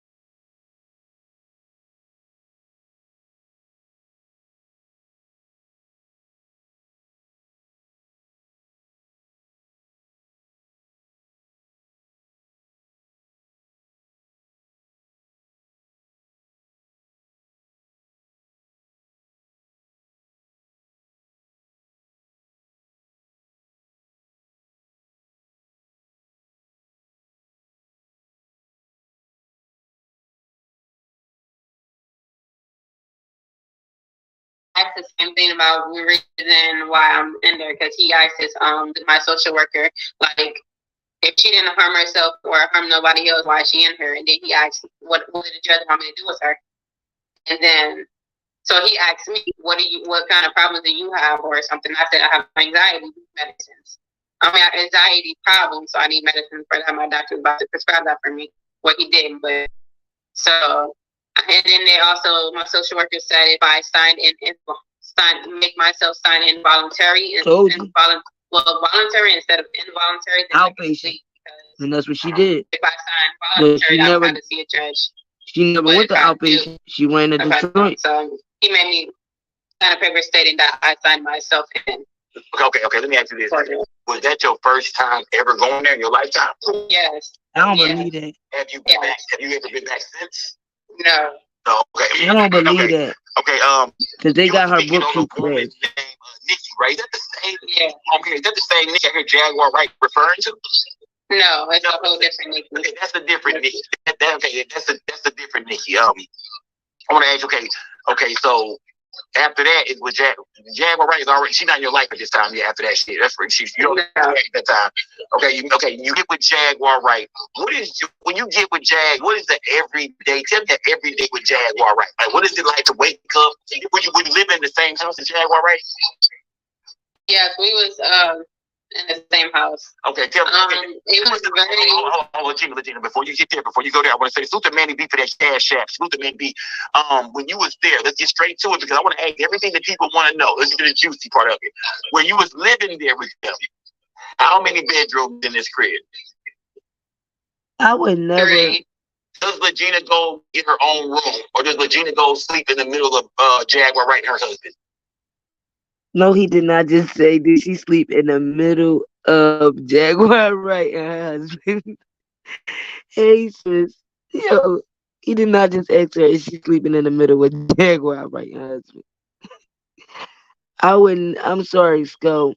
No disrespect, but I would never Cash App you because Legina Gould is on here. Like, I don't get it with, oh, God. I guess we crazy, too, because we listening, right? But shout out to Leslie, who just bounced up out of here. But she the one that requested this. Because we was on Robert Sylvester Kelly, and she started asking about Jaguar Wright. Then come to find out Jaguar Wright got arrested in Louisiana, and then we here. I was on the couch. You was on the couch. Okay, cool. Okay, look. I know you've seen some rumors online. People are saying they were, you know what I mean? It was some weird stuff going on with you. Yeah, I'm glad to hear you clearing this up because people made it seem like, oh, they was, you know what I mean? Her husband was over there with both of them. You was on the couch. You was nowhere near their bedroom. I don't do that. No. Okay. Look, yeah, we clearing things up. Y'all, Gina Gold is saying for anybody who had the rumors that her and Jaguar Wright or her husband was sexually involved, it's not true. She did not sleep in the same bed as them. She's on the couch. That's it. Okay. So I'm getting everyday day with Jaguar Wright. What is it like? We was on the go a lot. Like, I feel like I had to, because y'all seen it. It's all over the internet. So I was there for pretty much majority of it. So, so everything I've been saying that y'all see in the background is I finally said it. Well, it's probably more things, but as far as, you know, like the healing part, it didn't start happening until like a week or 2 ago. Yeah. That's where I was like, you saying slick shit, and I'm trying to be nice, and I don't, you know. Yeah. So Fallon for that cash app. Fallon for that cash app. Go ahead, Legina. So it consists of traveling, you know, Louisiana and Texas, back and forth. Hotel living. Okay. We hike sometimes. We hike, so them hikings and walks was good, you know. Okay, so that was good for the soul. Just going hiking. Yeah. Sometimes just talking, y'all just bonding and shit. Yeah. Okay. Yeah. Okay. So y'all tell me this. Y'all traveling around. You said sometimes y'all going hotel. What is all the traveling for? Like, what are y'all traveling so much for? One, you seen the Mexican cartel. That was one of the reasons why. For one, Hold on. Did you just say the cartel? Yeah, remember the note? Oh, the note that was at the door. I thought Jag wrote that.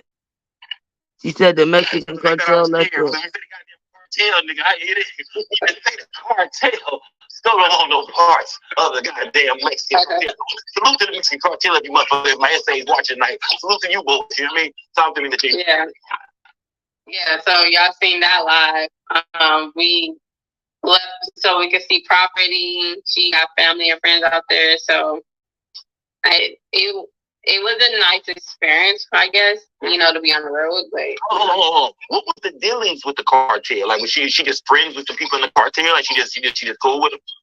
Oh, you know, like you know, her what she's talking about, the DeSoto police pushing drugs, and it's the Mexican drugs, and so it might be. I think it's true, maybe. But Okay. So keep going. You said your name was Jag. You know what I mean? So every now and then y'all go see the cartel. Y'all go hiking and shit. That's not what she said. What stops y'all made? What's some other stops along the way? Yeah. What I feel like it's a blur, but because I don't really think about it, but We'll go out with some of her content, like her friends, like they very known in the industry. They do well with things. So it's more of, seeing rehearsals and seeing other people that was in the media. So did Jag have work? Was Jaguar Wright still working in the business, or was she still getting hired to do music or do shows? Was she still working within the business, getting paid? She had this one event that I seen, but her and her husband I think that was the last night that they seen each other. So when people were saying that they broke up, it's because she had a performance and they was rehearsing with the band, and that was fun tonight, but they got into it. I wasn't around, so I can't really speak much on that, but I just heard that they fought, and then he threatened the band or something, and then they left, and then it just messed up the whole night. That's when them two kind of got mad. Look, you can give us a little insight, because one time online I seen, and this might have been, I don't know if this is your time or before your time, I seen where Jaguar Wright had supposedly threw the ashes of her son on her husband at the barbershop. Do you remember that? You don't remember that?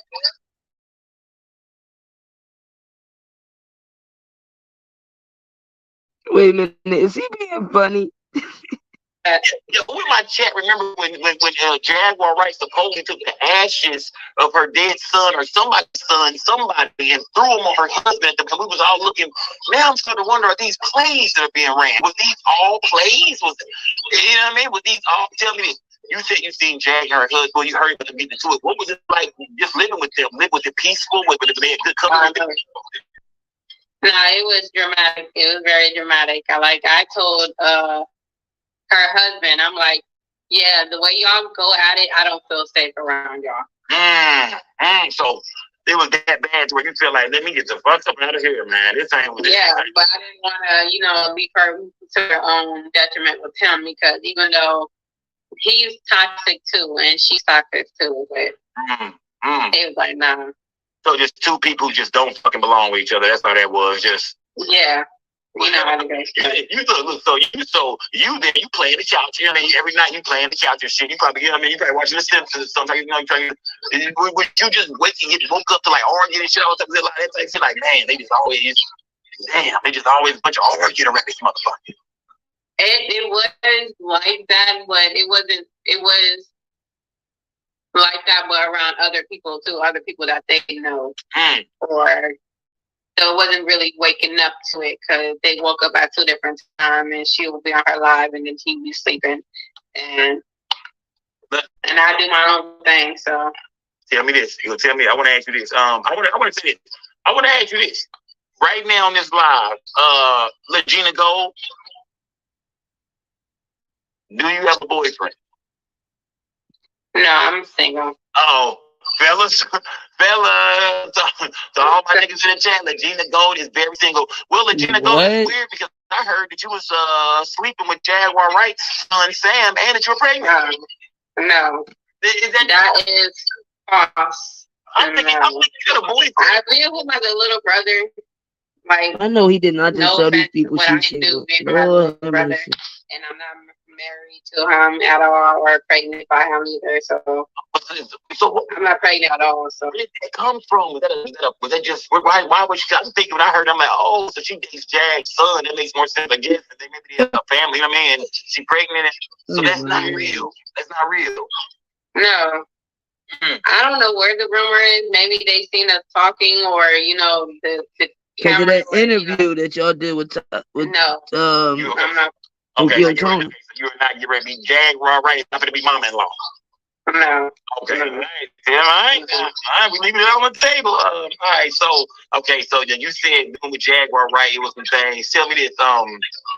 When did? Let me say. Hold on. Let me see. Do I want to go there yet? I want to say. Talk to me about Jaguar Wright. You were speaking to me, we talked a little bit before, and we was talking about her waking you up at 4 in the morning. Tell people some of the stories. Tell people the stories about her coming, shaking you on the couch, and you trying to get some Z's and shit. She waking your ass up at 4 in the morning. Tell people about that situation. So that night, that one live that she went with the alarm gun, you might see the lights flashing and the noise in the background. So that alarm was on for like hours because, you know, the smoke and stuff. So I think it was the incense, but so I was asleep until like 10 to 2, and the alarm was on, so I wasn't asleep. So she was like, "Do you want to go out hiking?" And I'm like, "Or out, you know?" And I'm like, "Yeah." She said, "And I also got to tell you something but we got to do something important that we got to leave," or whatever she was trying to say. And but she can't say it here. So I'm like, okay. So I was curious. So she ended up getting like done at 4, and then we left, and then we drove to like her life. It's like 4 in the morning, right? Yes. You know, I'm trying to paint the scene in my head and shit. So it's like 4 in the morning, you get woke up and shit, you know what I mean? With your eyes, you know, it's 4 in the morning, you know what I mean? Nigga, wake me up, I got And I'm like, I'm ready to hike. I'm ready to hike and stuff. So, yeah. Well, matter of fact, I'm a nigga wake me up, I'm gonna wake up like this.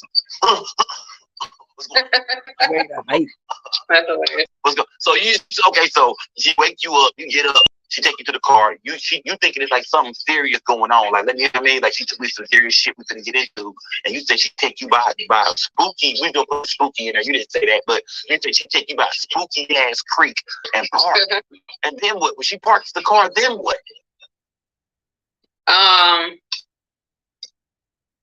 We just listened to somebody's content creator online that discussing her and her marriage and Nikki. Yeah. So she was really So, and then when you say Nikki, you mean the Nikki that her husband is now dating? Yeah. Okay, yeah, I know her and her husband are not together no more. I've seen all this online. I'm just looking at the shit online, and so you mean to tell me she waking you up at 4 in the morning and y'all could go sit there by the creek and shit and watch YouTube? Yeah. Yeah, it wasn't facing the creek. It was facing like the road, so we was near that. So you know, but just I'm saying it's crazy. I know a lot of these people on YouTube is crazy and motherfucker. A lot of crazy shit be going on in the YouTube streets. But to know that Jaguar Wright is waking you up at 4 a.m. to go watch the other content creators and see what they said about her and her husband, man. And I guess they mentioned me, so she felt like that was warning to me, so I can be aware of this content creator talking shit about me like I care, but I don't. So I'm like, so I really don't care. She's like, you gotta listen. You need to listen. Why are you trying to not listen and try to disobey me or try to not listen to orders? If I tell you watch something, you listen. Oh, I'm like, I'm not listening to this. So I lay down and I'm like, I'm not about to, deal with this. All right. You know what? Hey, shit gets weirder and weirder. I want to ask you this now. Yeah. Jaguar Wright. We see her online. We see her doing interviews about people. She would go in on Diddy. She would go in on. She would say things about your father, Rkelly. She had like stories to speak on everybody. Tell me this: do you believe everything that she would say? Now that you got to know her today, I'm talking about the Regina Gold today. Do you believe a lot of things she said about the industry? At least you feel like she kept it real in that form.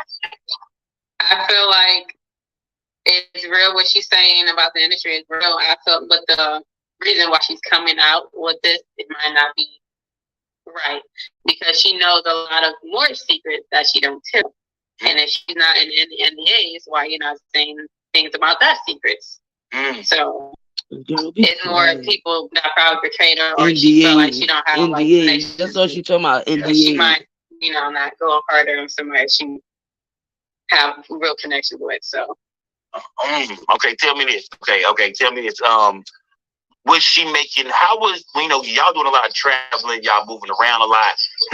How was Jaguar Wright making money? Like, what did she do for y'all to bring in the dough? Like, how did y'all? How did y'all keep money in y'all pocket, the rent room, the eat, and shit like that? How did y'all make money?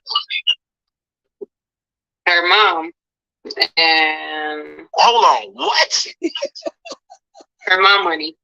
So hold on. So when you say the 3-bedroom crib, you say you on the couch. Jaguar Wright got a room. Is mom in the same crib? Yeah. I'd be damned. I'm done. Interview over. I'm done. So Jag got you living in her mama crib? Yeah. Well, I'm thinking Jag at least got her own shit. Like, at least she got a little paper left from the game, and she a little record with Jay-Z and shit. Make sure she got a little, little. I thought her and Goomba had their own spot. Yeah. And you on the couch. Yeah. How is Mama doing? How was Mama doing throughout this whole thing? How does Jag treat her mom? Talk to me about Jag. Well, right, her mom. She's coming after you, Skill, as soon as she get out of jail. Her mom. I wish they have a lot of animosity that happened when they was younger. So a lot of negative, a lot of trauma there. So it's more of because she do take care of her mom like she with her mom. Not everybody's still with their parents, so I can say that. But the way she talks to her, she can do better. She can do better with talking to her. She can do better. I haven't seen her put her hands on her, so I can't speak on that. I haven't seen that, but the way she speaks on her could be better. Okay, so you saying basically, salute to Jennifer for that cash app. Salute to Jennifer. So you basically telling me that she was living with mom. She don't treat mom the best, but yet still mama looked out for her. To say that her and her husband was living with her mama too. Yeah, and it was under his name too as well. The place. Okay. That's cool. Okay, so what's his name is Goomba, right? Nigga Goomba. You know what I mean? I think I seen him on a couple of interviews and shit. Yeah. That's a nigga she threw the ashes on and shit. The barbershop. So Goomba, they're a family. You mean a lot of families are like that. Where mama stay there too. You know what I mean? Mama older, mama stay there with them. Okay, so they all stand together.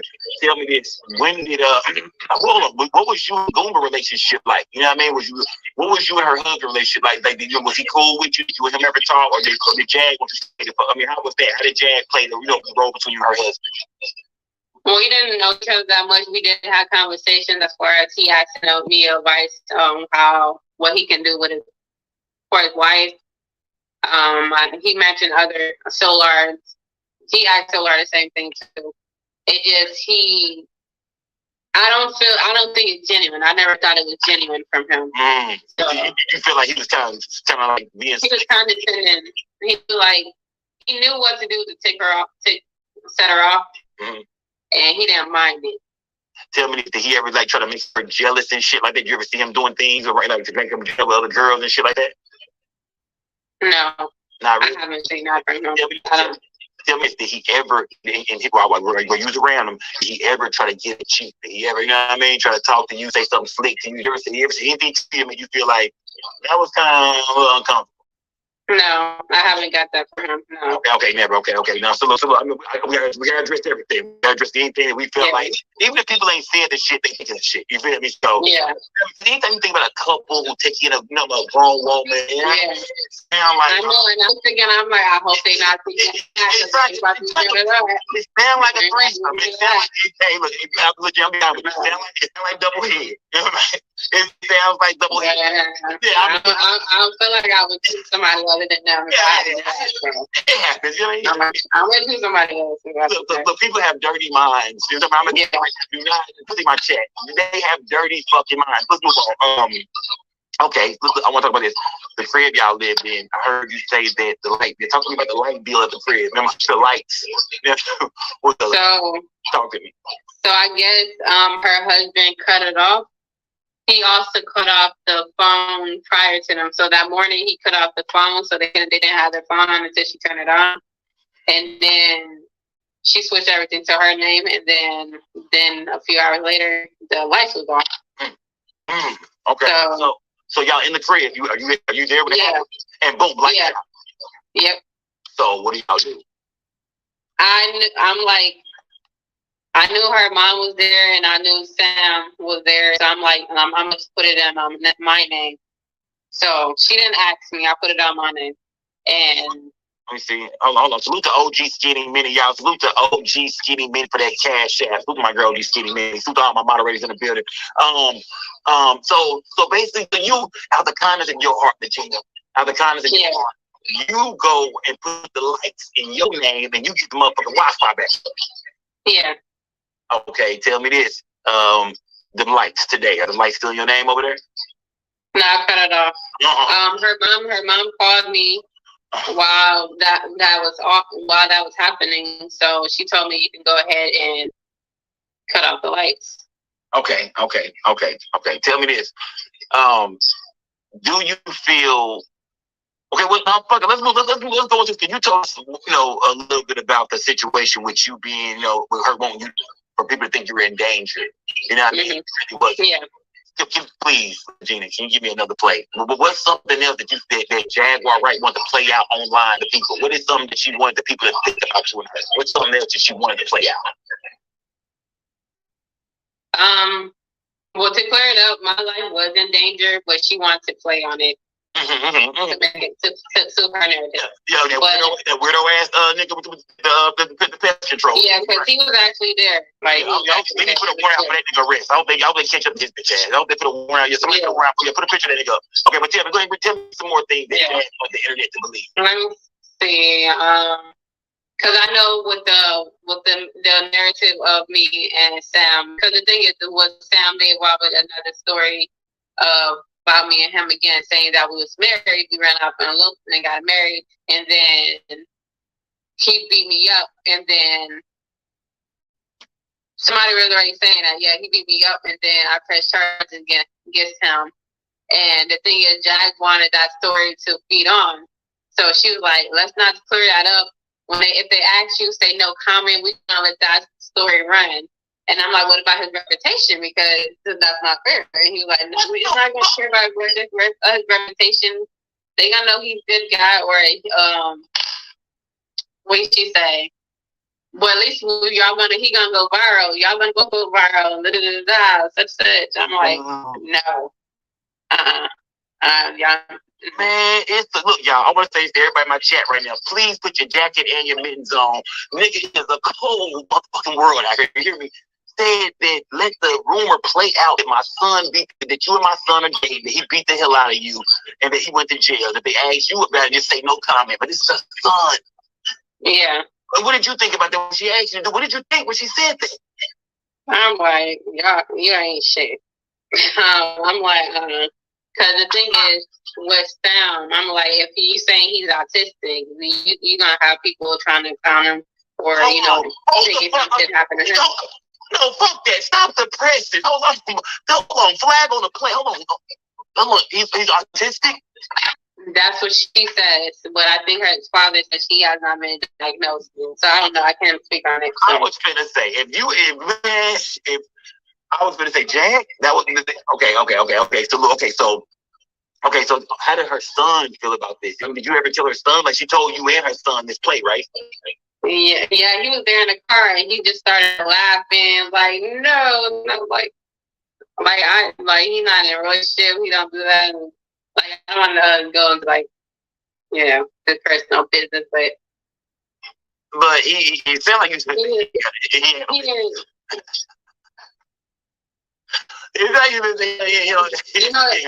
I mean, if he wants to find one, he can find one, Okay. Look, I do a dating show too. I do a dating show. I can find love for her son. Who knows? You know what I mean? Sam. Oh, you do? Yeah, I do a dating show. Yeah, for the love of Sam. Yeah, that'd be something. Sam, holla at me. We'll do it for the love of Sam. I'll find you somebody, Sam. Right here on my channel, I do blind date. He came to see what it is. I make the girls put their cameras off. We let them talk to them, hear their voices, and pick out. Yeah, I do the dating show. So yeah, remember that, y'all. That's what we do. Okay, Regina. Okay, we said her son just laughed it off. He just laughed it off. You know what I mean? But was he really with it? Like, how does it? Has he ever come and talk to you about some of the shit his mama do online, and just some of the things that has he ever came and confide in you about anything about this? His relationship with his mom. I know that he discussed some things. I just know Gerald made him cry because he was,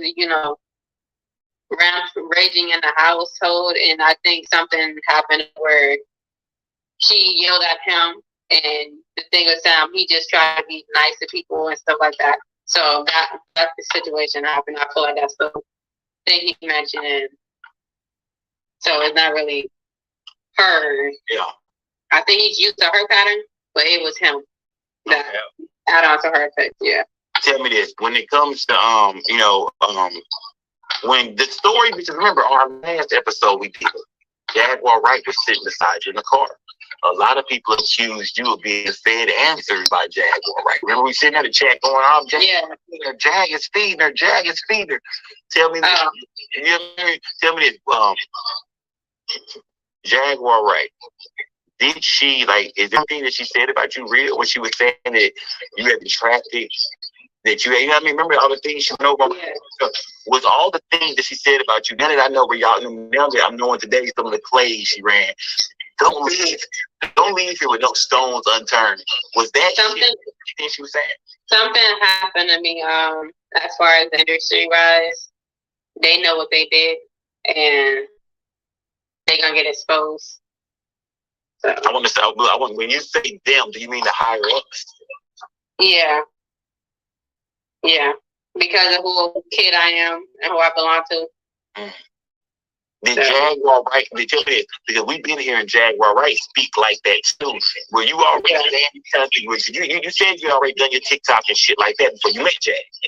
Yeah. So you basically said you and Jag had the same feelings when y'all talked about the industry and things, you know what I mean, weird shit going on. That's where y'all really bonded and connected. Yeah, and that's why I reached out to her, because what she was saying was facts, and what I knew personally what happened, and before I was aware of it, because I forgot some things and remember some, and so it matched up. It correlated with each other. So it's fun of me. Tell me this, and when you spoke on your live, I heard you say that you feel like Jag was trying to use you for content. Yeah. Content. Yeah, she says everybody content. Everybody's content, even her husband. I'm content. Everybody. She said it from her own mouth. So. So she's saying family. It ain't no, you know what I mean? How did you feel about that? When somebody looks in your face and say, your ass gonna be my content, does that make you feel uncomfortable? Does that make you want to stay around them? You know, your business, you know what I mean? And she wants you to lie about shit. You know what I mean? Say you've been beating all kind of shit. Yeah, it was like, it was playing a little bit too hard. I just felt like, I understand what you're trying to do, but because I understand a lot of people might, need content, and I don't mind that, or being like the narrative people talk about, because it doesn't affect me personally, but because I knew who she was, it was like, I know it's something she do keep secrets about, so I know she know how to. So everything can be content, because you're not saying anything that I know that you told me online, and you could, but you don't.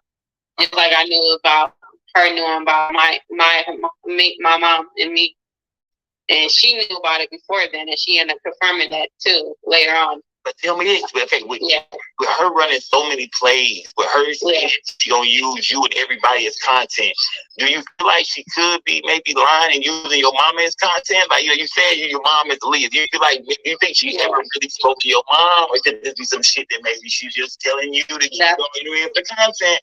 And that's how I was thinking that too. And come on now, Gina, be real. She using everything. She told you everything is content. Do you think she really knew your mama? Come on now, think about it. Let's not leave no stones unturned. I wouldn't think she want to lie on a dead person, but I know some people that do. So, like the yes. Maybe I try to believe until it's proven guilty. Proven not true. Yeah, okay. So, who knows? But I also had a doubt on my mind too, so I can't. You take everything with a grain of salt. Okay. Who knows? You really don't know. Okay, tell me this. Okay. Yeah. Now, did she ever have anything good to say about R. Kelly, or did you ever? Because doing your research on Jaguar, right? Did she always have good things to say about your father, or did she ever? You know what I mean? Or negative things. She keeps saying he's an acceptable criminal, like he's not the worstest one. And I respect that, because his actions, he did do bad things, and do you look at R. Kelly as like a sick individual? Like, some people hate R. Kelly, but some people, nah, fuck that. I'm still jamming R. Kelly. I fuck with Kelly. How do you look at R. Kelly? You know what I mean? Because you see some of the shit they put on. Do you think they lying on with all the evidence they had stacked up on? Do you feel like they're lying on R. Kelly? Well, my dad, he did do those crimes, but the way they used those evidence or that build the whole situation for him to be in jail is not right. Because if you're gonna do it from the law-abiding citizen, you got to do it right. Because if you can let him go to jail for the wrong way, you're gonna let the next innocent person go to jail the same way. So I would rather them just do it by law. So drop it and recharge him with the right way. If you're going to do that. Let's go. With all this stuff he did, y'all always say that but can't say what. Don't research the case. Don't read the I document. appreciate your motherfucking honesty tonight, to be honest with And you. that's not her goddamn business. You just been trying to witness now. Jag is in jail tonight. How do you feel when you seen that shit with you beefing with y'all not having beef? I ain't gonna say beef, but yeah, y'all going fucked up with you like shit. What the fuck you get? He say shit. What goes around comes around, motherfucker. Like you think. Well, Jag, she been doing a lot of weird things. She threatened to call Child Protective Services on Genesis and other people here just because she felt like she got played, or she felt like we went behind her back. And so I think she said, don't be surprised when somebody's going to call CPS and da-da-da-da. So we all know it's her. She did that to Tasha K. So she did the same to Tasha K. Yeah. So you threatened in this. I told her that's how we got in one of the arguments when we were still talking. I'm like, you're not about to threaten her kids, or you're not about to, put kids into the situation. You gotta be adults here. Like, come on. And she said she don't care about nobody else's kids. Oh, okay. Now salute to everybody in the goddamn building. Do you tell me this? Do you feel like Jag all right with the shit she's doing and what she's saying? Is there any good karma coming out of this? Like, for everybody who's out here looking for content right now, making any and everybody content, making up wild ass stories and lies, do you think it's in the future for that? You think it's in the future for what Jag is? Talk to me. I mean, even despite going through things with her eyes, I hope she has a good future. Anything possible, because God makes things overall. I want to say, and I think, hold on. I want to say, if Tokyo is in the building, hit that link, Tokyo. Only if Tokyo is in the building, y'all. If Tokyo is in the building, hit that link, Tokyo. No, what was I gonna say? Tokyo, Tony. Yeah. I'm not. I don't want to talk to her. You don't want to talk to Tokyo? Yeah, I'm gonna go off and you can work. Okay. I don't know if she's in the chat. I think somebody said she's in the chat. Okay, so Tokyo, Tony, she's in the chat. Yeah. Hold on, so tell me, what's the issue with you? Is there an issue with you, Tokyo, Tony? She being a Libra, so she feel like this fight is her fight. She came. We got into it before, like a few weeks ago, where it was a miscommunication. So somehow I looked like the bad guy. So she called me saying, "Bitch, da da da da." So I, ended up picking it up. I'm not about to argue with you, and you ain't about to do nothing. You ain't about to do nothing. Yeah. So we got, after she went, Jag got arrested again. I reached out to her because I know that her and Jag would have been, she would have wanted her to know. So I let her know, and then she was like, "Yeah, I love you." We got, back. I went on her live and we started talking and she was talking to Genesis. I guess she was talking shit about me, like she was gonna whoop my ass or some shit, but she ain't gonna do that. But the next day she texted me talking about, why did you say all that online? And I come with peace, but you're not my friend. Text me that, and then she called me 3 times. Yeah. And then a few hours later, she was like, what did she say? What did she say? Answer the phone, you bitch, and whatever. So I'm like, I blocked her ass because you're not about to do nothing. When I did see her.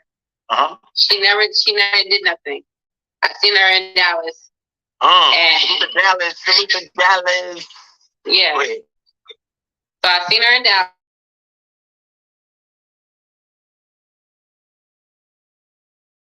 Yeah, so all that shit you hear online, you see in person, nothing. No. All right, now salute to everybody. Hold on, I got a little echo on my end. Okay, salute to everybody. When she said, okay, well, you heard that Tokyo Tony, she don't fuck with you. You already tried to get me. She ain't fucking with you, Tokyo Tony. Tell me this. So what was her look? But that's Jag partner. So she's fucking Jag fighting Jag? Yeah. When Jag feel like she got played or whatever, and she's trying to be there for her friend. Do you feel like you owe Jaguar Wright something? Like, I'll be honest, do you feel like you really owe Jaguar Wright anything right now? Do you feel like you owe Jag anything? Do you feel like, No, I feel like she said you bulldozed your way into her life. You know what I mean? She claims that,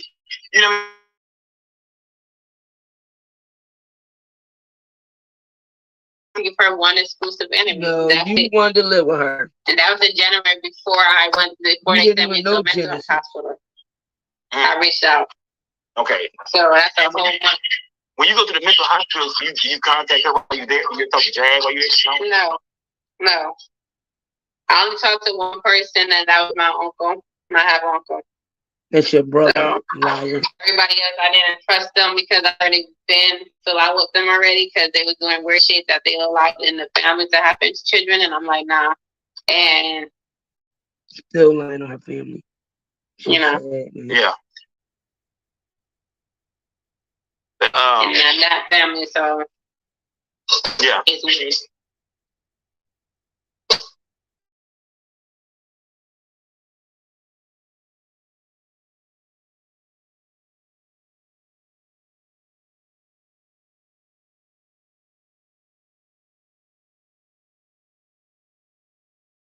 This is the female I'm living with now. Okay. She is the reason.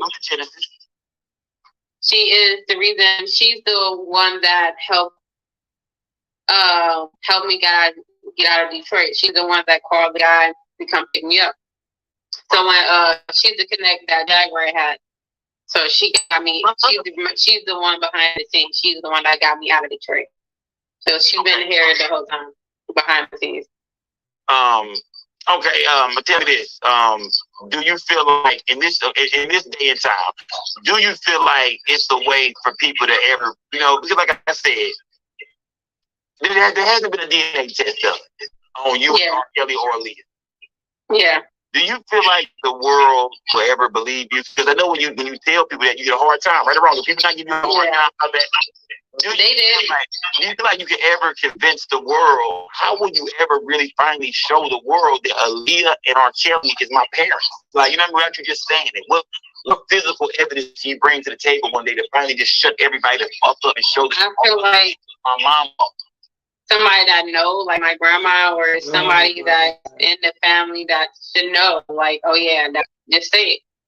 But they're on NDAs, and so it's just more of DNA test. If I can, but I don't have access to their DNA. So okay. Your dad, your so-called dad DNA. I think it's gonna happen eventually because a lot of people in the industry know. So people just gonna eventually know. Tell me this. When I talked to you the first time, did you not know exactly how old you were? You don't know exactly how old you are? No. I just know I'm born in 1993. Okay. So you 30. Yeah. Okay. Or about to be 30. 30. You 30. Yeah. 20. Yeah. Okay. So, so how did you pick the birthday? Who picked the birthday?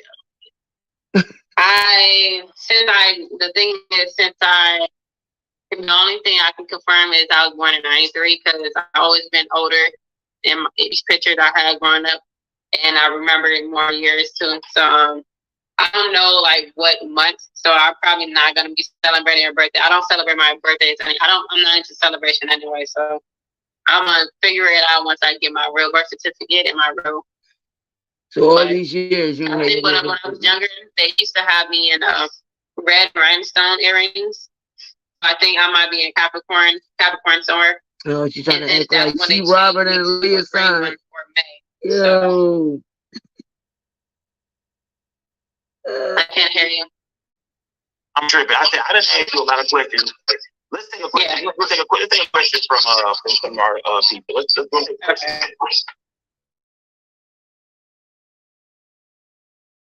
Hello, Gina. Okay. You're gonna address the host first.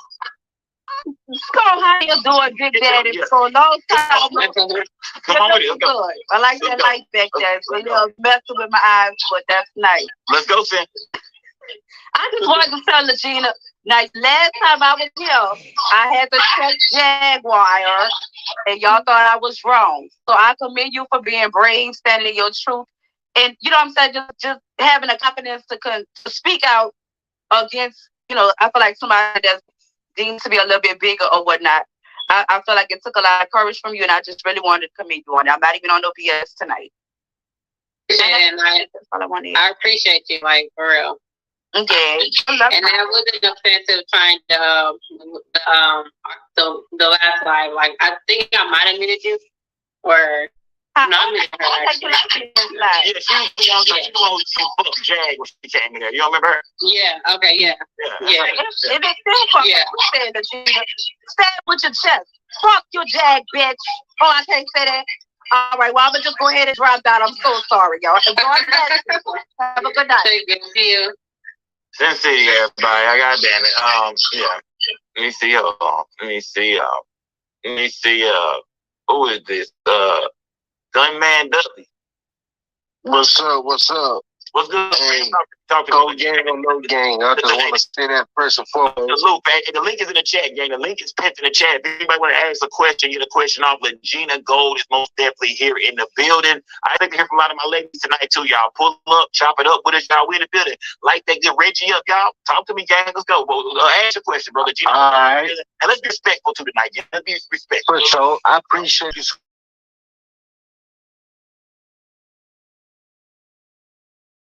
Run a lot of shit through the fax machine on Scope Gang. You know what I'm saying? We run a lot of shit through the fax machine, not FAX, but FACT. So my question would be, if you don't know, if you supposedly be kin to these folks, R. Kelly and Aaliyah, why did you wait till 2023 to, expose, that these people's your parents? And we 20 years. Aaliyah been gone 20 plus years. Yeah. I said, I just end up remembering last year because I had memories, but I'm like, it don't make sense.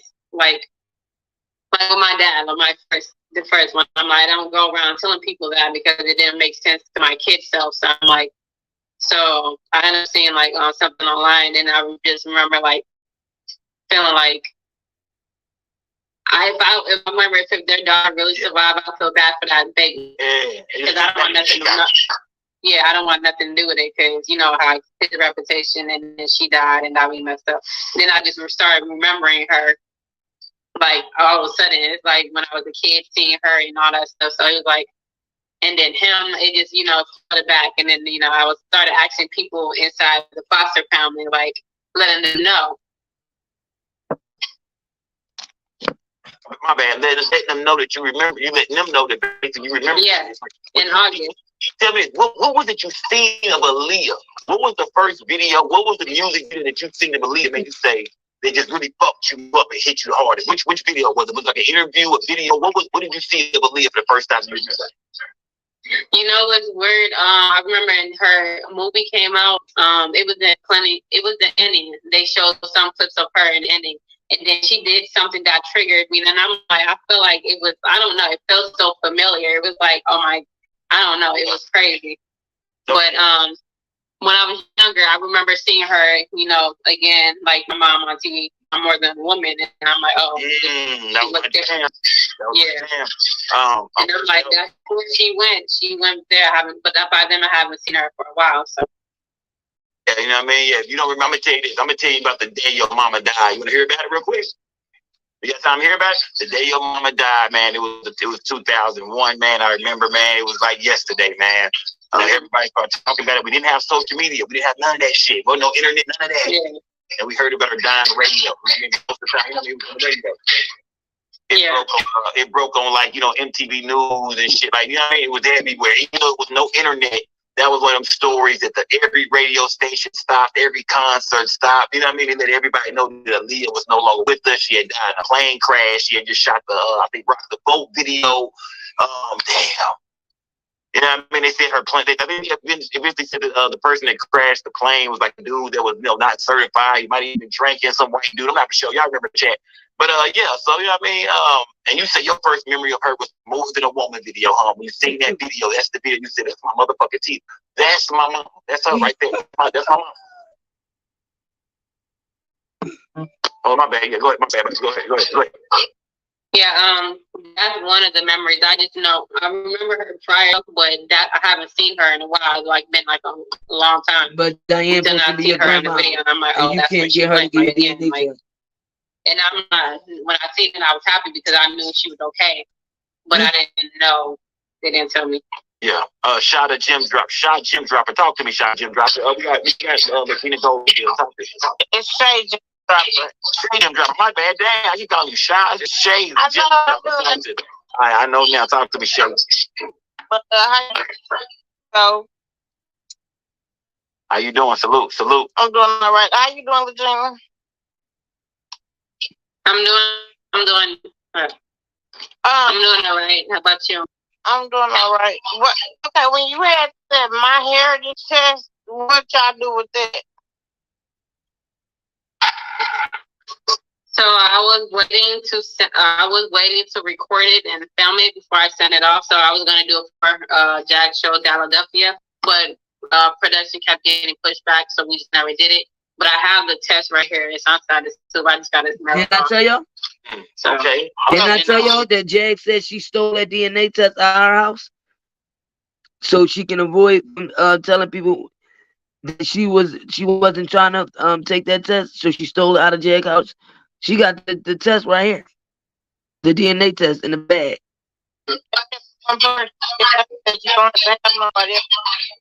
You are related to. Oh, go ahead. But I keep muting your mic. Is a little feedback on other people's shit. So I'm gonna mute some of the mics whenever I'm people talking. Go ahead, Shay. Okay, yeah, that's the one person DNA test right there you got in your hand. Because I just did mine personally myself with my hair. That's why I know you didn't have to have nobody else's DNA to let you know who you're related to when they go through with your DNA and stuff.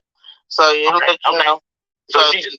Okay, so what you're saying is basically she finna find out. Regina has the package. Y'all see she got what she needs to send her DNA off. And you saying if she's sending that off, she'll be able to tell her who her relatives are, who her family is, who her exactly. Yeah. Okay, Regina, when you plan on sending it off, Regina? Once I get it stamped and send it off, and then wait the weeks and. You just waiting on a stamp. Hey, you just waiting on a stamp. Yeah, I just look at it. Yeah. Okay, she's waiting on a stamp. You can come back to Rkelly and release your parents. Stamp online if you got a printer. Oh, so I'm gonna have to do that, but I'm gonna, Okay.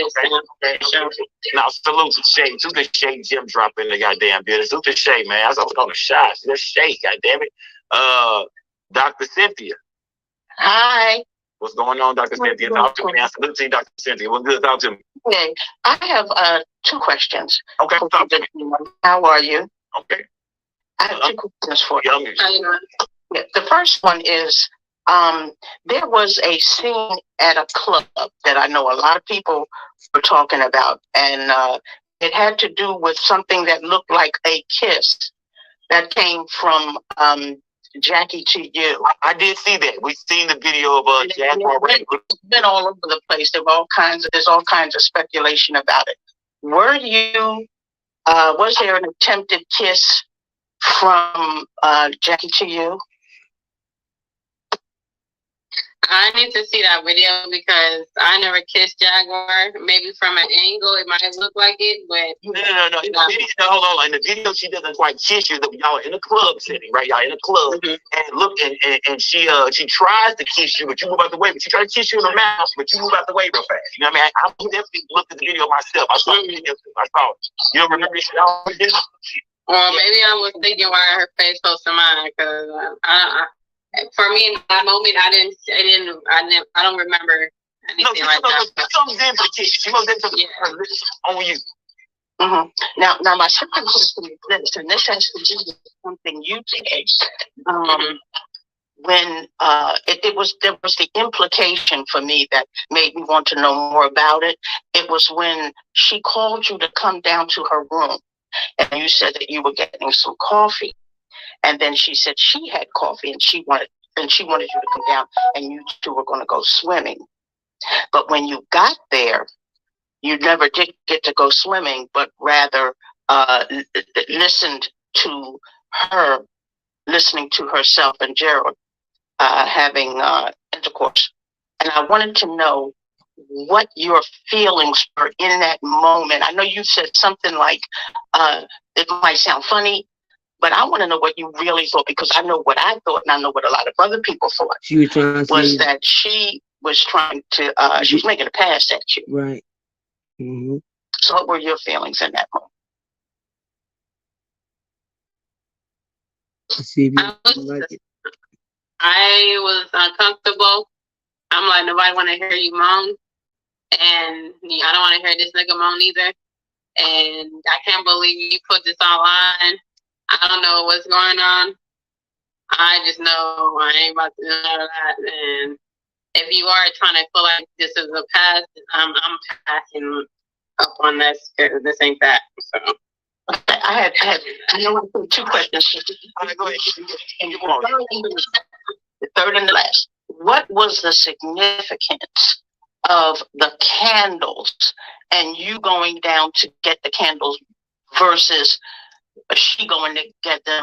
Just get them herself, since I think she had to come up to you to tell you go downstairs to get the candles, and her son getting them. Like, what was the significance there, and why you felt you didn't want to go down, and why you felt you began to feel funny about going down there to get them?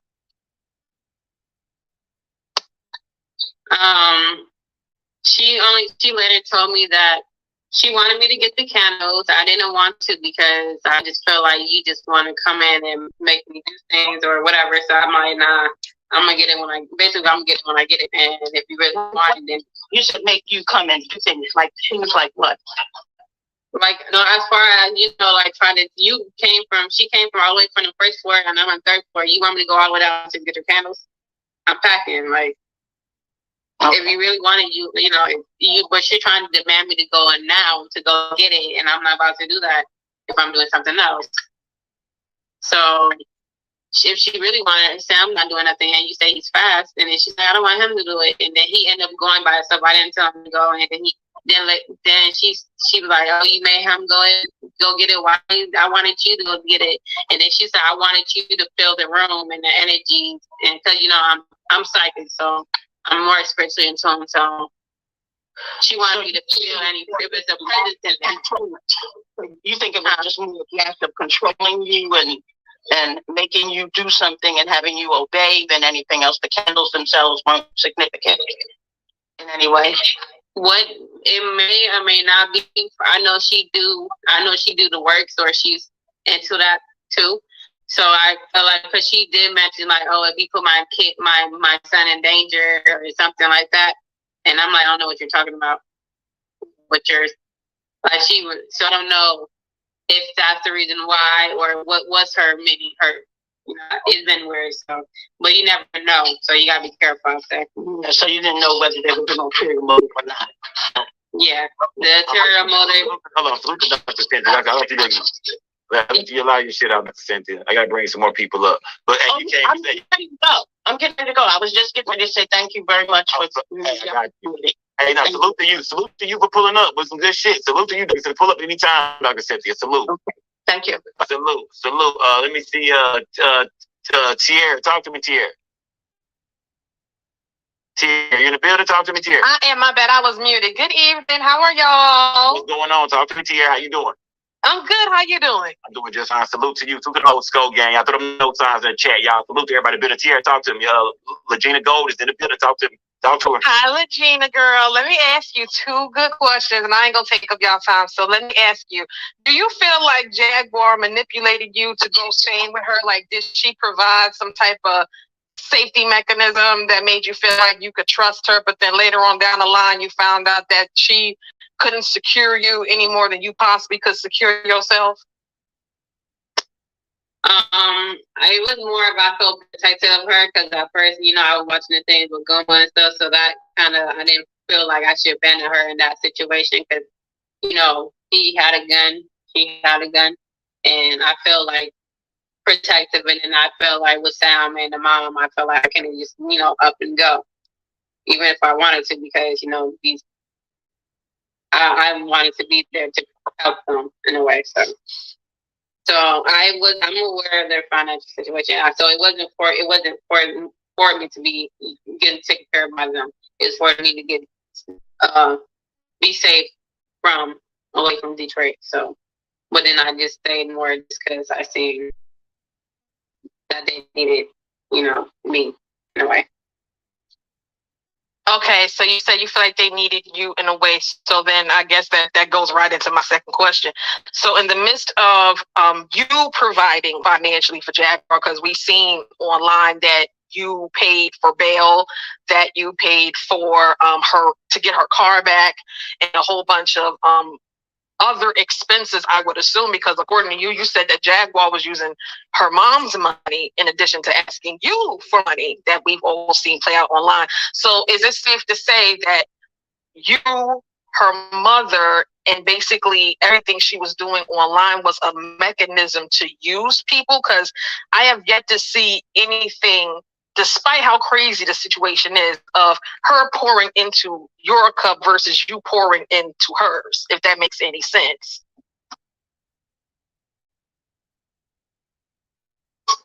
Yeah, I want to clear up with the car situation. It wasn't me that took her car out of the impound. It was her supporters, the one that sent her the cash out.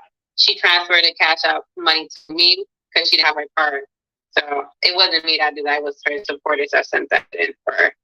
So but for other things I did, other expenses, I feel like, because that's my love language is to, that's what I can, if I got it, then, why not? So it's not like just for that. But as far as her mom and me doing the, yeah, that come out of her head, out of pocket, technically, yeah. So. And one more quick thing, I promise this is the last thing.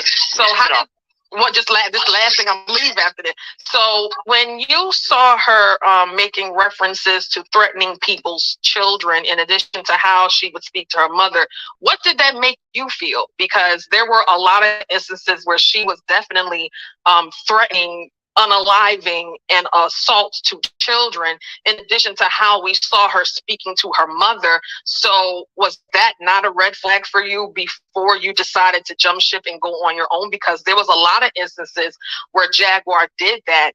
And I'm going to be real, I was one of the people that said, this is jacked up. But I just want to know what that made you feel inside before you decided to go on your own way. Because I felt that was out of pocket, point blank, period. At first, because I know she go on her lives and started talking a lot. So I didn't know like she was threatening kids. I heard her mention kids, but I didn't know until some people told me. And when I'm around her, I don't listen to her talk that much. So I didn't know that she threatened a kid until she mentioned that her warrant by somebody saying she said that she had a warrant me from threatening her and her kids. So that's when I kind of So it was well, as far as threatening kids, I don't condone that. I don't like that. And people, because I know a lot of people talk.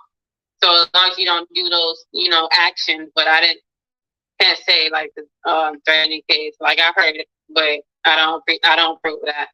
That's a red flag. Salute to Sierra for pulling up, man. Salute, gang, salute. Yeah, salute to everybody in the goddamn chat, man. Let me see, Kim, you in the building, Kim? Kim, you in the building? Yes, I'm here. Can you hear me? Salute to Kim Moore. Salute to Kim. Talk to me, Kim. Salute to the gang, man. Talk to me. Legina Gold in the building. How are you? I just want to address you first. This is the first time I've been watching your channel. Okay. Yes, what do you think? I love it. So far, so good. Just wanted to try. talk to Legina, because Legina says she's a little psychic here, and I don't consider myself a psychic. I mean, I'm intuitive, and have a really good BS detective. But do you know Legina? Do you and Legina know each other? No, not at all. I don't know. I wasn't sure what was going on here.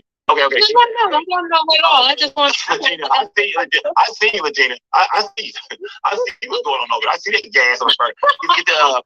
Get the lights up. We'll try to get her people behind us. I see that goddamn gas, Legina. No, talk to me, Kim. Talk to Legina. She in the building. Y'all see everybody in the building. So I really love the questions that people have asked her so far. I was kind of concerned about the video with her in the club that day. It looked like she was coming at you for a kiss, and you kind of like, well, go on, girl, what's up with that, you know? But I kind of feel that, and I don't know if you noticed that, but I just felt that energy of her coming at you in that type of way. But how did you feel about that? Do you ever feel like she really came at you trying to hit on you or anything like that?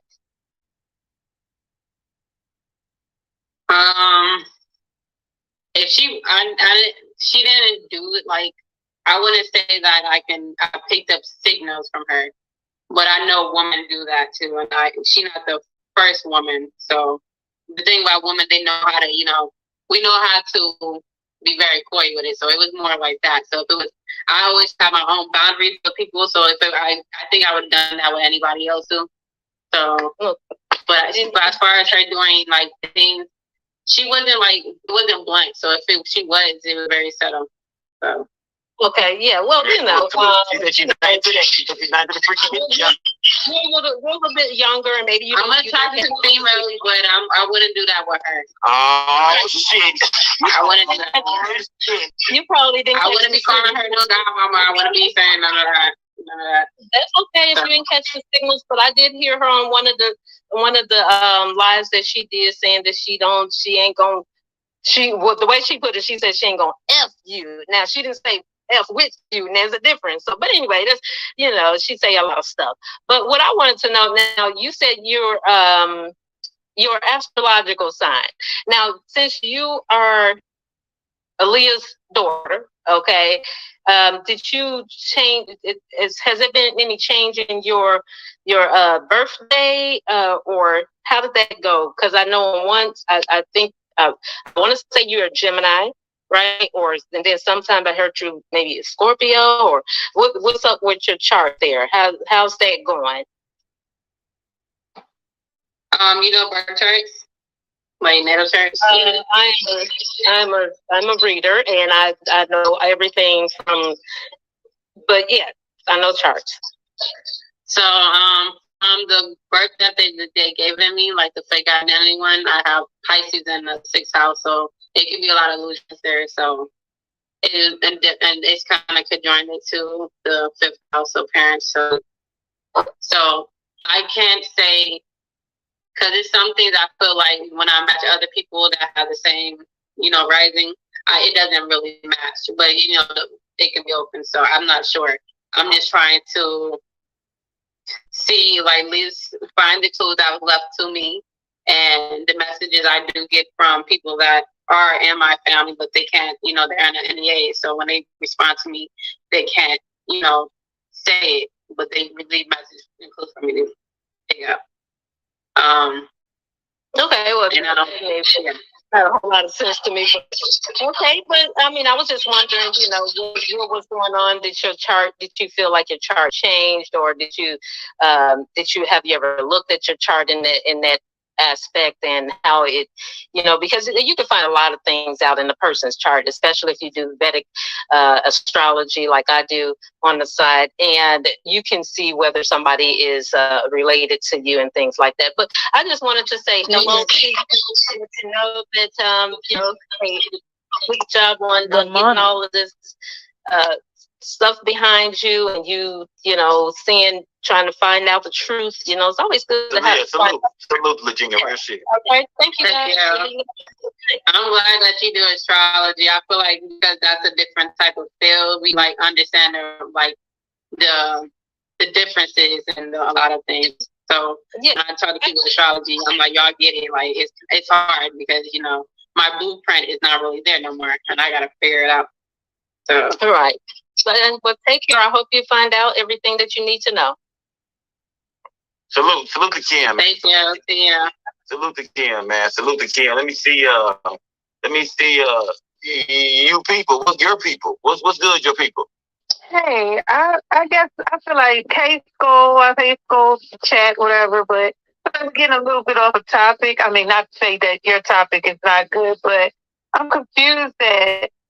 Do you think that you're just Rkelly's daughter and maybe just mistaken by saying that Aaliyah is your mother?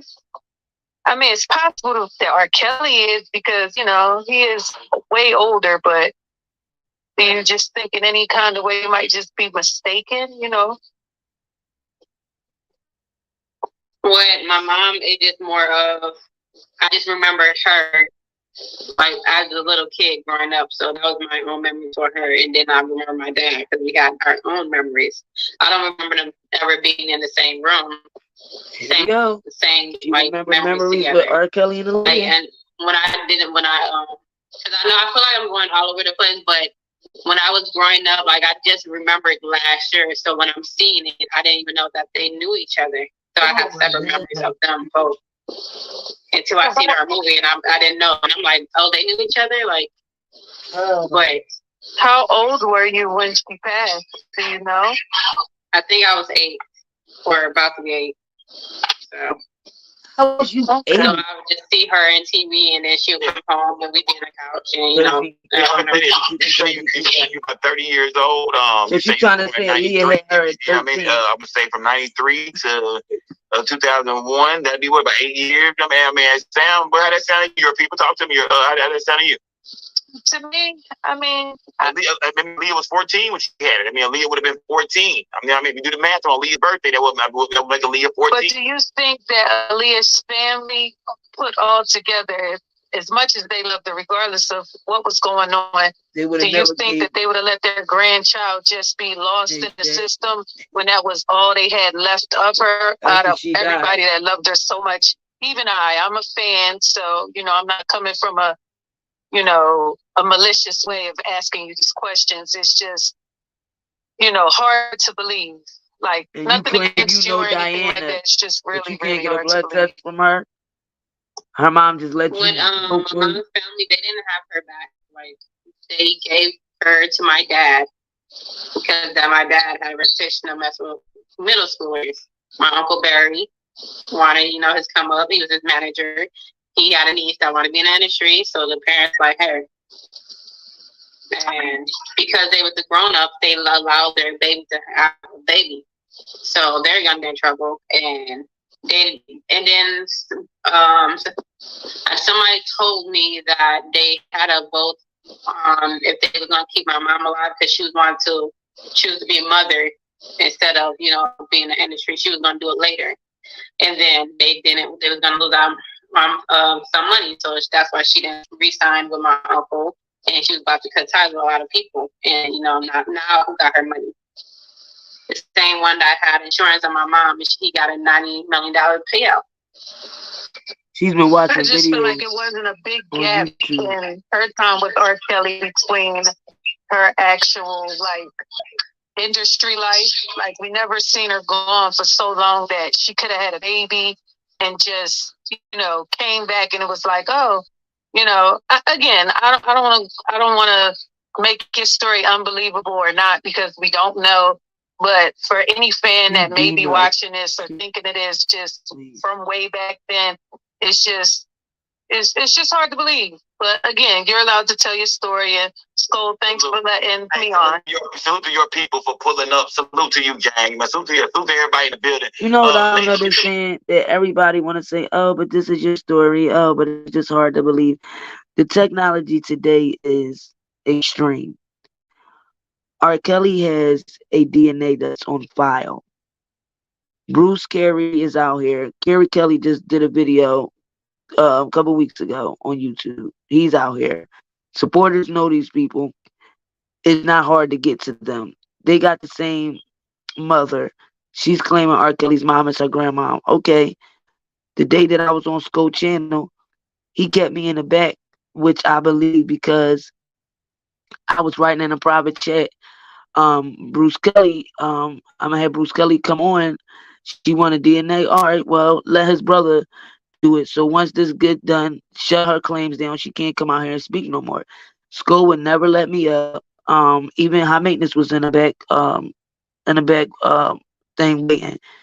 And I think because he think when I put in a private chat, he wanted the narratives to keep going. They don't want nobody to come and discredit her where it's non-believable. It's no way. They don't want that. They want people to ask questions where, oh, okay, well, it might be true. You know, we don't know. And where I come from in the medical field, this girl has medical issues. mental issues. And by people agreeing with her about this lie, this is why her family was able to hospitalize her. They wouldn't have hospitalized her if it's a possibility R. Kelly and Aaliyah was her parents. They hospitalized her because it's crazy that she's out here saying they're her parents and they're not. This girl has real family out here. Real mom, real dad, real twin brother who she calling her uncle, saying that her grandfather, that the grandmom was pimping the kids and uh sex trafficking, all this crazy stuff. And when I spoke to the sister-in-law, the brother's wife, the dad has two sets of twins, Legina and her brother, and another set of twins. And then now the sister-in-law is pregnant with twins with Legina's twin brother. So how is they your parents and you got a whole twin brother out here? But she's telling people that's not her twin brother, that's her uncle. And it's sad because her family is enduring this. All these people start contacting her family, blowing up their DMs. They had to delete their accounts. Um, they really sad about this. It got all the way to the point that I think one of the cousins, people was coming at her daughter, I think at school or uh, a dance school or something, but they were seeing this stuff on TikTok. So it's hard to see that she's doing this to her family, knowing this girl knows now. It's I know they my parents because of my memories that I was thinking. I live with my grandma, I'm Diana, and all of this, but they sent me to these adopted people, her real family. She's calling the adopted people. So why wouldn't you be able to get in touch with Leah's mom, get this DNA? She's saying everybody's on NDAs. You could tell that she's been watching YouTube channels. She's been in the R. Kelly sector watching the lives. She always talk about NDAs and oh they can't speak because they on an NDA and this, that, and the third. It's not healthy to keep how can I say it? To sit there and agree with her about these lies. To sit there and make her think like, oh yeah, it's a possibility they're your parents. It's no possibility. She's a twin. So unless like I don't even know how that's possible. She came out the same mother as her twin. Their birthday is the same day and all that. But R. Kelly and Aaliyah's her parents, so Aaliyah pushed her out. So the mom of the twin only had one twin. She wasn't like it doesn't make sense. And for people to sit up here and hear this girl saying now her twin is her uncle, this girl is sick. And social media has given these type of people platforms, and they're only making it worse for her because when you make her think that the things that she's saying are true, all you're doing is making her imagination go deeper, deeper into it. Where this is why now it's like she's calling Jag a liar. Jag make up stories. But she's sitting on this man's channel still saying R. Kelly and Aaliyah's her parents. If she wanted to prove a DNA, it ain't no hard way to get no DNA. I'm surprised Aaliyah parents haven't, wanted to sue her. Especially when she came viral. I'm surprised that what's his name? The father of the little girl that she said was her that named his daughter after Aaliyah. The father was a security for Aaliyah, yeah. And he named his daughter after Aaliyah. She was saying that that was her. She turned the picture around, put the little girl picture on the left side, edited the picture all up, and was out here telling people, no, that's me. And when they even told her, Lorenzo, that's his name, that's Lorenzo's daughter, security guard that worked for Aaliyah that named his daughter, no, that's not. That person is lying. That is me. I don't know why somebody would come out here and lie and say that's they daughter. Like, they're making this girl even worse. And out of all these interviews that they're doing for her, do you know only one channel let her family come on there? Only one channel let her family come on there. Hair TV. She's the only one that gave the family a platform. And that's when I start noticing, like, oh, I get it. The other people aren't interested in hearing from her real family because it's gonna stop the narratives. That's why I said just keep it real. If this is for entertainment for a lot of y'all, say that. But how is a person that's mentally ill, how is this entertaining when you're making this person more sick? She was supposed to go to outpatient. That's why they let her out of the hospital. She lied. She went and ran to Texas. She hasn't been on none of her medication. She's smoking weed. And not saying weed is bad, but like her family was saying, she don't know what weed certain people give her, and they believe that's why she's acting the way she's acting now, because it's like taking her schizophrenia. It's like all balance, and it's just sad because again nobody's giving her family a platform. They out here trying to speak, and they got so tired that they don't even want to talk no more. I don't even see her sister-in-law and them posting no more. And look like the sister-in-law and them made their page private now. Like they're just letting her just go do what she do, because remember I told y'all the lady that put the charges on Jaguar? That's how Jaguar was able to get locked up again today. I believe that lady, they must have had a court date or something. Jaguar didn't report. I believe that lady only put them charges on Jaguar because she live in Texas. And like I said, she was trying to help the family be able to locate Regina by getting Jag away from her. So now that Regina has run away from her and she's living with Genesis, come to find out Genesis is a part of the old Carbon Nation, right? Nature Boy thing. So Solar and all of them. And I heard that they're trying to create a new Carbon Nation. And that one of their houses in Texas is like 7 or 6 Carbon Nation members that's all living back over there. Velvet.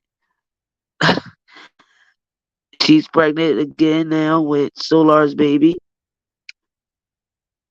So this is 3 baby fathers. Nature Boy, one of the other guys, now Solar. She's only like 20, 24, 20. And a lot of them in Carbonation is very highly sexually active. They all having sex with each other. That's why a lot of them was getting the diseases and stuff. They all having threesomes and all. Like these people are some freaky people. I don't know what's in the foods. They claim they only eat nothing but fruits and healthy stuff and living in nature and all this, but everybody just wants to have sex. I don't understand it. So now she living with Genesis. She think that Jaguars was bad, but she don't even know what she getting herself into. She don't even dig it. You around these Carbonation people, and they learned all that stuff from being around Nature Boy, and they're very intelligent when it comes to zodiac signs and nature, and that's the good part of it. They're very intelligent when it comes to all of that. For people who don't know the ins and outs of nature and gravity stuff, but they all want to have sex all the time. I don't get that. And not like just want to have sex with one partner. It's like everybody want to have foursomes and fivesomes, and I don't get it. I know sex is a part of life. We all got here because of sex, because of man and a woman having sex. But they're not prospering anything. And Nature Boy is in jail because and Terry said that he, I guess, forced her into having sex, so they calling it rape. She's pregnant by Solar, but he got this other one pregnant too. Like, it's crazy. And Terry had sex with Nature Boy, Solar, the other guy, then the other girl that lost the baby by Solar. I mean, it's just like, and all this is for the internet. And now they all got another house in Texas where they're recruiting new members. and they all up in there having sex. So watch out for your younger kids, 17, 18, 19, because Carbonation is recruiting. So to answer her question, it was what was the question? She had me in '93. Her album came out in '94. So okay. So tell me, you feel like she had you before she came into the game? She had. Yeah, that's why her album got pushed back later because she was band completed it for like a year already. Jonathan, you in the building? Jonathan, talk to me. Jonathan, what's good? What's good? So how you doing, man, homie? I'm good, man. Talk to me, bro. What's good? Legina Gold in the building. Talk to me. Man, shit, Legina, I just want to say, I think you're beautiful. I think your spirit and your demeanor, your essence, it shines through. I think that's why you must have went viral, because I mean anybody can come out of nowhere and say some quote unquote crazy stuff. But, it's something about you that people are connected with, obviously. You know what I'm saying? So, respect to you and much love to you. And I don't think that you're lying. Thank you. Yeah. Let me just ask you, like, what's your, because I'm a huge Aaliyah fan. I mean, I'm a huge fan of your mother. You know what I'm saying? So, like, what's your favorite Aaliyah song? Journey to the Past. I feel like that song gave me a lot of encouragement. That was like a gem. I'm a big fan of your mother. If you watch the movie and It's stuff so too, it's like disrespectful to her family. Yeah. Now, I know you said you don't know your birthday. And I understand that. I know a couple people actually, But you get a check every know month. their exact birthday, so that's not too crazy. You don't feel too bad about that. You know what I'm saying? But you know your mama's birthday, right? Yes, January 16, 1979, Capricorn. That's why she's trying to say she thinks she's a If Capricorn. I was you, I would just say, hey, my birthday January 16th. You know what I'm saying? You Aaliyah now. You know what I'm saying? Like, she not here no more. She left us you so that we would still have her presence on this earth. You know what I'm saying? Like, you just make my day. That's so sweet. Like, I feel like I should do that. Like, if I can't figure it out, then I'll Here we go. I'm gonna celebrate her life. Good idea, John. That's a good idea. Man, so Jonathan, man, Then you gonna have a girl out here Jonathan came saying up and showed a lot of motherfuckers love. Aaliyah. I don't do that. Salute to Her Jonathan. birthday is Aaliyah's. Kimberly Smith, you in the building? Talk to me, Kimberly. Kimberly, you in the building? Talk to me, Kimberly. She said, hey, Kimberly. Can you hear me? There we go. I hear you, Kimberly. Talk to me. Can you hear me? I hear you. This is sick. Kimberly, just sit together, Kimberly. Mute your mic, Kimberly. Just put the internet Can you hear me? Yeah, well, we hear you now, Kimberly. We hear you now. Oh, okay. Hey, Legina. How are you doing? Hey, I'm good. How about you? I'm doing good. I've been watching you. Like, Nobody's you know saying what? go get I got a lot of respect for you because She'll be a I know that you have gone through a lot with Jag, and you did not choose to like throw her under the bus, but she threw you under the bus, and you still trying to keep it real with her and not expose all the stuff that you really do know. So I respect that. That's all I wanted. Yeah, I had genuine love for her. Like, it didn't go away because so it just I mean, I had watched a couple lives with you, and I seen how she was trying to. I didn't like how she was trying to handle you about your money neither. So I seen how you reacted at time whenever she asked you about that money on live. It's like she was trying to, control you. So I got that vibe too. But I'm just trying to tell you, I respect you for finally seeing getting out that bullshit. Because Jag ain't right. That's it, though. Nah, salute to goddamn Kimberly Smith. Thank you, Kimberly. Yeah, salute to Kimberly. Well, Kimberly, how was your glad you got out of that, mentally abusive relationship with Jaguar, right? A lot of people feel like she was trying to take advantage of you, Legina. You know what I mean? Let me bring taking advantage of let me the fellas there. OG Wop, what's good? OG Wop, you in the building? Hey, it's cool. What's good, fam? Man, fuck all that. I got something to say to you, dog. Why you? Nigga, yeah, so you're not gonna stay on topic, fam? Come on, bro. Come on, dog. See what I'm talking about? See? People that want to come up here and be real, like, no, this ain't right. They want to take them off. See? The guy coming up saying, come on, man, you really doing this? No. Oh, now Sko want to take him off. See what I'm saying? This is to keep the narrative going. That is corny. Why you want to let the guy finish saying what he had to say? We ain't going to stay on topic. No, that's topic. This ain't cool. Aaliyah is dead and died of a horrible death. You got this girl up here saying that's her mother. Rkelly got kids out here. If you want to interview some kids, that's Rkelly. He got kids out here. Go interview them. But to keep pushing this in this girl's head is sick. And you up here getting cash apps for it. Like, I see if you had some other content, okay. But people cash apping you to talk about Legina? Angela? Nobody came up here. A doctor even came up here and didn't say, baby girl. No, baby girl. Aaliyah and Rkelly is not your parents. What you're doing is not right, baby girl. And then you're hurting another family member. You're hurting another family. This girl is dead.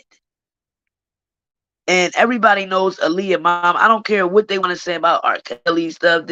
You mean to tell me that this lady was around this girl as a baby always since she was 8 years old and just let her go live with another family, and Aaliyah is dead and she wouldn't have kept her grandchild to have something around her that was close to it? Like, come on. I thought everybody said they sent Aaliyah out to get abortion. But now she's saying, oh no, I was with my grandmom and them till I was 8 years old. Then they made me go to another family. Like, girl. Then you got this girl, real family out here seeing this stuff. And all these content creators just abusing this girl.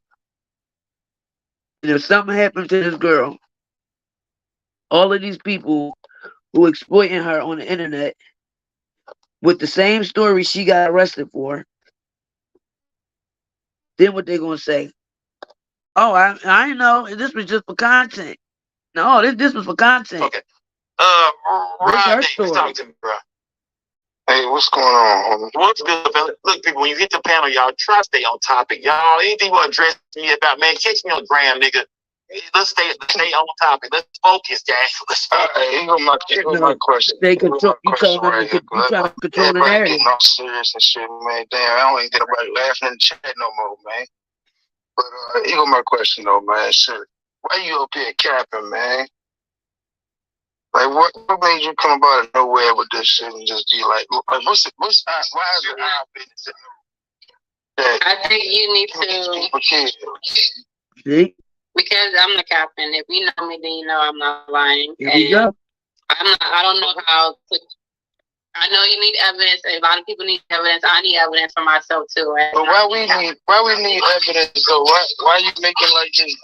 You know what I'm saying? Making this shit like, I mean, what's something you just keep to yourself. I don't even know this, because this the reaction you're gonna get.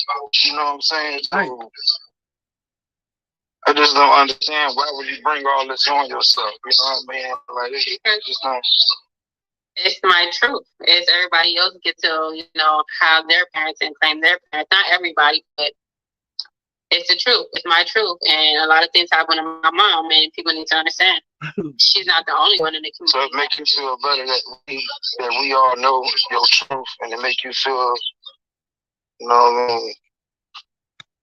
When I was a kid, I really wanted people to know who my mom was. And I wanted to go out in public with her, go to the park like everybody else did. But you did. It's helping the child me. You did. I didn't get with to your real mother. I always been behind the scenes. Nobody knew who I was. Why everybody for my other I mean, I would say kudos to you, man. Shit, you know what I mean? You're doing. Black folk don't do this every day. So, salute to my nigga Rod Davis pulling up. Y'all started out kind of rocky. I think you won that nigga over. You feel me? Y'all started out kind of rocky. That's not rocky, though. Like, come on, you gotta stop, dog. You telling people to come up here and You know, let's stick on to, and then you start looking at the man funny when he said, "Why you up here capping? Because you exploiting a situation that's not true." How you gonna feel if Aaliyah parents and R. Kelly family sue you for having this girl up here defaming them? They already trying to say R. Kelly slept with Aaliyah and impregnated her, and y'all pushing the narrative. But you got a female up here who we all know for a fact got a twin brother. How the hell did she get in Aaliyah's stomach then? What you think you doing to her real parents? This is sick. And then y'all get mad when people come up there like, no, that's not right. That's what they supposed to do. They're not supposed to agree with this imagination that she's pushing and the lies. No, they're supposed to tell her the truth. Not keep putting it in her head. Yeah, they're your parents. Yeah, it's a possibility. Oh, yeah, well, yeah, speak your truth. Go ahead, Legina, speak your truth. That's what y'all did to Jaguar. Y'all gave her a platform talking about R. Kelly, talking about Jay-Z, all these industry people. Why you think none of the industry never responded to Jag? When she came out here and dragged Mary J. Blige, dragged Faith Evans, why do you think not one industry person responded to Jaguar? We're not saying that the industry ain't messed up. We know it's a lot of stuff that go on in the industry. But Jag stories that she put out, some truth are the stories that everybody know about, but then she exaggerated a whole lot. And why did she keep going? Because y'all kept giving her platforms. You go look at a live, Jaguar go do a live with somebody, they got damn near 75,000 views. And people just like, I guess, I don't know what it is. It gotta be either entertainment or people just making a fun out of this. I don't know. But they made Jaguar go through all the stuff she went through. And that girl went and was quiet for like, what was it, like a year after Tasha K did that Surviving Jaguar Right thing. You ain't hear from Jaguar Right for like 8-9 months. She was quiet, not doing no interviews, nothing. Then all of a sudden she popped back out like 8 months ago, I think, with her husband on Real Life Productions in Texas. And then after that, now she's back on everybody's platforms. Y'all doing the same thing to Legend. Hey, bro, nigga, next time you come up here talking to me, fam, bitch ass nigga, at least get your camera on, fam. Get your internet ass on. Get fucking backstage in my goddamn studio, nigga. Get your bitch ass on, goofy ass. Nigga, over trying to talk gangster, you ain't no fucking camera on, nigga. Look me in my eyes when you talk to me, bitch ass nigga. Excuse me, Legina Cole. Let's get back to your interview, Legina. I'm gonna say, hold on, let me see. I got a couple, the link is in the chat. The link is in the chat. OG Skinny Mini, talk to me, OG Skinny Mini. Sometimes moderators in a bit of talk to me, OG Skinny Mini. What's good, Sko? Hey, I just had a quick question because I've just been moving around, so I haven't heard everything. But I wanted to know, who told you that you were Aaliyah's and R. Kelly's daughter? I may have missed that. I'm sorry, but I just want to know. Why would somebody tell her that? She's saying it. I just, like, if you ask me, like, what I remembered, as a kid, I knew who they was already. So I didn't know who Aaliyah was. I just knew her as my mom or her baby girl. That was only it. And then my dad, I heard of his name. I don't know how I heard about his name back in the day, but as far as me remembering that again, it was the weird things the foster family was doing. They would say certain things like, "Oh yeah, Nana, my second dad, he raised up the kids that wasn't his." I would say I look like them, and then they said I don't look like them. We're not related. They, it was little jokes here and there. So as far as it just, my parents, I seen them online, and then something just made me, how you like see your parents? See the lies. I seen my parents online. How did you see your parents online at 8 years old when the internet wasn't even around then? First, it was I seen my mom on a music video. Then it was I seen my parents online. You never seen Aaliyah and R. Kelly online back when he was doing her music and all that, because it wasn't no internet. She's been Googling all this damn time. That's what she meant to tell y'all. She ain't know who the hell Barry Hankerson was to they said it to her. Now she talking about my uncle Bear Hankinson. And then I'm like,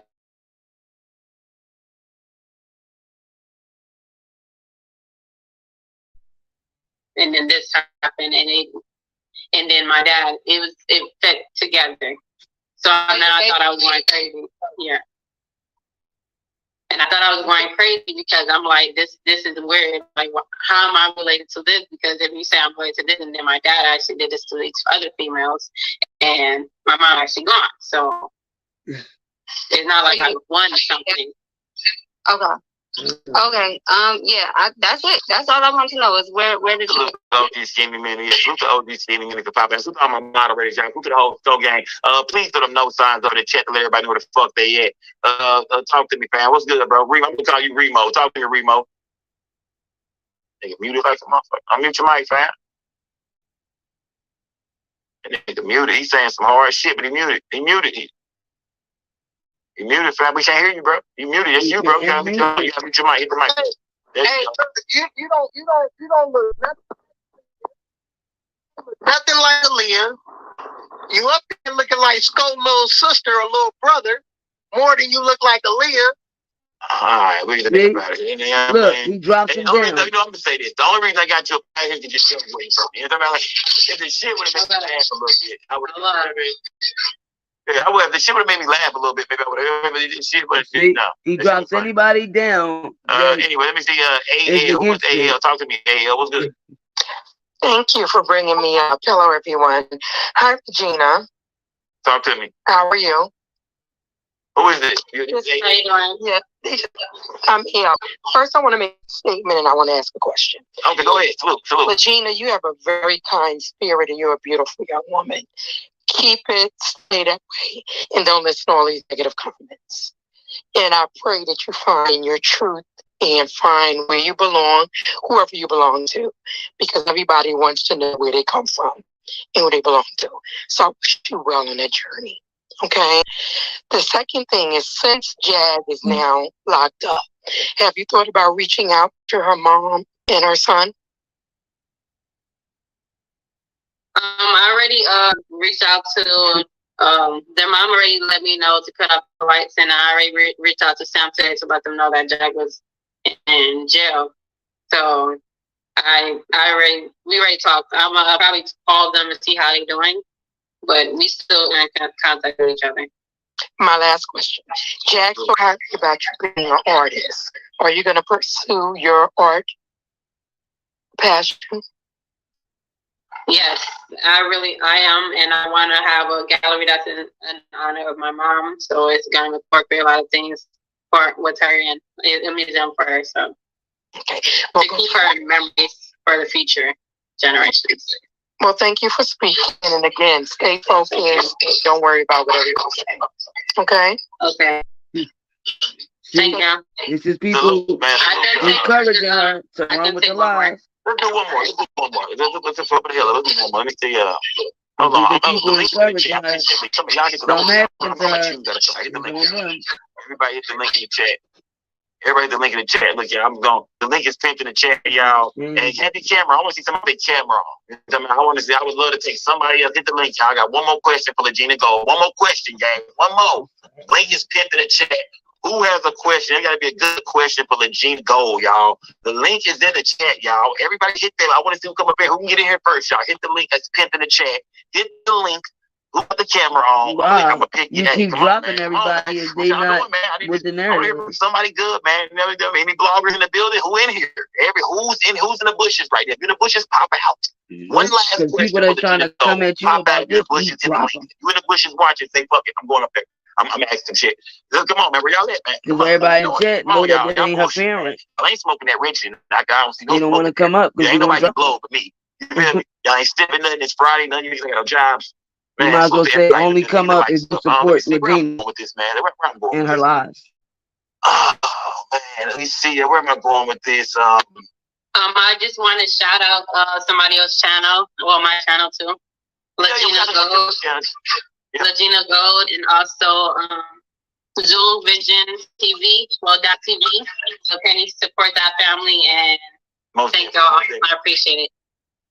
Salute. Regina. You still there, Regina? Yes. One more question. We got Marsh in the building. One more question, Marsh. We take it one more. Talk to me, Marsh. Talk to me. Unmute your microphone. Let me see. Oh, there you go. I got you good. Regina, I want to say I commend you for speaking up and standing up for yourself. I think a lot of us didn't expect you to come as hard as you have. So, baby girl, don't back down.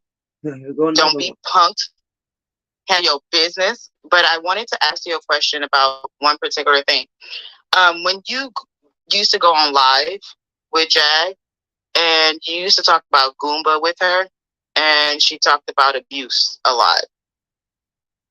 Were you coerced or told to speak like that, or was that stuff you see in person? I was not coerced. It's just I seen that in person because I'm like I felt uncomfortable. So I'm like I can only speak. I don't want to put lies on him. So I'm only just gonna state things I know and I see. If he said call the police, I did do that. He threw an orange at her. He did a lot of things. Sorry, they yelled at each other. He had a gun. Like I just say things I see.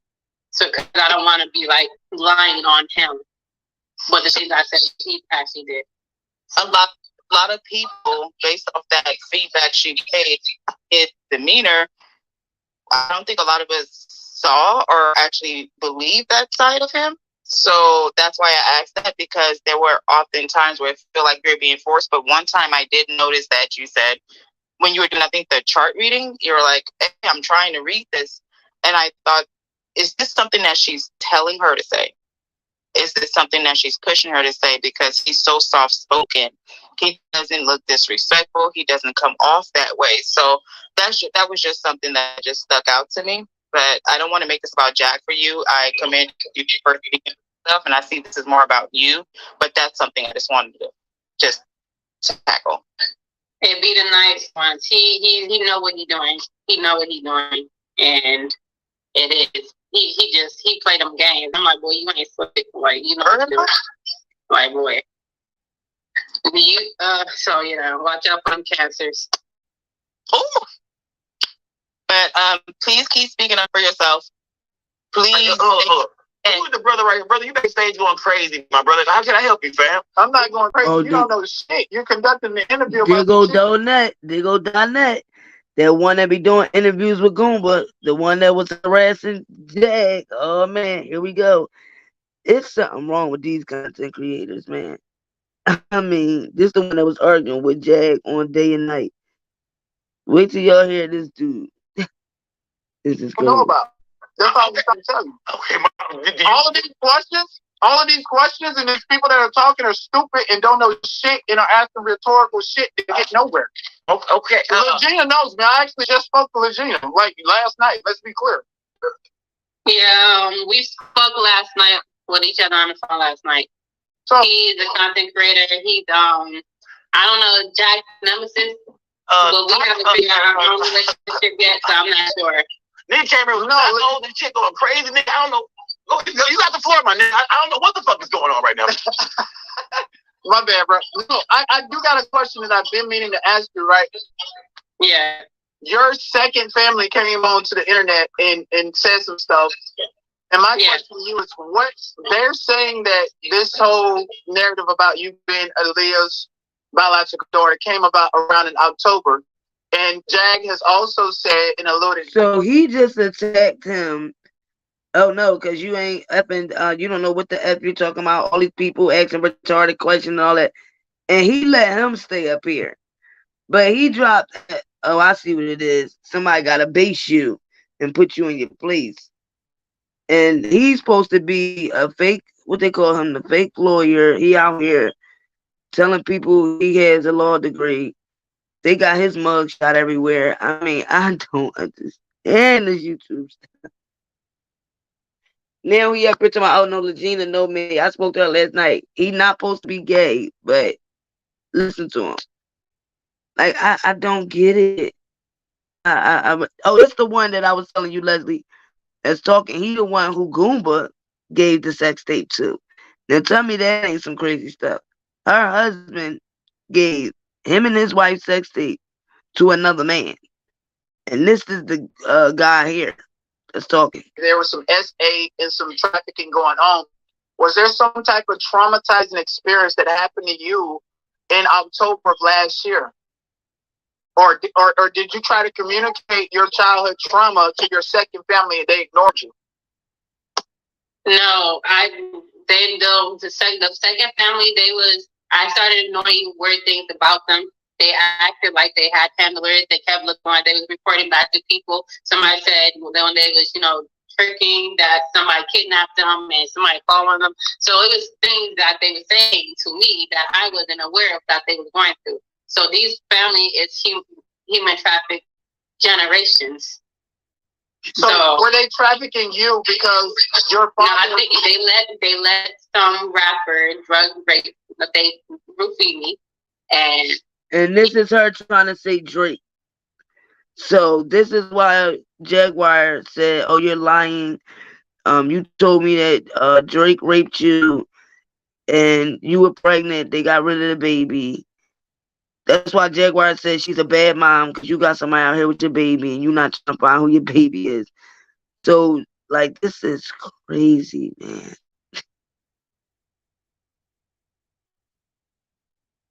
And they think it's a joke that Cardi B sued Tasha K. This is, YouTube gonna have to do something about this. Because it's like, everybody can't be on some, oh, this entertainment. And you can just say what you want to say. Like, you gonna just lie and say that your family let somebody rape you. Oh, my God. Oh, I feel so bad for her family. I'm sorry to hear that. That trigger warning. So let me be clear. Your father married into a Hispanic family, right? And that's your second family, correct? That's not my father, my biological father. He married somebody in America. He got smuggled into Canada. He smuggled himself in there. I don't know how he got back to America, but my Uncle Barry knew who he was, Nana, because he used to watch me as a kid before my mom died. Mm-hmm. So he married a black woman in Detroit, but her other baby daddies is Hispanic, African, and Dominican. Right, and then that girl, that's your half sister. What's her name? She came on and she spoke about it. Nikki, the foster sister. Mm-hmm. That she also had a text. She messaged me online saying, "I'm not your sister. I hope you find a long-lost family." Did you ask her about that? Right. So everything that you're saying is contradictory. Videos of you years ago where you had admitted that you were Nigerian and no. I said Ghanaian and Black American. Remember, I said last year I just found out. So the thing they had me grow up as their late daughter identity. So they had me grow up and say what I gotta say. But when Zama, I haven't really been with her. I lived with her for like almost a year before in 2010, 11. That was it. And Nana, he been left his job in 2007. That's when watching me. So, yeah, I said that, but that was a lie. As being part, as African, no, that's not true. Aaliyah and Rkelly is my real biological parents. So, given everything that you're saying, are you aware that it detaches you from your entire existence? And are you comfortable with that? Man, I didn't want to believe it. Like you really saying, because for me personally, I'm like, why would I want to be related to Rkelly Ali just because of the simple fact my mom raised it and my dad, pedophile. So, and then just to already have a messed up other thinking that they are thinking I'm African, thinking I know myself, thinking I, it's a certain kind of aura of knowing yourself or knowing, culture wise. So that's what I thought I had. And I thought that was my identity. But the people that was close to me that knew that I wasn't, they were laughing at me. They called me, my name and stuff like that, as far as me believing in certain things and a lot. And people that was in the industry, they knew too. So they were saying I was lying my whole life when technically I was. And now last year I figured it out because I was saying this as a kid. And then they kept saying I was crazy.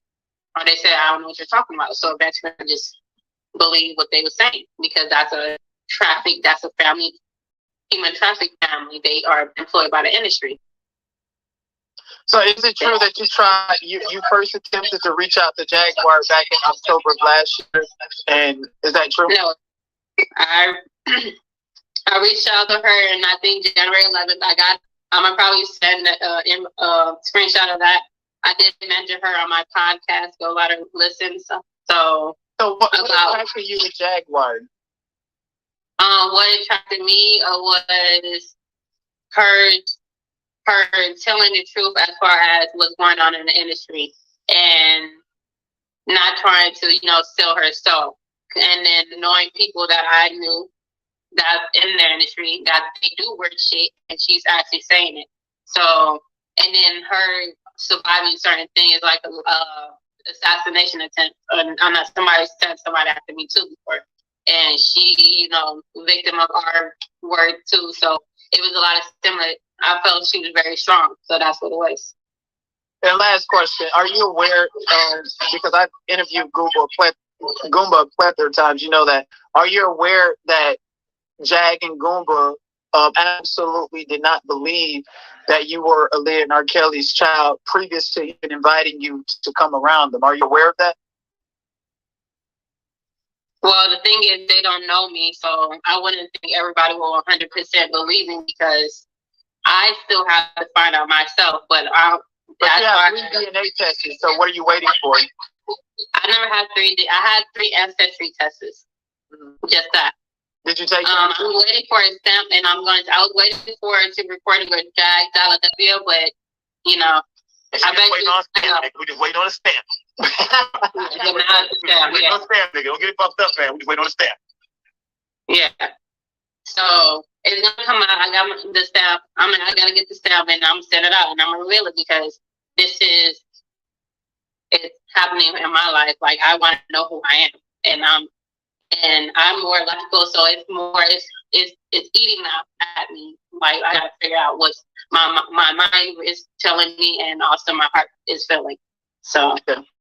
All right, no further questions. Thank you so much for allowing me. Right. Salute, fam. Salute, man. Salute, man. All right. What up? He said he knew who you was. He said he talked to you, man. To all the content creators that pull up. All right. Hey, hold on. You gotta shut your shit out. You gotta shut your channel. So follow Legina Gold, Lagena Gold at YouTube. I am Legina Gold Instagram.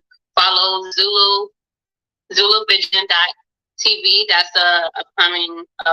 This is gonna be a new Netflix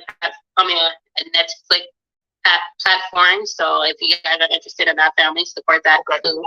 My Cash App is Legina Gold. So if y'all want to support that, please do. Support. Okay. Salute, man. Salute to Legina Gold, y'all, for putting. I'm gonna put her YouTube, shit in the chat, in the description of the video.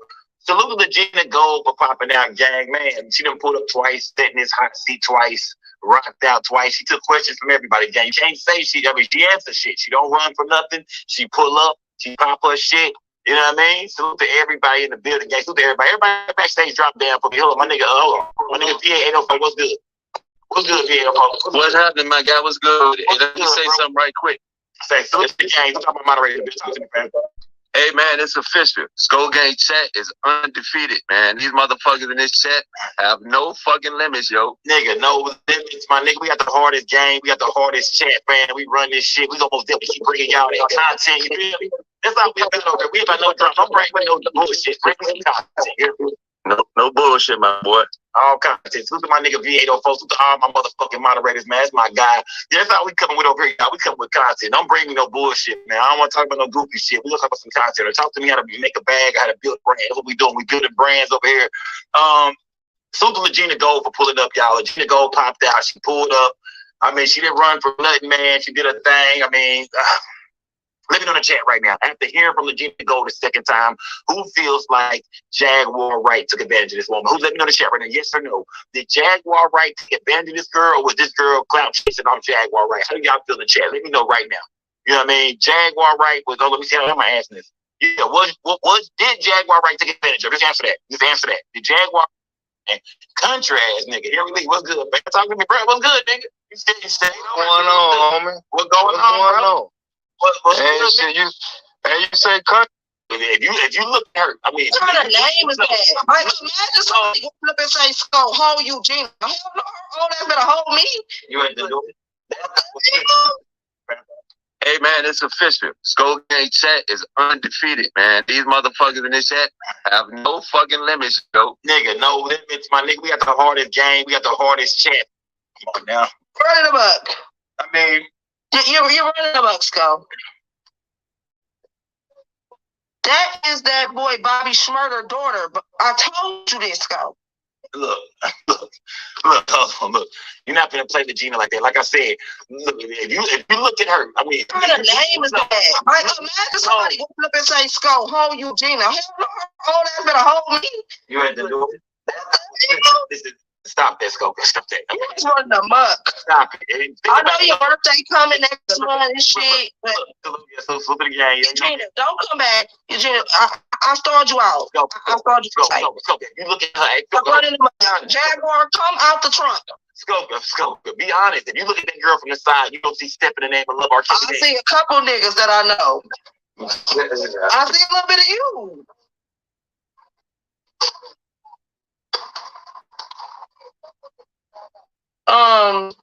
Skull Gang or no gang or don't bang. Don't bang. Yeah. Eugenia, don't come back. I'm on your ass. No more. No more muck. The muck, run it over. Salute the Skull behind this gang. I mean, we can't. I can't ever have company at the crib. I can't ever have company over here. I mean, they embarrass me every goddamn time. And they never say this. Get the likes up, gang, man. Salute to everybody in the building, man. Let me see. Henry Lee. That's a country ass name. Country ass nigga. Henry Lee, what's good, man? Talk to me, bro. What's good, nigga? You stayed over. What's going on, homie? What's going on, bro? What's and you say country? Oh yeah, I'm down here in Florida. Yeah, I'm down here in Florida. What's good, man? What's going on, bro? I ain't that too much. I kind of. You look like you look like nigga. You look like Radio Raheem, nigga. I'm talking about, you know what I mean? From motherfucking me, from goddamn the nigga who played Radio Raheem, or motherfucking me, damn, what's the name of that goddamn movie? Do the Right Thing. Spike Lee, Do the Right Thing, nigga. Radio Raheem looking ass nigga. Talk to me, fam. What's good, bro? Yeah, I'm familiar with the movie, but it's been years since I watched a little bit of it all. Get the lights up, gang. Talk to me, man. What's good? Nigga, talk to me, bro. Yeah, I want to say, first of all, shout out to Skull. I've been watching China for at least the last year now, such and such. I'm saying you're doing your thing. And you got your journalism down pipe, you know what I'm saying? I'm that nigga. Yeah, I'm that nigga. I already now. I'm the type. That nigga. Hey, I'm the type. I'm the type now. I'm the type where I can see through all the bullshit. You know what I'm saying? So I've been watching you, trying to see, was you that guy? And so far, you is that guy. You know what I'm saying? I feel like it should be genuine. You doing your thing, but I'm coming on the Jim Gold situation. Hold on, my nigga. You froze up, fam. You froze. You got to come back in. What up, Skull? What up, Skull? What's good, my guy, man? Stunner, what's good, fam? Man, I feel like she asked all the tough questions, man. My nigga, what else can I ask her, fam? You know what I mean? You can tell me, my nigga. When you look at the Gino, do you see Aaliyah? Do you see a little Aaliyah? What do you see, my nigga? Talk to me. Nah, I see Rkelly, like you said. I was gonna try to get over here and ask her, like, with my looks and your father and mother, we can have a night like a Jackson. You know what I'm saying? Tell me this, man. Look, tell me, do you think, I mean, she said she's going to send the pack off, my nigga. She's going to send the DNA test off. What, can you predict? Who's going to go through all that? It ain't, come on, gotta be some truth to it. Fam, what's the results, fam? What do you think she's going to get back, my nigga? She just waiting on a stamp. Don't forget that, y'all. She just waiting on a motherfucking stamp. When she get that stamp, when the results come back, give me a prediction, fam. What we looking at here? The 99%? It's some people? What we talking here? I mean, she's knowing a lot. I believe her a little bit. Okay. Nigga, Stunner say he believe her. Stunner say ain't no reason. Who gonna do all that? And she ain't just talking about anybody. Aaliyah, come on now. All right, so Stunner say he rocking with her, gang. You know what I mean? Stunner say he rocking with her. Look to Kim Moore. She asked all the tough questions. Yeah. And I let people come up and get their shit off. I let people come up and ask her the question, you know, whatever. Hey, I didn't stop nobody. She ain't answering no tough questions. She answering the stuff that's on Google. Oh, man. Y'all don't know the tough questions. that she got a twin brother. So it's impossible for her to be in Aaliyah's stomach, but she got a twin. So did Aaliyah have twins? Because wherever she was birthed, that twin was with her. You know what I mean? I let everybody get their questions off. She didn't run from nothing. She didn't dodge nothing. You right. Like I said, so I mean, salute to the Gina. And that's how you know when a person really mentally ill. Oh, she ain't run for nothing. She ain't dodge nothing. No, because she's mentally ill. For a person to sit there in front of thousands of people and continue to say R. Kelly, and then she didn't even say like she's telling y'all she think these her parents because of her memories. Girl, stop watching all Aaliyah videos, girl. You're watching Aaliyah videos. You're watching probably all the YouTube videos about Aaliyah and R. Kelly. You're too invested, so you're going to sleep and you're dreaming, and you're waking up thinking, oh, these my parents. But I know you're lying, because your sister-in-law told me and showed me the text messages where she first reached out to you when they heard you was doing this. Then you told her that, oh, I got all these supporters now, and I'm gonna definitely that she was gonna use this to her advantage. So she's doing this for money. She told her sister-in-law this. When they asked her, like, where is this coming from that you saying Aaliyah and R. Kelly is your parents? And they said they thought she was just going like, go ahead and get a little money for it for a little bit. But when they seen she was really coming out here going at her family, saying that they were sex traffickers and human trafficking and all this, that's when they went and put her in the hospital. Because they like, all right, you said you was going to do this to make little money and stuff. Why you bringing them in there? Because people question her and about the family, the real family. So she gonna go disrespect them, and man, nobody asked her. So why would this other family come out here and say, you supposed to be Guyana. Your dad is from Guyana, and she talking about something. Oh no, nah, that's the man that my mom Aaliyah, her mom and them, that's who they gave me up to, this guy to babysit me. Like, you sound stupid.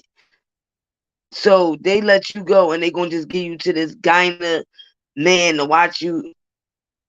They didn't give you to a regular mother and father, a man and a woman home that, adopting the kid. They just gonna pass you up to this guy named Nana, this guy from Guyana.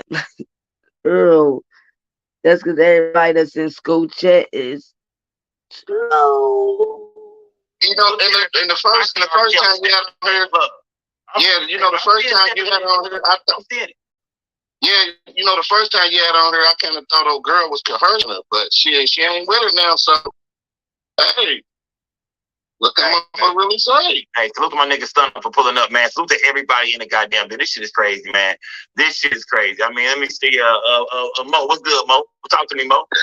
Hey, yo, not for nothing, Skull, man. I see a little bit of R. Kelly in her, man. Mo, come on, Mo.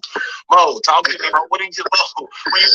I'm talking about stepping the name of love. Yeah, she look like R. Kelly, man.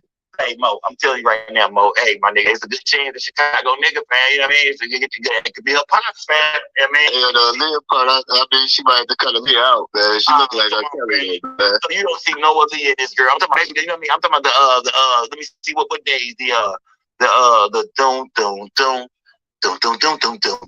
don't. You don't see none of them days in there, man. You don't see one in a million. You don't see nothing. Nah, I see R. Kelly though. You will. Was it 5 page? Was it 4 page? I definitely see R. Kelly. Man. So y'all trying to say what, R. Kelly ugly? Oh no, she don't look like Aaliyah because Aaliyah cute. R. Kelly is not ugly. So I don't know why y'all saying that. Oh, you definitely see R. Kelly in her. Okay, if that's the case, where? Because she looks nothing like Little Joanne, Little Robert, none of them. She looks like she's Guyana. All jokes aside, she looks like who she's from. She looks like Guyana, Nigeria, whatever you call it at. She even talks like that. You could tell her hair, she looks nothing like Robert. Then they gonna lie and say she look like R. Kelly's mama. Robert's mom wasn't even that dark. His mom was a brown complexion. None of his family is that dark like her. Carrie is not even that dark. He just got darker as he got aged. But she do not look like them. Nope. And Robert's mom had like a fat, full like face. She don't got that face. She looks like Ghana. Her forehead, the cheeks, the gap in her mouth, all of that. Why would, even if they want to say she look like R. Kelly, right? You mean to tell me a child by Aaliyah, they wouldn't have a little bit of their mom complexion? They wouldn't have a little bit of her hair? Aaliyah had long, beautiful hair. She got Ghana hair. That real thick nigga hair. That's the hair that Legina got. She wouldn't have that big gap like that. Where would she get the gap from? Leah didn't have no big gap like that. R. Kelly didn't have no big gap like that. Come on, she looked just like them Ghana people. Come on, man. I can't see that Aaliyah mix though, man. Not that. Come on, man. Y'all bullshit, man. Y'all bullshit. She bugged out with the Aaliyah part. She definitely knows she looked like R. Kelly. Yeah, all right. You know what I mean? So look, man, I was there 4-page letter. So yeah, 4-page letter. Super blessed, not straight. 4-page. Yeah. I mean, I see a little 4-page letter in it, man. Y'all tripping? Yeah, you always got an epic one though, man. A little 4-page letter. I see a little step in the name of love in there. I'm not gonna lie to y'all. I'm gonna keep it 1,000. I mean, I'm not breaking the fax machine out on that. I ain't breaking the fax machine out on this. No, that's just content, man. Exactly. School game, man. It's just content. Entertainment. Everybody got some money pulling up, man. Salute to everybody in the goddamn But business. So what y'all think? I don't think it should be content when you playing with somebody that's dead. Robert has a whole his own issues that he's going through, about to go through appeals and everything. He got his own kids who is having hard times out here with getting their careers because of all this type of stuff out here. So if you want to make some content, all right, go get your content. All this stuff to talk about in the world.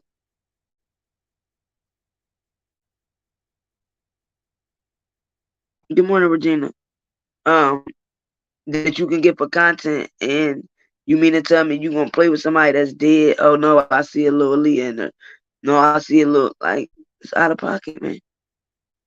That's why I say people desperate to talk about anything, because you mean to tell me it ain't no other content that you can talk about that you gotta get her? Like, I'd rather him talk about her and Jag. That should be the new story. Her and Jaguar. Leave the R. Kelly and Aaliyah stuff out, because you know that's fake. But to keep dragging that, nah. I better hope Aaliyah don't send y'all no bad luck. Henry, you back? Henry, what's good, my nigga? Yeah, man. I ain't gonna break up or whatever, but I'm gonna try to get to what I was saying quick, like for the shit go out again or whatever. But what you saying, man? I say I watched a couple of shows when she was on the Gold, Legina Gold or whatever. Yeah. I watched a couple of shows, was listening to a lot of things she say. I'm gonna say like this: either her motherfucking ass done did some real good damn research, and she know how to motherfucking memorize that shit and keep up with that shit. Either that or she telling the truth. You know what I'm saying? It's one or the other. Either she done been doing some good goddamn research or she telling the truth. Give me a prediction, man. Give me a prediction real quick. She say she finna send her DNA test off. She finna send her, you know what I mean? She just waiting on a stamp. Remember, y'all, we just waiting on a stamp. And when she get that stamp, man, what's your prediction? What's gonna come back? What is her results gonna be, fam? Talk to me, bro. Well, first of all, she waiting on a stamp. You can't go to no damn post office and get a stamp. We're gonna get her one, my nigga. I told her I'm gonna send her some change for a stamp. She got I sent her some stamp. Salute to you all day long, bro. I'm not gonna put that on a Chicago nigga. I'm from the Shire. We represent hard. She's not from the Shire. Her daddy ain't from the Shire. Come on, Jackie. Jack. Hey, that's African Bambata daughter. Stop playing with me. So don't do that. I don't care what way you look, sideways, upside down or not. That is not our Kelly daughter. Stop it. Yo, so Yeah, don't do that. Hey, so, this you remember Olivia? Miss Misty daughter that she gave us for adoption? That's hers, so. Hold on, you talking about color purple, Misty? Come on, man. So look at her. You talking about the woman Harpo was beating up? Stop, not Harpo, Harpo's sister. Yeah, I mean, not. Yeah, man, you ain't finna do that today, man. Hey, she not from the side. Her daddy not from the side. Stop that. All right, salute to Jackie, man. Jackie said that girl, they the shy is not claiming her, man. Let me see. Hold on. Salute to everybody goddamn building. Henry Lee, salute JB. What's good, JB in the building too? Let me see. Hold on. I'm gonna bring you back up, Henry Lee. JB, what's good, bro? What's good, Sco? You doing your thing, man. I'm doing all right, man. I can always do better, my nigga. I mean, I gotta keep it 100, man. Oh, yeah. I remember last time you came here when she was up here, I had to take your ass down because you was keeping it, you know what I mean? Because I'm telling you, man, she ain't no R. Kelly. I've been knowing you for about 2 years now. You're a little aggressive, my nigga. No, but she ain't R. Kelly's daughter. But at the same time, for all that she done been through, I'm looking at, she deserved a little bit of the attention that she's getting right now. Okay. Them kids coming through situations, being brought up in foster care, you know, coming with Jaguar in her ear, telling her about stuff that she really had no knowledge of. She wasn't even brought up with in knowledge foster of care. Jag, she played her. She used an innocent woman as a victim. Told her things about people she didn't know about. So once that's planted in your head, you believe this. And Jaguar, man, she been in the industry. Do you understand why all the people in the industry don't deal with her? Because she deal with she got mental trauma going on herself.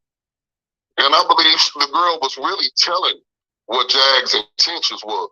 Yeah. Jag's intentions was to use her, to exploit her, to make money off her, and make money off this situation. We wouldn't be on a Friday night talking about if this is R. Kelly or Leah's daughter. Nigga. But Jaguar is already promoting a channel to go to, where to get the next story from, where to follow this at. If this girl could get on here, she got enough for a stamp before you send her 2 cents. But this is another way. We get this stamp. This guy didn't say she had no stamp, JB. Come on, fast. She meant a nigga. I got a stamp for it. We finna find out, bro. She ain't got no stamp, but she had a blunt. Man, you know what I mean? She came on a little bit Reggie for the show. I mean, somebody slipped a little bit joint at Reggie. You know what I mean? But bro, I'm gonna ask Virginia. I want the results right here on the show, man. I want everybody to pull up. I want her to open them goddamn results right here on this show, man. I'm gonna talk to her. I'm gonna get her to open the results up to see if these are her parents right here on the show. I'm gonna see if she's cool with it. If she down with it, she might want it to be a private moment. Maybe she don't. If she do, I respect that. But if she will, Legina, pull up on the show and let's open the results. Let's bring them to the world, Legina. Let's show them. Do that girl look mixed to you? I don't know, man. She don't look mixed. You know what I mean? I know a lot of dark people that done had light-skinned kids. Yeah. These are dark people. But you talking about a dark dude that had a baby with a mixed girl. Yeah. She would have something in her. Not looking like she Michael Blackston's daughter.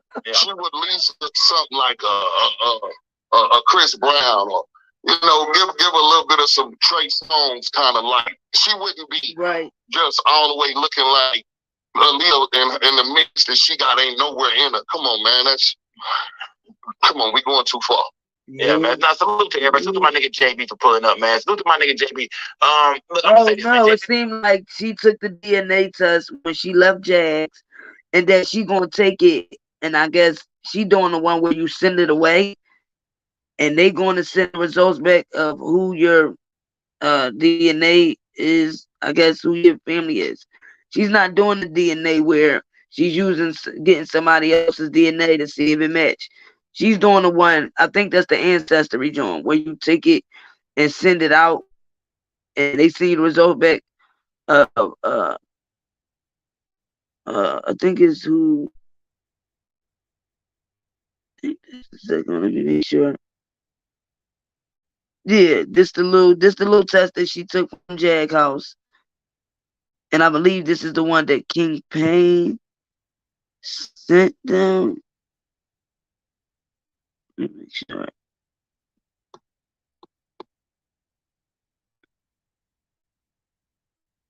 Yeah, So the little white thing that she showed in the show, that's supposed to be the one that she took from Jag house when she left. And Jag said that she only took it so that she can go and do interviews to show people, to make up an excuse of why she didn't do it yet, and to try to keep it going by showing people, oh look, I got the DNA kit or whatever. But yeah, I think that's the one that you use to send out your DNA, swab yourself, and then they send you back the results of who your family is. A lot of sense, man. JB is saying basically feel like, this is some kind of scheme. I mean, I get a lot of people feel like that. I'm not gonna lie to you. I get a lot of people feel like this ain't real. A lot of people feel like, Skull, what the fuck are you talking about? Remember, y'all, until we see results, we don't know. I'm not gonna say nothing until I see her results. She's going to get the results, and I'm not saying shit about what until she gets her results. Let her read her own results. Let her, it's her story, not mine. So who am I to jump and say what's not? Like I said, I'm not breaking the fact machine out on this one. That's what I'm not doing. But we most definitely is, we're gonna stay in touch with Legina Gold. Legina Gold, she feels comfortable pulling up here talking. So hopefully, when she get her results back, she'll pull up. Either she'll show results with us, or she'll talk to us afterwards. Whether it's it or not. I hope she pull back up and chop it up with the Skull gang. Y'all put up no signs in the chat, man. Salute to everybody in the building, gang. If y'all didn't watch my Whack 100 episode, go back and watch me and Whack 100 debate over everything. That was a hard ass episode. Everybody give me a lot of love about that Whack 100 episode. So if you didn't see me and Whack 100 go at it, man, go check that out. Even though I heard them whole ass niggas over there running their mouth from Clubhouse. Yeah, I'm gonna pull up on Clubhouse. I'm gonna check all that shit over there, nigga. And I'm bringing the motherfucking fax machine with me, nigga. I'm coming in the Clubhouse over there to the 100 gang, and I'm bringing the fax machine with me, and I'm pulling up, I'm charging up your co-hosts and all them goofy ass niggas over there first. You feel me? I'm gonna break facts down to all you goofy ass niggas. Salute to everybody in the building. Salute to Salute to my nigga Whole Lot of Woods, y'all. Whole Lot of Woods, June 3rd. If you're in the Dallas area, man, pull up to Whole Lot of Woods. Salute to my dog Woods, man. Salute to everybody in the building. Everybody hit this panel tonight. Salute to Legina Gold. Salute to that taco eating ass nigga. Who's that taco eating ass nigga? I forgot his name. Somebody came in with a taco on a green dropping. I don't know who that nigga was, man. But salute to that nigga. He had some good questions. He pulled up. Shout out to you, Leslie. As you told us to get into this. So she didn't really answer too much about Jaguar. She did on here. On my channel. Let me see.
Four fake Jags that I found on Queen Tulsa's page.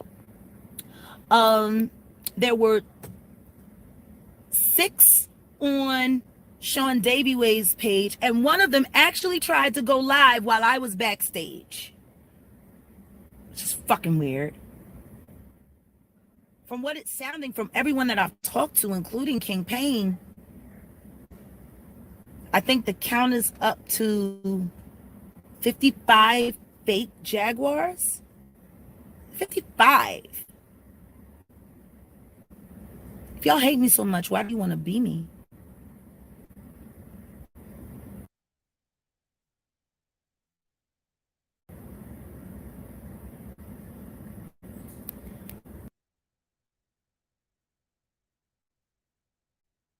Head of Jaguar. The word in Arizona is they want the head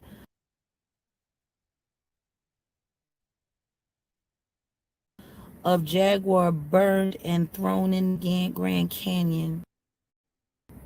Okay, that's the word. All right. I don't know why.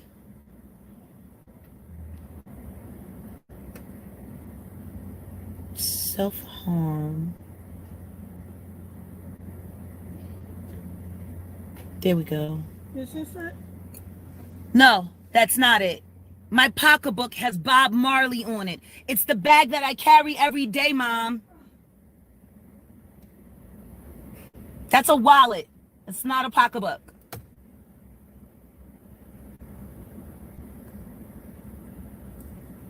Hey, Mom. Hey, Mom. They're all online right now saying that they're going to call CPS to report me for abusing you. Do you have anything to say about that, Mom? No, I was out here yesterday. What guy? Protective Services, the police. Hold on, child. Hold up. Protective Services came out here when? Yeah. Was it yesterday? Or the day before? And he wanted to know about my insulin, if I had enough insulin. Yeah. And I told him yes. And he asked me, So, was I alone? well, hold I on. said, no, I said he was here. Wait a second. I got to play you the video. We'll listen to it on the way to Shreveport. Okay. Wait a second. This is my mom. So there was 20 people talking online about rescuing you because I abuse you. What do you say about that, Mom? I don't say nothing about it because it's not true. Well, why isn't it true? Because it didn't happen. Well, you know, when you bust into the bathroom when I was naked the other morning going live, Yeah. and I forgot to lock the door and you just barged in and used the toilet anyway while I was live on YouTube, Yeah. and you startled the crap out of me, Yeah. they said that I threw a bucket at you. Oh, no. They said I threw a bucket at your head. What is going on? Hey, Foley, how you doing today? All right, what's going on? I'm trying to move. But see, when they came in, Who's that? Legacy, to move out all my things, I asked them to specifically not touch my personal things. I would carry them out myself because I wanted to go straight. My brother came to pick me up to take me to get a truck so we could start loading this stuff on. They took my bag and they buried it somewhere in all of my things. We've been looking for it for the past half an hour. Oh my goodness. So, and the constable, Mike, you know Mike Delara. Oh, well, he's the constable. He's the one that came today. Okay. Wonderful guy. You should check him out. He said, I heard them tell you. I heard you tell them, don't touch your pocketbook. So they took my pocketbook and they buried it. Who is Francis? My mother. Hi, ma'am. How are you? I'm good. How are you? Hi. So I got called because... We're live on YouTube. Oh, sweet. Hi. This is Officer Foley. So someone called because they said you needed some rescuing. Really? Yeah. Are you okay? You don't look like I need rescuing. I got my daughter, my grandson here. Some strangers Nobody's going to bother me. bold, ridiculous claims. Okay. Yeah, they said he was in jail for beating up one of my clients and that they had secretly got married and he impregnated her and beat her. We found that on the way back from Louisiana. So I came back home to move, but you know the whole sex tape thing has been taking it. And so the constable came, the guys came, they moved everything out. That's great because I was going to have to pay $600 for that. So it saved me some money. So I was just going to run and get the truck so we could start loading it on and I can get the guys to help me come and put the stuff in. We go to Louisiana because I have to go to Kettle Parish District Attorney's Office. Okay. What time is it?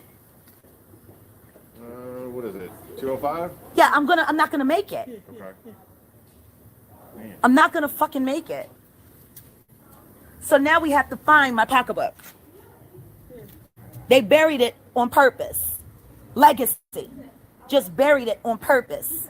Have you talked to anybody? Yeah, I went up there. What'd they say? You have to leave.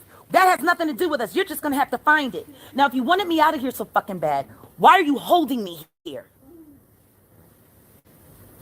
When I specifically said, do not touch my bag, so I can go pick up the truck, load up my things, and fucking leave. Now we're looking for my pocketbook. I mean, my wallet's in there. My license is in there. My credit cards is in there. My brother left work to take me to get the truck. Where's my pocketbook? Officer Foley, can I file charges on that? Let me ask you this. Did they evict you? Is that what happened? They evicted my mother and my husband. My name was never on this lease. Okay. Well, I guess if they went through the legal process and you said a constable was out here? Yes, and the constable heard me and asked them not to touch my things, and now they buried my pocketbook. Yeah. How am I supposed to get a truck? Who's going to rent that truck for me? I don't know. If I can't get to my wallet. I would get a hold of the constable that... He just left. What did he say about the whole thing? He said, find your bag, keep it cool, just calm down. Because they've been every Mexican fucking cunt that I can think of this morning. Yeah, the constables handle the eviction stuff, so they... Yeah, but the thing is, Legacy was the one that moved it. And they took my pocketbook and buried it, so I can't go get the truck. Yeah, but there's not a charge I can file for them doing that. Is there a charge that you can file for false reporting that someone's hurt when they're not hurt?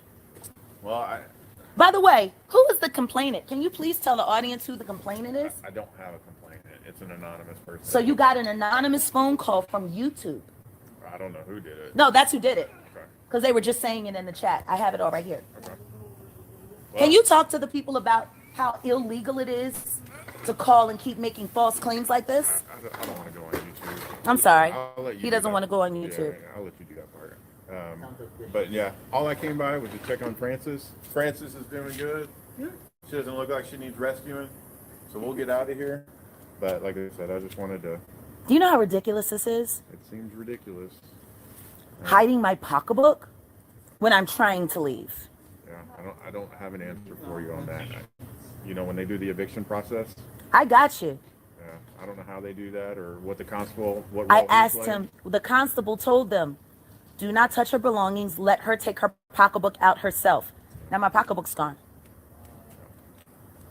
I would get a hold of him if he was out here. Well, can you ask them for his number? Because I'm not going back up to that office. Ask the... Yeah, the front people at the office. front desk, for the constable's number. Yeah, I can do that. Let me go see what they can... Thank you, Officer I don't Foley. know if they'll give it to me, but I'll certainly go ask. How are you doing today? I'm good. How's the family? Good. Did they have fun yesterday for Easter? I'm sure they did. You haven't talked to them about it? No pictures? I go to sleep. I go home, go to sleep. All right, let me go check on it, okay? Thank you, Foley. All right. So that's what we doing now? That's what we doing on YouTube? We calling in line? You just saw the conversation. Police just spoke to my mama. And they said she looks just fine. The manipulation is real. Who's manipulating who? Who's manipulating who? I talk to that officer all the time. We joke all the time. We talk about Beverly Hills Cop and how he's a famous cop because he's Officer Foley. What? Y'all mad? Guess what? You won't be sending CPS to our new address. Because the neighborhood is pristine. And I know all the cops that work there too. So there won't be any phone calls in Louisiana. Oh no, I did have my purse on me. They were moving the bed. I took my purse and put it on the floor so that they could take the bed while I was helping them remove the bedding to bag it up. And they took my pocketbook. They took it while you were moving the bedding. Yeah. They took my pocketbook because I had my pocketbook on the bed, asked them not to touch my belongings. I just went through the bedding bag. It's not in there. What the hell? Is it here? It has to be. Is it here? If it's not here, then that means I can file charges on them for stealing because that means they stole my pocketbook. They were the ones in here touching everything. And now I'm not going to be able to make it to the DA's office in time. So now I got to change my travel schedule again. I would have been home in Louisiana for dinner by supper time. Today,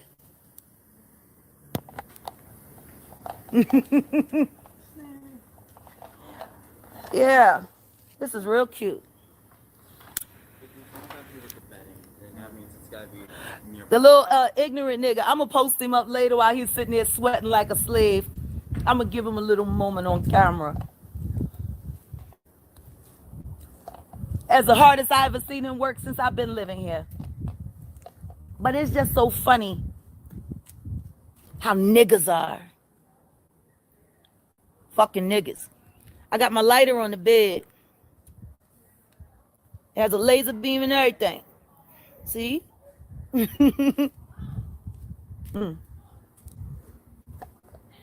He walks into the room, sees my lighter on the bed.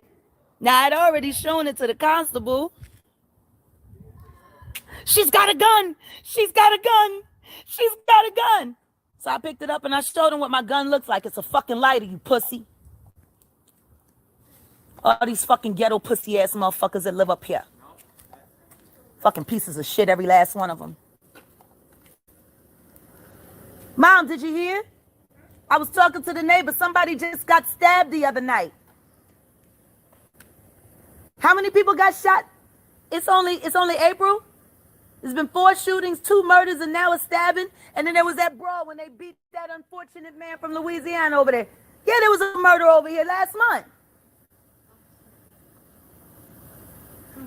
And people pay $2,000 a month to live in the fucking projects.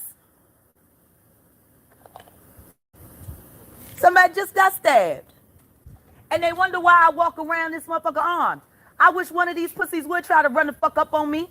I'll show you what to do with that knife. I'll take it from you and fucking take your throat out. Welcome to Legacy of Cedar Hill. I'm so glad we're leaving here today. And we are leaving here today.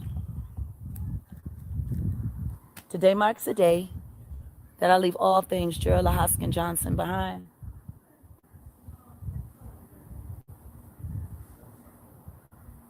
Today is the day.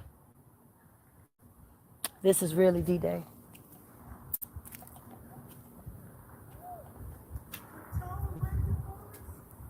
What?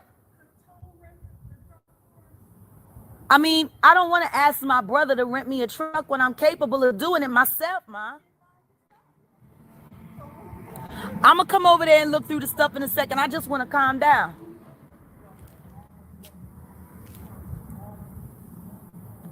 That's okay. I'm just going to stay on YouTube and keep investigating the illustrious Legacy Apartments.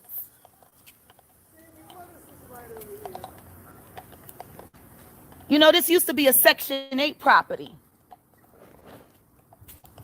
And it was troublesome. And then they removed Section 8,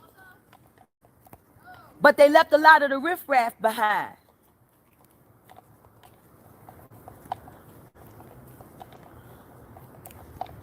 There's a boy right over there that sells drugs and runs prostitutes. I've been watching him. Hi, neighbor. Actually, we're not neighbors no more. I'm moving. I hope you can move too. You don't want your child around here for this shit.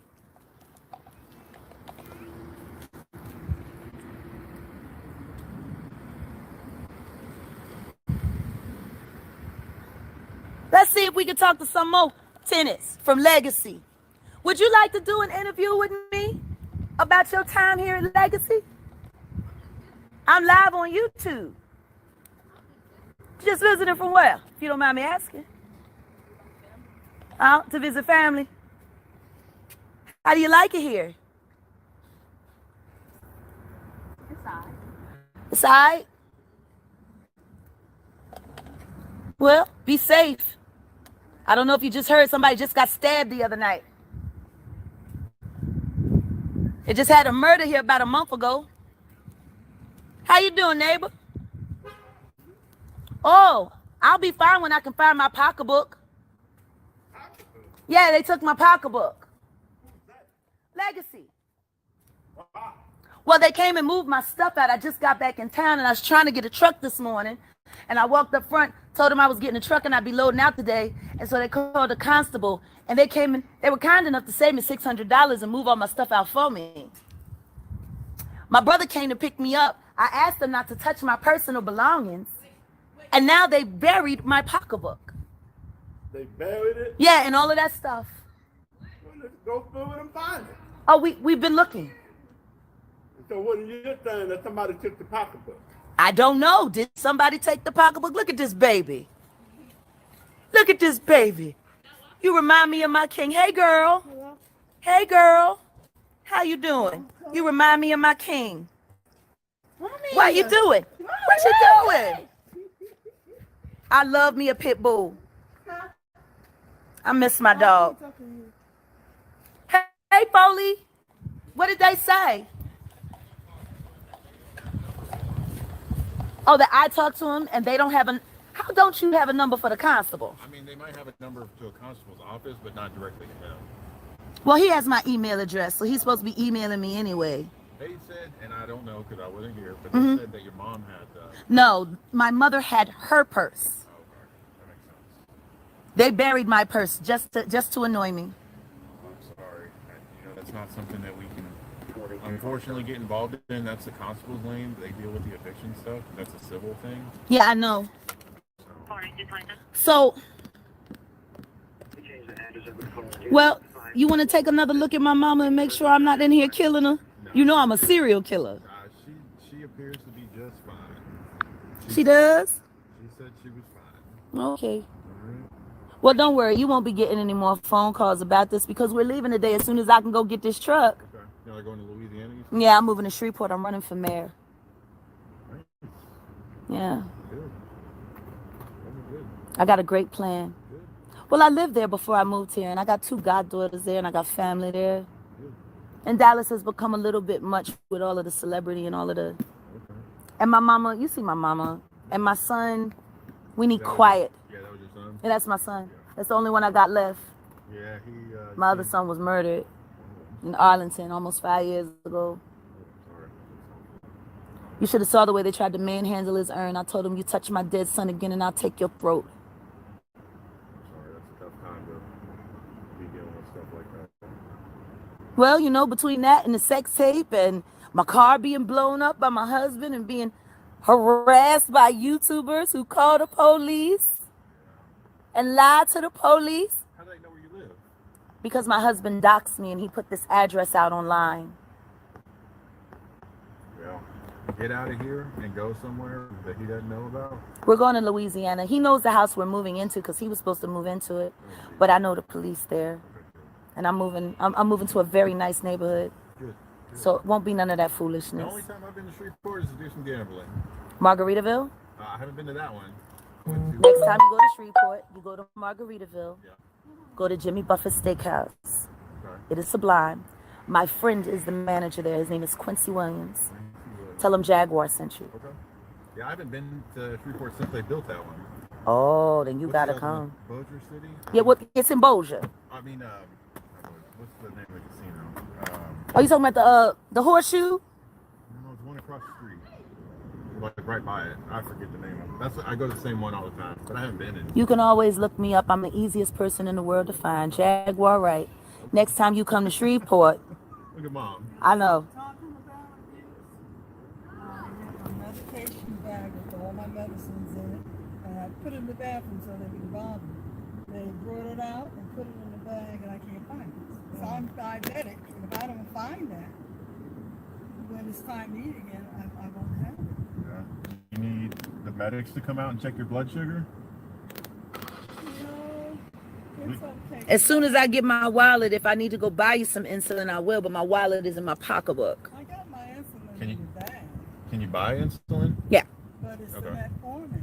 Oh, the metformin. That has to be prescribed. Well, this is, you call Walmart. We'll call the pharmacy, but we can't do anything until I get my wallet because all the cards are in my wallet, in my Do bag. you have any saved on your phone, like, what's it, Google Pay? I don't do Google Pay because I get hacked. Okay, that makes sense. Only thing I do is Cash App. Okay.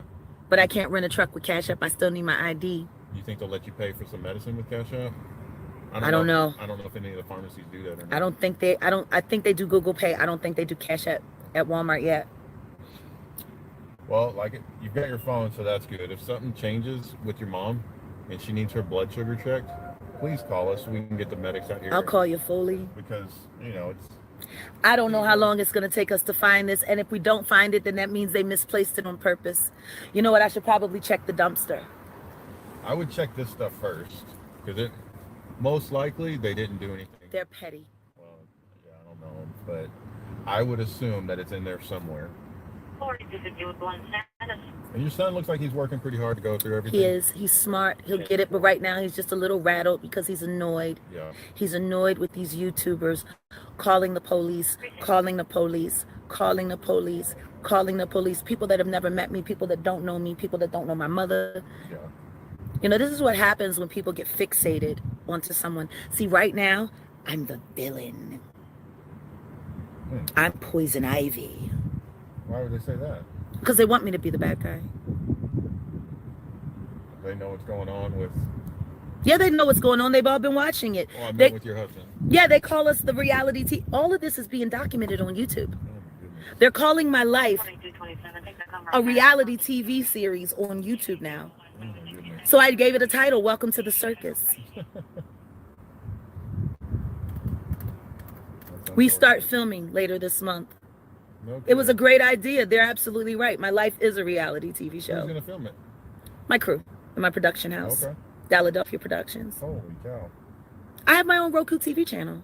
No kidding. Yeah. Oh my goodness. She's like super famous. Yeah, I'm famous. Okay. I've been famous a long time. Yeah. Ever since me and Jay-Z did the Unplugged special on MTV, the #1 MTV Unplugged special of all time. Yeah. I played Madison Square Garden with him for the sold-out show. No kidding. You remember the film Fade to Black about that concert? I'm in it. I'm the girl that's sitting in the black Dolce & Gabbana on stage. I don't watch that much TV. Yeah. Good for you. It rots the brain. Look at what it does to the brain.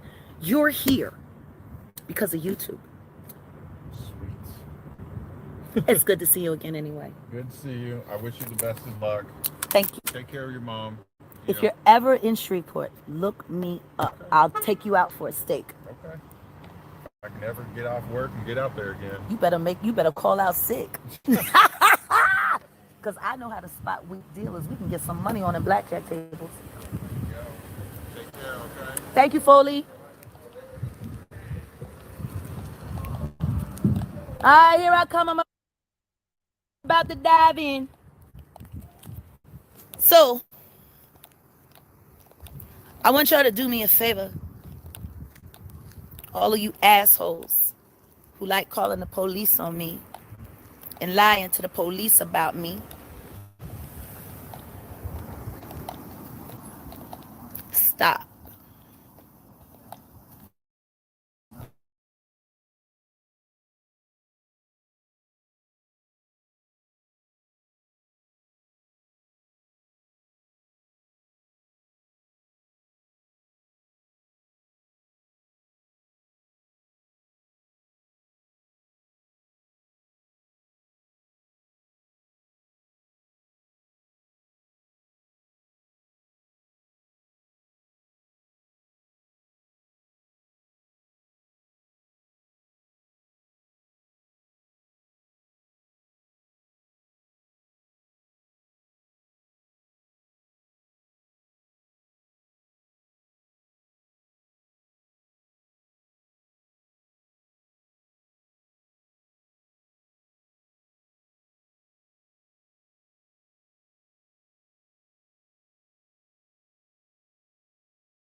supporting me? Do you earn the money that you're spending? No. Is it your money that you're spending? No. When the last time you really had a job? And I never, oh, somebody said I robbed her. I never robbed her. What does she have? Your lights on that you on right now that's under my name that you have is under my name. You never paid me the bonds money. You never did, and you don't even go get checked in. It's more things I can let the world know if you keep speaking on me and lying. Don't lie. And you talking about a candle when if I'm doing something, I don't have time to go. Your son offered to go get the candles out of your room that you wanted to do whatever you want to do in that room. And if y'all call this, then y'all know I'm not about to bite my tongue for nobody. I'm not about to bite my tongue for nobody. She gonna trying to bring us as a storyline when we end it amicably. I said I'm not going with you. I'm not. He told you months ago, like 2 months ago. That's it, y'all. Like literally, I don't got time for the lies. I came out of my pocket too. I'm not comfortable living off your mama. I'm not about to do that. I'm not about to do that to her. I'm not about to do that to nobody else. You need to be honest in your life and what you do. Like I said, I'm willing to start over just for my life to be better. And I didn't ask you to get me out of Detroit. You offered. I said I'm willing to do an exclusive video with you. That's it. So technically, you owe me footage now. Nobody got time. Nobody got time. I'm tired of you trying to make it seem like other people ain't been there for you. I've been there for you. Monica, a.k.a. Genesis, been there for you. Your mama been there for you. She don't deserve more respect than what you been talking to her crazy like. You need to deal with yourself in your life.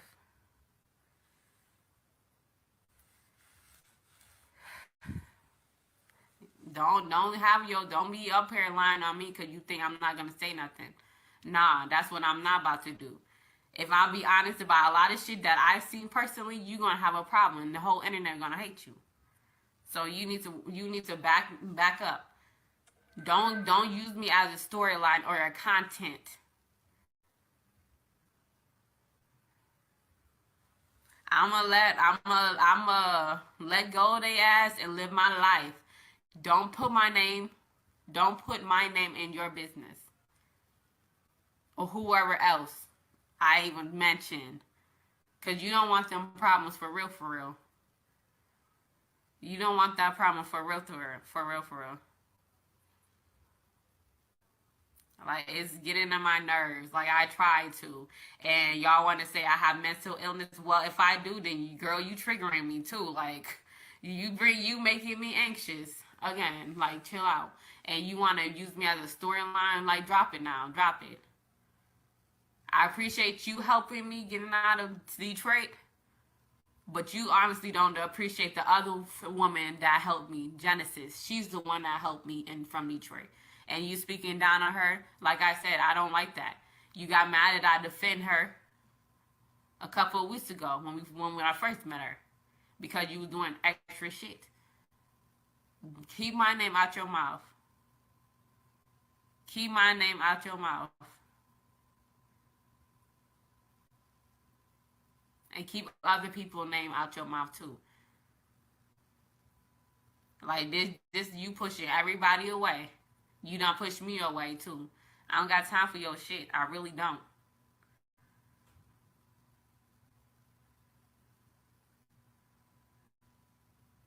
And the fed me and charity. She fed me with her mama money, be honest.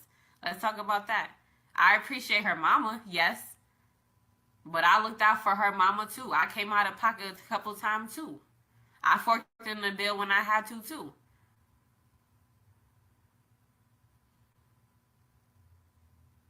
Like y'all, I'm not about to let you run the narrative Don't come calling me acting like, oh, you care, and then you lying. Think no, I'm not a pushover. I'm not a weak ass bitch. I'm a humble, nice one. Until you push me, make me don't be like that no more.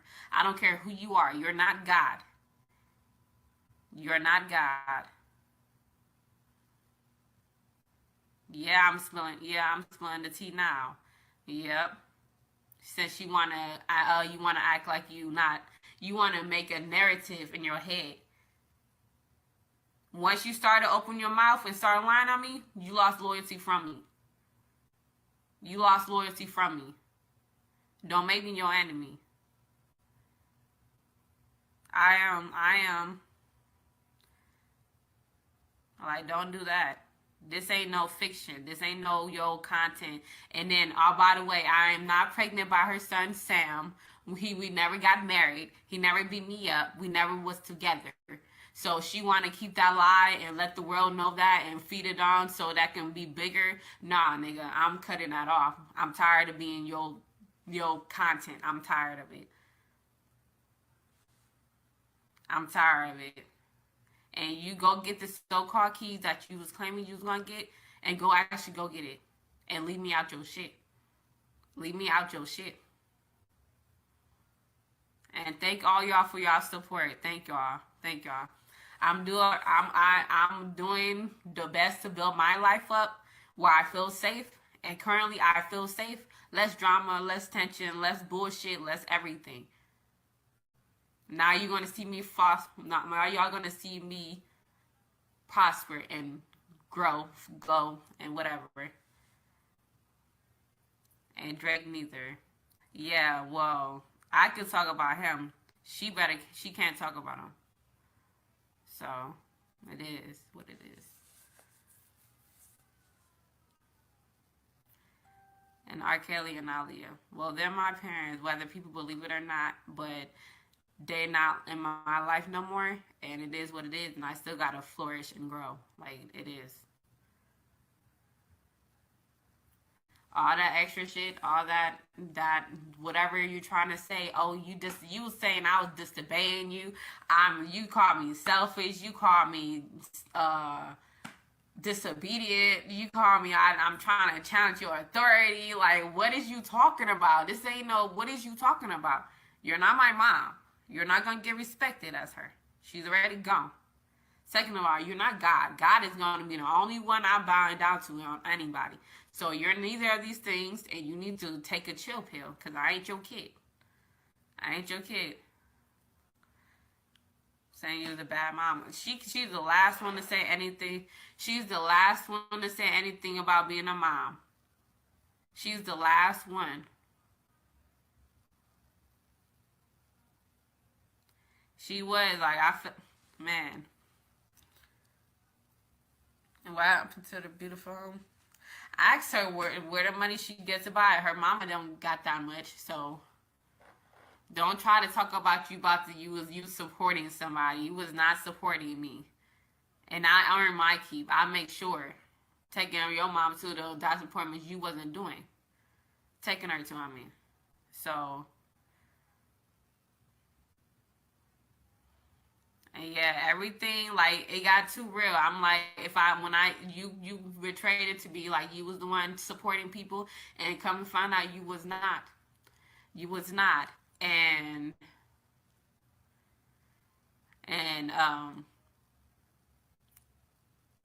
I can't live like that, so.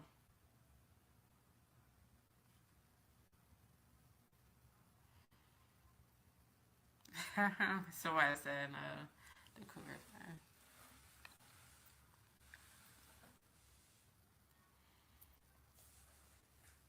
Didn't you get the car out? Yeah, I rescued her car a few times. On Giselle, I'm sorry it hurts. Nah, it's alright. It's alright. She even referred me as content before. She referred me to me as content. And did she pay you back yet? No. I don't expect her ever to pay me back. I just gotta, pay my dues, work hard, and do what I gotta do. Like everybody else.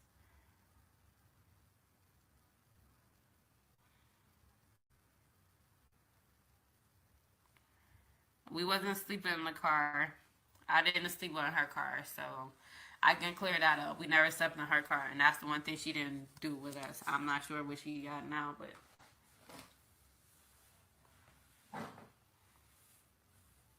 I know. Right. That's why I don't like having people. I be homeless because it's true. Cause pressure job. Yes, like for real. Like for my morals and integrity, I'm willing to start over, and that's what I did a few times.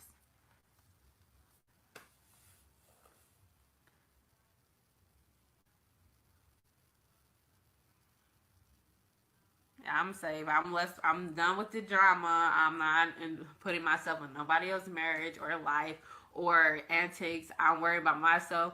The God gave me the life lesson or whatever bullshit I have to learn from her. Like, she's a good person. She's a sweetheart sometimes, but the other time I lost respect. I'm sorry, I lost respect, so I can't give you the same, talk to you in the same light. I can't. She's very intelligent. She just got narcissistic traits, and it is, or a demon in her. Something wrong with her. God needs to take her in his hand and put it on her and save her ass, because I can't do it.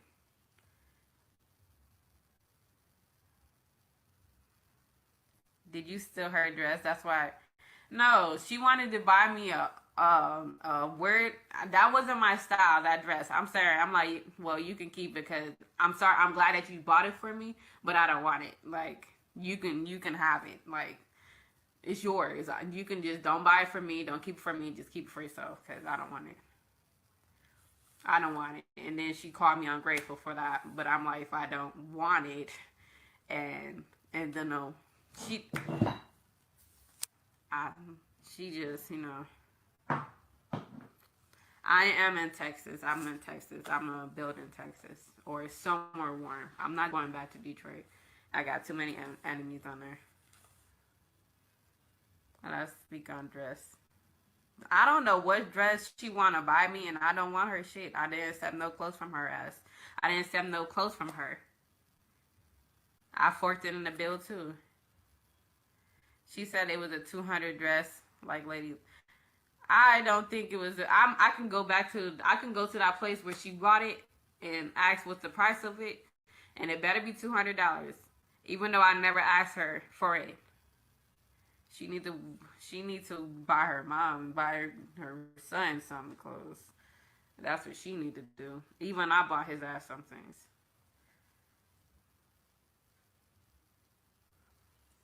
Thank y'all. Thank y'all for caring. I am safe. They saying 300. So she just be coming up with some lies. Oh my God. Narcissist, you guys. Narcissist.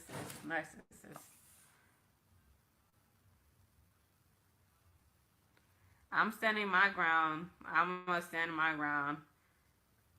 I'm being honest on the internet. So y'all going to see from the beginning to whatever outcome I have in the future. And it is what it is. How does she make money?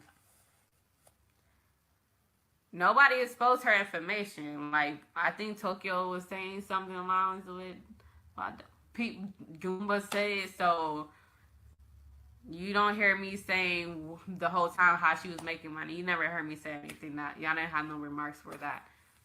So no, she was wanting me to listen to every little shit she said. She wanted me to go somewhere at nighttime, like 4 o'clock in the morning, just to listen to other content creators' lives. And if I say I'm sleepy and I don't want to listen to it or some shit, then she feel like I'm disobeying her and da-da-da. I'm like, yeah, it's not gonna work out. So I already asked Genesis, can I stay her? And because I just knew myself, I'm going to stick up for myself regardless of who you are. And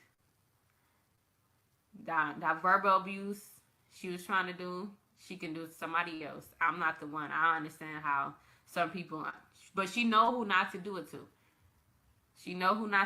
And she thought it was okay to do it to me. Did she take money from you? And now she owed me money. She didn't want to tell nobody that the license gas that she has is under my name. She didn't want to say that, but I hope she said it now because I said it.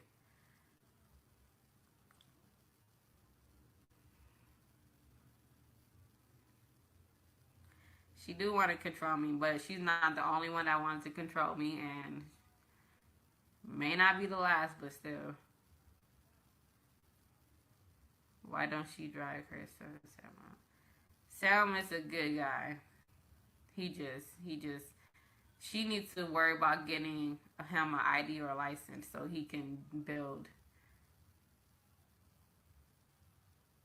Yeah, I would say if I wasn't being held against my will, all this thing just happened weeks ago.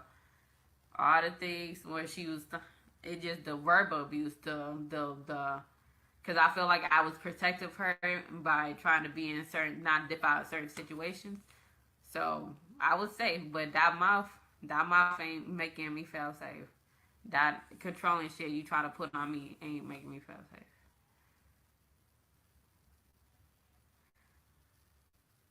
Yeah, that eviction and stuff, yeah, probably is going in his name because it was in his name and his mom.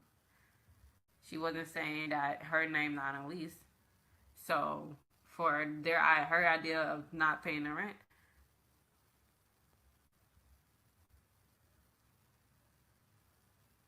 and she wanted to talk about anybody. You wasn't supporting me, let's be honest.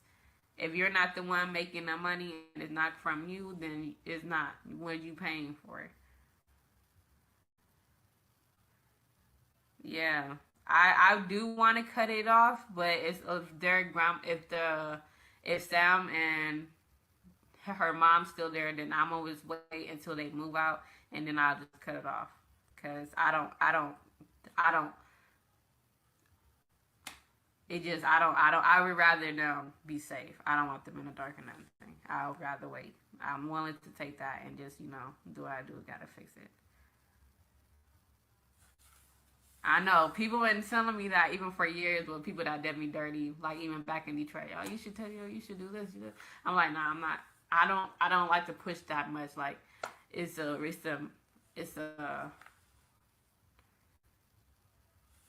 part of it. I don't know.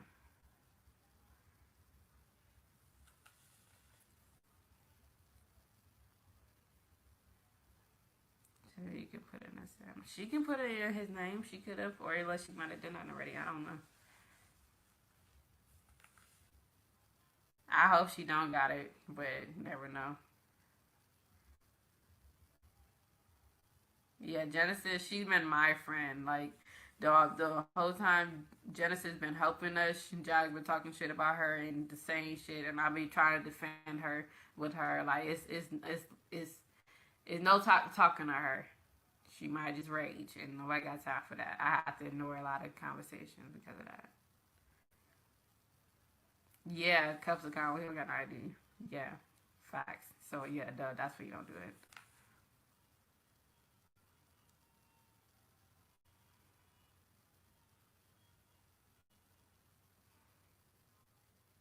it. Yeah, I don't have the heart to cut it off. It's not me. It's like, I don't know.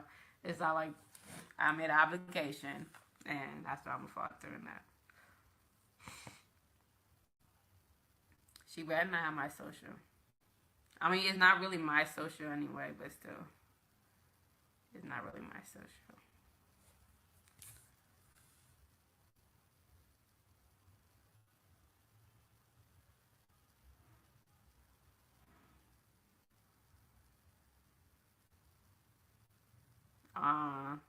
Kennedy, I'm sorry that the world made you angry. No, they said from their conversation, they knew each other for years. Genesis, what she said, she been always trying to help her get headlines and stuff. Like y'all should watch her interview with Sean Davy Way. She gonna be on there and just hear her talk from her side. And that's what made me lose respect for Jack for a lot of shit she did, and she don't get nothing for it. And it's like, damn. Yeah, I'm good, y'all. Can you help Sub get his license? I mean, if he's allowed to be around me, if he's allowed, like, if I help his ass. I was like that too when I was younger. The foster family was making me, they was trying not to, they didn't teach me how to drive. I had to get my own car just so I can learn how to drive. It's like a lot of things I had to learn later.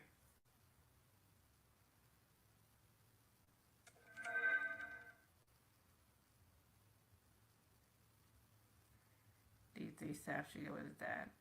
I mean, if he feels safe with his dad, but if he don't feel safe with his dad, then he should not. Yeah, yeah. I know the utilities. Yeah, gotta get paid.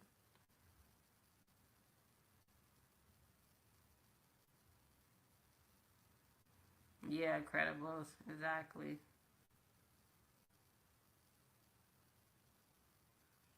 What Jack whooping his ass? I don't know if she ever put her hands on him. I never seen it.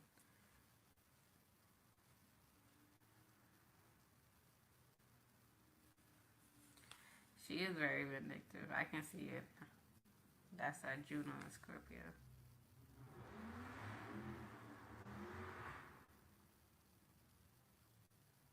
Hated Genesis interview yesterday. Horrible YouTubers. Yeah, some YouTubers, but they are people too. So even though they're content creators, they're people too. So.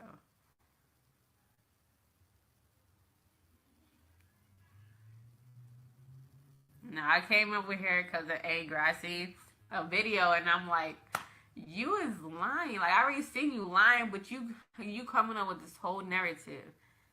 If you're gonna put stuff on the internet, be factual at least. Be factual. Be factual. I mean, didn't you anticipate all this? Not really. Like I feel like me deciding not to be with.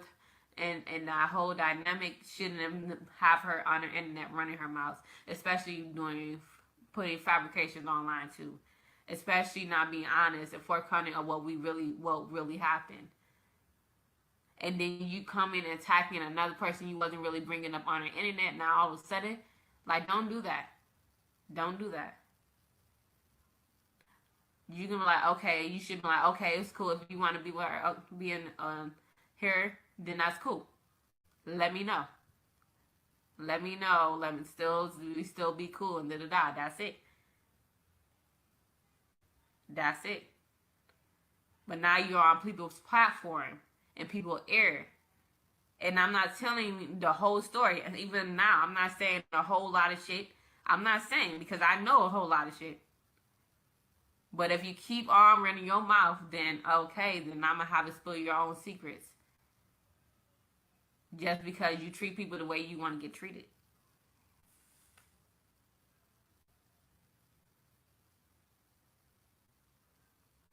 I appreciate y'all concern. Like I know, like I said, she still got time. Just get me out your shit. This ain't gonna be no Goomba or Nikki. This ain't gonna be nobody else. You better fill your mind while you still got the chance. That's it. We both got things out in our life that we got to work on. We both got this on the same level at that point. We got to work on ourselves. I'm going to work on myself. You work on yourself. Everybody else work on their self. And we just all keep growing. Just keep going. Her secrets kill people. It ain't gonna hurt me. I'm well protected. I'm well protected spiritually and physically. Like the people I know, she can't do too much. She can't do too much.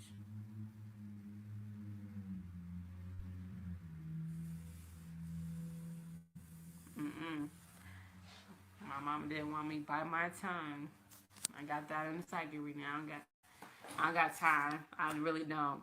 And anybody else, if you either on her side or my side, or if you're on nobody's side, don't bring up nothing. This ain't about to be, I'm not about to deal with this bullshit for a week. I'm not about to do it for 2 weeks, or a month, or nothing. Let this day be the last day.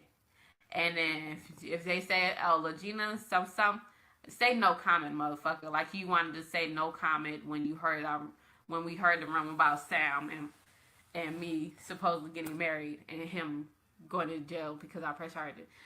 Yeah, you wanted to have that story